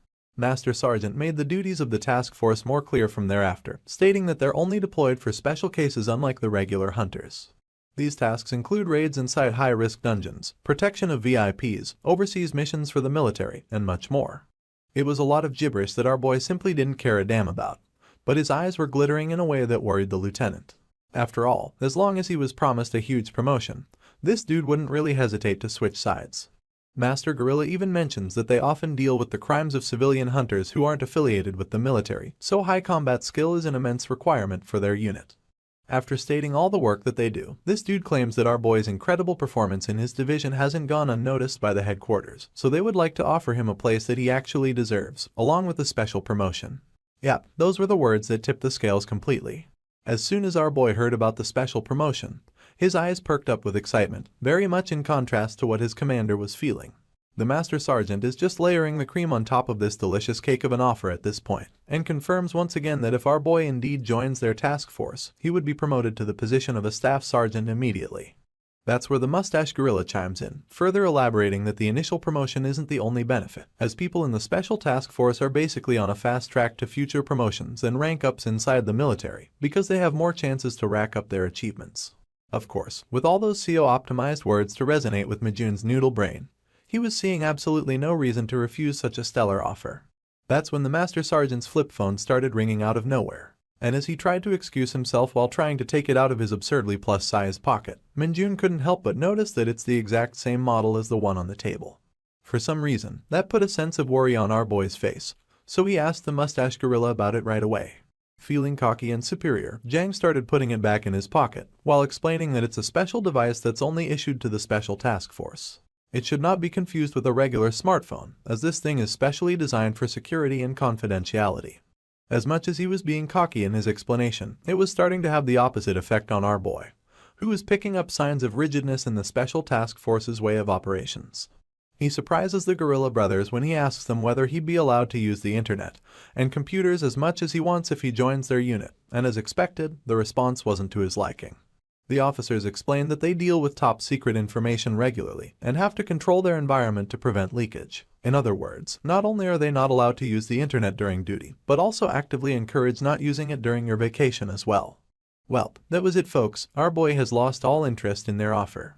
Even his platoon commander is able to tell what's happening, because he now knows that these task force buffoons don't know shit about our hero.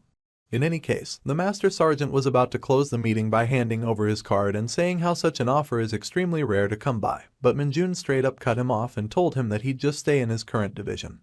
Not surprisingly, that immediately broke the previously calm facade of these idiots, who couldn't wrap their head around his answer. Getting slightly annoyed already, the Master Sergeant demanded our boy to reveal his reason for rejecting the offer.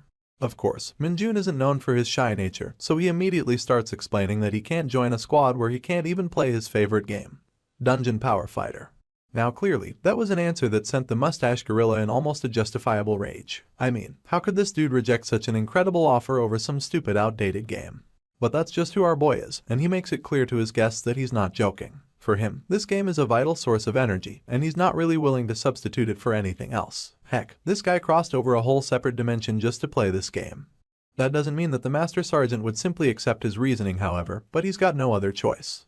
Realizing that the person's will matters the most anyway, he decides to take a calm stance unlike his angry junior, and says that they will take their leave. Seeing them leave, the platoon commander jumped up with a giant-ass spring in his steps, and beamed ahead to open the door for them, showing them the way out so they can never come back. My guy was literally snickering behind their backs, as the officers of the Special Task Force could do nothing but exit the office with their defeated expressions. But as a one last fuck you, the mustache gorilla turned around and accused Minjun for having his accomplishments overly blown out of the proportion, as he never believed that someone of his caliber was fit to join the task force in the first place, and he's sure that he couldn't even pass their entrance test if he tried. I don't know what to say, but we all know that our hero doesn't like backing down from a challenge quietly. He unfortunately took the bait and asked Jang how he could be so sure that he'd fail their test. The two guests' pride was already crushed, and now this idiot was clearly taunting them by claiming to be better than what they think, so it's no wonder that the poor platoon commander was starting to lose his shit once again. Minjun was already in battle mode in his head, so he provoked them once again, asking them how they could deduce that he would fail their entrance test. That made the mustache gorilla walk back up to him in retaliation, and as showed his teeth behind that bushy mustache, he confidently looked down on our hero, stating that he could prove his point at any moment. Right now, this asshole is clearly itching for a fight, and the platoon commander knows that nothing good will come out of such a mess, so he tries to stop the two from taking things further. But he immediately gets cut off and tapped on his soldier by the master sergeant, whose snickering face tells us that he's enjoying the direction this whole commotion is headed. Now that they've failed the mission anyway, he wants to take down our boy a peg, and requests the platoon commander to let them use their training center for a duel. In the next scene, we head directly towards the mentioned training facility, where the mustache gorilla and our hero are holding their respective weapons to face off against each other. The observers are the master sergeant, and the ever-so-confused platoon commander, who still doesn't know how to sweep up this mess. We finally get to see the incredibly buffed-up body of the gorilla from a front view, who's explaining to Minjun that the Special Task Force's entrance exam is a freestyle duel against a senior member, so he should get ready to get schooled. Minjun makes it clear once again that he has no intention of joining the task force. So, if he comes out as the winner in this duel, he wants the mustached asshole to apologize before taking his leave. That of course sends the man boiling once again, who just can't seem to understand why our hero is still so confident. He mocks Minjun's choice to pick up a whip against him in a duel, and taunts him by claiming to fix his attitude for good by the time their duel is over. The Master Sergeant announces that the battle will be held over 3 rounds of 3 minutes each, and commences the fighters to begin their duel right away. Upon his signal, our boy starts cracking his whip, and the mustache dude takes up an offensive stance with his sword. The bell rings, and the gorilla is the first one to make the move, by instantly getting closer to Minjun to break his balance. Our boy manages to duck under the sword just in the nick of time, but the gorilla is now blocking his vision with his massive hand, while also bringing back his weapon for another attack. This catches our boy off guard, and sends him flying to the other end of the hall by a single thrust from the training sword of the gorilla. My man skids past his platoon commander and lands violently on the ground, leaving his enemy with an expression of satisfaction and victory. The platoon commander is quite shocked at such a scene, because this was probably the first he ever saw Minjun take any kind of attack from his opponent. On the other hand, our boy was lying rather silently on the floor with his arms spread. But as soon as we zoom in, we see that he's now actually grinning from ear to ear, absolutely thrilled at the prospect of this fight. The commander looks at the excited face of his soldier with worry, and this is where we enter a little flashback to see what happened earlier. You see, when Minjun was getting ready with his weapon of choice, the platoon commander called out to him. He wanted to ask what our boy's plan for the fight was, and of course, the up-and-coming sergeant was only planning to win overwhelmingly by thoroughly crushing his opponent. Now here's the thing that worries the platoon commander the most. He's not worried that Minjun won't win, but instead afraid that he'll beat up his opponent so badly that there might be consequences for them to pay afterwards. But even without him voicing out these words, our boy was starting to catch on. He straight up asked his commander if winning one-sidedly could have some sort of consequence later, and in response, his superior simply looked back at the gorilla brothers with worry.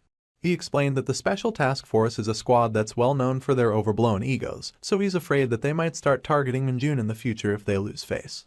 Our hero gave it some thought, and eventually came to a very simple and effective solution that caught the first lieutenant's attention. He said that he'll just let the opponent hit him just once during the battle, which should be enough for them to save some face. Holy fuck, now it makes sense why he got hit like that in the first place, and why he was laughing like a maniac afterwards. Well, that brings us back to the present where our hero is down on the floor.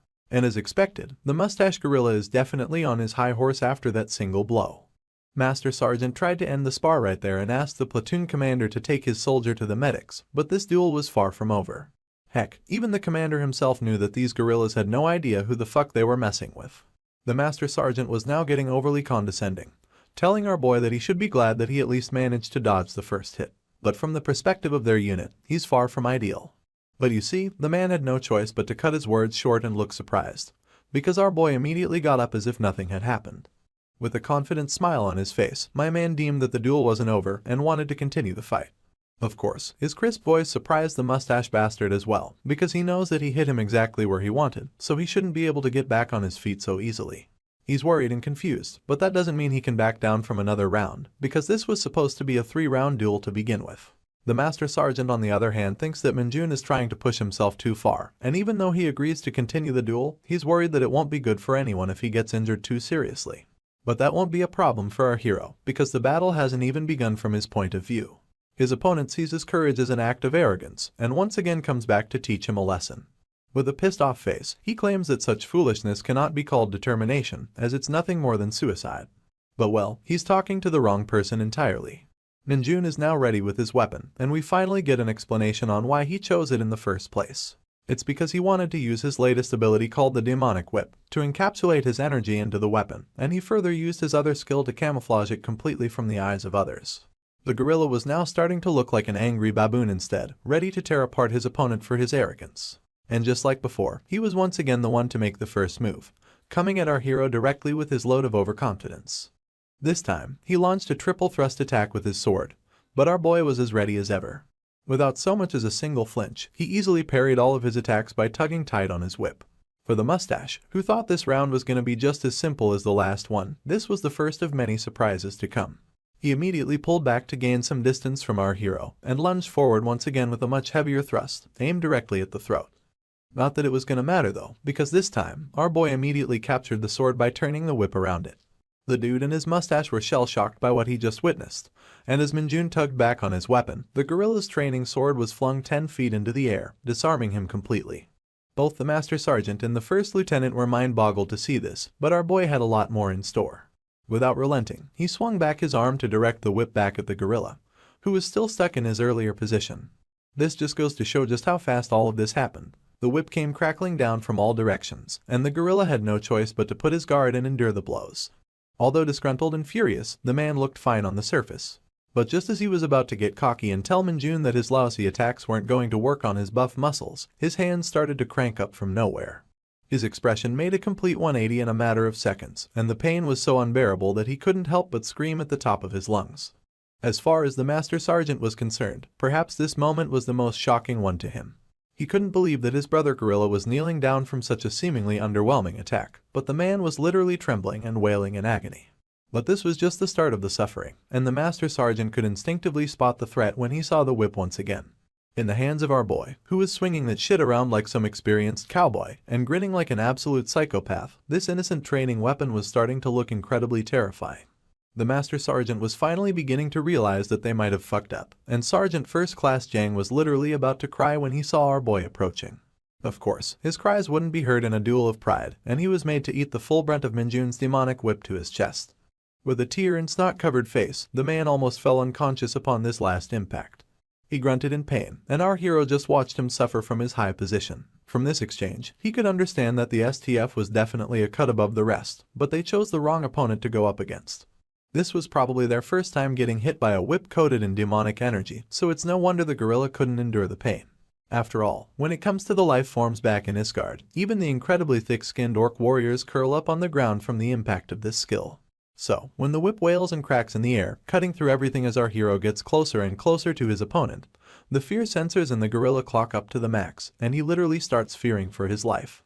My boy's demonic expression isn't helping the Sergeant First Class either, who's having a lot of fun thoroughly breaking down the egotistical nature of his opponent.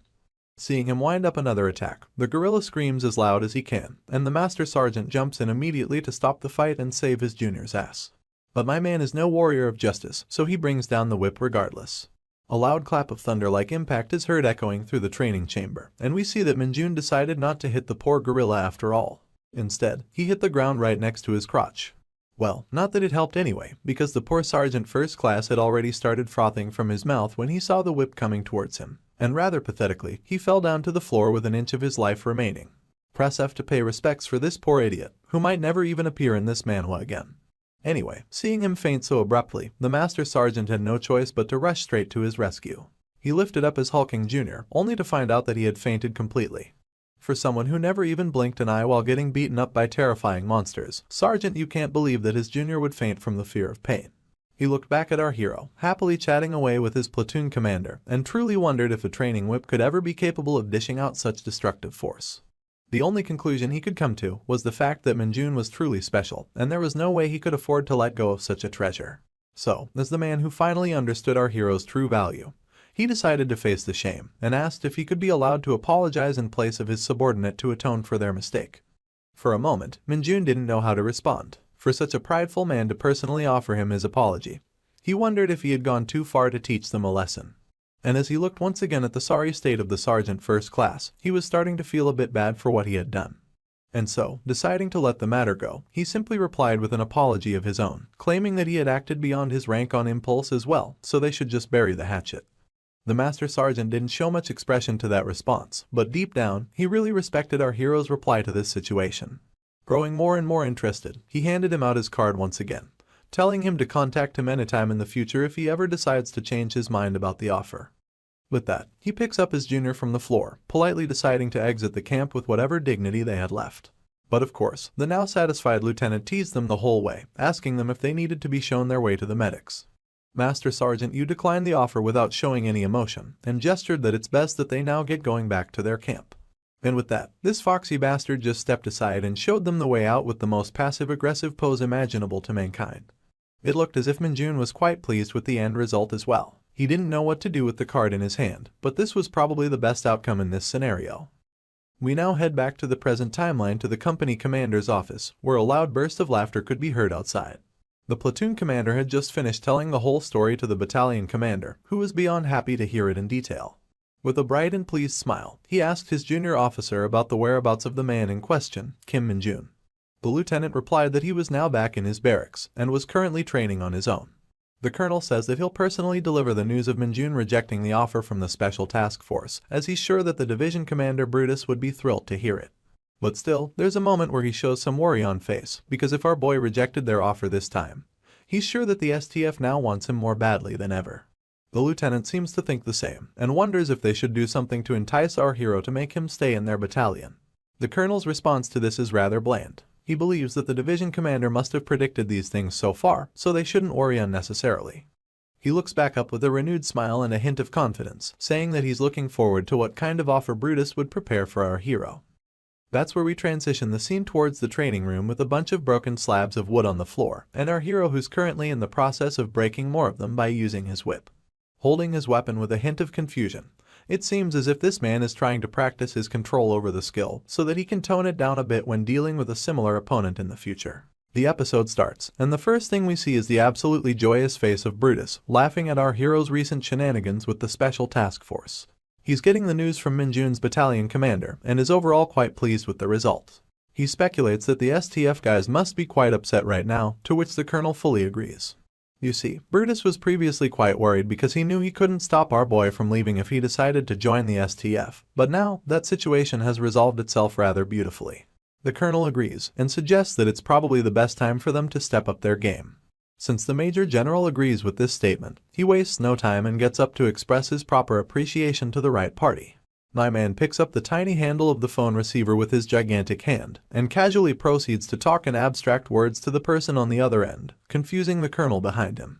With almost a vicious smile, he orders the other person to meet him right away and bring all the relevant files along with him.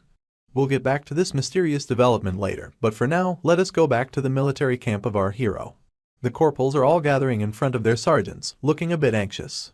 The reason seems to be the newly lined shoulder traps of our hero, which seem to represent yet another promotion. Wangshik and the rest look confused to see this, and nervously ask Sergeant Lee what seems to be happening. Sergeant Lee responds without a change in expression, letting everyone know that he's no longer the leader of their squad, and the position has now been passed on to Minjun. The ponytail inquires if this means that Sergeant Lee is getting a promotion, but the man replies with a negative. However, he elaborates that he will soon be applying for the position of a staff sergeant rank, so he's now passing on his current position to Sergeant Kim Minjun. All of these guys have been through every dangerous situation imaginable, so it's not like anyone has a complaint regarding this decision. In fact, all the corporals agree in unison that no one else is more qualified than our boy to receive such a position.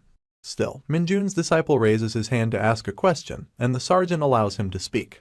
Looks like the student is curious if his master was the one responsible for solo clearing the fake dungeon from a different division, because that's quite the hot topic inside the division.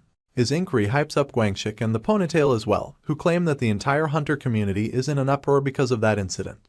I guess he couldn't deflect the rumors at this point, so my boy keeps it casual and calmly admits that he's the one responsible for clearing that dungeon. However, he makes sure to add that he was passing through that location by mere coincidence. After confirming the rumors from the man himself, it's to no one's surprise that the entire squad was dumbfounded. They knew it was possible, but getting the confirmation still left them surprised. Dongjin expresses his shock and asks right away if the sergeant suffered any injuries. But as you can see, this f***er is in perfect condition. Now the others get extra chummy, wondering if this achievement has something to do with his promotion to the squad leader and whether he's going to receive any other rewards. Getting tired of their persistent questions, our boy pushes them away while agreeing to have received some other rewards, but it doesn't look like these people have any intention of leaving without getting their answers. A few days passed after that, and we now find ourselves inside a goblin colony dungeon, where our boys are slaying the monsters left and right. One of the goblins gets sliced in half with his tongue sticking out, and the dialogue between the corporals begins. Guangxik seems to be asking if Minjun really got a scouting offer from the STF after only joining the military recently, and the ponytail confirms it immediately. Not only that, while hacking away at his target, the ponytail corporal even confirms that our boy straight up rejected the offer and brutally beat up one of their sergeants. Guangxik knows that all of this must be true, but given how unbelievable it all sounds, he can't help but comment that no one outside the military would believe such bullshit. But it remains a fact that the division commander made Minjun their squad leader, and even Guangxik knows that he has already been promised the position of a staff sergeant within a year. Anyway, while they were discussing such matters, the two corporals heard an unbelievable roar coming from the forest. A massive green hand emerged from the shadows, crushing a tree bark with its bare grip. Its glowing yellow eyes and its shiny white tusk became visible, making it clear that the Goblin Lord had made its appearance. My guy was built like John Cena, and creepily inched towards the corporals to avenge its fallen comrades. Once again, it roared with all of its might, but somehow, it got absolutely zero reaction from our guys. Even while the Lord was charging towards them with its massive club, the hunters didn't bat a single eye, and kept staring at the creature with deadpan eyes. That's when a whip slithered past Guangxik with unimaginable speed, and hit the overgrown goblin right in its eyes. The poor creature let go of its weapon while wincing in pain, and we finally realize why the corporals didn't even consider it a threat. More lashes of whip kept coming out in succession. The monster cried in pain and agony, while the hunters did nothing but watch the show from the sidelines. At this point, the Goblin Lord was looking more like a beaten-up slave, cowering before its master to beg for mercy. That's when we finally see the face of the perpetrator, who's of course no one other than our boy, Minjun. He holds a rather sturdy-looking whip in his hand with his signature smirking smile, ready to crack a bastard's skull. Just from the conversation of the corporals, it would seem that the new whip in our hero's hand is personal equipment. That was granted to him by the division commander himself. And given the fact that even the platoon commander doesn't have his personal equipment yet, this is definitely an amazing privilege. But privileges be damned, our boy out here just wants to have fun being merciless to a bunch of monsters while swinging around his new fancy weapon. The whip cracks like thunder on the poor creature, blasting him away to bits and pieces. At this point, Guangxik can't help but wonder why he was given a whip out of all possible weapons. The ponytail corporal replies, saying that this is something their sergeant picked for himself. And now that they see the effects of such rewards in live action, they're somewhat starting to understand why Minjun would reject a direct scouting offer from the STF. Even Minjun himself is really fond of his new weapon, thinking to himself how it's a lot better than he'd imagined. Swinging it around once more, he gets a near-perfect feel for its weight, balance, and the grip, which are exceptional to say the least. Not to mention, because of the mana stone engraved in the handle, our boy no longer needs to use his demonic whip skill for the impact to be effective. And with all of that combined, it's only natural that he's having a ton of fun using this weapon, blasting mofos into the nether realm, and surprising the fuck out of everyone who's watching him do it. He was promised another promotion within a year, but from the looks of it, and with the help of this incredible weapon, Minjun is quite confident that he'll be able to move that date forward by quite a bit. Now, let us move forward and time ourselves as the scene shifts to a chicken restaurant inside of the Chuncheon area. The delicious Korean meat is sizzling on a hot pan. But unlike the scrumptious nature of the food, our boy Minjun is looking pretty sour. Looks like someone is sitting in front of him, quite eager to eat the food, but my man isn't the least bit enthusiastic. He lets out a sigh, looks at the person in front of him with a frown, and asks them why they're here. Quite surprisingly, the person on the other end of the table is the Nepo baby, completely engrossed by the food in front of her. The waitress swoops in to mix up the ingredients one last time, and earns one of the most beautiful smiles this world had ever seen from Sun Yunseo. And right away, without wasting a single moment, the girl starts chomping down at the delicious treat, completely ignoring Minjun's question from earlier. This puts our boy in a bad mood, as he stares at the girl with a mix of annoyance and puzzlement. At last, Yunseo finally notices his hostile gaze, and stops the next bite to observe further. She innocently asks her if he's not going to eat as well, and offers to cover the bill by herself. But of course, that's not the issue at hand. Our boy is just curious how the Nepo baby knew that he was taking a day off, and also the fact that he was coming to this area. Heck, she even knew the exact restaurant he was gonna dine at. While piecing all of these things together, a thought suddenly pops up in our hero's mind. He remembers how he shared his plans with Corporal Guangxik, and immediately figures that he must be the bastard who leaked the information to Yunseo. As soon as he asks the girl to confirm this, she starts averting her eyes as expected. It looks like his guess was on the mark. Yunseo claims it to be just a coincidence, but the scary looks from our hero sets her straight that she's already been caught. So, she decides to own up to it, and apologizes to the hero while admitting to the fact that she was the one who requested the information. But the corporal's punishment is now up to the sergeant to decide, so he just cuts to the chase and asks the female hunter what she's planning by coming here. In fact, he straight up makes the assumption that maybe she likes him, which is a remark that the lady waitresses of the establishment are trained to overhear. Of course, our girl gets flustered and calls his comment nonsense. She blushes innocently and asks why the sergeant is suddenly talking to her so casually. Minjun doesn't see the problem with that, of course, since they're both of similar age, and he'd actually prefer it if the Nepo baby would use the same casual tone. In any case, the girl rejects the notion that she likes her, but her reply only makes the old ladies in the distance smile with joy, almost making it seem like they know her true feelings better than herself. Anyway, Minjun once again asks her why she's here if that is not the case, and the girl finally admits that the sizzling meat wasn't the only reason she came here. Looking a bit shy and averting her eyes to the side, she suddenly mentions the tin can dungeon that they entered together for training. Minjun gets confused at the unexpected reply, but then Yunseo keeps listing other events such as the Red Boar dungeon and even the recent fake dungeon incident. In all of these places where our hero is present, some sort of unexpected incident occurred. And although it's just a curiosity at the moment, Yunseo just wants to stick around to confirm if something might happen again. Still, now that she said it out loud, it sounds so ridiculous that she's actually getting embarrassed that she brought it up in the first place. The two share a moment of silence in the restaurant, and quite cutely, our girl tries to lift her head to confirm Minjun's reaction. She expected ridicule and annoyance, but what she got was an unexpected laughter, followed up by a sweating face only a guilty criminal could ever make after getting caught red-handed. The girl tilts her head at him with a question mark above her head, not understanding his reaction. And our boy, absolutely losing his shit and unknowingly crushing the glass in his hand, can't help but panic that she might be onto him and his demonic powers. Once again, silence is shared between the two, until our hero notices the badge of a corporal on Sun Yunseo's uniform. He tries to take advantage of it to change the topic and asks if she got promoted, and Yunseo replies that she just passed her promotion exam last week. Minjun tries to egg on her some more, saying that it's an amazing feat to be promoted so quickly, but the remark only seems to annoy our girl. After all, he's sitting right in front of her as a sergeant, even though they both joined at the same time. Her annoyance brings her back to why this dude is still being so casual to her, to which he replies once again that she's allowed to do the same. The Nepo baby starts pouting once again, and even though the crisis seems to be averted, our boy's attention is quickly drawn towards a demonic call from his familiar. Looks like a dungeon gate is about to form near his location, and he's live footage of the scene through his ability. Minjun clicks his tongue, because this is literally the worst possible time for a dungeon to appear. After all, this girl over here is sitting right in front of him, actually waiting for someone to randomly happen while he's on vacation. You see, she was right on the money as well, because the only reason why Minjun took a break in the first place was because his employee of the year, the condom head demonic familiar, had informed him of a dungeon's arrival in advance. But now, his plans are completely ruined due to the Nepo baby's presence. Actually running out of options, my guy brings back his straight face and pulls out the oldest trick in the book to bail on your date in a restaurant, which is the excuse of needing to use the bathroom, and silently exiting through the back door. Yunseo allows him to leave, and the next thing we know, the idiot is out and about in a nearby park, waiting for the portal to emerge. He finds the crackling energy rather quickly, and starts looking around for his familiar. The camera pans towards a park bench, and our tiny condom head peeks through from behind it after spotting its master. Minjun gives it a thumbs up for bringing him such amazing news despite not even working with Lee Bongu, which is a praise that the familiar really seems to appreciate. After tossing away the ball of demonic energy for the familiar to feed on, our hero starts to wonder why his other minion hasn't come into contact with him lately. But before he can entertain that thought any further, his attention is diverted towards a much more pressing issue. The lightning of the dungeon portal seems to be acting more violently, which basically means that the gate is about to open. Minjun readies himself for the battle, commenting that it's good that not many people are passing through this area due to the winter cold.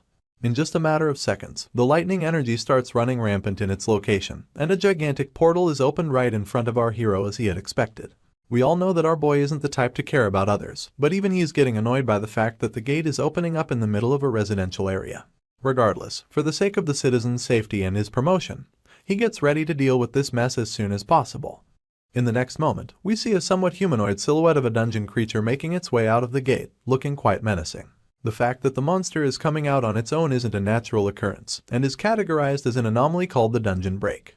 This is when Minjun's phone starts buzzing, and he takes it out to see a message alert from the Hunter military, informing the citizens to escape the area due to the appearance of a dungeon.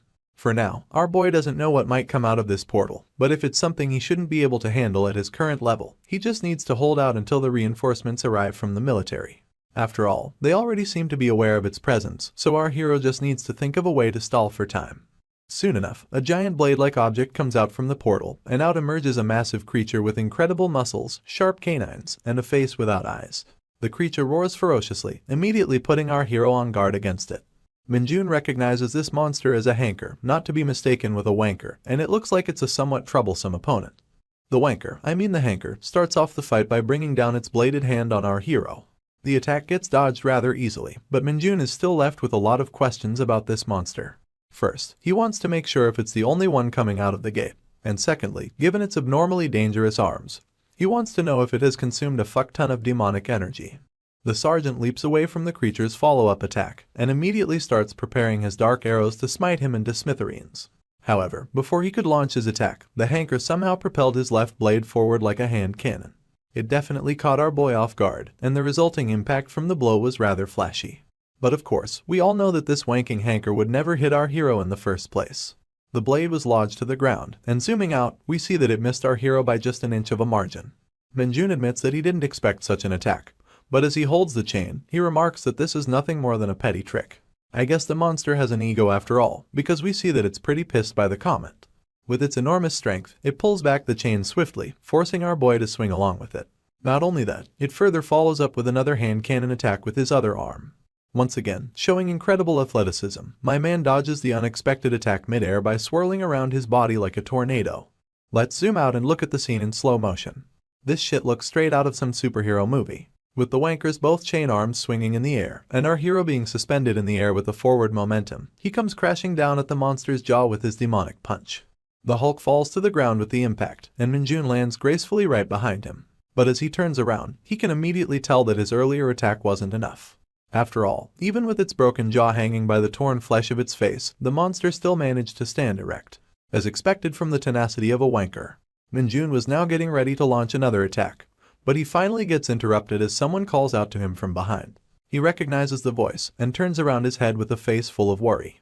And lo and behold, our favorite girl was sprinting right towards him, holding a fucking signpost of all things imaginable.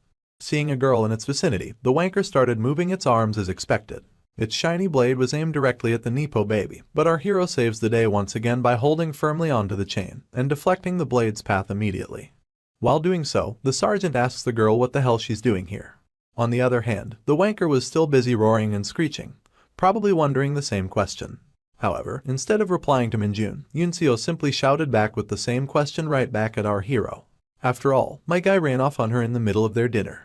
Minjun doesn't care about that either, he just wants to know how she figured out his location. In response, Yunseo holds onto the signpost even more firmly, before throwing it straight at our hero, telling him that she saw the message alert and sprinted her way over here immediately. At first, our boy just looked at the flying signpost with his straight face as usual. But zooming in, we see the smile on his face, signifying that this is just the thing he needed. He starts sprinting, following the post's trajectory, before leaping into the air, grabbing the handheld makeshift weapon, and coating it aggressively with his demonic whip ability.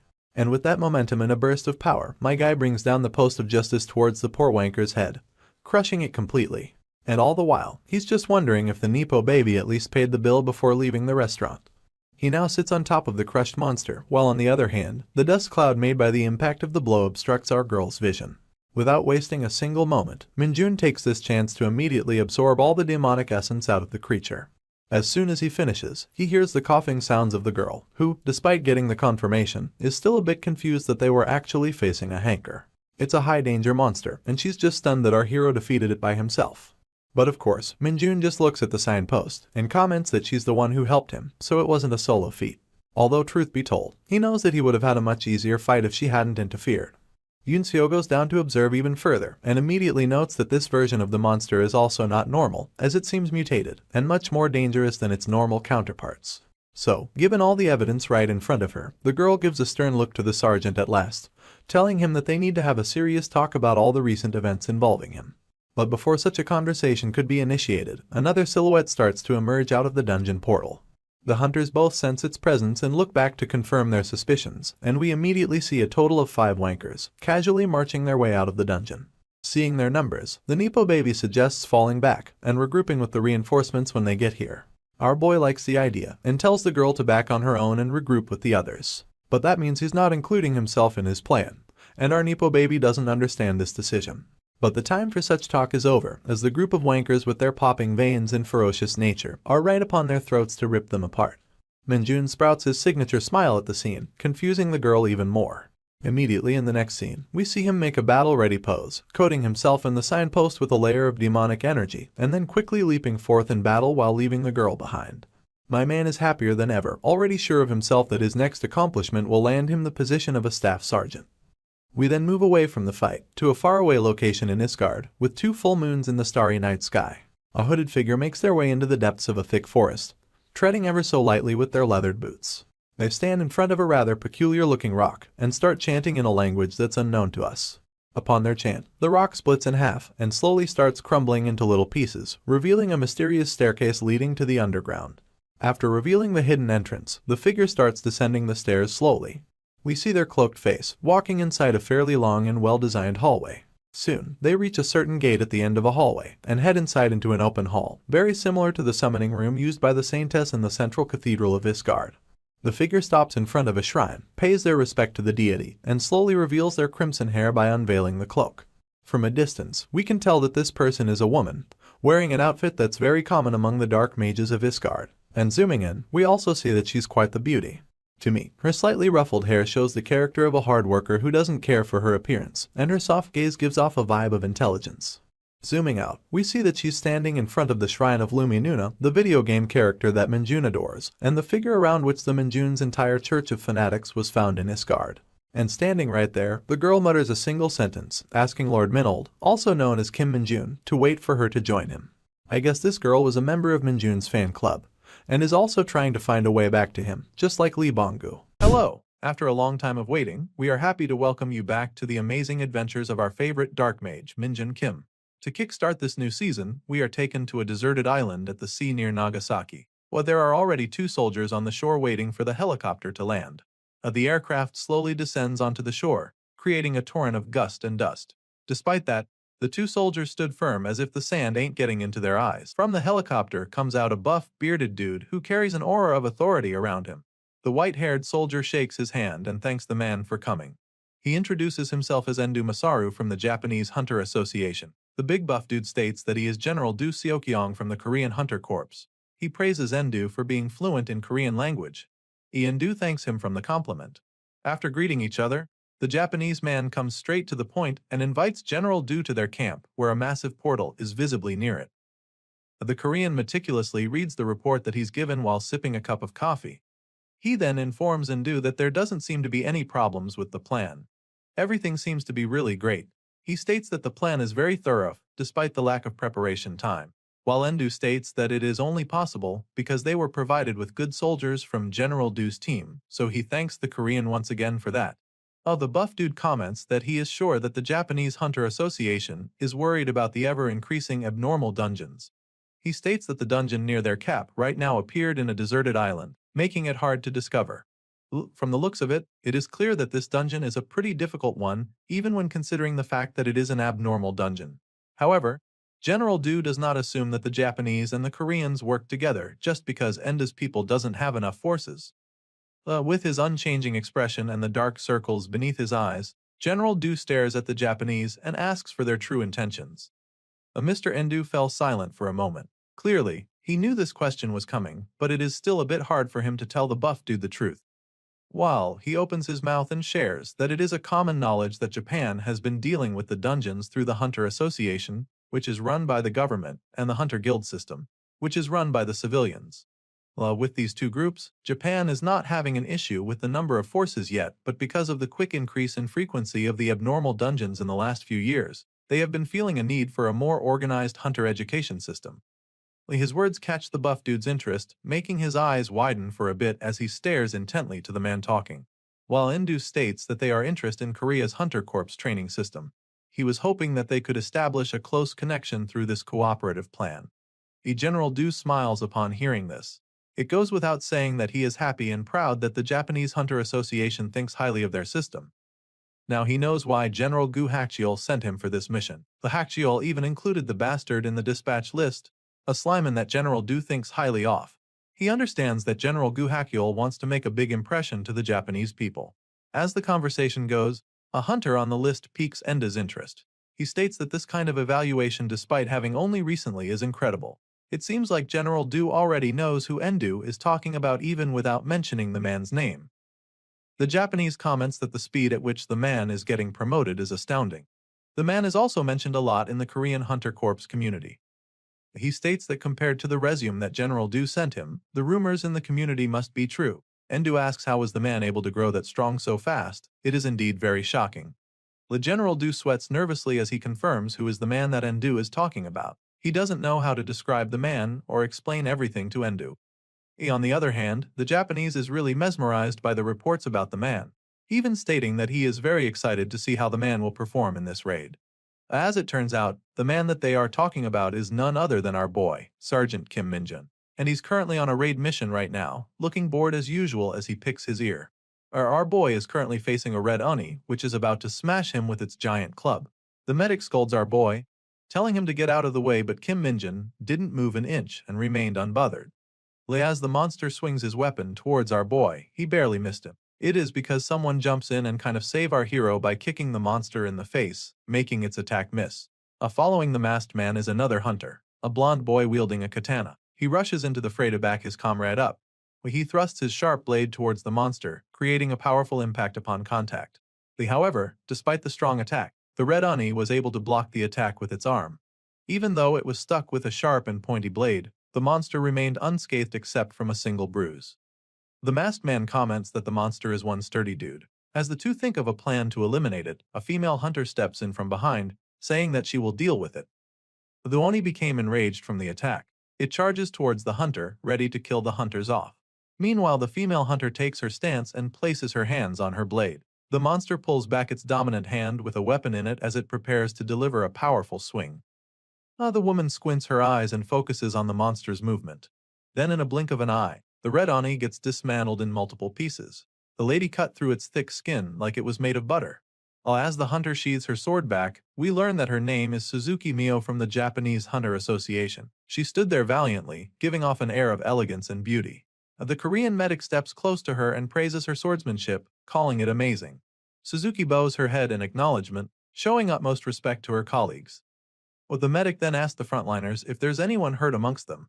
Both the blonde-haired dude, Ren, and the masked man, Ken, from the Danjo Guild seems to be alright. After witnessing Suzuki's prowess, Ren calls her a monster. He knows how tough the enemy was, for it took a strike from his sword, and it didn't even suffer any injury.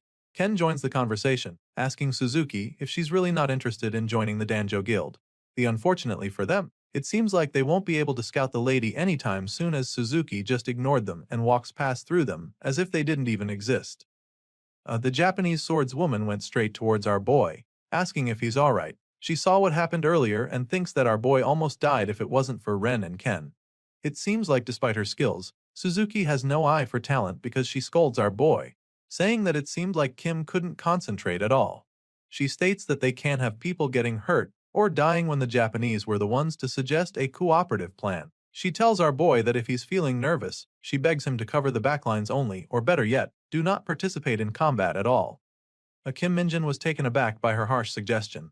But of course, knowing our lazy-ass hero, he is more than happy to do just that and stay in the backline. He makes a thumbs up and acknowledges Suzuki's suggestion. He also thinks that the female's Korean is good. Meanwhile, the 104th Division Medic Squad leader, Major Jeon Hyundo, goes to the monster's corpse and examines it. He remarks that the monster is much bigger than the red dokebi, also known as Korean ogres, that appeared in their country.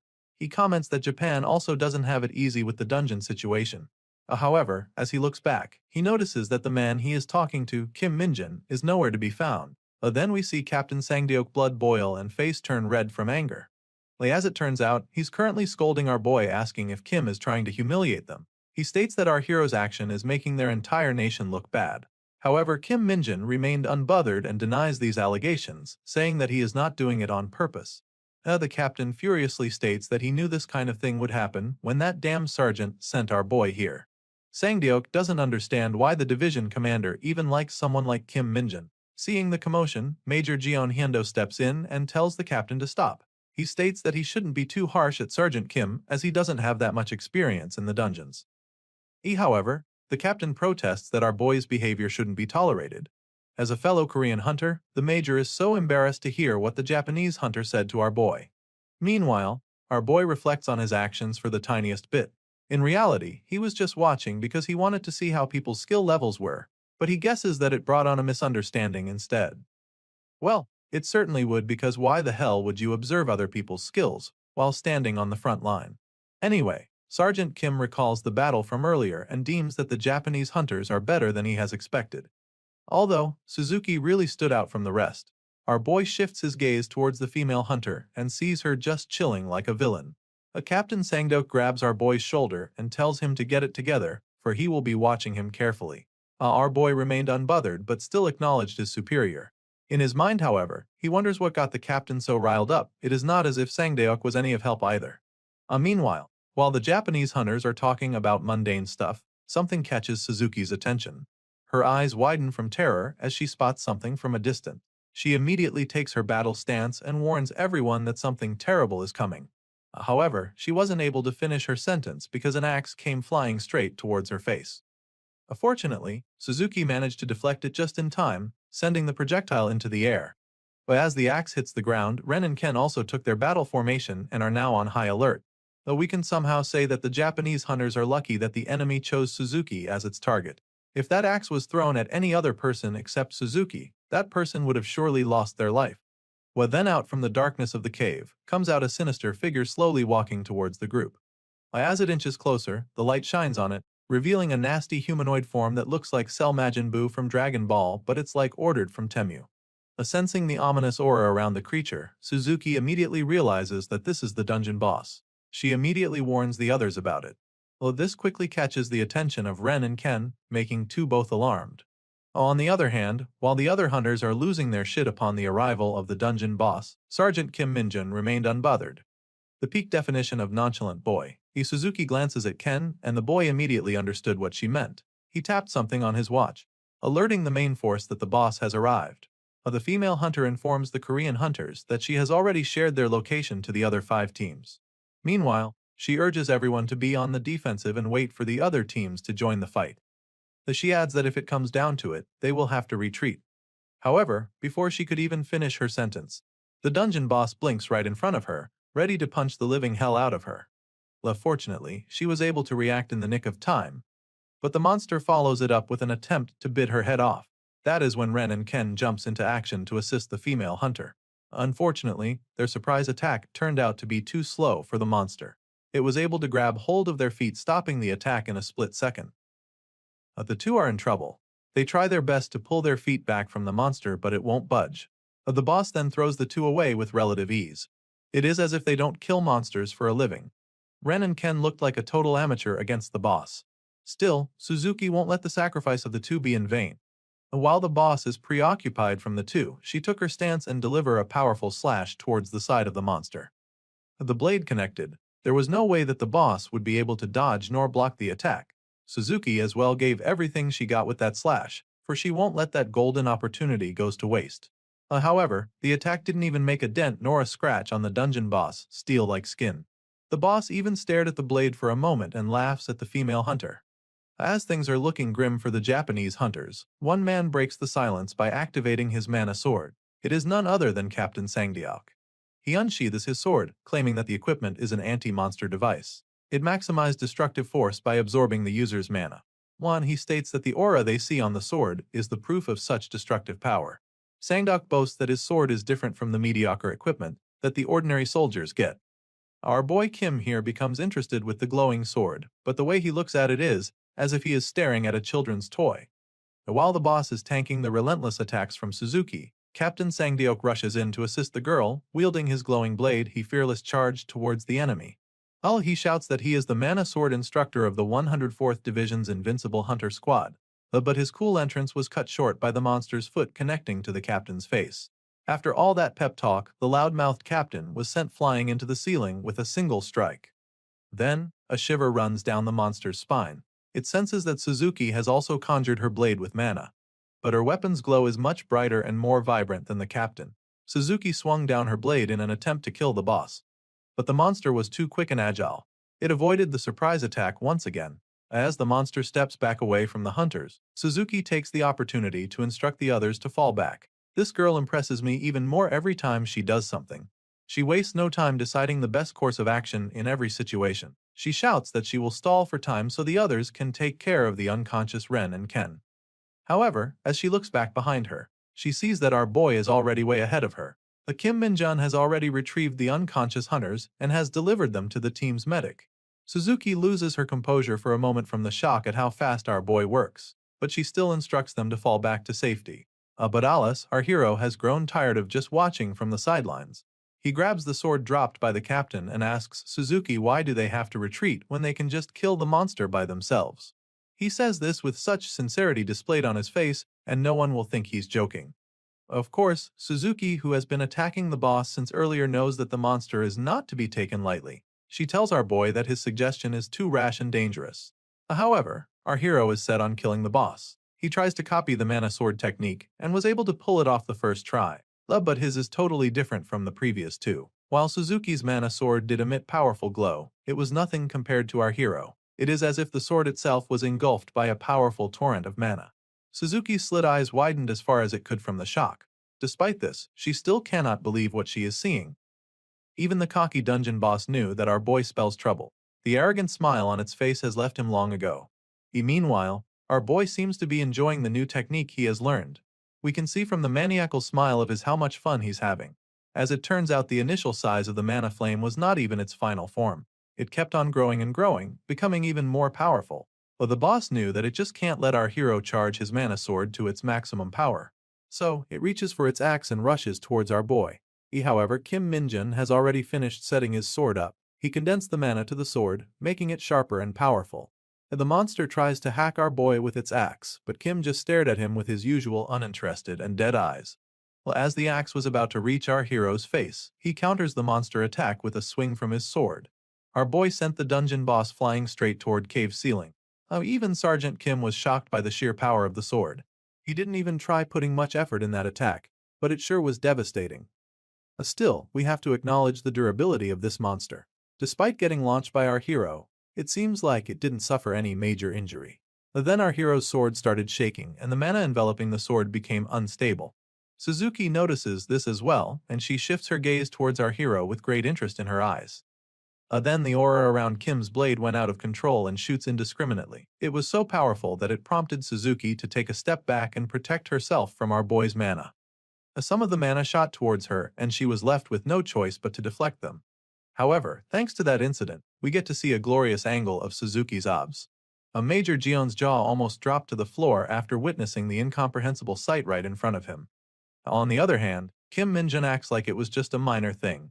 He smiles politely and apologizes half-heartedly, like saying oopsie my mana got a bit out of control type of shit. He then closes his eyes and gathers his focus. He began concentrating his mana into the sword, condensing it until the flow of mana became stable. However, the mana became so dense that it glowed on a darker color now. The dungeon boss shivers at the sight of our hero's weapon. It instinctively knew that it would be the end of him if he gets hit by it. Our crazy protagonist then charges towards the monster with an evil look on his face as he swings his blade towards the purple dude. At this point, it's a bit hard to distinguish who's the real monster. The boss gritted its teeth, braced for impact, and used its weapon as a shield to block our boy's attack. Kim Min-jun's blade made contact with the monster's weapon, creating a powerful explosion and an overwhelming surge of mana into the surroundings. Unfortunately, the strike was so strong that the special sword of Captain Songdeok shatters into millions of pieces. But the sword is not the only victim of our boy's attack. Despite being able to block Kim's strike, the boss still suffered massive damage. Every finger of its hands and bones from its arms were destroyed as the monster screams in agony. The cold sweat drips down from Suzuki's face as she watches what's happening from a safe distance. As an aura user herself, she couldn't fathom that a mana equipment will break just from a person's enormous mana. Meanwhile, our boy stares at the broken blade and thinks that he shouldn't just put all his force into his attack, else his weapon will break. He kind of feels bad for destroying the sword. His gaze then shifts to the dungeon boss who is currently kneeling on the ground while shivering in pain and agony. In a swift instant, Kim Min-jun forgets everything about the sword and drops it. Our hero with ADHD then turns his full attention to the monster. He smiles and pulls out his whip, saying that he will make up for breaking the sword by torturing the monster, killing the boss and getting the boss reward. Meanwhile, the panel shifts into a peaceful sky. There, we see four idiots relaxing and enjoying the peace and quiet in the academy. The brown-haired dude blissfully asks his comrades how long has it been since they got a rest like this during work hours. The red-haired boy complains that their hardships are all because of Sergeant Kim Min-jun. It is because our boy said that there are no exemptions from work no matter what your rank is. Before he can say unwarranted things, his friend covers his mouth and scolds him to watch his words. They then look at their other colleague who is wearing a fade, calling him Fraxia. They say that they should really be watching their words around a rat like him. The poor guy denies the allegations of being a rat, saying that he's innocent. He complains that ever since he got appointed as staff sergeant, Kim Min-jun has been living with them instead of entering the bachelor officer quarters. With that being said, he can't do anything but follow Sergeant Kim's words, even though he really doesn't want to. One chill-looking dude with the ponytail states that the faded boy is right. He mentions that despite everything, the platoon's atmosphere has become much better thanks to our boy. He also improved everyone's skill in the process too. The red-haired dude no longer wanted to argue with them and just stretched his limbs. He says that he just hopes that our boy will stay in Japan for a long time. It would even be better if he'll be out of the academy before Min-jun returns, a sentiment that everyone present shares. Then suddenly, someone catches their attention. They call out to a young-looking dude named Lee Dongjin. The kid scolds the troublemakers, saying that they should address him as Corporal Lee Dongjin now, as he sprints towards them while holding a mop. They ask the kid why is he still working so hard even though he already got the corporal title. The man has no response. He just chuckled and laughed it off. While the red-haired dude then asked Dongjin about any news on our hero, saying that Lee Dongjin is Kim Min-jun's #1 Fraxia, also known as Kim's dogs. Lee Dongjin denies being our boy's lackey, but he shares that he did get some news earlier about the sergeant. Apparently, the team finished the raid yesterday with Sergeant Kim Min-jun killing the boss. He doesn't really know the specifics, but it was confirmed that our boy soloed the monster. The four fell on their knees from the shocked, asking if it's really true that he killed the boss on his own. Also, the most pressing issue is that if they have completed the raid already, does this mean that Min-jun will be coming back today? Lee Dongjin reveals that because the raid ended much earlier than expected, everyone sent to Japan was given a vacation. Our boy will be resting in Japan for a day and come back tomorrow. A ponytail guy gets envious of our hero being able to take a vacation in Japan. While the red-haired dude is angry that our boy will just be away from them for a day, he suggests that they should give Sergeant Kim a whole year worth of vacation. The brown-haired dude comments that it must be fun to have a vacation in Japan, especially that the weather is nice today. However, Ponytail remarks that they can't really assume that our boy will really be enjoying his vacation right now. Knowing Kim Min-jun, he's probably training somewhere doing strength exercises and gaming. He also speculates that our boy might be raiding dungeons as of this moment. All five of them laughed upon hearing his words, saying that they can totally picture Min-jun doing just that. They then realize how much of a strength addict the sergeant is, so he's probably clearing dungeons for real. Speaking of the devil, we see our boy walking the streets of what seems to be an abandoned city in Japan. The air around the place looks ominous and there is no signs of life to be found. Despite these, our boy merrily walks the streets like he's walking in a park. Then his familiar appears in the form of a crow. It lands on our boy's arm and Kim questions if the thing he's looking for is here in Japan. The crow states that it is indeed here.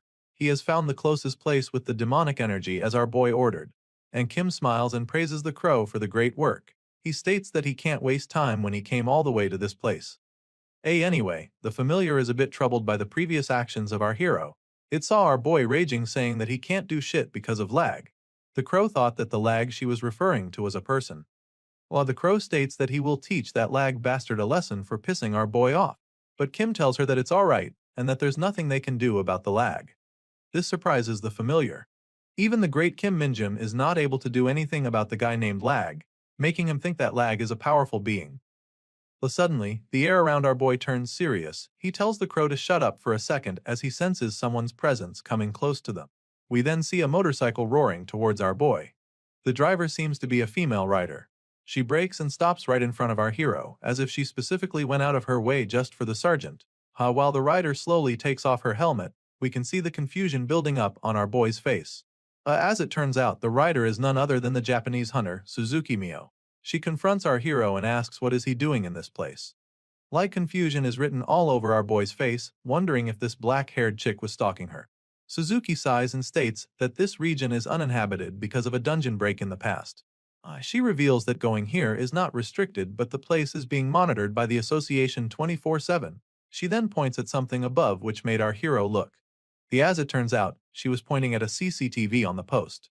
Even though the place has long been abandoned, the surveillance cameras are still working nonstop. His familiar sees this and realizes that he's cooked. His existence is supposed to be a secret, yet they were recorded by the CCTV earlier talking to each other. Our boy forces a smile and stares dagger at the crow. His face is beet red and it looks like he's about to explode, but he is holding himself back so that Suzuki wouldn't be suspicious of him. The crow desperately tries to explain his side, stating that he just felt demonic energy in this region. However, Kim has a lot to say to him, so he angrily tells him that they will have a good long talk later. The female hunter notices that the Korean is not paying attention, so she asks again what our boy is doing here. Kim Minjin takes a deep long breath, seemingly about to tell something serious. Then, he opens his mouth and spout the most unbelievable bullshit you would expect, claiming that he got lost. Suzuki cringes after hearing this. She can't tell if our boy is good at playing dumb or he is actually one. She recalls the raid from before, thinking that our boy is different somehow from the other awakened, but she just can't pinpoint it. Her growing curiosity and interest is the real reason why she personally came to this barren place, even though she's not really required to patrol the area. Then suddenly, a violent gust of wind appears behind her. It was so strong that several debris were caught up. The Japanese turns around immediately, sensing that there is something wrong. Then she sees it, a giant minotaur screaming on top of its lungs. The appearance of the monster is so sudden that it took away Suzuki's attention from our boy. The Japanese hunter swiftly draws her katana and takes her stance while our hero is just standing there staring at the monster with his mouth open like an idiot. The monster started rampaging like a maniac. That is when our hero noticed something different about the monster. As it turns out, the Minotaur is none other than Lee Bongyu shape-shifting as a monster. It gives our boy a thumbs-up signal, telling Kim to leave everything to her. The Suzuki, who's not aware of the situation, tells Kim Minjin to get out of the place but avoid the underground. She claims that a part of it is corrupted, so he'll be at risk of losing his mind there. The Minjin smiles after hearing about the corrupted place, realizing that it is the same place that Bongyu was talking about, the one with demonic energy. Lee Suzuki is still trying to warn our hero about the dangers of going underground, saying that once you pass out from the miasma, it's basically game over, so he absolutely should avoid it.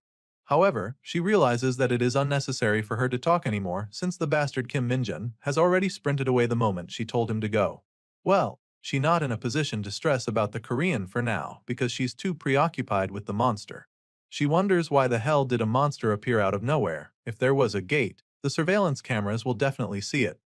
Nonetheless, she knows that her job as a hunter is plain and simple, that is to eliminate any monster. So, she imbues her sword with mana and takes her battle stance, ready to strike down the enemy. The Suzuki leaps into the air and pulls back her blade. She aims to kill the monster with one strike, so she's putting her all in this attack. However, as she swings her sword towards the Minotaur, the monster dodges just in the nick of time, barely managing her head from getting cut off. The monster then weirdly ran away from the hunter. And when I say run, I meant full sprint. It even used its hands to run faster like a real cow would. Suzuki was clearly taken aback by the monster's behavior. In all of her hunting years, this is probably a new experience for her. But of course, she won't let the dangerous beast roam freely, so she ran after it. Meanwhile, we see our boy in front of the station entrance. The stairs are all barricaded with warning tape, telling to keep out. Though naturally, there are several CCTVs in that particular area, for it is the place that should be monitored the most. To take care of it, Minjun uses his skill, Dark Arrow, to destroy the cameras without getting noticed. Our boy also destroys the tape and the barricade by kicking it and immediately went inside. The demonic energy instantly gathered around him and Kim Minjun inhaled it like a fresh spring breeze. He's then notified that his demonic energy stats has increased multiple times. As he goes in deeper, he absorbs more demonic energy, enhancing his skills and even learning new one like Reign of Corruption. Our boy excited checks his status, and sure enough, going to this place is totally worth it. The numbers don't lie. But after concluding his business, he thinks about his familiar, hoping that the decoy managed to get away from the hunter, knowing that she'll probably die if she gets caught. Back to Suzuki, she's still wandering around, looking for the monster. She suddenly stabs a nearby concrete after sensing someone's presence behind it. But we can really say how experienced and keen the female hunter is, because if she only moved her sword for a few more inches, Lee Bonggu's head would have a hole by now. The poor familiar is shaking violently. He stares at the clean hole that the sword left. Then, as he is peeking from behind the wall, Suzuki cuts it into multiple pieces, revealing the other side of the area. However, she didn't see the human form of Lee Bungo, nor the minotaur that she was chasing after. All that greeted her is a fragile-looking cat meowing at her. Suzuki was captivated by the cat's cuteness, making her drop her guard. She goes on her knees to try and pet the cat, which we obviously know as Lee Bonggu. The cat hisses at her and even scratches her before running away, leaving the poor Japanese hunter heartbroken. She gets back up and picks up her phone, notifying her superiors that she is still tracking down the monster, focusing on the areas without cameras. However, the other end informs her that even the monitoring team has lost track of the monster, but that's not the most important thing to discuss. The man behind the phone informs her that the monster crystal color that is used to monitor the corruption level of the underground has changed. Typically, the darker it is means that the underground is still corrupted. Everyone are understandably confused. They are thinking that this might just be an equipment issue, because there is no way that all of that corrupted energy will just disappear out of nowhere. Suzuki also reports that there is nothing out of the ordinary in the field either, so no external force is at play. The man then states that he will just report an equipment issue to the ITV and send in a team to take care of it, saying that no one can clear that much miasma in an instant. After the phone hangs up, Suzuki thinks of a wild possibility. She looks behind her where our hero disappeared, wondering of the chances that Kim Minjin is associated with this weird phenomenon. The next day, we are taken to the airport where the Koran hunters are gathered, ready to be debriefed and sent back to their country. Endu shakes the general's hand, thanking him for the assistance they have given them. Meanwhile, Captain Songdeok is visibly angry at our hero, but Kim Minjin just looks away, pretending not to sense him. Then, she spots a familiar figure coming from a distance. This made him think as to why Suzuki is here. The female hunter didn't even try to hide her agenda. She walked straight towards our hero and stared at him. While still glaring daggers at our boy, she asks him if he enjoyed his walk yesterday. Sergeant Kim nervously laughs and says yes, stating that it was all thanks to her. Then Suzuki went straight to the point, asking if by any chance, Kim knows why the entrances to the underground being destroyed. She adds that all the nearby surveillance equipment was damaged as well, so the headquarters have no idea what happened in the area.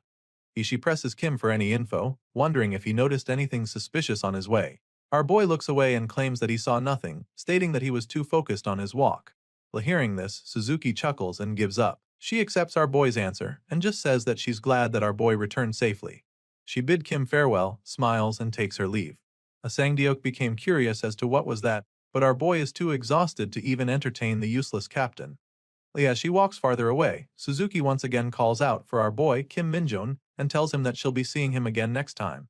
The panel then shifts to nighttime where we see Lee Bonggu and the mini-demon lying on the ground. It would seem that the two fought someone or something based on the blood and injury that Lee Bonggu has. We then see Sergeant Kim Minjin holding someone in his arms, looking visibly upset about the situation. But before we see what happened to our boy's familiar, we are taken to earlier that night. The moon is shining brightly, providing light to the dark academy. Albeit being late in the night, there are several groans of pain and coughs coming from the training room. Inside it, we see Jinho, Taekyeon, Jongchol, and Sungchan all lying on the floor, groaning in pain. On the other hand, Kim Minjin is standing in the middle holding a sword. Irritated, our hero scolds the men on the ground, saying that they have completely lost their touch while he was away on a mission. He asks if the bastards are out of their damn minds. Kim Minjin specifically told them to train hard on their own while he was gone. Even though they went 4 versus 1 with our boy, they didn't even last 30 seconds. The sergeant complains that they are not improving at all, asking how would they be useful to the corps at this rate. However, they all protest that it hasn't even been a week since the demon went to the Japan. How would they improve drastically in just a short span of time? He scorns at a particularly buff dude and states that he had high expectations of him, but even he disappointed our boy. Dang, that's one tough scolding. We can really understand why a big buff man is sulking. Unfortunately for them, lying on the ground helpless would not save them from the demon known Kim Minjin. He commands the losers to get up, saying that he won't go any easier to them, just because they all pout and look sad. The 4 struggles to stand up, shaking as they force their legs to support their beat-up bodies. This pisses our boy even more. To someone like him, the 4 are just not taking it seriously, that's why they are like this. He clenches his fist and declares that he's going to fix them all. However, before he could proceed with the training, Kim Min-jung's spider sense tingles, causing him to stop mid-sentence and assess the situation. This feeling seemed familiar to him. His angry persona dissipates in an instant and was replaced by a seriously concerned expression on his face. The four all looked at him with confusion written on their faces. They know that it is unusual for our boy to instantly be calm like that. To add more to mystery, the sergeant commands them to train on their own for today and started sprinting out of the room. They can't believe that they were let off this easy. The four were able to breathe a sigh of relief while still puzzled by the sudden turn of events. Our hero sprints outside, running as fast as he can. He tries contacting Lee Bonggu for the man's location, asking if he was the one who caused the sudden demonic energy explosion that Kim felt earlier. However, Bonggu did not answer immediately, adding more worry to our boy. He tries to contact him once again, and this time the man did answer. Unfortunately, our hero can't get any reliable information from Bonggu as the man is obviously struggling to even speak. He informs our hero about the shock from crossing dimensions. But before he could even elaborate, the communication stops, making our boy even more concerned. He stops in the middle of the forest and closes his eyes to focus on detecting Lee Bonggu's demonic energy. He senses that the man's energy is growing alarmingly faint, but he was still able to find his location nonetheless. Kim Min-jung turns even more serious and sprints even faster after learning Bonggu's location. While he travels, he tries to assess the only information he got from Bonggu. He correlates the shock from crossing dimension to Isgard. Our hero disappears into the darkness of the forest. On another note, we see gladiator-type monsters chasing after a person on a cloak. One of them was able to catch up to the intruder and was about to slice them in half. As the sword inches closer to the cloaked woman, it was dodged with an astonishing move. The woman jumps into the air and in an elegant manner, avoiding the strike. She then kicks the buff monster's shoulder as she lands, neutralizing him effectively. However, she has no time to relax right now, for another enemy closes in at her. She also dodges the second enemy's attack and delivers a powerful counterattack. The pursuers fell down to the ground unconscious. Just when the lady in the cloak thinks that it's safe, another one appears right behind her. She stops for a moment and stares at the enemy. It is another muscular naked dude wielding a sword, however. This one emits a powerful aura around him. The scar on his body also indicates that he is not to be messed with. Then, we see a rundown door on a hallway. That said door then suddenly burst open, or more like, it was destroyed from a powerful impact. We then see the lady flying through the wrecked door, into a huge chamber. Despite that, she still managed to land on her feet and retain her consciousness.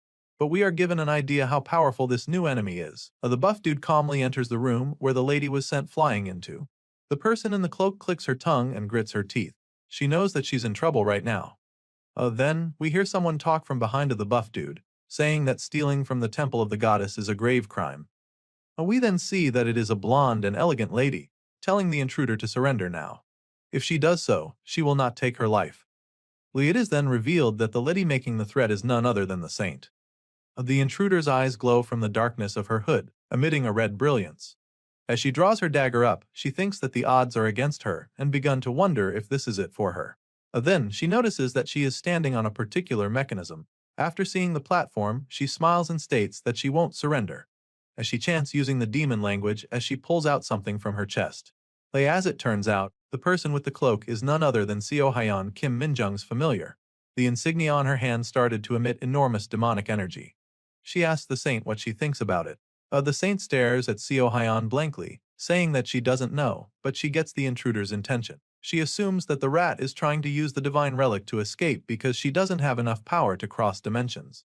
However, the saint states that she won't be able to that because Seo Hyun couldn't possibly know the coordinates. Despite this, Seo Hyun's smile didn't disappear. She states that she is certain now that she has activated a dimension teleportation circle. As for the coordinates far beyond this dimension, she got them from that troublemaking parasite, also known as Baal or Lee Bonggu as our boy calls him. The saint then realizes that the enemy has indeed a plan up her sleeve. She hurriedly commands her soldier to stop Seo Hyun. The buff dude immediately leaps into action and charges towards our girl. As the dude is running, the cross insignia glows while Seo Hyun grips it tightly. It then sends an overwhelmingly powerful burst of energy, strong enough to repel and send the buff dude flying away. Then, the image of the intruder visibly distorts, suggesting that the teleportation is successful. Before she disappears into thin air, Seo Hyun gives the saint the bird and a mocking smile. However, before she gets transported, she sees a glimpse of the saint's face. Naturally, she would expect that the saint would wear a dissatisfied expression or even an angry one. But even though the feint and her guard failed to prevent her from escaping, the blonde lady is visibly not upset. No, rather, she's smiling as she stares dagger at Seo Hyan. We are then taken to the forest near our boys' academy. There we see Bongu and Chibi Seo Hyan playing with each other. Li Bongu or ball shows a ball made from demonic energy to the chibi. The round demon was surprised at the sight of it. A Bongu then gives it to the chibi and the demon started munching on it. Bongu asks if it was good, saying that it came from faraway land. He tells the chibi to be grateful that he's even sharing it with him. However, the chibi didn't show any gratitude towards Bongu. Rather, he scorns at him while eating. Bongu then admits that he indeed got it from their master, Kim Minjung, but he insists that the chibi should still be grateful because he is still willing to share it with him. Despite this, the chibi even went far as to smirk at the guy after consuming all of the demonic energy snacks. This draws the line for Bongu. His face turns red from anger and demands the chibi to return the snacks. The game of tag between the two starts as they chase around the forest. While they are at it, the space around them began cracking and an enormous demonic energy started gathering near them. Then, a powerful beam of light drops from the heavens, causing a devastating explosion. The impact sent Bongu and Chibi Seo Hyan flying and crashing down into the ground. As Bongu's consciousness is about to fade from the damage he received, Kim Minjun contacts him. There, Bongu sees the silhouette of a person wearing a cloak. Our hero desperately tries to ask for information, but the only thing that Bongu was able to convey was the shock from crossing dimensions. The red-haired girl looks down on Bongu, saying that it has been a while since they last saw each other. Before Bongu could even reply, he collapses on the floor, and the forest fell into silence once more. Ager confirms that she has successfully traveled to Master Meinhold's dimension. However, the fatigue from her previous fight and the shock from crossing dimensions has affected her badly, so she falls to her back. However, before her back touches the ground, a man wearing a military uniform manages to catch her in time. As the red-haired girl sees the man, her eyes began to tear up and she calls the man her master. Unfortunately, the injuries she suffered are too severe. She wasn't even able to finish her sentence before losing consciousness as well.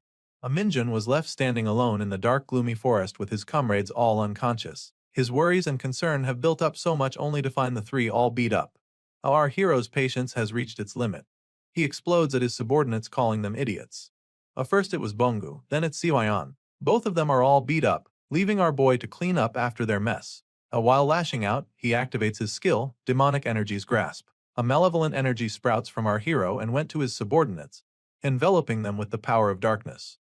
Looking absolutely pissed off and at the verge of exploding, our hero vows that he will make sure that they survive so he can personally beat the living hell from them.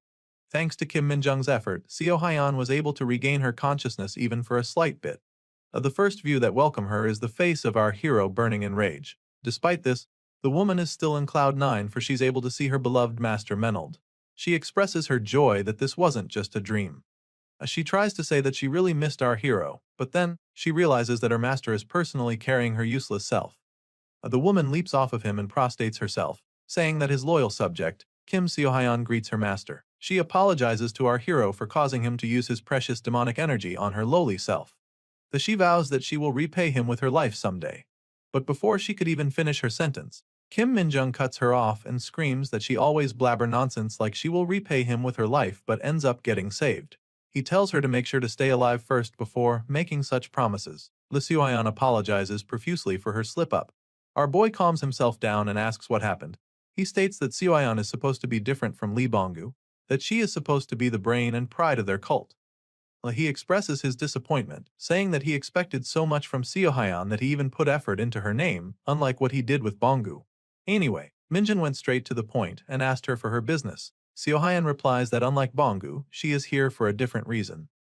This flips our hero off, saying that Bongu doesn't even have a legitimate reason to be here in the first place. He then asks the woman if she has seen something.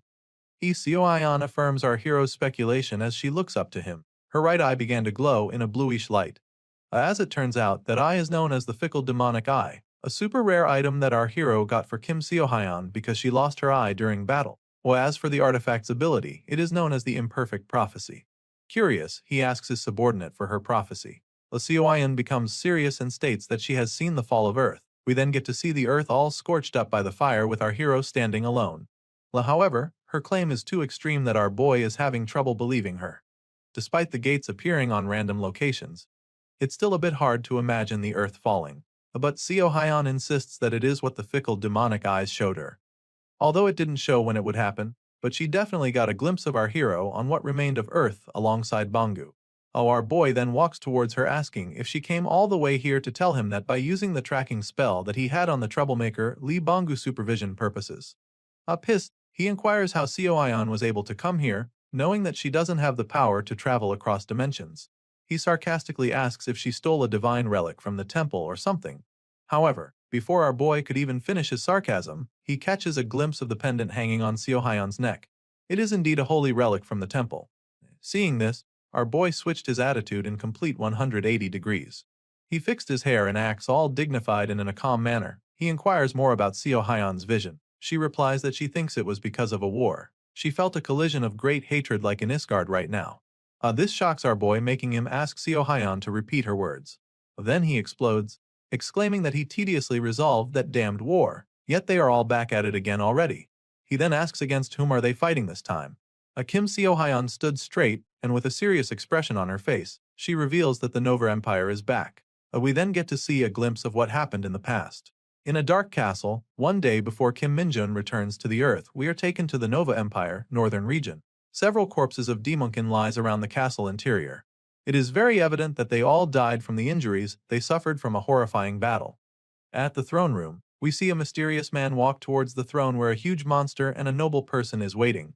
The man stood before the giant warrior. As we observe warrior, we can all see that it is all stitched up like the Frankenstein monster.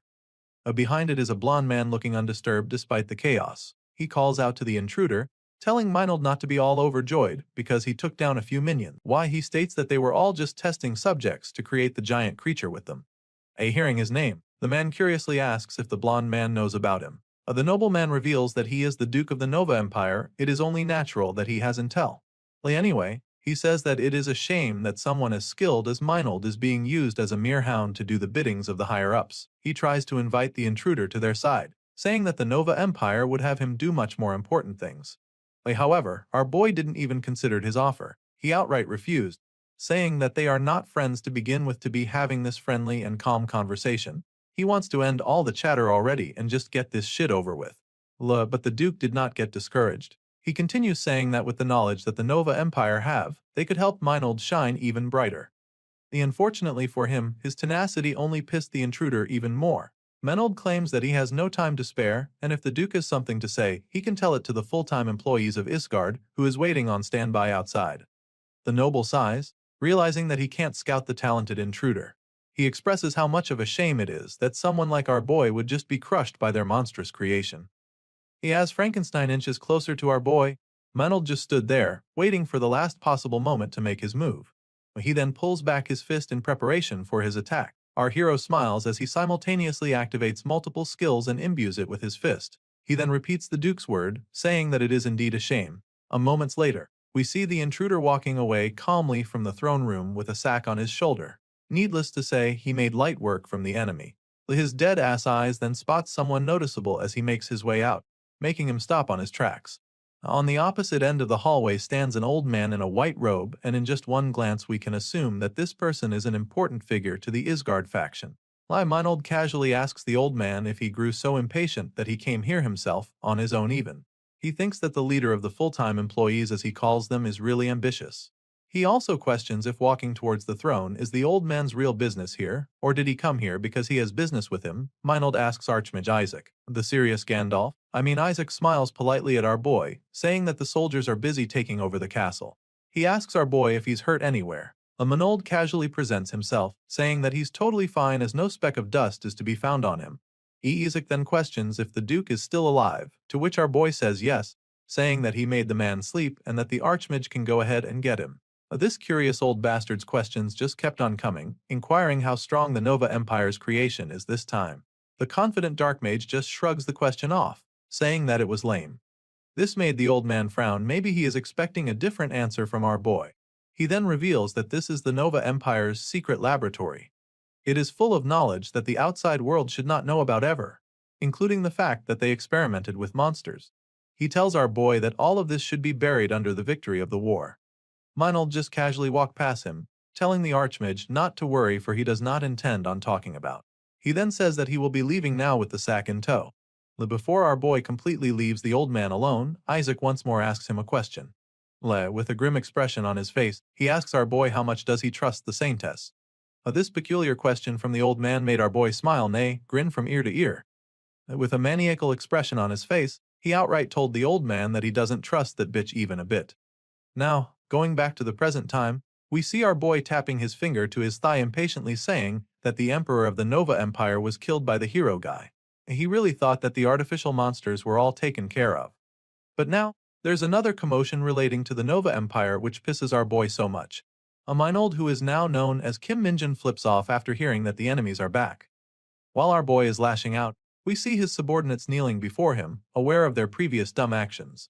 With veins bulging out of his fist, he inquires about their allies, asking if they are alright. Seo Ayan just kept quiet through the question, which made the chibi stare at her with its mouth open. The sergeant sighs and just shrugs the issue off, saying that it is not like there's anything he can do here.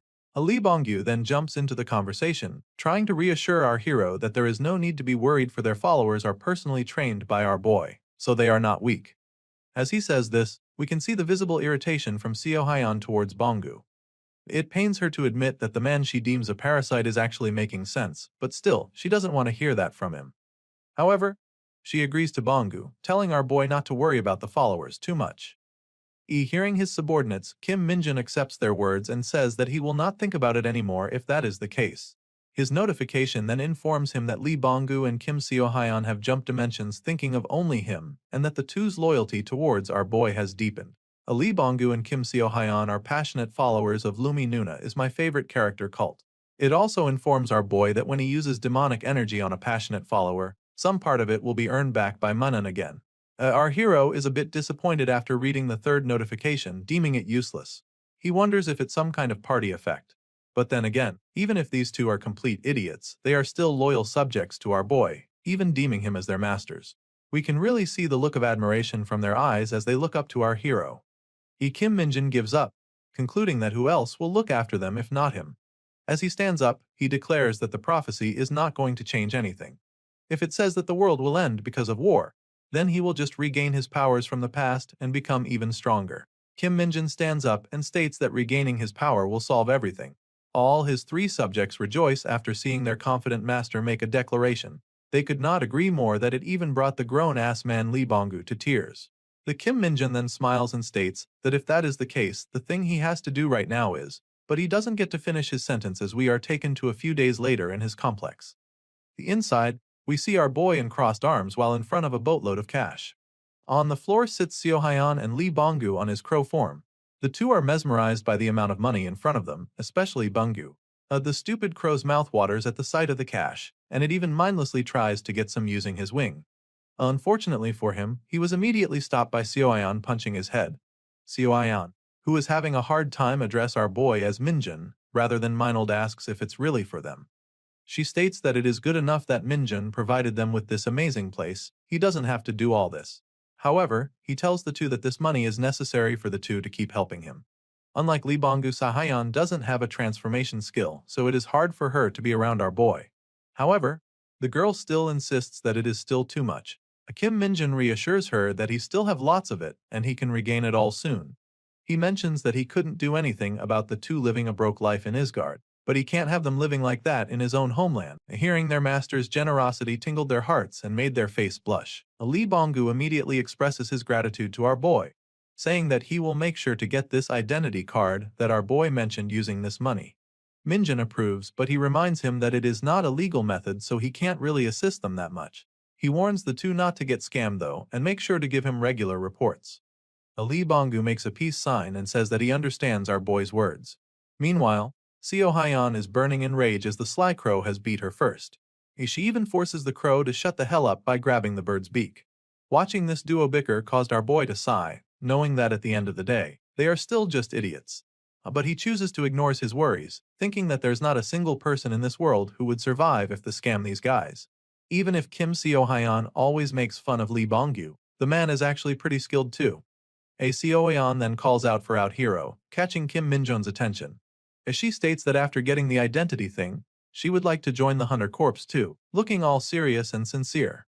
As we continue, we are taken to a road in the middle of the mountain ranges in South Korea, where we see a red bus passing through. As it turns out, the only passenger of the vehicle is our hero, Kim Minjin. He's sitting in the far back seat alone, and obviously lost in his thoughts. Minjin is thinking about his previous conversation with Seo Ayan. He recalls her saying that she would like to enlist into the Hunter Corps like our boy after getting her fake identity. Minjin ponders about it a good amount of time, thinking that it is not entirely impossible. If they can get her a foreign citizenship through the black market, then get her naturalized into a Korean citizen, she can definitely join the Hunter Corps given her skill level. However, the thing that is bothering our hero the most is why. Why would she want to join the Hunter Corps? The stupid look on our boy's face is testament to how puzzled he is. He imagines that if someone like her that live her entire life as a dark mage in Isgard gets into trouble in the Hunter Corps, things would definitely just go problematic to Kim Minjin. He recalls that it is almost virtually impossible to stop that girl, once that psycho began going off the rails. The sergeant thinks that Seo Hyun is worse than Lee Bonggu in some ways. Her temper is a good example. Our boy is grinding out his nail from the stress, thinking how is he supposed to stop that woman if she crashes out? It is high likely that getting her naturalized will be hard enough, so he wonders if he should just let her be for now. But that might not be a good idea because Minjin heard that if you are going to join the Hunter Corps, they will do the whole naturalization process for you. In other words, if he let her be for now, it's just a moment of time before she actually enters the corps. Thinking about it stresses our boy's brain too much, and he ended up just leaving the issue be. He takes a deep sigh and accepts that he has troublemakers of subordinates. As the bus nears the toll to Seorak station, Kim Minjin reassures himself that it will all work out somehow and hopes for the best. Later that day, we see our boy take a walk into the forest. As he passes through, the bush near him started rustling, indicating that a creature is nearby. From it pops out the chibi familiar. It leaps out from the bushes and latches on towards our boy's shoulder like a koala. Kim Minjin started conversing with his familiar, saying that the thing they are searching for is not around the area. The chibi familiar nods happily to our boy, affirming his statement. Kim pats the thing's head, making it smile with joy. He states that he is excited to see what kind of guys he will come across this time. The two continued their walk, searching for the thing they are trying to find. Then, something catches our boy's attention. The chibi familiar instantly hid its presence to avoid being seen by others. Kim Minjin stumbles upon a gate with a camp set up and several people guarding it. Our hero was kind of surprised that people have already found the gate. As he inspects the group, he sees that they don't look like they are from the Hunter Corps. The gang spots our hero and they are immediately alerted by his presence, as if they are doing something illegal. One tough-looking dude arcs at the intruder and started walking up to our boy. He stood tall in front of the sergeant, releasing an intimidating aura. He looks down at the sergeant in full confidence. A few moments gone by and the tall dude just kept on staring at our boy. In response, the fearless sergeant also stared at him with a confused expression on his face, wondering if the dude will kiss him or not. Finally, the buff dude breaks that silence and started asking our boy for his business here. Kim Minjun acted dumb and states that he heard that there might be some abnormal phenomena in the dungeon, so he is here to investigate it. His answer pisses the dude off, saying that he thought that the investigation was already over. He reveals that his group are from a raid, a civilian hunter company, and states that they have official permission. He tells our boy that the Hunter Corps is the one that gave them information and asks the sergeant if he would like to see the permit. Our boy respectfully declines the offer, saying that he doesn't intend of making an issue out of this. This made the dude even more confused. He then asks his first question, wondering what our boy is doing here. He questions if Minjun if he's really here for an additional investigation, on a weekend, all on his own. Our hero stares at the man intently. Knowing that the Hunter Corps manages all dungeons in Korea, and most are taken care by their own forces. It is rare that they will hand over the raid rights to civilians, and the sergeant can see that the man is worried that the rare chance to raid this dungeon is going to be taken away from him. Our boy understands how the group feels. The dungeon is money after all. However, a creepy smile appears on his face. Even though he understands their sentiment, Kim Minjun wants to get into this dungeon as well. He clears his throat and states that he won't interfere with the group's rights with the dungeon. But he says that an additional investigation is necessary so. Our boy then puts up his hand, showing 5 of his fingers, making the other party confused. He then instructs them to please enter the dungeon 5 minutes after he goes in the pretext of him just making a simple investigation. This made the man extremely suspicious of him. He stares intensely at our boy, indicating that he's not trusting the soldier. The other group members are starting to feel uneasy with our boy as well, and they began moving suspiciously. They began putting their guard up even more. Seeing this, Minjin de-escalates the tension, convincing them that there is just something he really needs to look at. He promises that he won't interfere with the raid profits or loot that might be inside. The dude takes a moment to absorb and consider the sergeant's words. He then walks away from our hero, saying that he will discuss it to his teammates first. Our boy patiently waited under the tree while the man talks to the group. The big guy states that he doesn't know that the soldiers is trying to do, so he's kind of conflicted. One member then states that if there's no need to share their gains, then there's nothing to worry about. It is just an executive of the Hunter Corps joining the raid for free. However, the man with the mask, Lim Sungjin, states that the soldier came here barehanded without any equipment. Seongmin, the light-haired dude, looks at his teammate with irritated gaze, kind of annoyed of how pessimistic the man is. Sungjin approaches the buff dude who turns out to be the team leader of Team 6, Chan Byong, suggesting that they should check with the Hunter Corps first if our hero is legit. The leader gives him a stern no, reminding his comrade that the Hunter Corps gave them a condition that they should have more than 10 people in the team. If they find out what they are doing, things will be annoying for them. He states that they want profit if they get 10 people into this lame dungeon. However, Sungjin argues that it was not the point, saying that they are at the disadvantage here. Suddenly, a female joins the conversation, suggesting that they should just go with Minjon's condition. That female hunter turns out to be the blonde Nepo baby, Song Jion. She states that there should be no problem following our boy. Now that the Nepo baby has voiced out her opinion, everyone was left with no choice but to agree with her. The three men then went on talking to themselves while Jiyoon stares at our hero at the distance. Meanwhile, we see Kim Minjin patiently waiting while the team discusses their decision. He expresses his sleepiness by yawning. The panel then shifts into Jiyoon still staring at our boy. Her suspicious smile indicates that she's thinking something sly involving our boy. Later on, the team captain informed the sergeant of their decision, and they both walked towards the dungeon gate while chatting. As our boy nears the gate, he was halted by the Nepo baby, asking if he's Sergeant Kim Minjin. This surprises our boy for a bit, causing him to look towards the girl. He gives a good long stare at the Nepo baby, but it was not from adoration, rather from trying to figure out if he knows her. Ji-yoon gives him a wide smile and states that she is a fan of his. In response, the sergeant kept on walking along his way and gives a dry response to her. Our boy continued his talk with the team leader while the Nepo baby is still resting her gaze at him. The timer on the watch starts. Just as our boy said, they will give him 5 minutes before they enter the gate.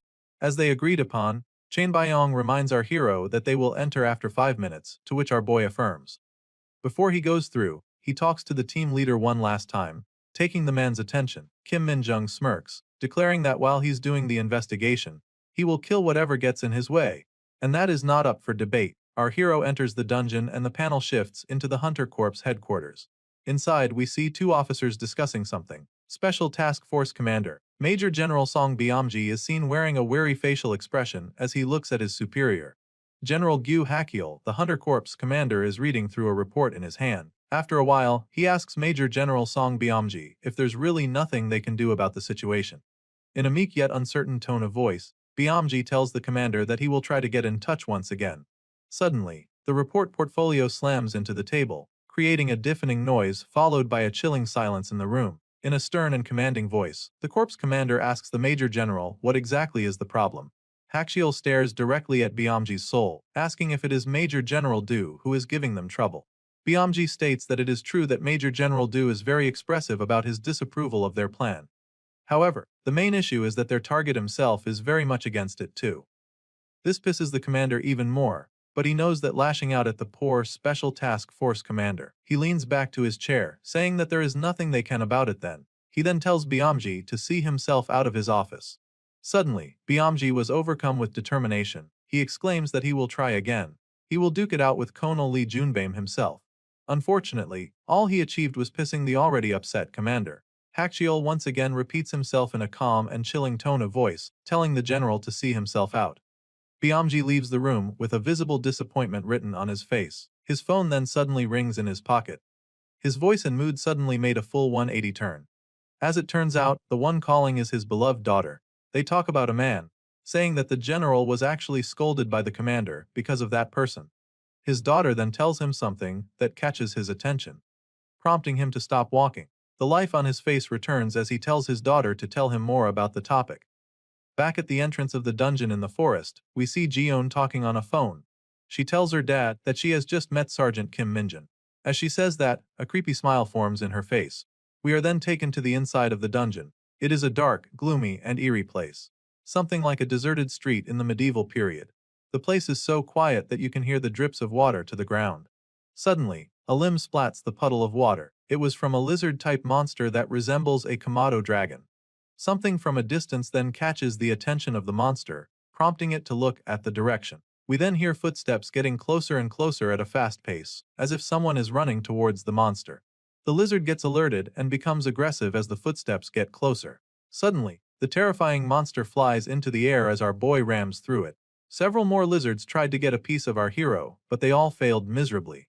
Kim Min-jin just casually continued his sprint, not giving a single damn about the monsters. While dodging the monsters with ease, our boy thinks to himself that his target sure is hiding itself pretty well, and that the demonic energy he feels is so faint. While giving two monsters a palm to the chin, our boy states that this must be the reason why the civilian hunters were allowed to raid the dungeon. He's reducing the number of monsters as he searches for the thing he's looking for, knowing that it would have been bad for the civilian hunters if it weren't for him. Another batch of those lizards leap onto our boy, but he skillfully dodges them, saying that he doesn't have time to deal with them weaklings. As our boy fades into the darkness, the lizards were left alone in confusion, wondering why that intruder didn't fight them. While running full speed, the sergeant notices something odd with one of the brick walls. He promptly stops, skidding his feet while locking his gaze to that particular area. He twists his head left and right, saying that this seems like the place he's looking for. He taps the wall and realizes that the thing he's looking for is behind it. But there is no way in. In that case, the dark mage has his own method of getting through. He pulls his leg as far as he can and swings it violently. It crashes against the wall, effectively destroying it with ease. Leave it to our hero to create his own path in a pre-made dungeon. As the dust clears from the destruction of the wall, Kim Min-jin takes his fighting stance for good measure. But there was nothing that jumped on him as he enters, so he calmly walks in the area with his hands in his pocket. In the darkest spot of the room, we see a sleeping lizard. However, this one is definitely different from the ones that our boy ignored earlier. The monster emits dark purple aura, undeniably demonic energy. As our boy inches towards it, the monster senses the intruder's presence, prompting it to wake up from its slumber. The monster stood up, revealing its towering stature, forcing our boy to stretch his neck to even look at its eyes. The lizard stares dagger at our boy. It is very evident that it is confident in its power, for it didn't even got alarmed from our boy entering its lair. A sinister smile forms on the sergeant's face. As he told the civilian hunters earlier, he will kill anyone who gets in his way, and this big-ass monster is one of them. The one to strike first is the lizard. It violently whips and thrusts its tail towards our hero, aiming to neutralize the enemy. However, its attack is too slow for it to hit our boy, who is just casually dodging each and every one of them. After a while, Kim Min-jun got bored of dodging, so he chooses to stand still. But this doesn't mean that the lizard will halt its onslaught. It whips its gigantic tail towards where our boy is standing. Too bad for the reptile though. No matter how big its tail is, it is no match against the dark mage. Kim Min-jun easily stopped the attack with his hand. His feet didn't even move an inch from the impact, testament to how powerful our boy really is. He lets out a smirk, saying that there is a sick skill he learned just recently, and he wants to try it out with the monster. While still holding the lizard's tail with his left hand, he extends his right arm and points above the monster. As the lizard shifts its gaze above, it sees a gigantic cloud of purple smoke forming just right above its head. Kim Min-jin activates the skill he obtained in Japan, Reign of Corruption. He smiles mockingly at the monster, asking if it wants to try out the skill. As the name states, Reign of Corruption pours down demonic energy in a certain area. The rain of demonic energy corrupts any wounds, preventing it from healing and causing extra damage. Our boy then points his finger downwards, signaling the start of the rain. As he does so, the cloud of demonic energy started pouring down corrupted liquid towards the target. The lizard senses this and immediately sprints out of the way. However, it was a bit too slow to dodge, and its tail got hit by the purple liquid. The part of its tail where the rain made contact started to rot and decay, causing immense pain to the monster. It is so painful that even though the lizard's skin is made from tough scales, it still caused the monster to scream in agony. Even though it seems like it's effective against the enemy, Kim Min-jun is a bit disappointed with his new skill, commenting that it is not as dramatic as he has expected. It might be because the skill is still in D rank. Then, something catches the attention of our boy. In order to cope up with its tail being damaged, the lizard chose to cut it off entirely. It then contracted all the muscle in its body. The monster then leaps into the air, exhibiting such blinding speed. It tried to bite our boy, but Minjun was quicker. He was able to evade the attack and reposition himself behind the monster. Our boy notices that the lizard is moving much faster than earlier, prompting him to think that it might be because it lost a bit of weight from cutting its tail. Suddenly, the monster regrows its tail in an instant and uses it to thrust our boy. It was so fast that our boy didn't have the time to avoid the attack. Fortunately, he was still able to cross his hands to block it. While our hero's hands are still crossed and is still on the defensive, the monster took this as an opportunity to follow up its attack. It spits out a toxic green substance towards our boy.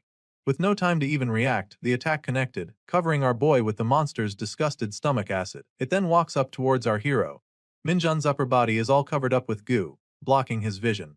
The monster then stretches its mouth as wide as possible, preparing to devour our hero and deal the final blow. As its tongue approaches the stunned intruder, the lizard was taken aback when our boy suddenly grabbed its tongue. The gigantic reptile tried pulling its tongue back from our hero, but it won't budge a single inch. Minjun then started to get a bit serious and released his demonic energy while still holding the monster's tongue. As he activates his skill, Demonic Grasp, he tells the lizard that this much poison will not do anything to an advanced dark mage. The unseen hands from our hero's skill grab hold of the monster's mouth, forcing it open and leaving the lizard stunned. The dark mage then points his finger towards the monster's wide open mouth, asking how sturdy is the inside of the lizard's stomach. He once again uses Reign of Corruption, but this time, he unleashes it in the monster's mouth. The cloud of demonic energy causes the inside of the monster to explode, effectively killing it. We are then left with the glorious panel of our hero showcasing his 8-pack abs and well-defined muscles. A little fan service for us. Just kidding. The corpse of the lizard lies flat on the ground, and our boy began absorbing its demonic energy. As a result, his stats ramped up once again. His demonic energy and stamina have increased by 1 point. Also, since Minjun's demonic energy has reached the threshold, he has unlocked the skill Vicious Charge. Our boy smiles as he sees the notification window. Vicious Charge lowers our boy's defense and stamina while it is in use, and in return, he gains bonus speed. He can also deal damage to any enemy upon colliding with them. Minjun states that most dark mages aren't physically strong, so they don't use this skill. But it is a different case with our ripped daddy. After looking at his stats, it is time for our hero to clean up after his mess. He activates his skill, Corruption, and uses it on the monster's corpse. His demonic energy then started to eat away the remains of the boss, leaving no trace of the gigantic lizard behind. Our boy smiles, commenting that Corruption skill is the best for cleaning things up.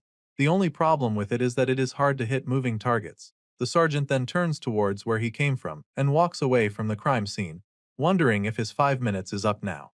On the other hand, the civilian hunters are patiently waiting for the time to run out.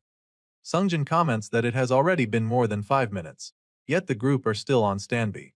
Chainbyong looks at his watch. It is indeed more than 5 minutes. But he's still not giving the command for the group to enter the dungeon. His members ask him if they aren't going in now, but he states that something feels a bit off. The leader didn't say anything about it, because our boy is from the Hunter Corps, but he wonders what kind of investigation is the sergeant supposed to do in just 5 minutes. Assuming that the soldier was really telling them the truth, in that case, this dungeon might actually end up being dangerous. If that's so, the sergeant going in alone will be his death sentence. Sungjin and Seongmin realizes that they are screwed if the sergeant dies alone in there. Chainbayan tells them that they will just inform the Hunter Corps that they were there to set up camp, and that they are waiting for the rest of their team to come. If something does happens to the sergeant, he states that they should not be involved. His subordinates ask him what is he talking about exactly, to which Chanbayan states that if the sergeant dies or something. He didn't even finish his sentence when the Nepo baby interrupts him, saying that the sergeant won't die inside. Chainbyong then inquires more about our hero to Ji-Yoon. He mentions that the Nepo baby said earlier that she is his fan or something. In return, the Nepo baby states that Kim Minjun was the one who cleared the fake dungeon a few months ago in Daejeon. This rings a bell to the team leader. He cannot believe that it was our hero who did that. He thought that was a regular sergeant from the 104th Division, not a sergeant first class.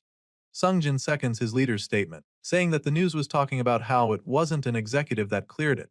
He asks Ji-Yoon if Minjun got promoted. Seongmin is still a bit skeptical with Ji-Yoon's claim, so he asks how does she knows that it was the same sergeant. He knows that the Hunter Corps didn't publicize faces and names. Ji-yoon just sighs and comments that she has her ways. She then tells them to just get their equipment so that they can go in. However, Chan Byong doesn't like that idea. He is still adamant on not getting involved if there is really something wrong with the dungeon. He states that Kim Minjin can't possibly fend off anything. Ji-yoon once again sighs and asks the team leader if he really believes the sergeant's words earlier, claiming that she don't, not a single bit. She states that they have waited for 5 minutes. So, as per the agreement, she would like to check for herself why the sergeant went into the dungeon.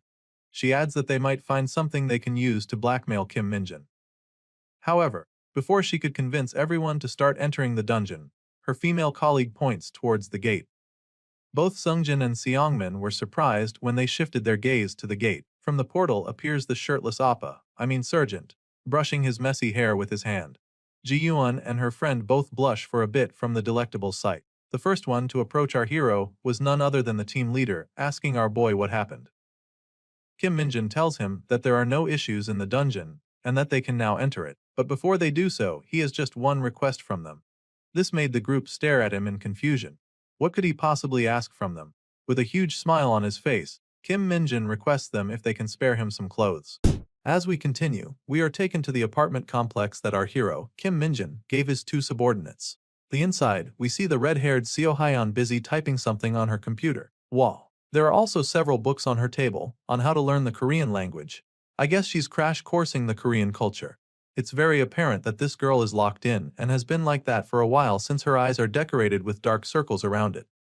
While she's busy grinding, Raven form Lee Bong-gu arrives from the window with a plastic bag in tow.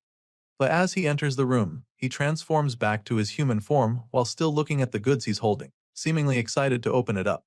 Well, he sticks his tongue out of anticipation as he opens the bag that contains a pack of instant noodles. Sensing his presence, Seo Hyeon interrogates him about his whereabouts without saying anything to her. He reveals that he went to the convenience store in front because they were out of instant noodles, and he gleefully answers that tired and exhausted Seo Hyeon while reaching for a pot to cook his noodles.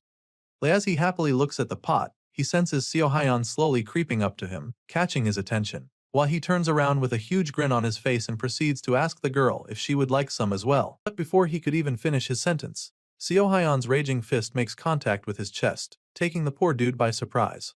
Lee Bong-gu collapsed to the floor as his soul leaves his body from the powerful punch. Seo Hyeon scolds the idiot for transforming into his crow form.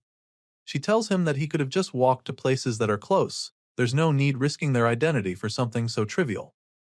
While struggling to catch his breath, Lee Bong-gu protests that Seo Hyeon is too quick to use violence as a mode of communication. He says that she can just use her words first before resorting to using her fist.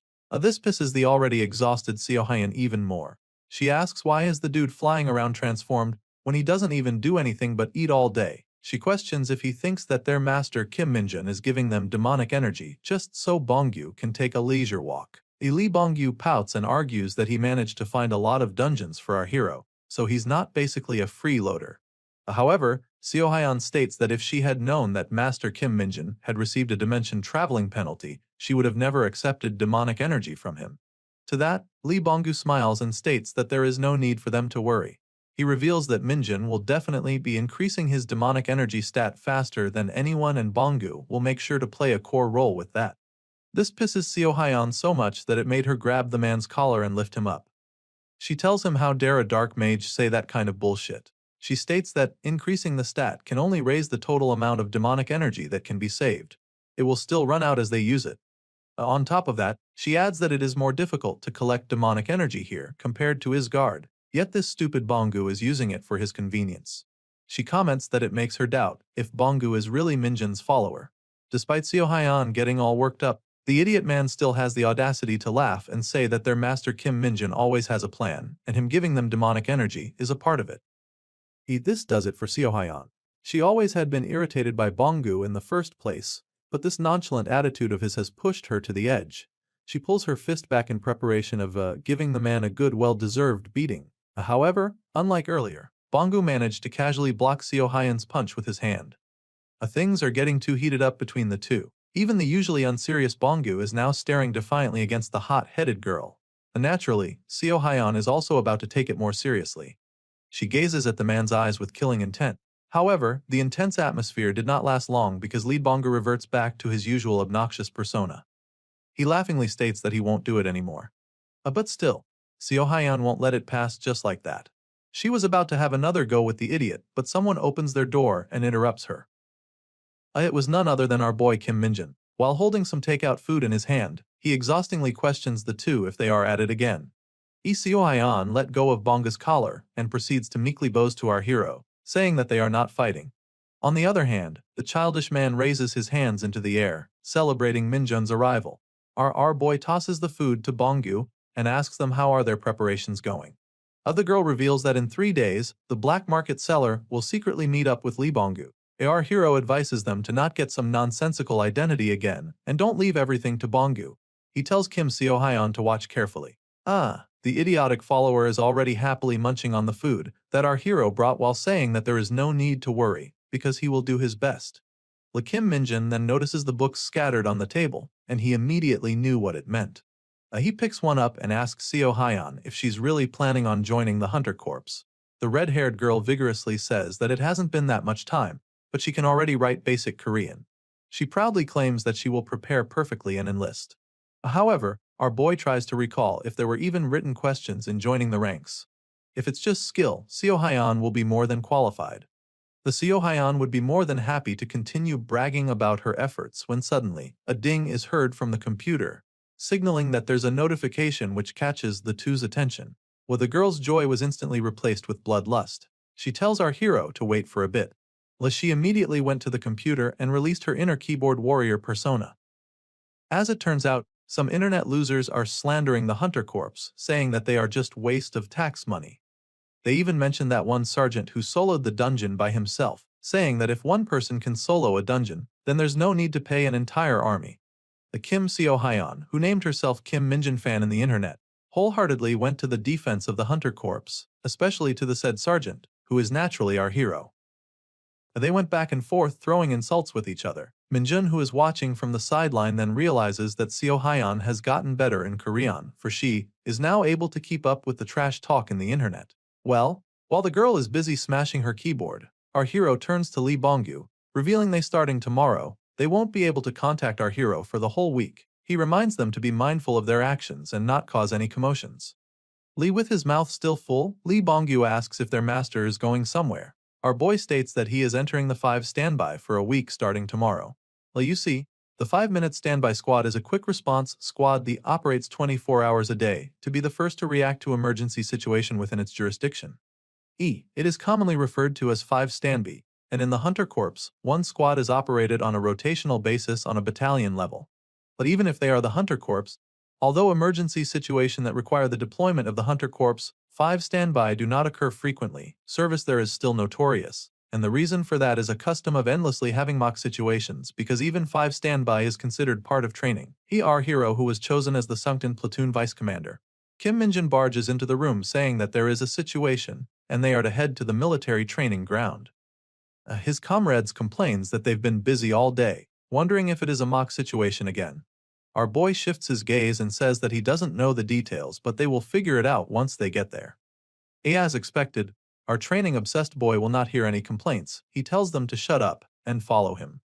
As he leaves the room, the soldiers left inside started crashing out, ranting that the fake situations are too much, even saying that 9 out of 10 situations of the 5 standby are fake. Another one states that it makes no sense that they have to do a fake situation every hour since this is just the first day. The ranting of the two was halted by a calm-looking soldier, telling them to just let it go and follow the sergeant. However, despite the calm tone of voice that he's projecting, his face is telling a whole different story. It is very apparent that he's getting pissed at the vice commander as well. And so, left without any options, the gang went outside and hopped onto the army truck. Our boy receives a call, telling the 5 standby unit to the given location quickly. The Kim Minjin looks at the mirror to see if all of his comrades have boarded the vehicle. He sees one soldier giving the thumbs up, signaling that they are all good now. The platoon vice commander then orders the driver to start moving. As soon as he says the command, the truck went jolting full speed, showing that they are quick to respond even if this situation might just be another drill. However, our boy senses something a bit different this time. He thinks that the headquarters are being a bit more extreme than normal, making him think that this might be a real crisis. While our boy is pondering in his thoughts, the driver calls for his attention, telling him to look ahead. Curious, the sergeant did just that. And when he shifts his gaze into the road ahead, his eyes widened from surprise. The road is being blocked by two officers, one signaling our boy's crew to stop. The tire of the truck screeches against the pavement as the driver floors the brake to halt the huge-ass vehicle. The behind-the-traffic guy is a familiar face named Officer Jang. The man with the slick mustache stares at our boy's crew with a huge grin on his face. The Kim Min-jin takes a good look at the man and recalls his interaction with him in the past. He is one of the arrogant officers who look down on our hero, thinking that he can just bully our boy. But just like any other idiot who tried to mess with the Dark Mage, he got his ass beat by our boy, making a complete fool of himself. Min-jin quickly dismounted the truck and went straight to the man, asking for their business. While blocking the road, Jang apologizes to our hero, saying that his car broke down, which is an obvious lie. He's obviously trying to slow down our boy and his crew. Kim Min-jin checks his clock to see the time and gave a bland reply to the man. Jang then smiles from ear to ear, knowing full well that his little shenanigan will delay Min-jin's travel time. However, our boy won't fall for the man's trap nor to his petty provocation. He turns to his squad and orders them to jump off the truck, saying that they will continue on foot. The 5 standby unit pass through Jang while the other soldiers give him an irritated look. They are already exhausted enough and now they have to run to the location. Seeing his stupid plan fail, Jang curses at our boy. The squad sprints through the dense forest, hastily running towards the given coordinates. Despite their commendable speed, the Demon Vice platoon commander orders the squad to speed up even more, even threatening to punish them if they don't comply, saying that they are almost at their destination. Of course, his squad members loudly complained, grunting at the demanding order yet still following it. For a smile creeps up from our hero's face as he thinks that from the very first day of the 5 standby unit, it has been so interesting. A few moments later, the gang arrives at their destination, where they find a camp and several officers waiting for them. Kim Min-jun's boys quickly catches their breath as soon as they halted, while our boy gets a bit surprised at what they find. Amongst one of the people present in the camp is Hunter Corps Special Task Force Commander, Major General Song Byamji. He stops his timer, saying that Min-jun's squad almost failed as they got here in 4 minutes and 55 seconds. Kim Min-jun didn't make a big deal out of it and just tells his soldiers to straighten up. They gave salute to their higher-ups, demonstrating their discipline and professionalism. Kim Min-jun then sees the patches grooming Byamji's uniform. A sinister smile then creeps up to his face, realizing that the Special Task Force seems like they want to play a nasty game with him. We get to see what happened in the camp a few minutes before the arrival of the 5 standby unit. The 4 officers Song Byamji, Lee, Han and Seo are all waiting for the 5 standby to arrive. Major General Byamji looks at Sumkin Battalion Commander, Colonel Lee Jun-byum, telling him not to be too uncomfortable, for this is how they run things. The colonel nervously laughs, telling the Major General that it is an honor that he would come all the way here for such a lowly battalion. Getting buttered up by the colonel, Byamji laughs loudly, saying that if that's the case, he would come here more often. We can see Junbem make an exhausted face behind him. Captain Seo Jong-won is behind them as well. He's staring intently at the Major General, thinking that considering that the Hunter Corps is made up solely of awakened, the ranking and hierarchy systems alone are not enough to control a unit. He then shifts his gaze to the person behind him and thinks that the said statement is even more true when you have to manage and supervise a bunch of officers who are confident in their skills. The confident-looking dude is Hunter Special Task Force, Major Han Boram. The captain thinks that because of that, only the Hunter Special Task Force can take on the military police roles. He thinks that the Special Task Force being here makes sense. It is a group made up of only 10 elites after all. However, it's a bit confusing to him why they will stay that long just to keep an eye on 5 standby unit. What's more confusing is that the commander of the Special Task Force himself is here as well. While the Major General is still trying to loosen up the colonel, he hears footsteps nearing them. He then spots our hero and his squad smiling widely as he informs the others of their arrival. The next day, we are taken back to the quarters of the 5 standby. The team is visibly exhausted from the tiring drills and fake situations they had to attend yesterday. One soldier comments that he wishes they would stop getting picked for mock situations. They've been up all night, and this is definitely more than usual. Another dude mentions that the commander of the Special Task Force was there as well, making him think that the general came here with vengeance in mind or something. The other soldiers agrees with him, saying that he thinks so too. He assumes that the Major General BMG is probably after Sergeant Kim Minjin. The Corporal Lee questions if they are talking about the trouble there was with the Special Task Force Sergeant First Class. Corporal Hanyoung states that it is the only logical explanation. Corporal Guangshik then comments why would such a big shot come here just to do that. He states that the Special Task Force must have a lot of free time, saying that they are so petty. While the team are busy ranting their opinions with each other, their commander, Sergeant Lee Seonho, calls for their attention. Lee, with a serious expression on his face, he tells the team that if the Special Task Force is really being petty towards them, then they absolutely must not lose. With those few words, the exhausted team members all regain their vigor back, saying that they only have to tough it up for a week. They even state that even if the Special Task Force bullies them, it won't be harsher than Sergeant Kim Minjin's hardcore training. Recalling the training of our boy, the room fell into complete silence and awkward atmosphere. They immediately got drained once again after remembering the hellish exercises of the demonic sergeant. One even suggests that they should just intentionally fail the 5 standby test. Le Guangshik then remarks that if they do that, it's only going to make Kim Minjun's training exercises worse. This motivated Hanyoung to try harder even for a bit. They then proceed to complaining about Minjun's training routine. I guess complaining is their specialty. However, despite all these, they are still working hard and pushing through any challenges. This made their commander smile, realizing that Minjun's hellish exercises are bearing positive effects. Speaking of the devil, the harbinger of bad news barges into the room, saying that there is another situation. All of the team member is to run outside to the military training ground. Despite always complaining, the squad all stood up in unison. This time, they are all wearing motivated smiles in their faces. And so, the gang sprints through the dense forest once again, while carrying their weapons. They are making a beeline to a military post uphill. The headquarters tells them that there are reports of 2 suspicious individuals spotted there. Lee Minjun reports back, saying that they have arrived at the vicinity 20 seconds ago, but they don't see anything out of the ordinary. A private Jin asks Corporal Lee if this is still a mock situation as well, saying that he has never dealt with suspicious individuals. Lee states that the post they are going to has been unused for years, so there should be nothing to report even if there are suspicious individuals. In there, a private Jin's eyes glimmers with joy, thinking that this would be another walk in the park. Corporal Lee also thinks that this must also be a mock situation from the Central Command Center. However, our boy notices something up ahead. He immediately stops at his tracks and signals the others to halt as well.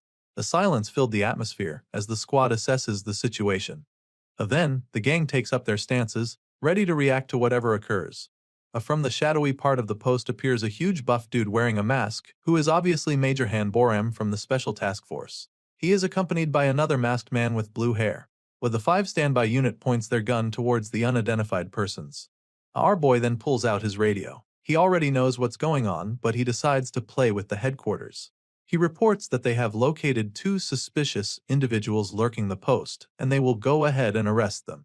The HQ then commands the squad to capture the 2 alive. While hearing that instruction, tells his members to put their guns down for they are going to beat the intruders up. While blood boiling and ready to go, the team sprints into action. However, despite the high morale, it became quickly apparent that this will not be an easy task. Guangshik's attack was easily deflected by the buff dude, but Hanyoung got his back. The long-haired dude delivers a double flying kick as follow-up to Guangshik's attack. However, it was effortlessly blocked by the buff dude with just one hand. Meanwhile, Sergeant Lee Sungo is skillfully trading blows against the blue-haired man. They are going back and forth, and it seems like the 2 are evenly matched. The newbies, Corporal Lee and Private Jin, are at the back, ready to provide support. Sergeant Sungyu launches a powerful punch aimed at his enemy, but the blue-haired dude skillfully deflects it. The man then follows it up with a counterpunch of his own, and it seems like the sergeant has no room to evade it. Fortunately, Minjun is there to pull him back, away from the line of fire. Sungo thanks our boy knowing how close it was. Sergeant Kim Minjun then tells him that he will take care of this dude while Sungo help the other guys, else they will die.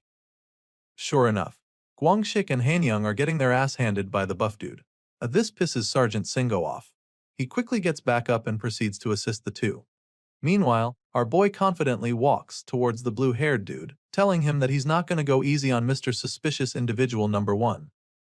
The confident man even taunts our hero to give it his all. As our boy inches towards the man, the blue-haired dude sends a barrage of punches at our boy. Unfortunately, none of them is landing. Kim Minjun is easily dodging the relentless attack with a dead expression on his face. Minjun then delivers a perfectly timed counter kick to the man's legs, causing him to fall out of balance. As he falls to the ground, the terrifying sergeant follows it up with a devastating vertical straight punch to the abdomen. Lay with that. The poor dude got immobilized while our hero brushes off the dirt on his clothes. He then turns around towards Private Jin and Corporal Lee, and a creepy smile forms on our hero's face. He points to the downed opponent and instructs the two to trample him. The corporal and the private grinned in unison. They sure love to hear that pleasing command. The two did just that, trampling and beating down the already down opponent, using him to release all the pent-up stress that have been building up on them in this 5 standby test. Meanwhile, Guangxik, Hanyang, and even Sergeant Sungo are seen struggling to fight the big dude.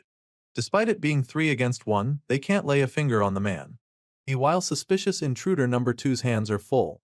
Holding the 2 corporal, Sungo used the opportunity to deliver powerful punches to the man. However, despite the attack making direct contact, the intruder did not even flinch. He even sent a devastating counter to the sergeant, kneeing him to the abdomen. Fortunately, the Singo was able to block it with his arms, but he still sustained some damage from the impact. Then, something catches the attention of the brown-haired intruder. It is none other than our hero, who confidently walked up to him, commenting that the man must be pretty confident with his endurance. Sergeant Kim Minjun then proposes a little game with the man, a game called a round of 1 touch. He lets the big dude take the first punch. This pisses the man off, calling our hero arrogant. Suspicious guy number 2 launches a devastating punch towards our boy's face. However, all it did was scratch the sergeant's face for a bit. Of course, we all know how this is going to be. It will just be like that glorious scene of Escanor versus Galland in 7 Deadly Sins. Our boy smiles despite the attack he received. He then blows his fist and claims that it's his turn now.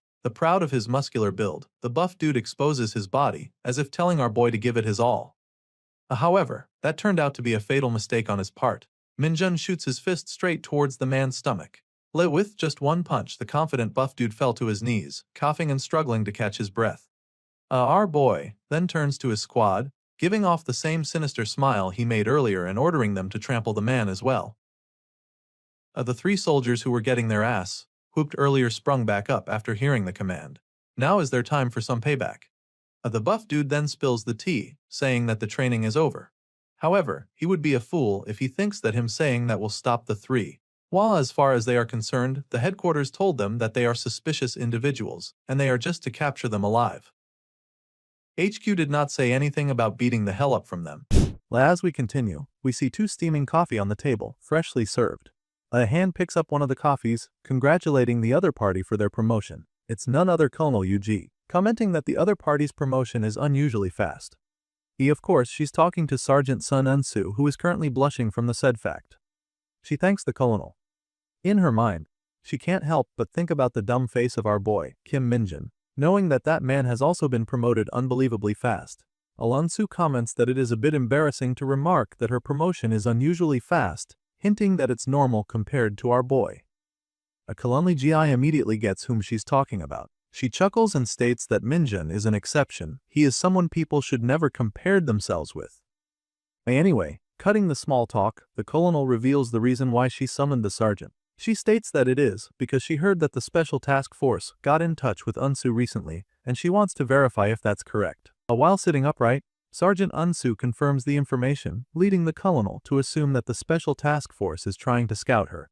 She then states that she wanted to meet the sergeant in order to know her thoughts about the scouting, which shocks Eun-soo a bit. Despite being her current superior, Jai reassures the sergeant that she will prioritize Eun-soo's desire, and she will not dissuade her from joining the special task force. That statement made the sergeant smile. Then she instantly informs her superior that she instantly turned down the offer on the spot. However, she still thanks the colonel for her concern. Her quick reply took the colonel by surprise. She is aware that it would be a tempting offer for anyone to join the special task force, given their authority, but Eun-soo flat out rejected them without second thought. Jai then lets out a relieved smile, commenting that she's glad to hear her answer, to be honest. She then proceeds to thank the sergeant for her loyalty. However, Ji-hai reveals that her decision makes her super curious. This sudden statement surprises the sergeant a bit. The colonel remarks that firstly, Eun-soo turned down the division that her father is in, and now even the special task force. She's dying to know why the sergeant is so adamant in staying in their squad. Hearing the question made Sergeant Unsu pause for a bit, as if she's really thinking hard on how to put her reasons to words. She breathes deeply and places her fist to her chest, while stating that she has this colleague who is very talented. She views this colleague as her rival, despite in reality, it's a really one-sided rivalry. However, as she thinks about our hero, she states that she wants to surpass him someday. She looks at the colonel with a straight face and states that the man is in this division, basically saying that she's just chasing after our boy. Colonel Yu-Jihai forms a small smile on her face. As she sips her coffee, she tells the sergeant that she will be rooting for her. The topic then switches with the colonel asking Unsu if she has any plans for her vacation next week. Sergeant Sun Ensu smiles and happily states that she does have some plans together with her squad members. In the next panel, we see Ensu's smile quickly get replaced by a frown of disappointment while wearing civilian clothing. On the other end, just like the female sergeant, our boy, Kim Minjun, is within the vicinity with his squad as well. The frustration is very evident on our boy's face. The two groups meet each other in which turned out to be a long and awkward staring contest. The first one to break the silence is none other than Sergeant Unsu, asking our boy specifically why is he here as well. This question made our boy jolt, knowing that he didn't plan for this to happen. He angrily replies to Insu that he wants to know the reason for this rather strange coincidence as well. Gritting his teeth so hard, he asks the sergeant why today of all days they would bump to each other. Suddenly, a voice catches our boy's attention, sending shiver to his spine. Wei Man stumps heavily as he walks towards the two group as he asks what brings them busy people here. Today of all days nonetheless. It is very evident that this man is frustrated as well with this situation, which can hardly be called a coincidence. He walks closer and closer while gripping his suitcase tightly. The fiery aura enveloping him reveals that he doesn't like the situation one bit. Just like our boy, he menacingly asks just what exactly is going on here. As it turns out, all of the people involved are having their vacation. Today is a sunny and peaceful day, perfect for a bitch getaway. Inside one of the buildings, we see Minjun's squad unpacking their belongings. Guangxik expresses her happiness, stating that he didn't expect to meet the 4th Battalion members here, commenting that it is fate that brought them here. Hanyang doubles down, saying that they are really lucky these days. Not only did they serve the 5 standby unit for just 2 days, but they also got a vacation for 1 whole week. The two rambles on, saying that they even got passes for the resort, that only the higher-ups of the Hunter Corps get to enter, and to top it all up, the 4th Battalion just happened to be here as well. The Sergeant Lee Sengo then notices someone enter the room, which turned out to be our hero. The Kim Minjun is evidently exhausted and in a bad mood. His face looks as if all the life has been sucked from him despite their vacation just starting. As he slowly walks in, Corporal Lee asks him why did Major General Sun Teo wanted to see him. Our boy falls down to his bed face first, saying that he doesn't know as well. He reveals that Sun Taeho interrogated him, asking how Minjun knew his daughter, Unsu, would be in this trip as well. Taeho kept on insisting that this can't be just a mere coincidence, insinuating that our boy is following Unsu. The poor sergeant mumbles angrily in his bed, saying that he had a bad feeling about this place right from the get-go. Lee comments that the Major General seems like he's misunderstanding the situation really bad. Kim Minjun then says that the good thing is that Taeho just left without getting a real answer from our boy. Continuing his rant, our boy comments that he thought that the division commanders are supposed to be busy. How did Taeho manage to drop them off every single time? In an attempt to console the poor sergeant, Corporal Lee tells him to just let it go, reminding him that they are in a vacation after all. He states that they should just enjoy the beach. Suddenly, a person creeps up behind the corporal and agrees with his words, spooking the poor dude. We then see the two troublemakers, Guangxik and Hanyang, all dressed up as if they are about to attend a ball, saying that they should enjoy the summer to their heart's content. The two teases our boy, asking him how long he is planning on sulking in his bed. However, before Hanyang could even finish his sentence, Kim Minjun clotheslines the two out of nowhere. While the two dumbasses lie down on the floor, our boy tells them to change their clothes if they don't want Major General Sun killing them. While he walks around the room, trying to mitigate his anger, a hand pats him on his shoulder, taking him by surprise. As he looks back his shoulder, he sees Sergeant Sinko smiling at him with a thumbs-up signal. Our boy stared at him for a while, but the man refuses to talk. Confused, Minjun wonders what the sergeant is trying to say, but he can see that even the usually calm Singo is motivated for today as well. This prompted our boy to look at the window. As he catches a glimpse of the sea, he smiles, as if seeing the waves of the ocean is enough to wash away all his worries. It's decided then, Minjun is finally in the fun. I guess this would be another filler episode where the main characters spend their time in the beach to have fun before disaster comes. Just kidding. The next thing we see is our boy and his crew all dressed up for the ocean. On the other hand, Yinsu's squad are up for the occasion as well. They each wear their respective beach outfit, showcasing their own and unique charms.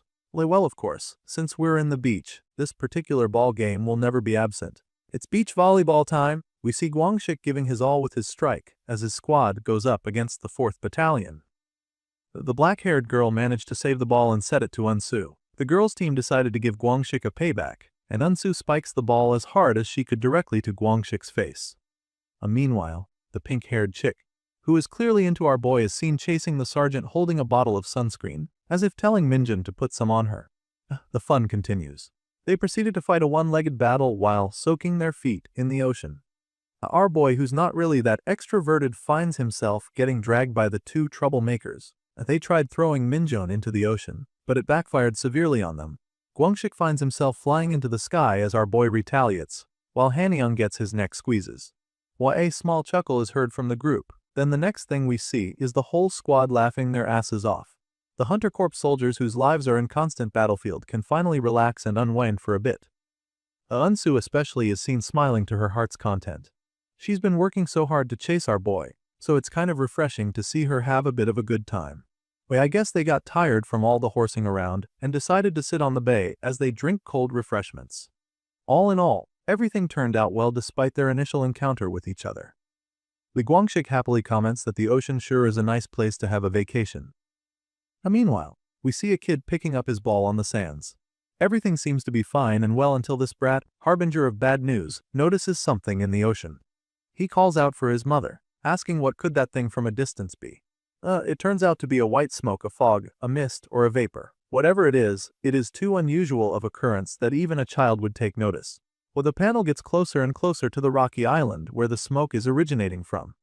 As we enter the crevices of the rocks, we see two anglerfish-like silhouette from the water. If this was a movie, I just know that we will hear the background music of Jaws as we stare at the water. The panel then goes back to the peaceful atmosphere in the beach. People are enjoying the sun and the cool breeze, unaware of the danger that awaits them. We then see the two side characters, girly pink hair and black hair girl, walking towards the tent where the bags are located. The pink-haired girl started rummaging as if she's looking for something. Then she notices a keychain attached to a certain bag. She calls out to her friend, Haijo, telling her to come take a look at it. A little flashback of hers contains our hero smiling and receiving the said keychain. It was so unrealistic for our boy is wearing a huge grin on his face, contrary to her usual dead facial muscles.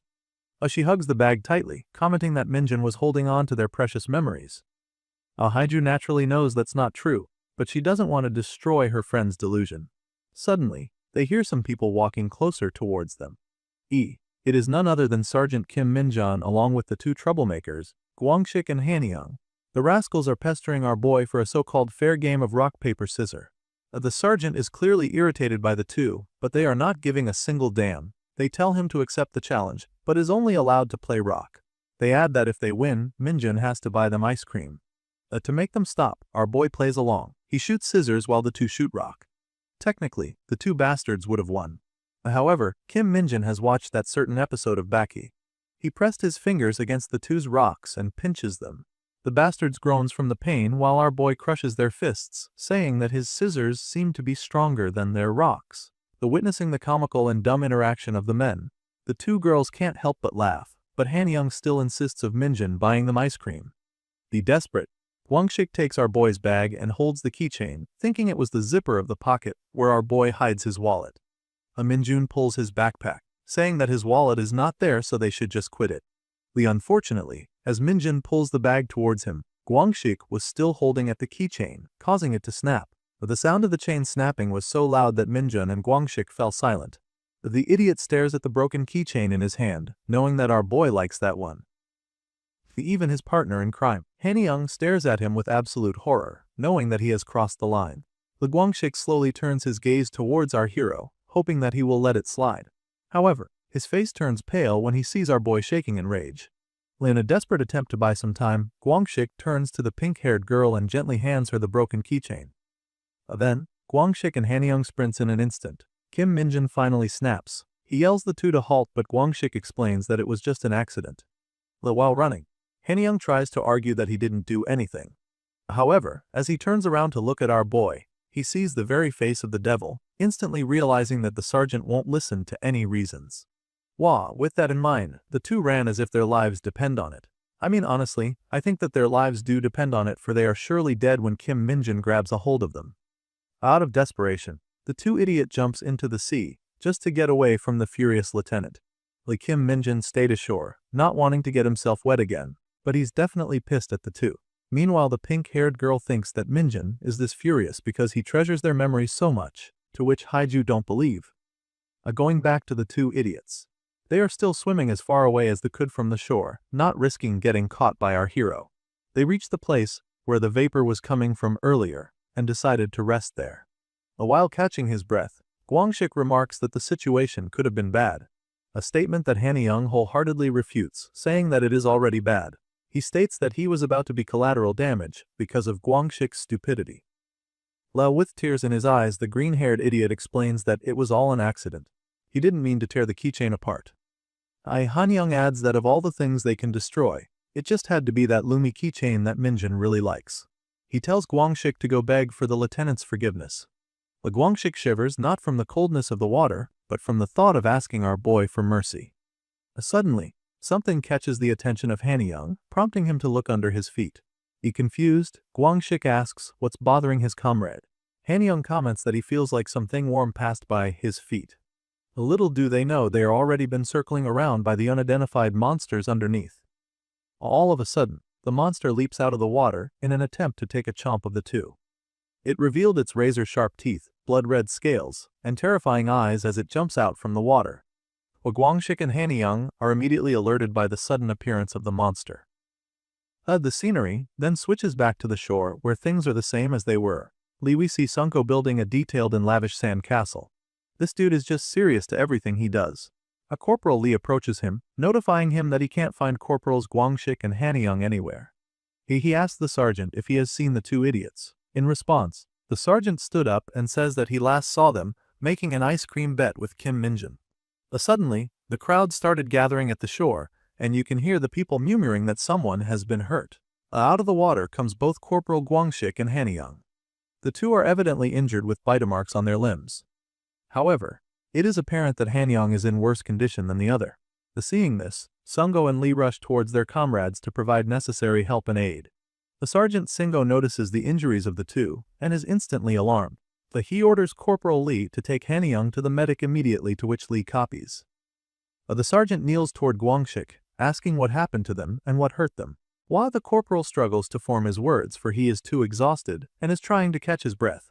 However, all the pain from the injury and the exhaustion of being out of breath were all washed away and replaced by fear by the sudden appearance of our hero. Guangxik instantly tries to explain that he didn't mean to break the keychain on purpose. However, seeing the injury that the corporal has sustained, Minjin didn't bring up the keychain. Instead, he leans to the corporal and started assessing the injury. Guangxik reveals that he thinks they got attacked by scarlet anglerfish monsters. From the crowd emerges Unsu and her blonde friend, openly expressing worry for the injured soldier. Unsu remarks that she heard that a few of anglerfish monsters were seen in the dungeon that appeared in Samcheok last month. She thinks that the monsters must have reached this place. Unsu asks how many were there, and if they managed to eliminate the threat. Corporal Guangxik looks down and states that they barely managed to escape, because Hanyang got hurt before they even saw the monsters. As a result, they have failed to hunt the monsters.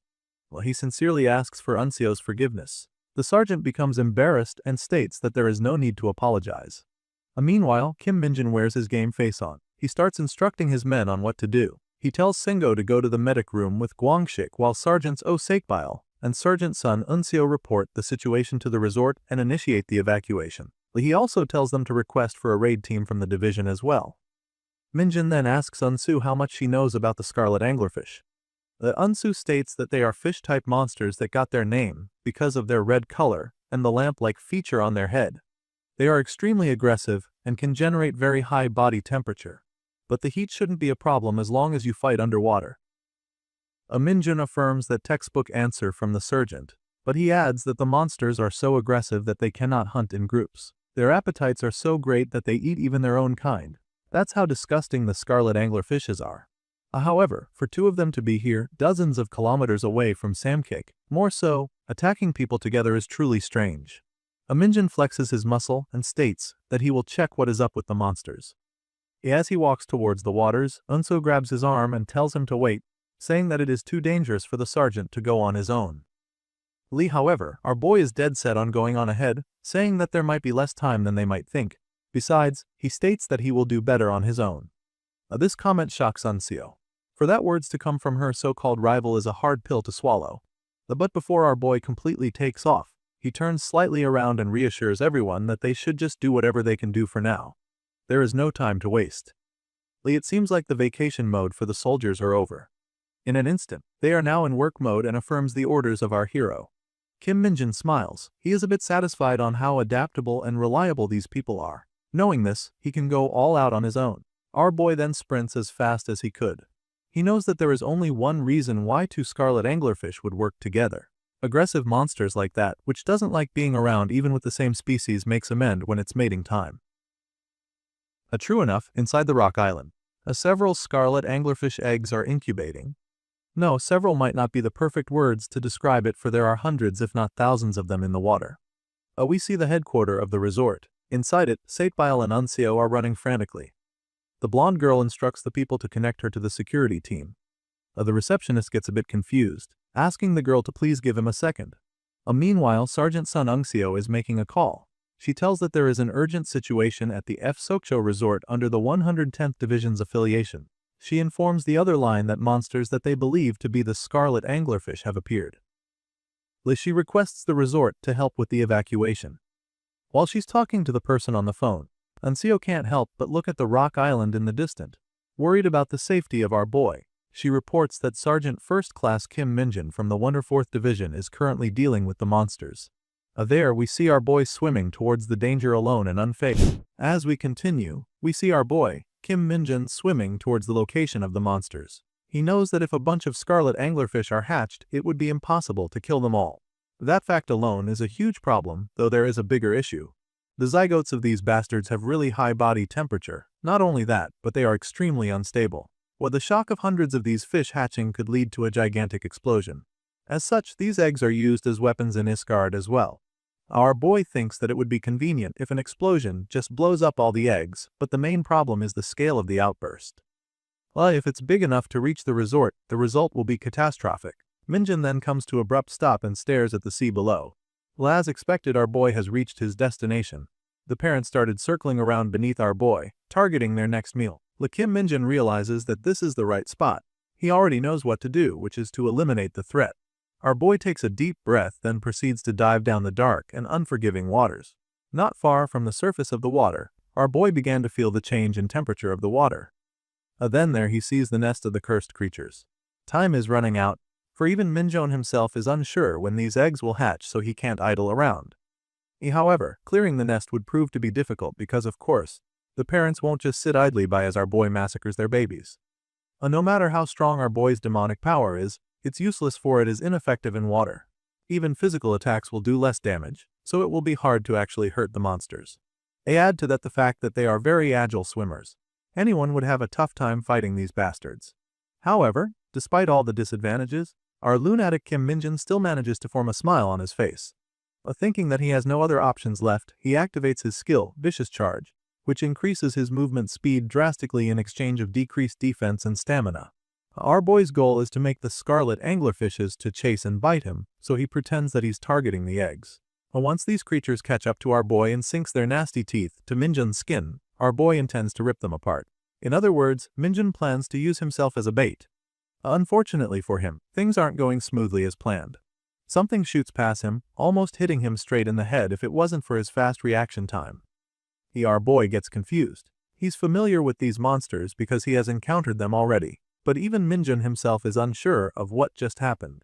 Then answer to that is revealed on the next panel, where we see a sharp harpoon-like object coming out of the fish's mouth. They use these as projectiles aimed at our hero. As it turns out, They can actually shoot multiple of these continuously, forcing our boy into the defensive. All while curled up to defend himself, Kim Minjin thinks to himself, where the hell these fuckers learned such a trick. Well, the monsters are relentless, they just keep shooting at our boy, not giving him a chance to think. To add to his dilemma, our boy is running low on air. He needs to resurface to breath, but it's hard to do so while trying to dodge the monster's attacks. But despite that, Minjin manages to push through and was able to stick his head out of the water. As soon as he does so, he gasps a huge chunk of air. Frustrated at how the battle is turning up, our boy crashes out, cursing at the damned fishes, saying that they are really testing his patience. Suddenly, Lee Bonggu appears out of nowhere, staring directly at our boy with the usual dumb expression on his face. This unexpected turn of event made our boy speechless, as if he just completely forgot about the enemies from the suddenness of Bonggu's appearance. Well, naturally, Kim Minjin questions his subordinate what the hell is he doing here anyway. Lee Bonggu tries to play it cool and remarks that he can't just stay at home and rest when his master is in danger. Confused, Kim Minjin asks how the dude knew that he is in danger. Also, he would just love to add that he never instructed Bonggu to rest. Our boy has a faint clue on how Bonggu knew about our boy's situation. Before he could speculate any further, Lee Bonggu smiles and states that Minjin's hunch is correct.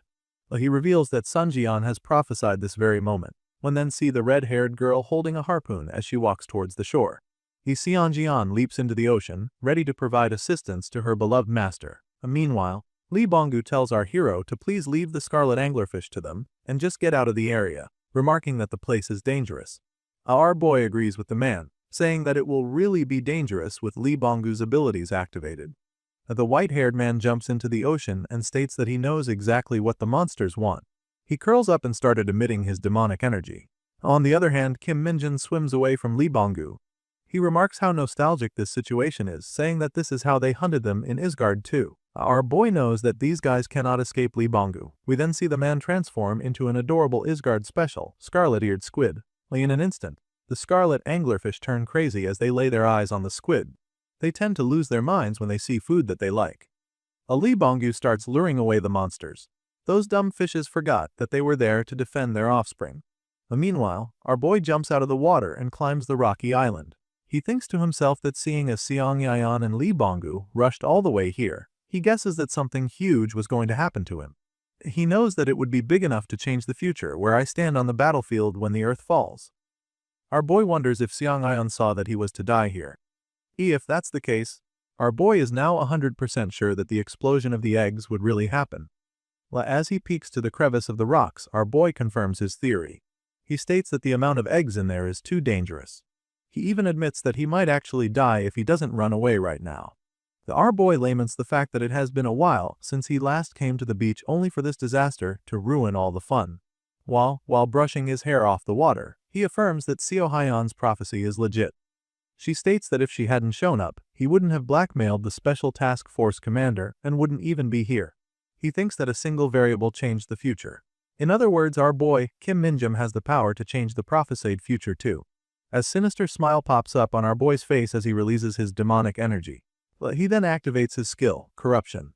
As he points his hand towards the direction of the eggs, Minjin states that he will do something he usually wouldn't.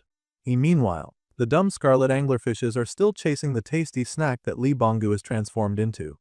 The one greedy bastard tries to take a chomp out of the squid, but fortunately, Bonggu is quick enough to dodge it.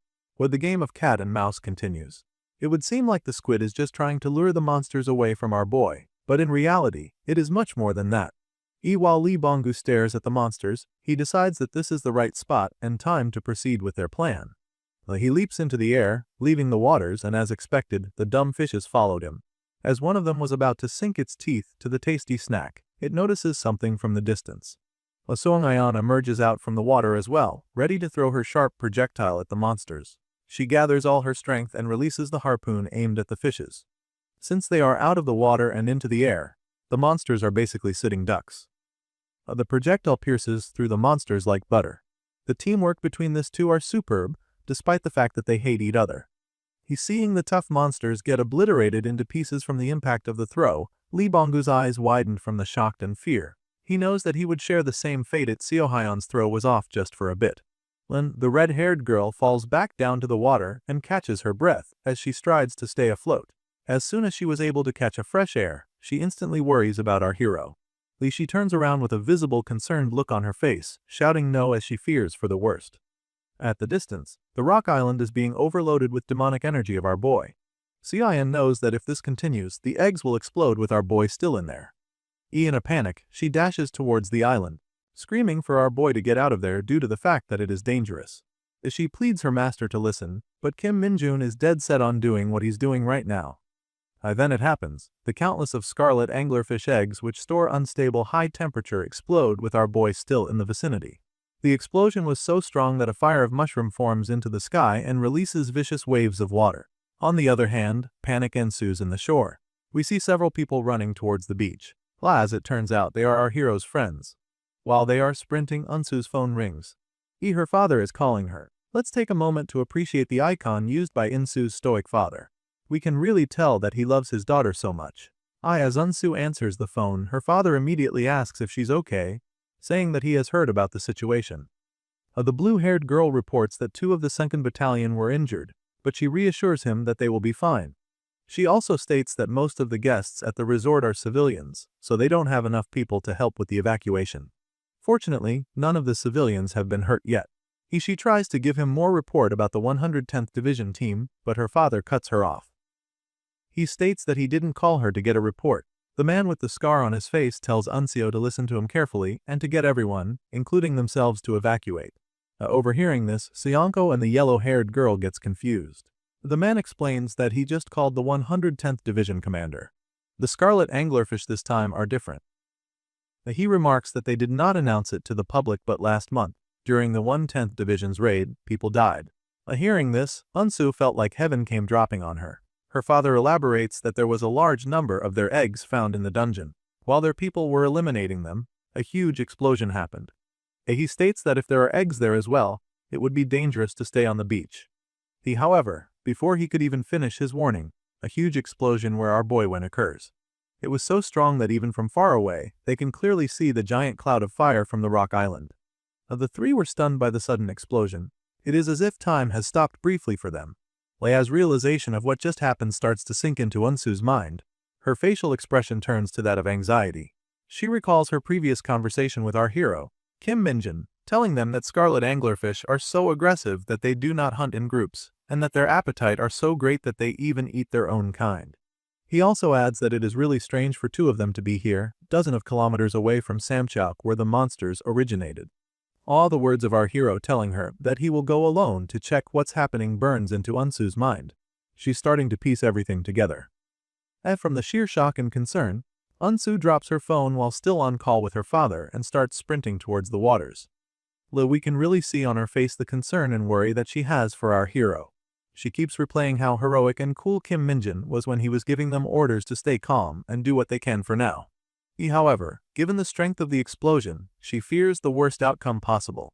That her rival, Kim Minjin, might have caught up in the explosion and died. Before she could even mindlessly jump into the beach, her blonde friend leaps in and restricts her. She knows that it will be dangerous for her to go near the explosion, and it might even be harsh, but her going there won't change anything. She tries to knock some sense to Unsu, telling her that it's too dangerous if they get any closer, for there might be more explosions to occur. Although we can't really blame her for acting like she did, because Kim Minjin is just that important to her. Sionko shares the same sentiment. If he's to choose, he would have jumped into the water and go to our boy, but he's doing his best to restrain himself from acting carelessly. While a painful expression is drawn upon Unsu's face. Despite the slim chances of our hero getting out unscathed, she still clings for a sliver of hope that Minjin will be alright. Out of desperation, she calls out our boy's full name, Kim Minjin. She shouts this with all of her emotions, as if pleading the heavens for our boy's life. Suddenly, they hear a voice telling Unsu that there is a proper way to address him. While the 3 immediately recognizes this voice, for it belongs to none other than our hero. Out of the water comes our hero. Although his swimming apparels are all torn up, it is obvious that he's not suffering any kind of injury. The 3 cannot believe their eyes. Just how can a man survive that kind of explosion? Nonetheless, they are happy to see the cheeky sergeant alive and kicking. Especially Unsu. She was so elated that she threw herself to our hero, hugging the man tightly.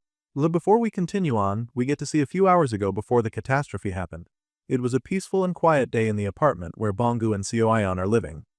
As usual, the red-haired girl is being studious, studying how to live and blend in the society, as per our hero's order. On the other hand, we see the troublemaker coming in fast from the window. Despite nearing the apartment, the black crow doesn't exhibit signs of slowing down.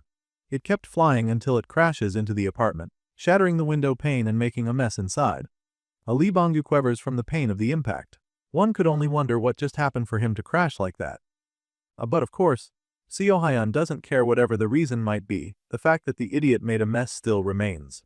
The dumb crow explains that it was a mistake, saying that he fell asleep for a bit while flying.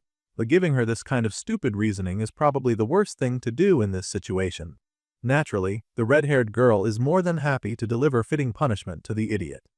While he's getting all beat up, Lee Bong-gu transforms back to his human form and pleads her to stop, saying that he has procured their passports. He shows her the passport, which immediately and ever so slightly quenches the anger of Seo Hyun. The feeling accomplished, Lee Bong-gu declares that from now on, she is to call him Donald, which is the name he chose for his ID. Seo Hyun reminds him that he is nothing but trouble. So she states that she will never call him by his name, and he will be forever parasite to her. Lee Bong-gu pays no mind to her criticism and went straight to the cupboard, looking for something to eat. While he's at it, Seo Hyun questions the authenticity of the passport, asking Lee Bong-gu if he double-checked its legitimacy. Lee Bong-gu straight up told her that he didn't, saying that he doesn't even know how. The Seo Hyun crashes out after hearing this, saying that they have spent a lot of money on it only for Bong-gu to not check if it is legit. However, as she tries to lecture the dude, she realizes that even she is not aware on how to check if the passports are legit. In response, Lee Bong-gu chuckles and smiles at her, calling her out for her hypocrisy. For the first time, Seo Hyun accepted her mistake to Bong-gu and states that they will just ask their master Kim Min-jin once he gets back. All of a sudden, Seo Hyun's spider's senses tingles. Or maybe it wasn't a spider sense, since her eye began to glow in bright blue light, signaling that she's seeing something. In her vision, we see our boy, Kim Min-jin, swimming towards the rocky island where the scarlet anglerfishes are. But just like what happened, our boy struggles to fight the monsters in the water. However, in her vision, she sees our boy gets caught up in the explosion. Later on, she sees the casualties on the shore. There are significant amount of victims and the hotel resort is completely thrashed. In her vision, we get to see Unsu's dad screaming in agony, indicating that he has lost his daughter in the incident. Meanwhile, we see her and Lee Bong-gu standing still beside a corpse lying on the ground. Needless to say, in her vision, our boy died from the explosion. The veins started bulging up on Lee Bong-gu's hand from the sheer rage and pure emotions that he is feeling. It is very rare that we get to see this side of Lee Bong-gu, but he is very angry as he asks Seo Hyun if this is actually real. And with that, Seo Hyun's vision comes to an end. The red-haired girl falls to the floor shaking as Lee Bong-gu tries to assist her, asking if she got another prophecy. As she pants to catch her breath, she tells Bong-gu that the future has changed and that their master, Kim Min-jin, is in grave danger. It seems like the man is having trouble believing this, but Seo Hyun has no time to idle around. She grabs the man's shirt, pressing him for the current location of our hero. Then, we get to see their perspectives as the explosion happens. Seo Hyun cries as she watches our boy get caught up from the explosion. However, before she throws herself in danger, our boy surprisingly pops out from the water. She gets a bit confused, but she immediately swims near our boy, asking if her master is alright. The Min-jin floats on the water and admits that this was a mistake on his end. But Seo Hyun tells him that his effort was not in vain. She explains that in her vision the explosion was on a much larger scale. Min-jin has just saved countless of people. More importantly, he thanks our boy for surviving the catastrophe. Kim Min-jin coughs as he states that it wasn't him but Lee Bong-gu who saved him. Our boy was persistently pouring out his demonic energy towards the eggs, trying to corrupt them. Somehow, it is working and some of the eggs are getting disintegrated. But still, it's still not enough to eradicate them all and prevent the explosion. Despite the time ticking dangerously close, our boy refuses to back down, thinking that he just needs to do a bit more. Unfortunately for him, he wasn't able to calculate his move precisely this time. While he's still trying to corrupt the eggs, they began igniting, resulting to a chain reaction. Our boy could only watch in horror as he sees the devastating fire approach him.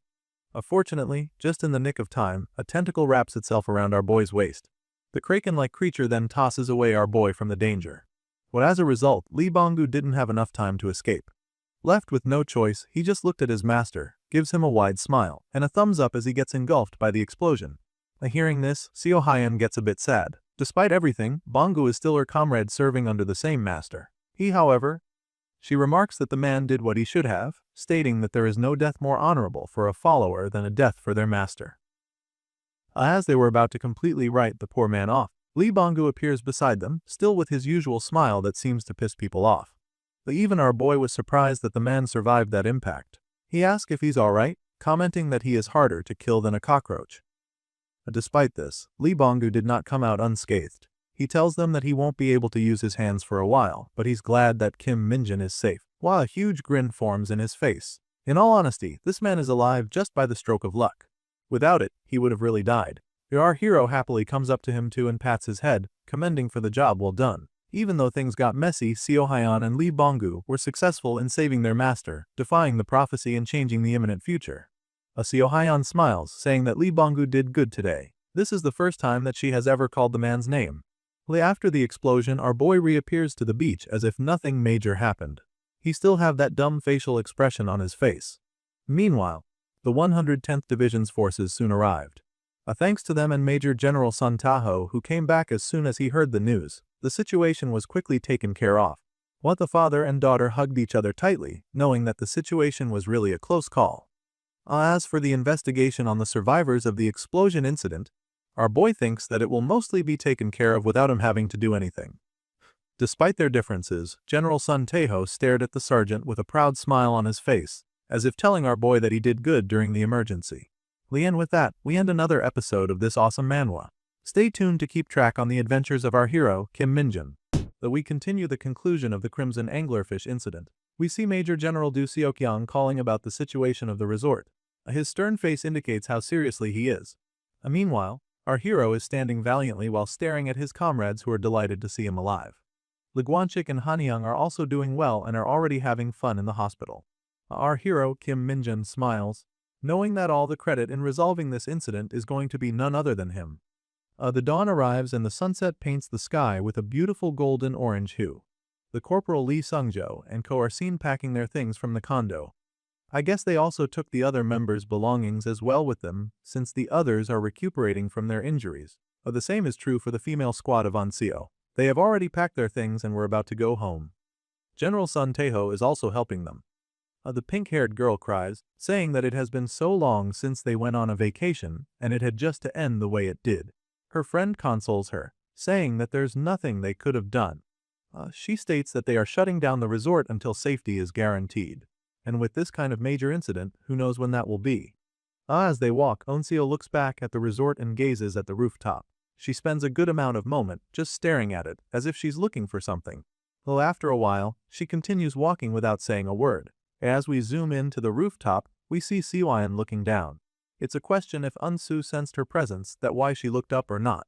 Anyway, Kim Minjin approaches the red-haired girl from behind, asking for Lee Banggu's whereabouts. Seo Hyang pays her respect to her master and answers that the man is focusing on healing using the demonic energy that our hero shared with him. She remarks that the idiot always recovered really fast, so there's really no need for our hero to worry about him.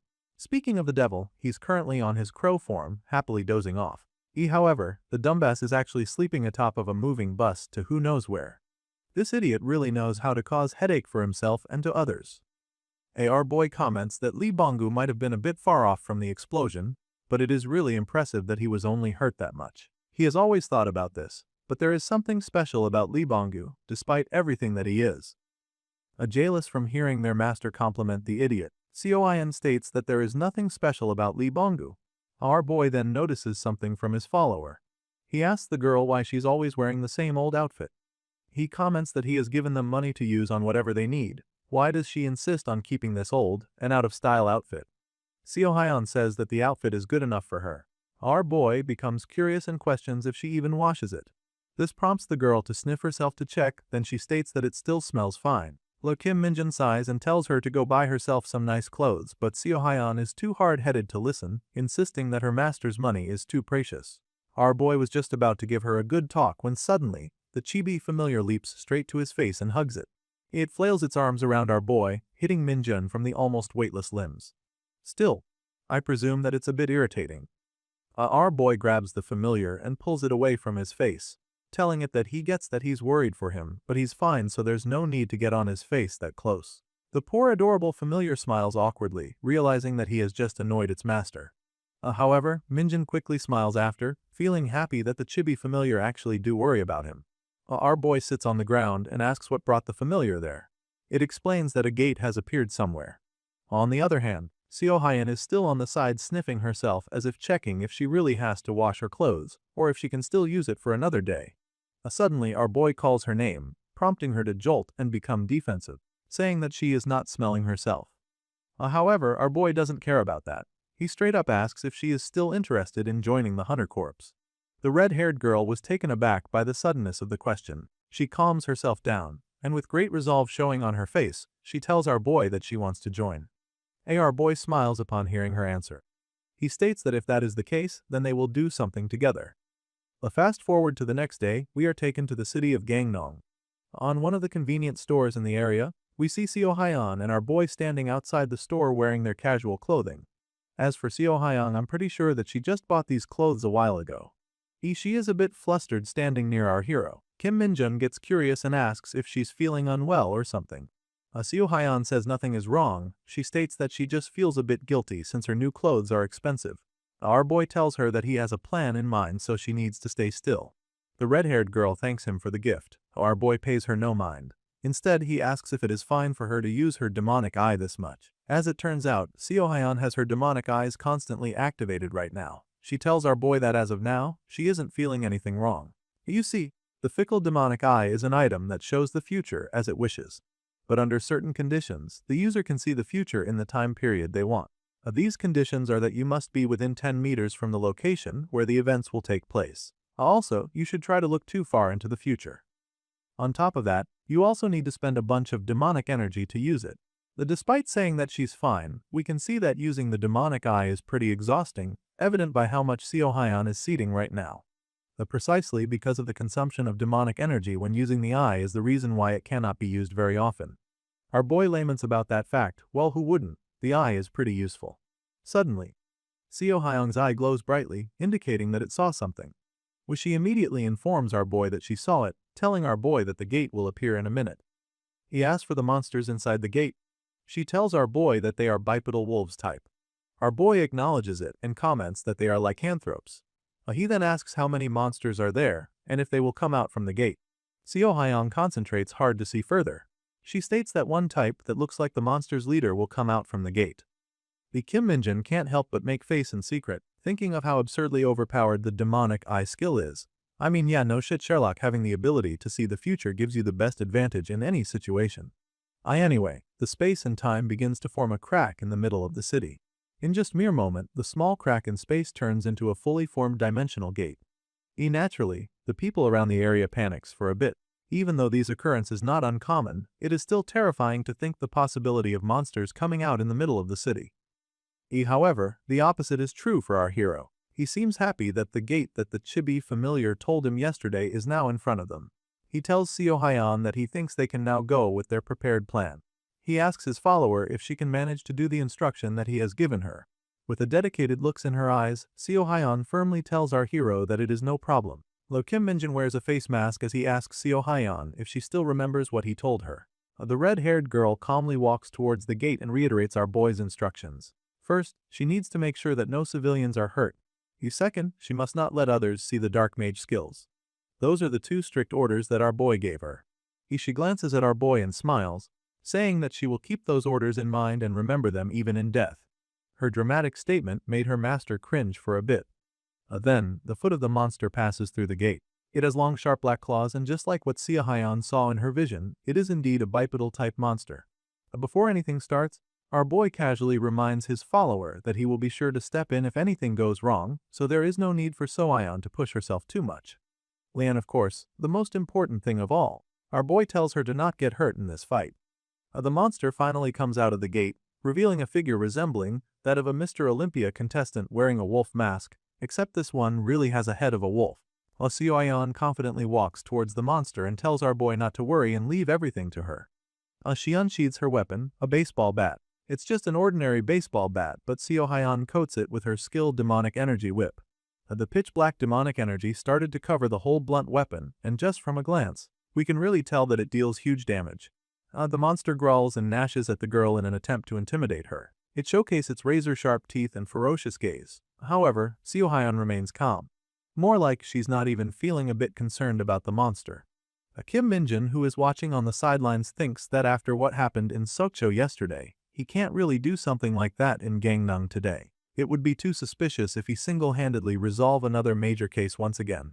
That's why he came up with a plan B. To be honest, this plan is only possible because it is Kim Seo Hyun he's entrusting it to. Well, that is because after all, she is one of the few combat-type dark mage, and so, the fight between the red-haired follower and the leader of the lycanthrope gate starts. Seo Hyun rushes forward while winding up her weapon. In response, the werewolf tries to slash her with its blade-like claws, but it missed. For some reason, the panel shifts back to our hero, so we kinda missed what happened after that. Just kidding. Seo Hyun is relentless. She kept on swinging her weapon at the monster. Each blow has the intent to kill.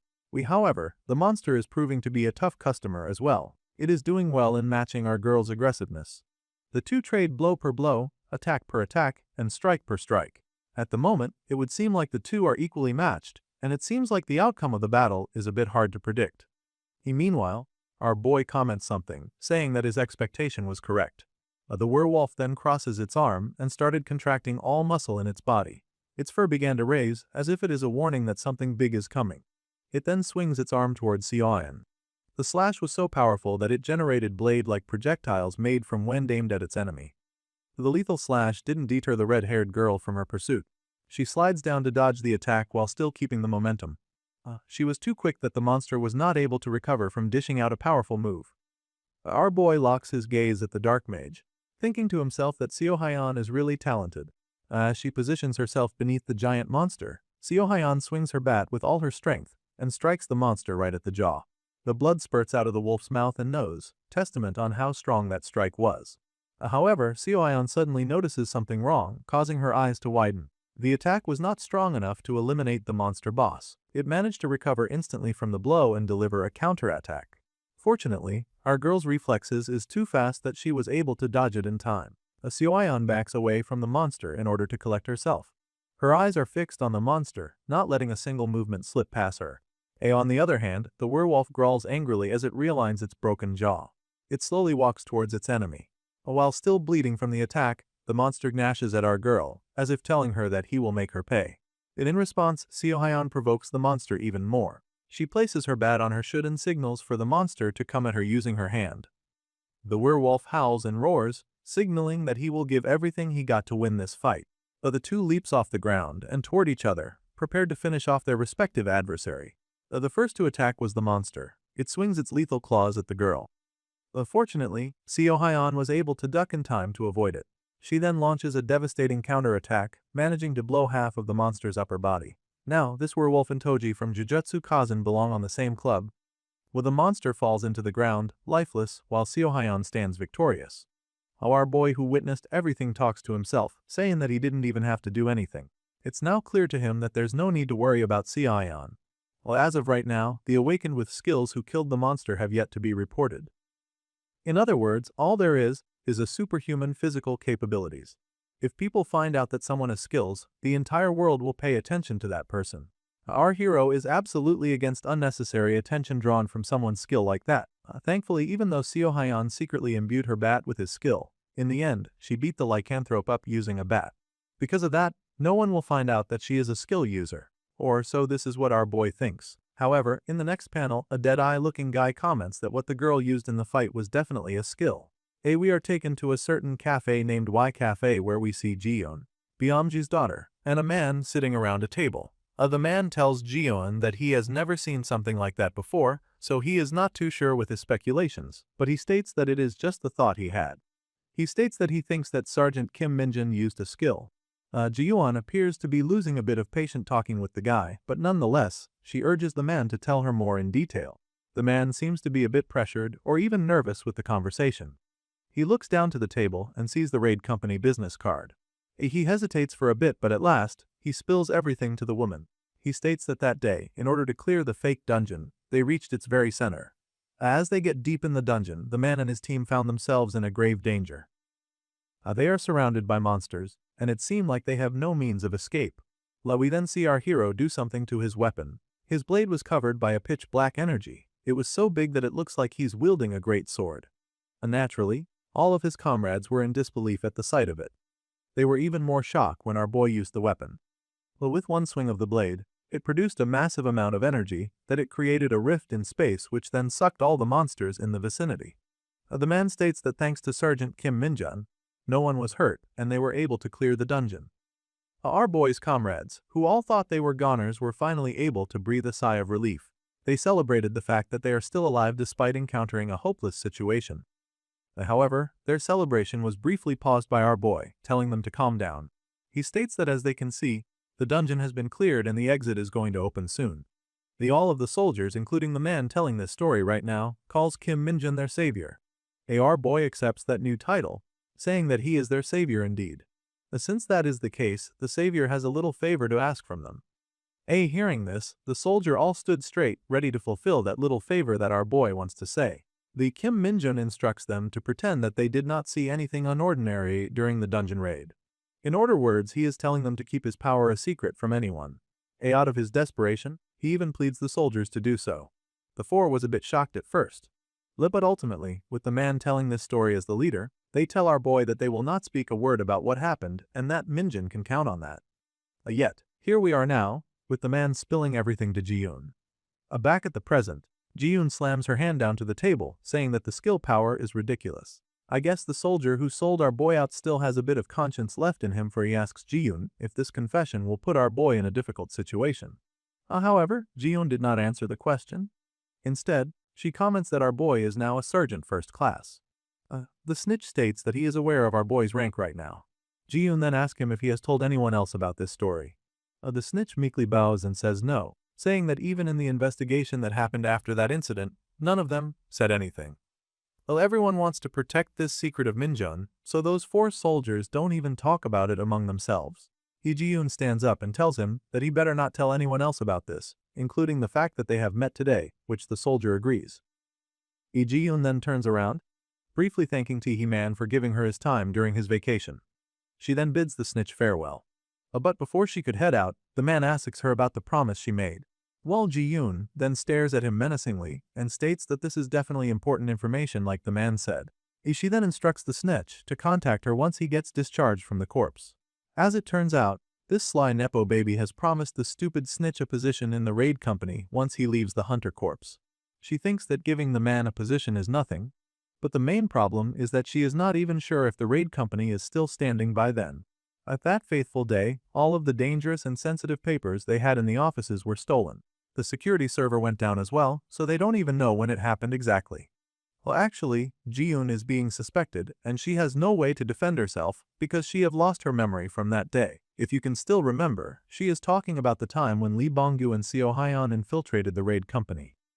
All those misfortunate happened as soon as she got involved with that person pertaining to our hero. As she walks the street, she tries to call her father, General Byamji, but the man wasn't answering. We can see how much of a spoiled daughter this idiot is, because she instantly throws a fit just because her father was not able to answer her call. She states that it has been days since she last got a hold of him. Ji-yoon grips her phone tightly. She swallows her saliva from the sheer terror that came across her mind. She thinks that they might have messed with the wrong person. Damn right, bitch. A few days later, we are taken to the headquarters administration office. There we see our boy, Sergeant First Class Kim Minjun, reporting for duty. He is received by the 2nd Company 2nd Platoon Commander 1st Lieutenant Kim Keolman. He pats our boy in the shoulders, telling him that he has done well. He also expresses his regret on all that happened during Minjun's vacation. Our boy then reassures him that he is fine. Keolman informs our boy that the Divisional Ordnance Office wants them to investigate too. He states that it will be just a mere formality thing, but Kim Minjun is going to have to do some work again. Their conversation was then interrupted by a loud voice screaming at the corridor, calling for our boy's name. We then see a buff-looking dude, asking our boy if he's alright. This man is the 2nd Company, Administration and Supply Officer, 1st Sergeant Kim Minji. Our boy jolts away from seeing this certain officer. With a terrified expression on Minjun's face, he tells Minji that he is fine while desperately trying to back away from the officer.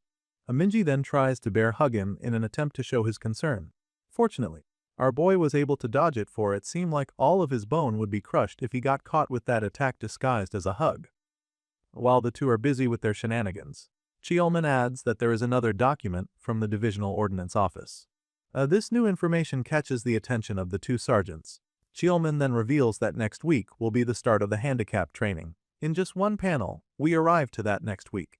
It is a nice and sunny weather in the forest where we see several soldiers marching on. Despite the hot weather, the soldiers are wearing thick clothing and are evidently struggling from the march. One soldier rants to Corporal Lee Song-woo, saying that the suit has gotten heavier than last time. Not to mention, the heat is way worse than the weight of their loads. Corporal Lee Song-woo then asks the soldier about the name of the training again. The soldier replies that it is called handicap training. The corporal then states that it is precisely why this training is called that way. It is because this suit really does make them feel handicapped. He adds that it is trying to destroy their peaceful daily lives. Suddenly, the soldier in front shouts, saying that he sees their destination. He orders the men behind him to maintain the same distance until the very end. Despite struggling, the soldiers all muster their energy to acknowledge the command. Meanwhile, we see our hero at the back all quiet. This power suit that they have to wear during the handicap training actually weighs dozens of kilograms despite how it looks, but it is not that bad for an awakened. The real reason this suit is the worst is because there is no airflow. When that is combined with a weather like this, and the fact that stamina is depleted from the long road, the suit that felt like nothing in the beginning starts to feel like tons. In short, the real enemy of this training is the environment itself. This is especially true when the environment is unfamiliar and unpredictable. With that we end another episode of this amazing manhwa.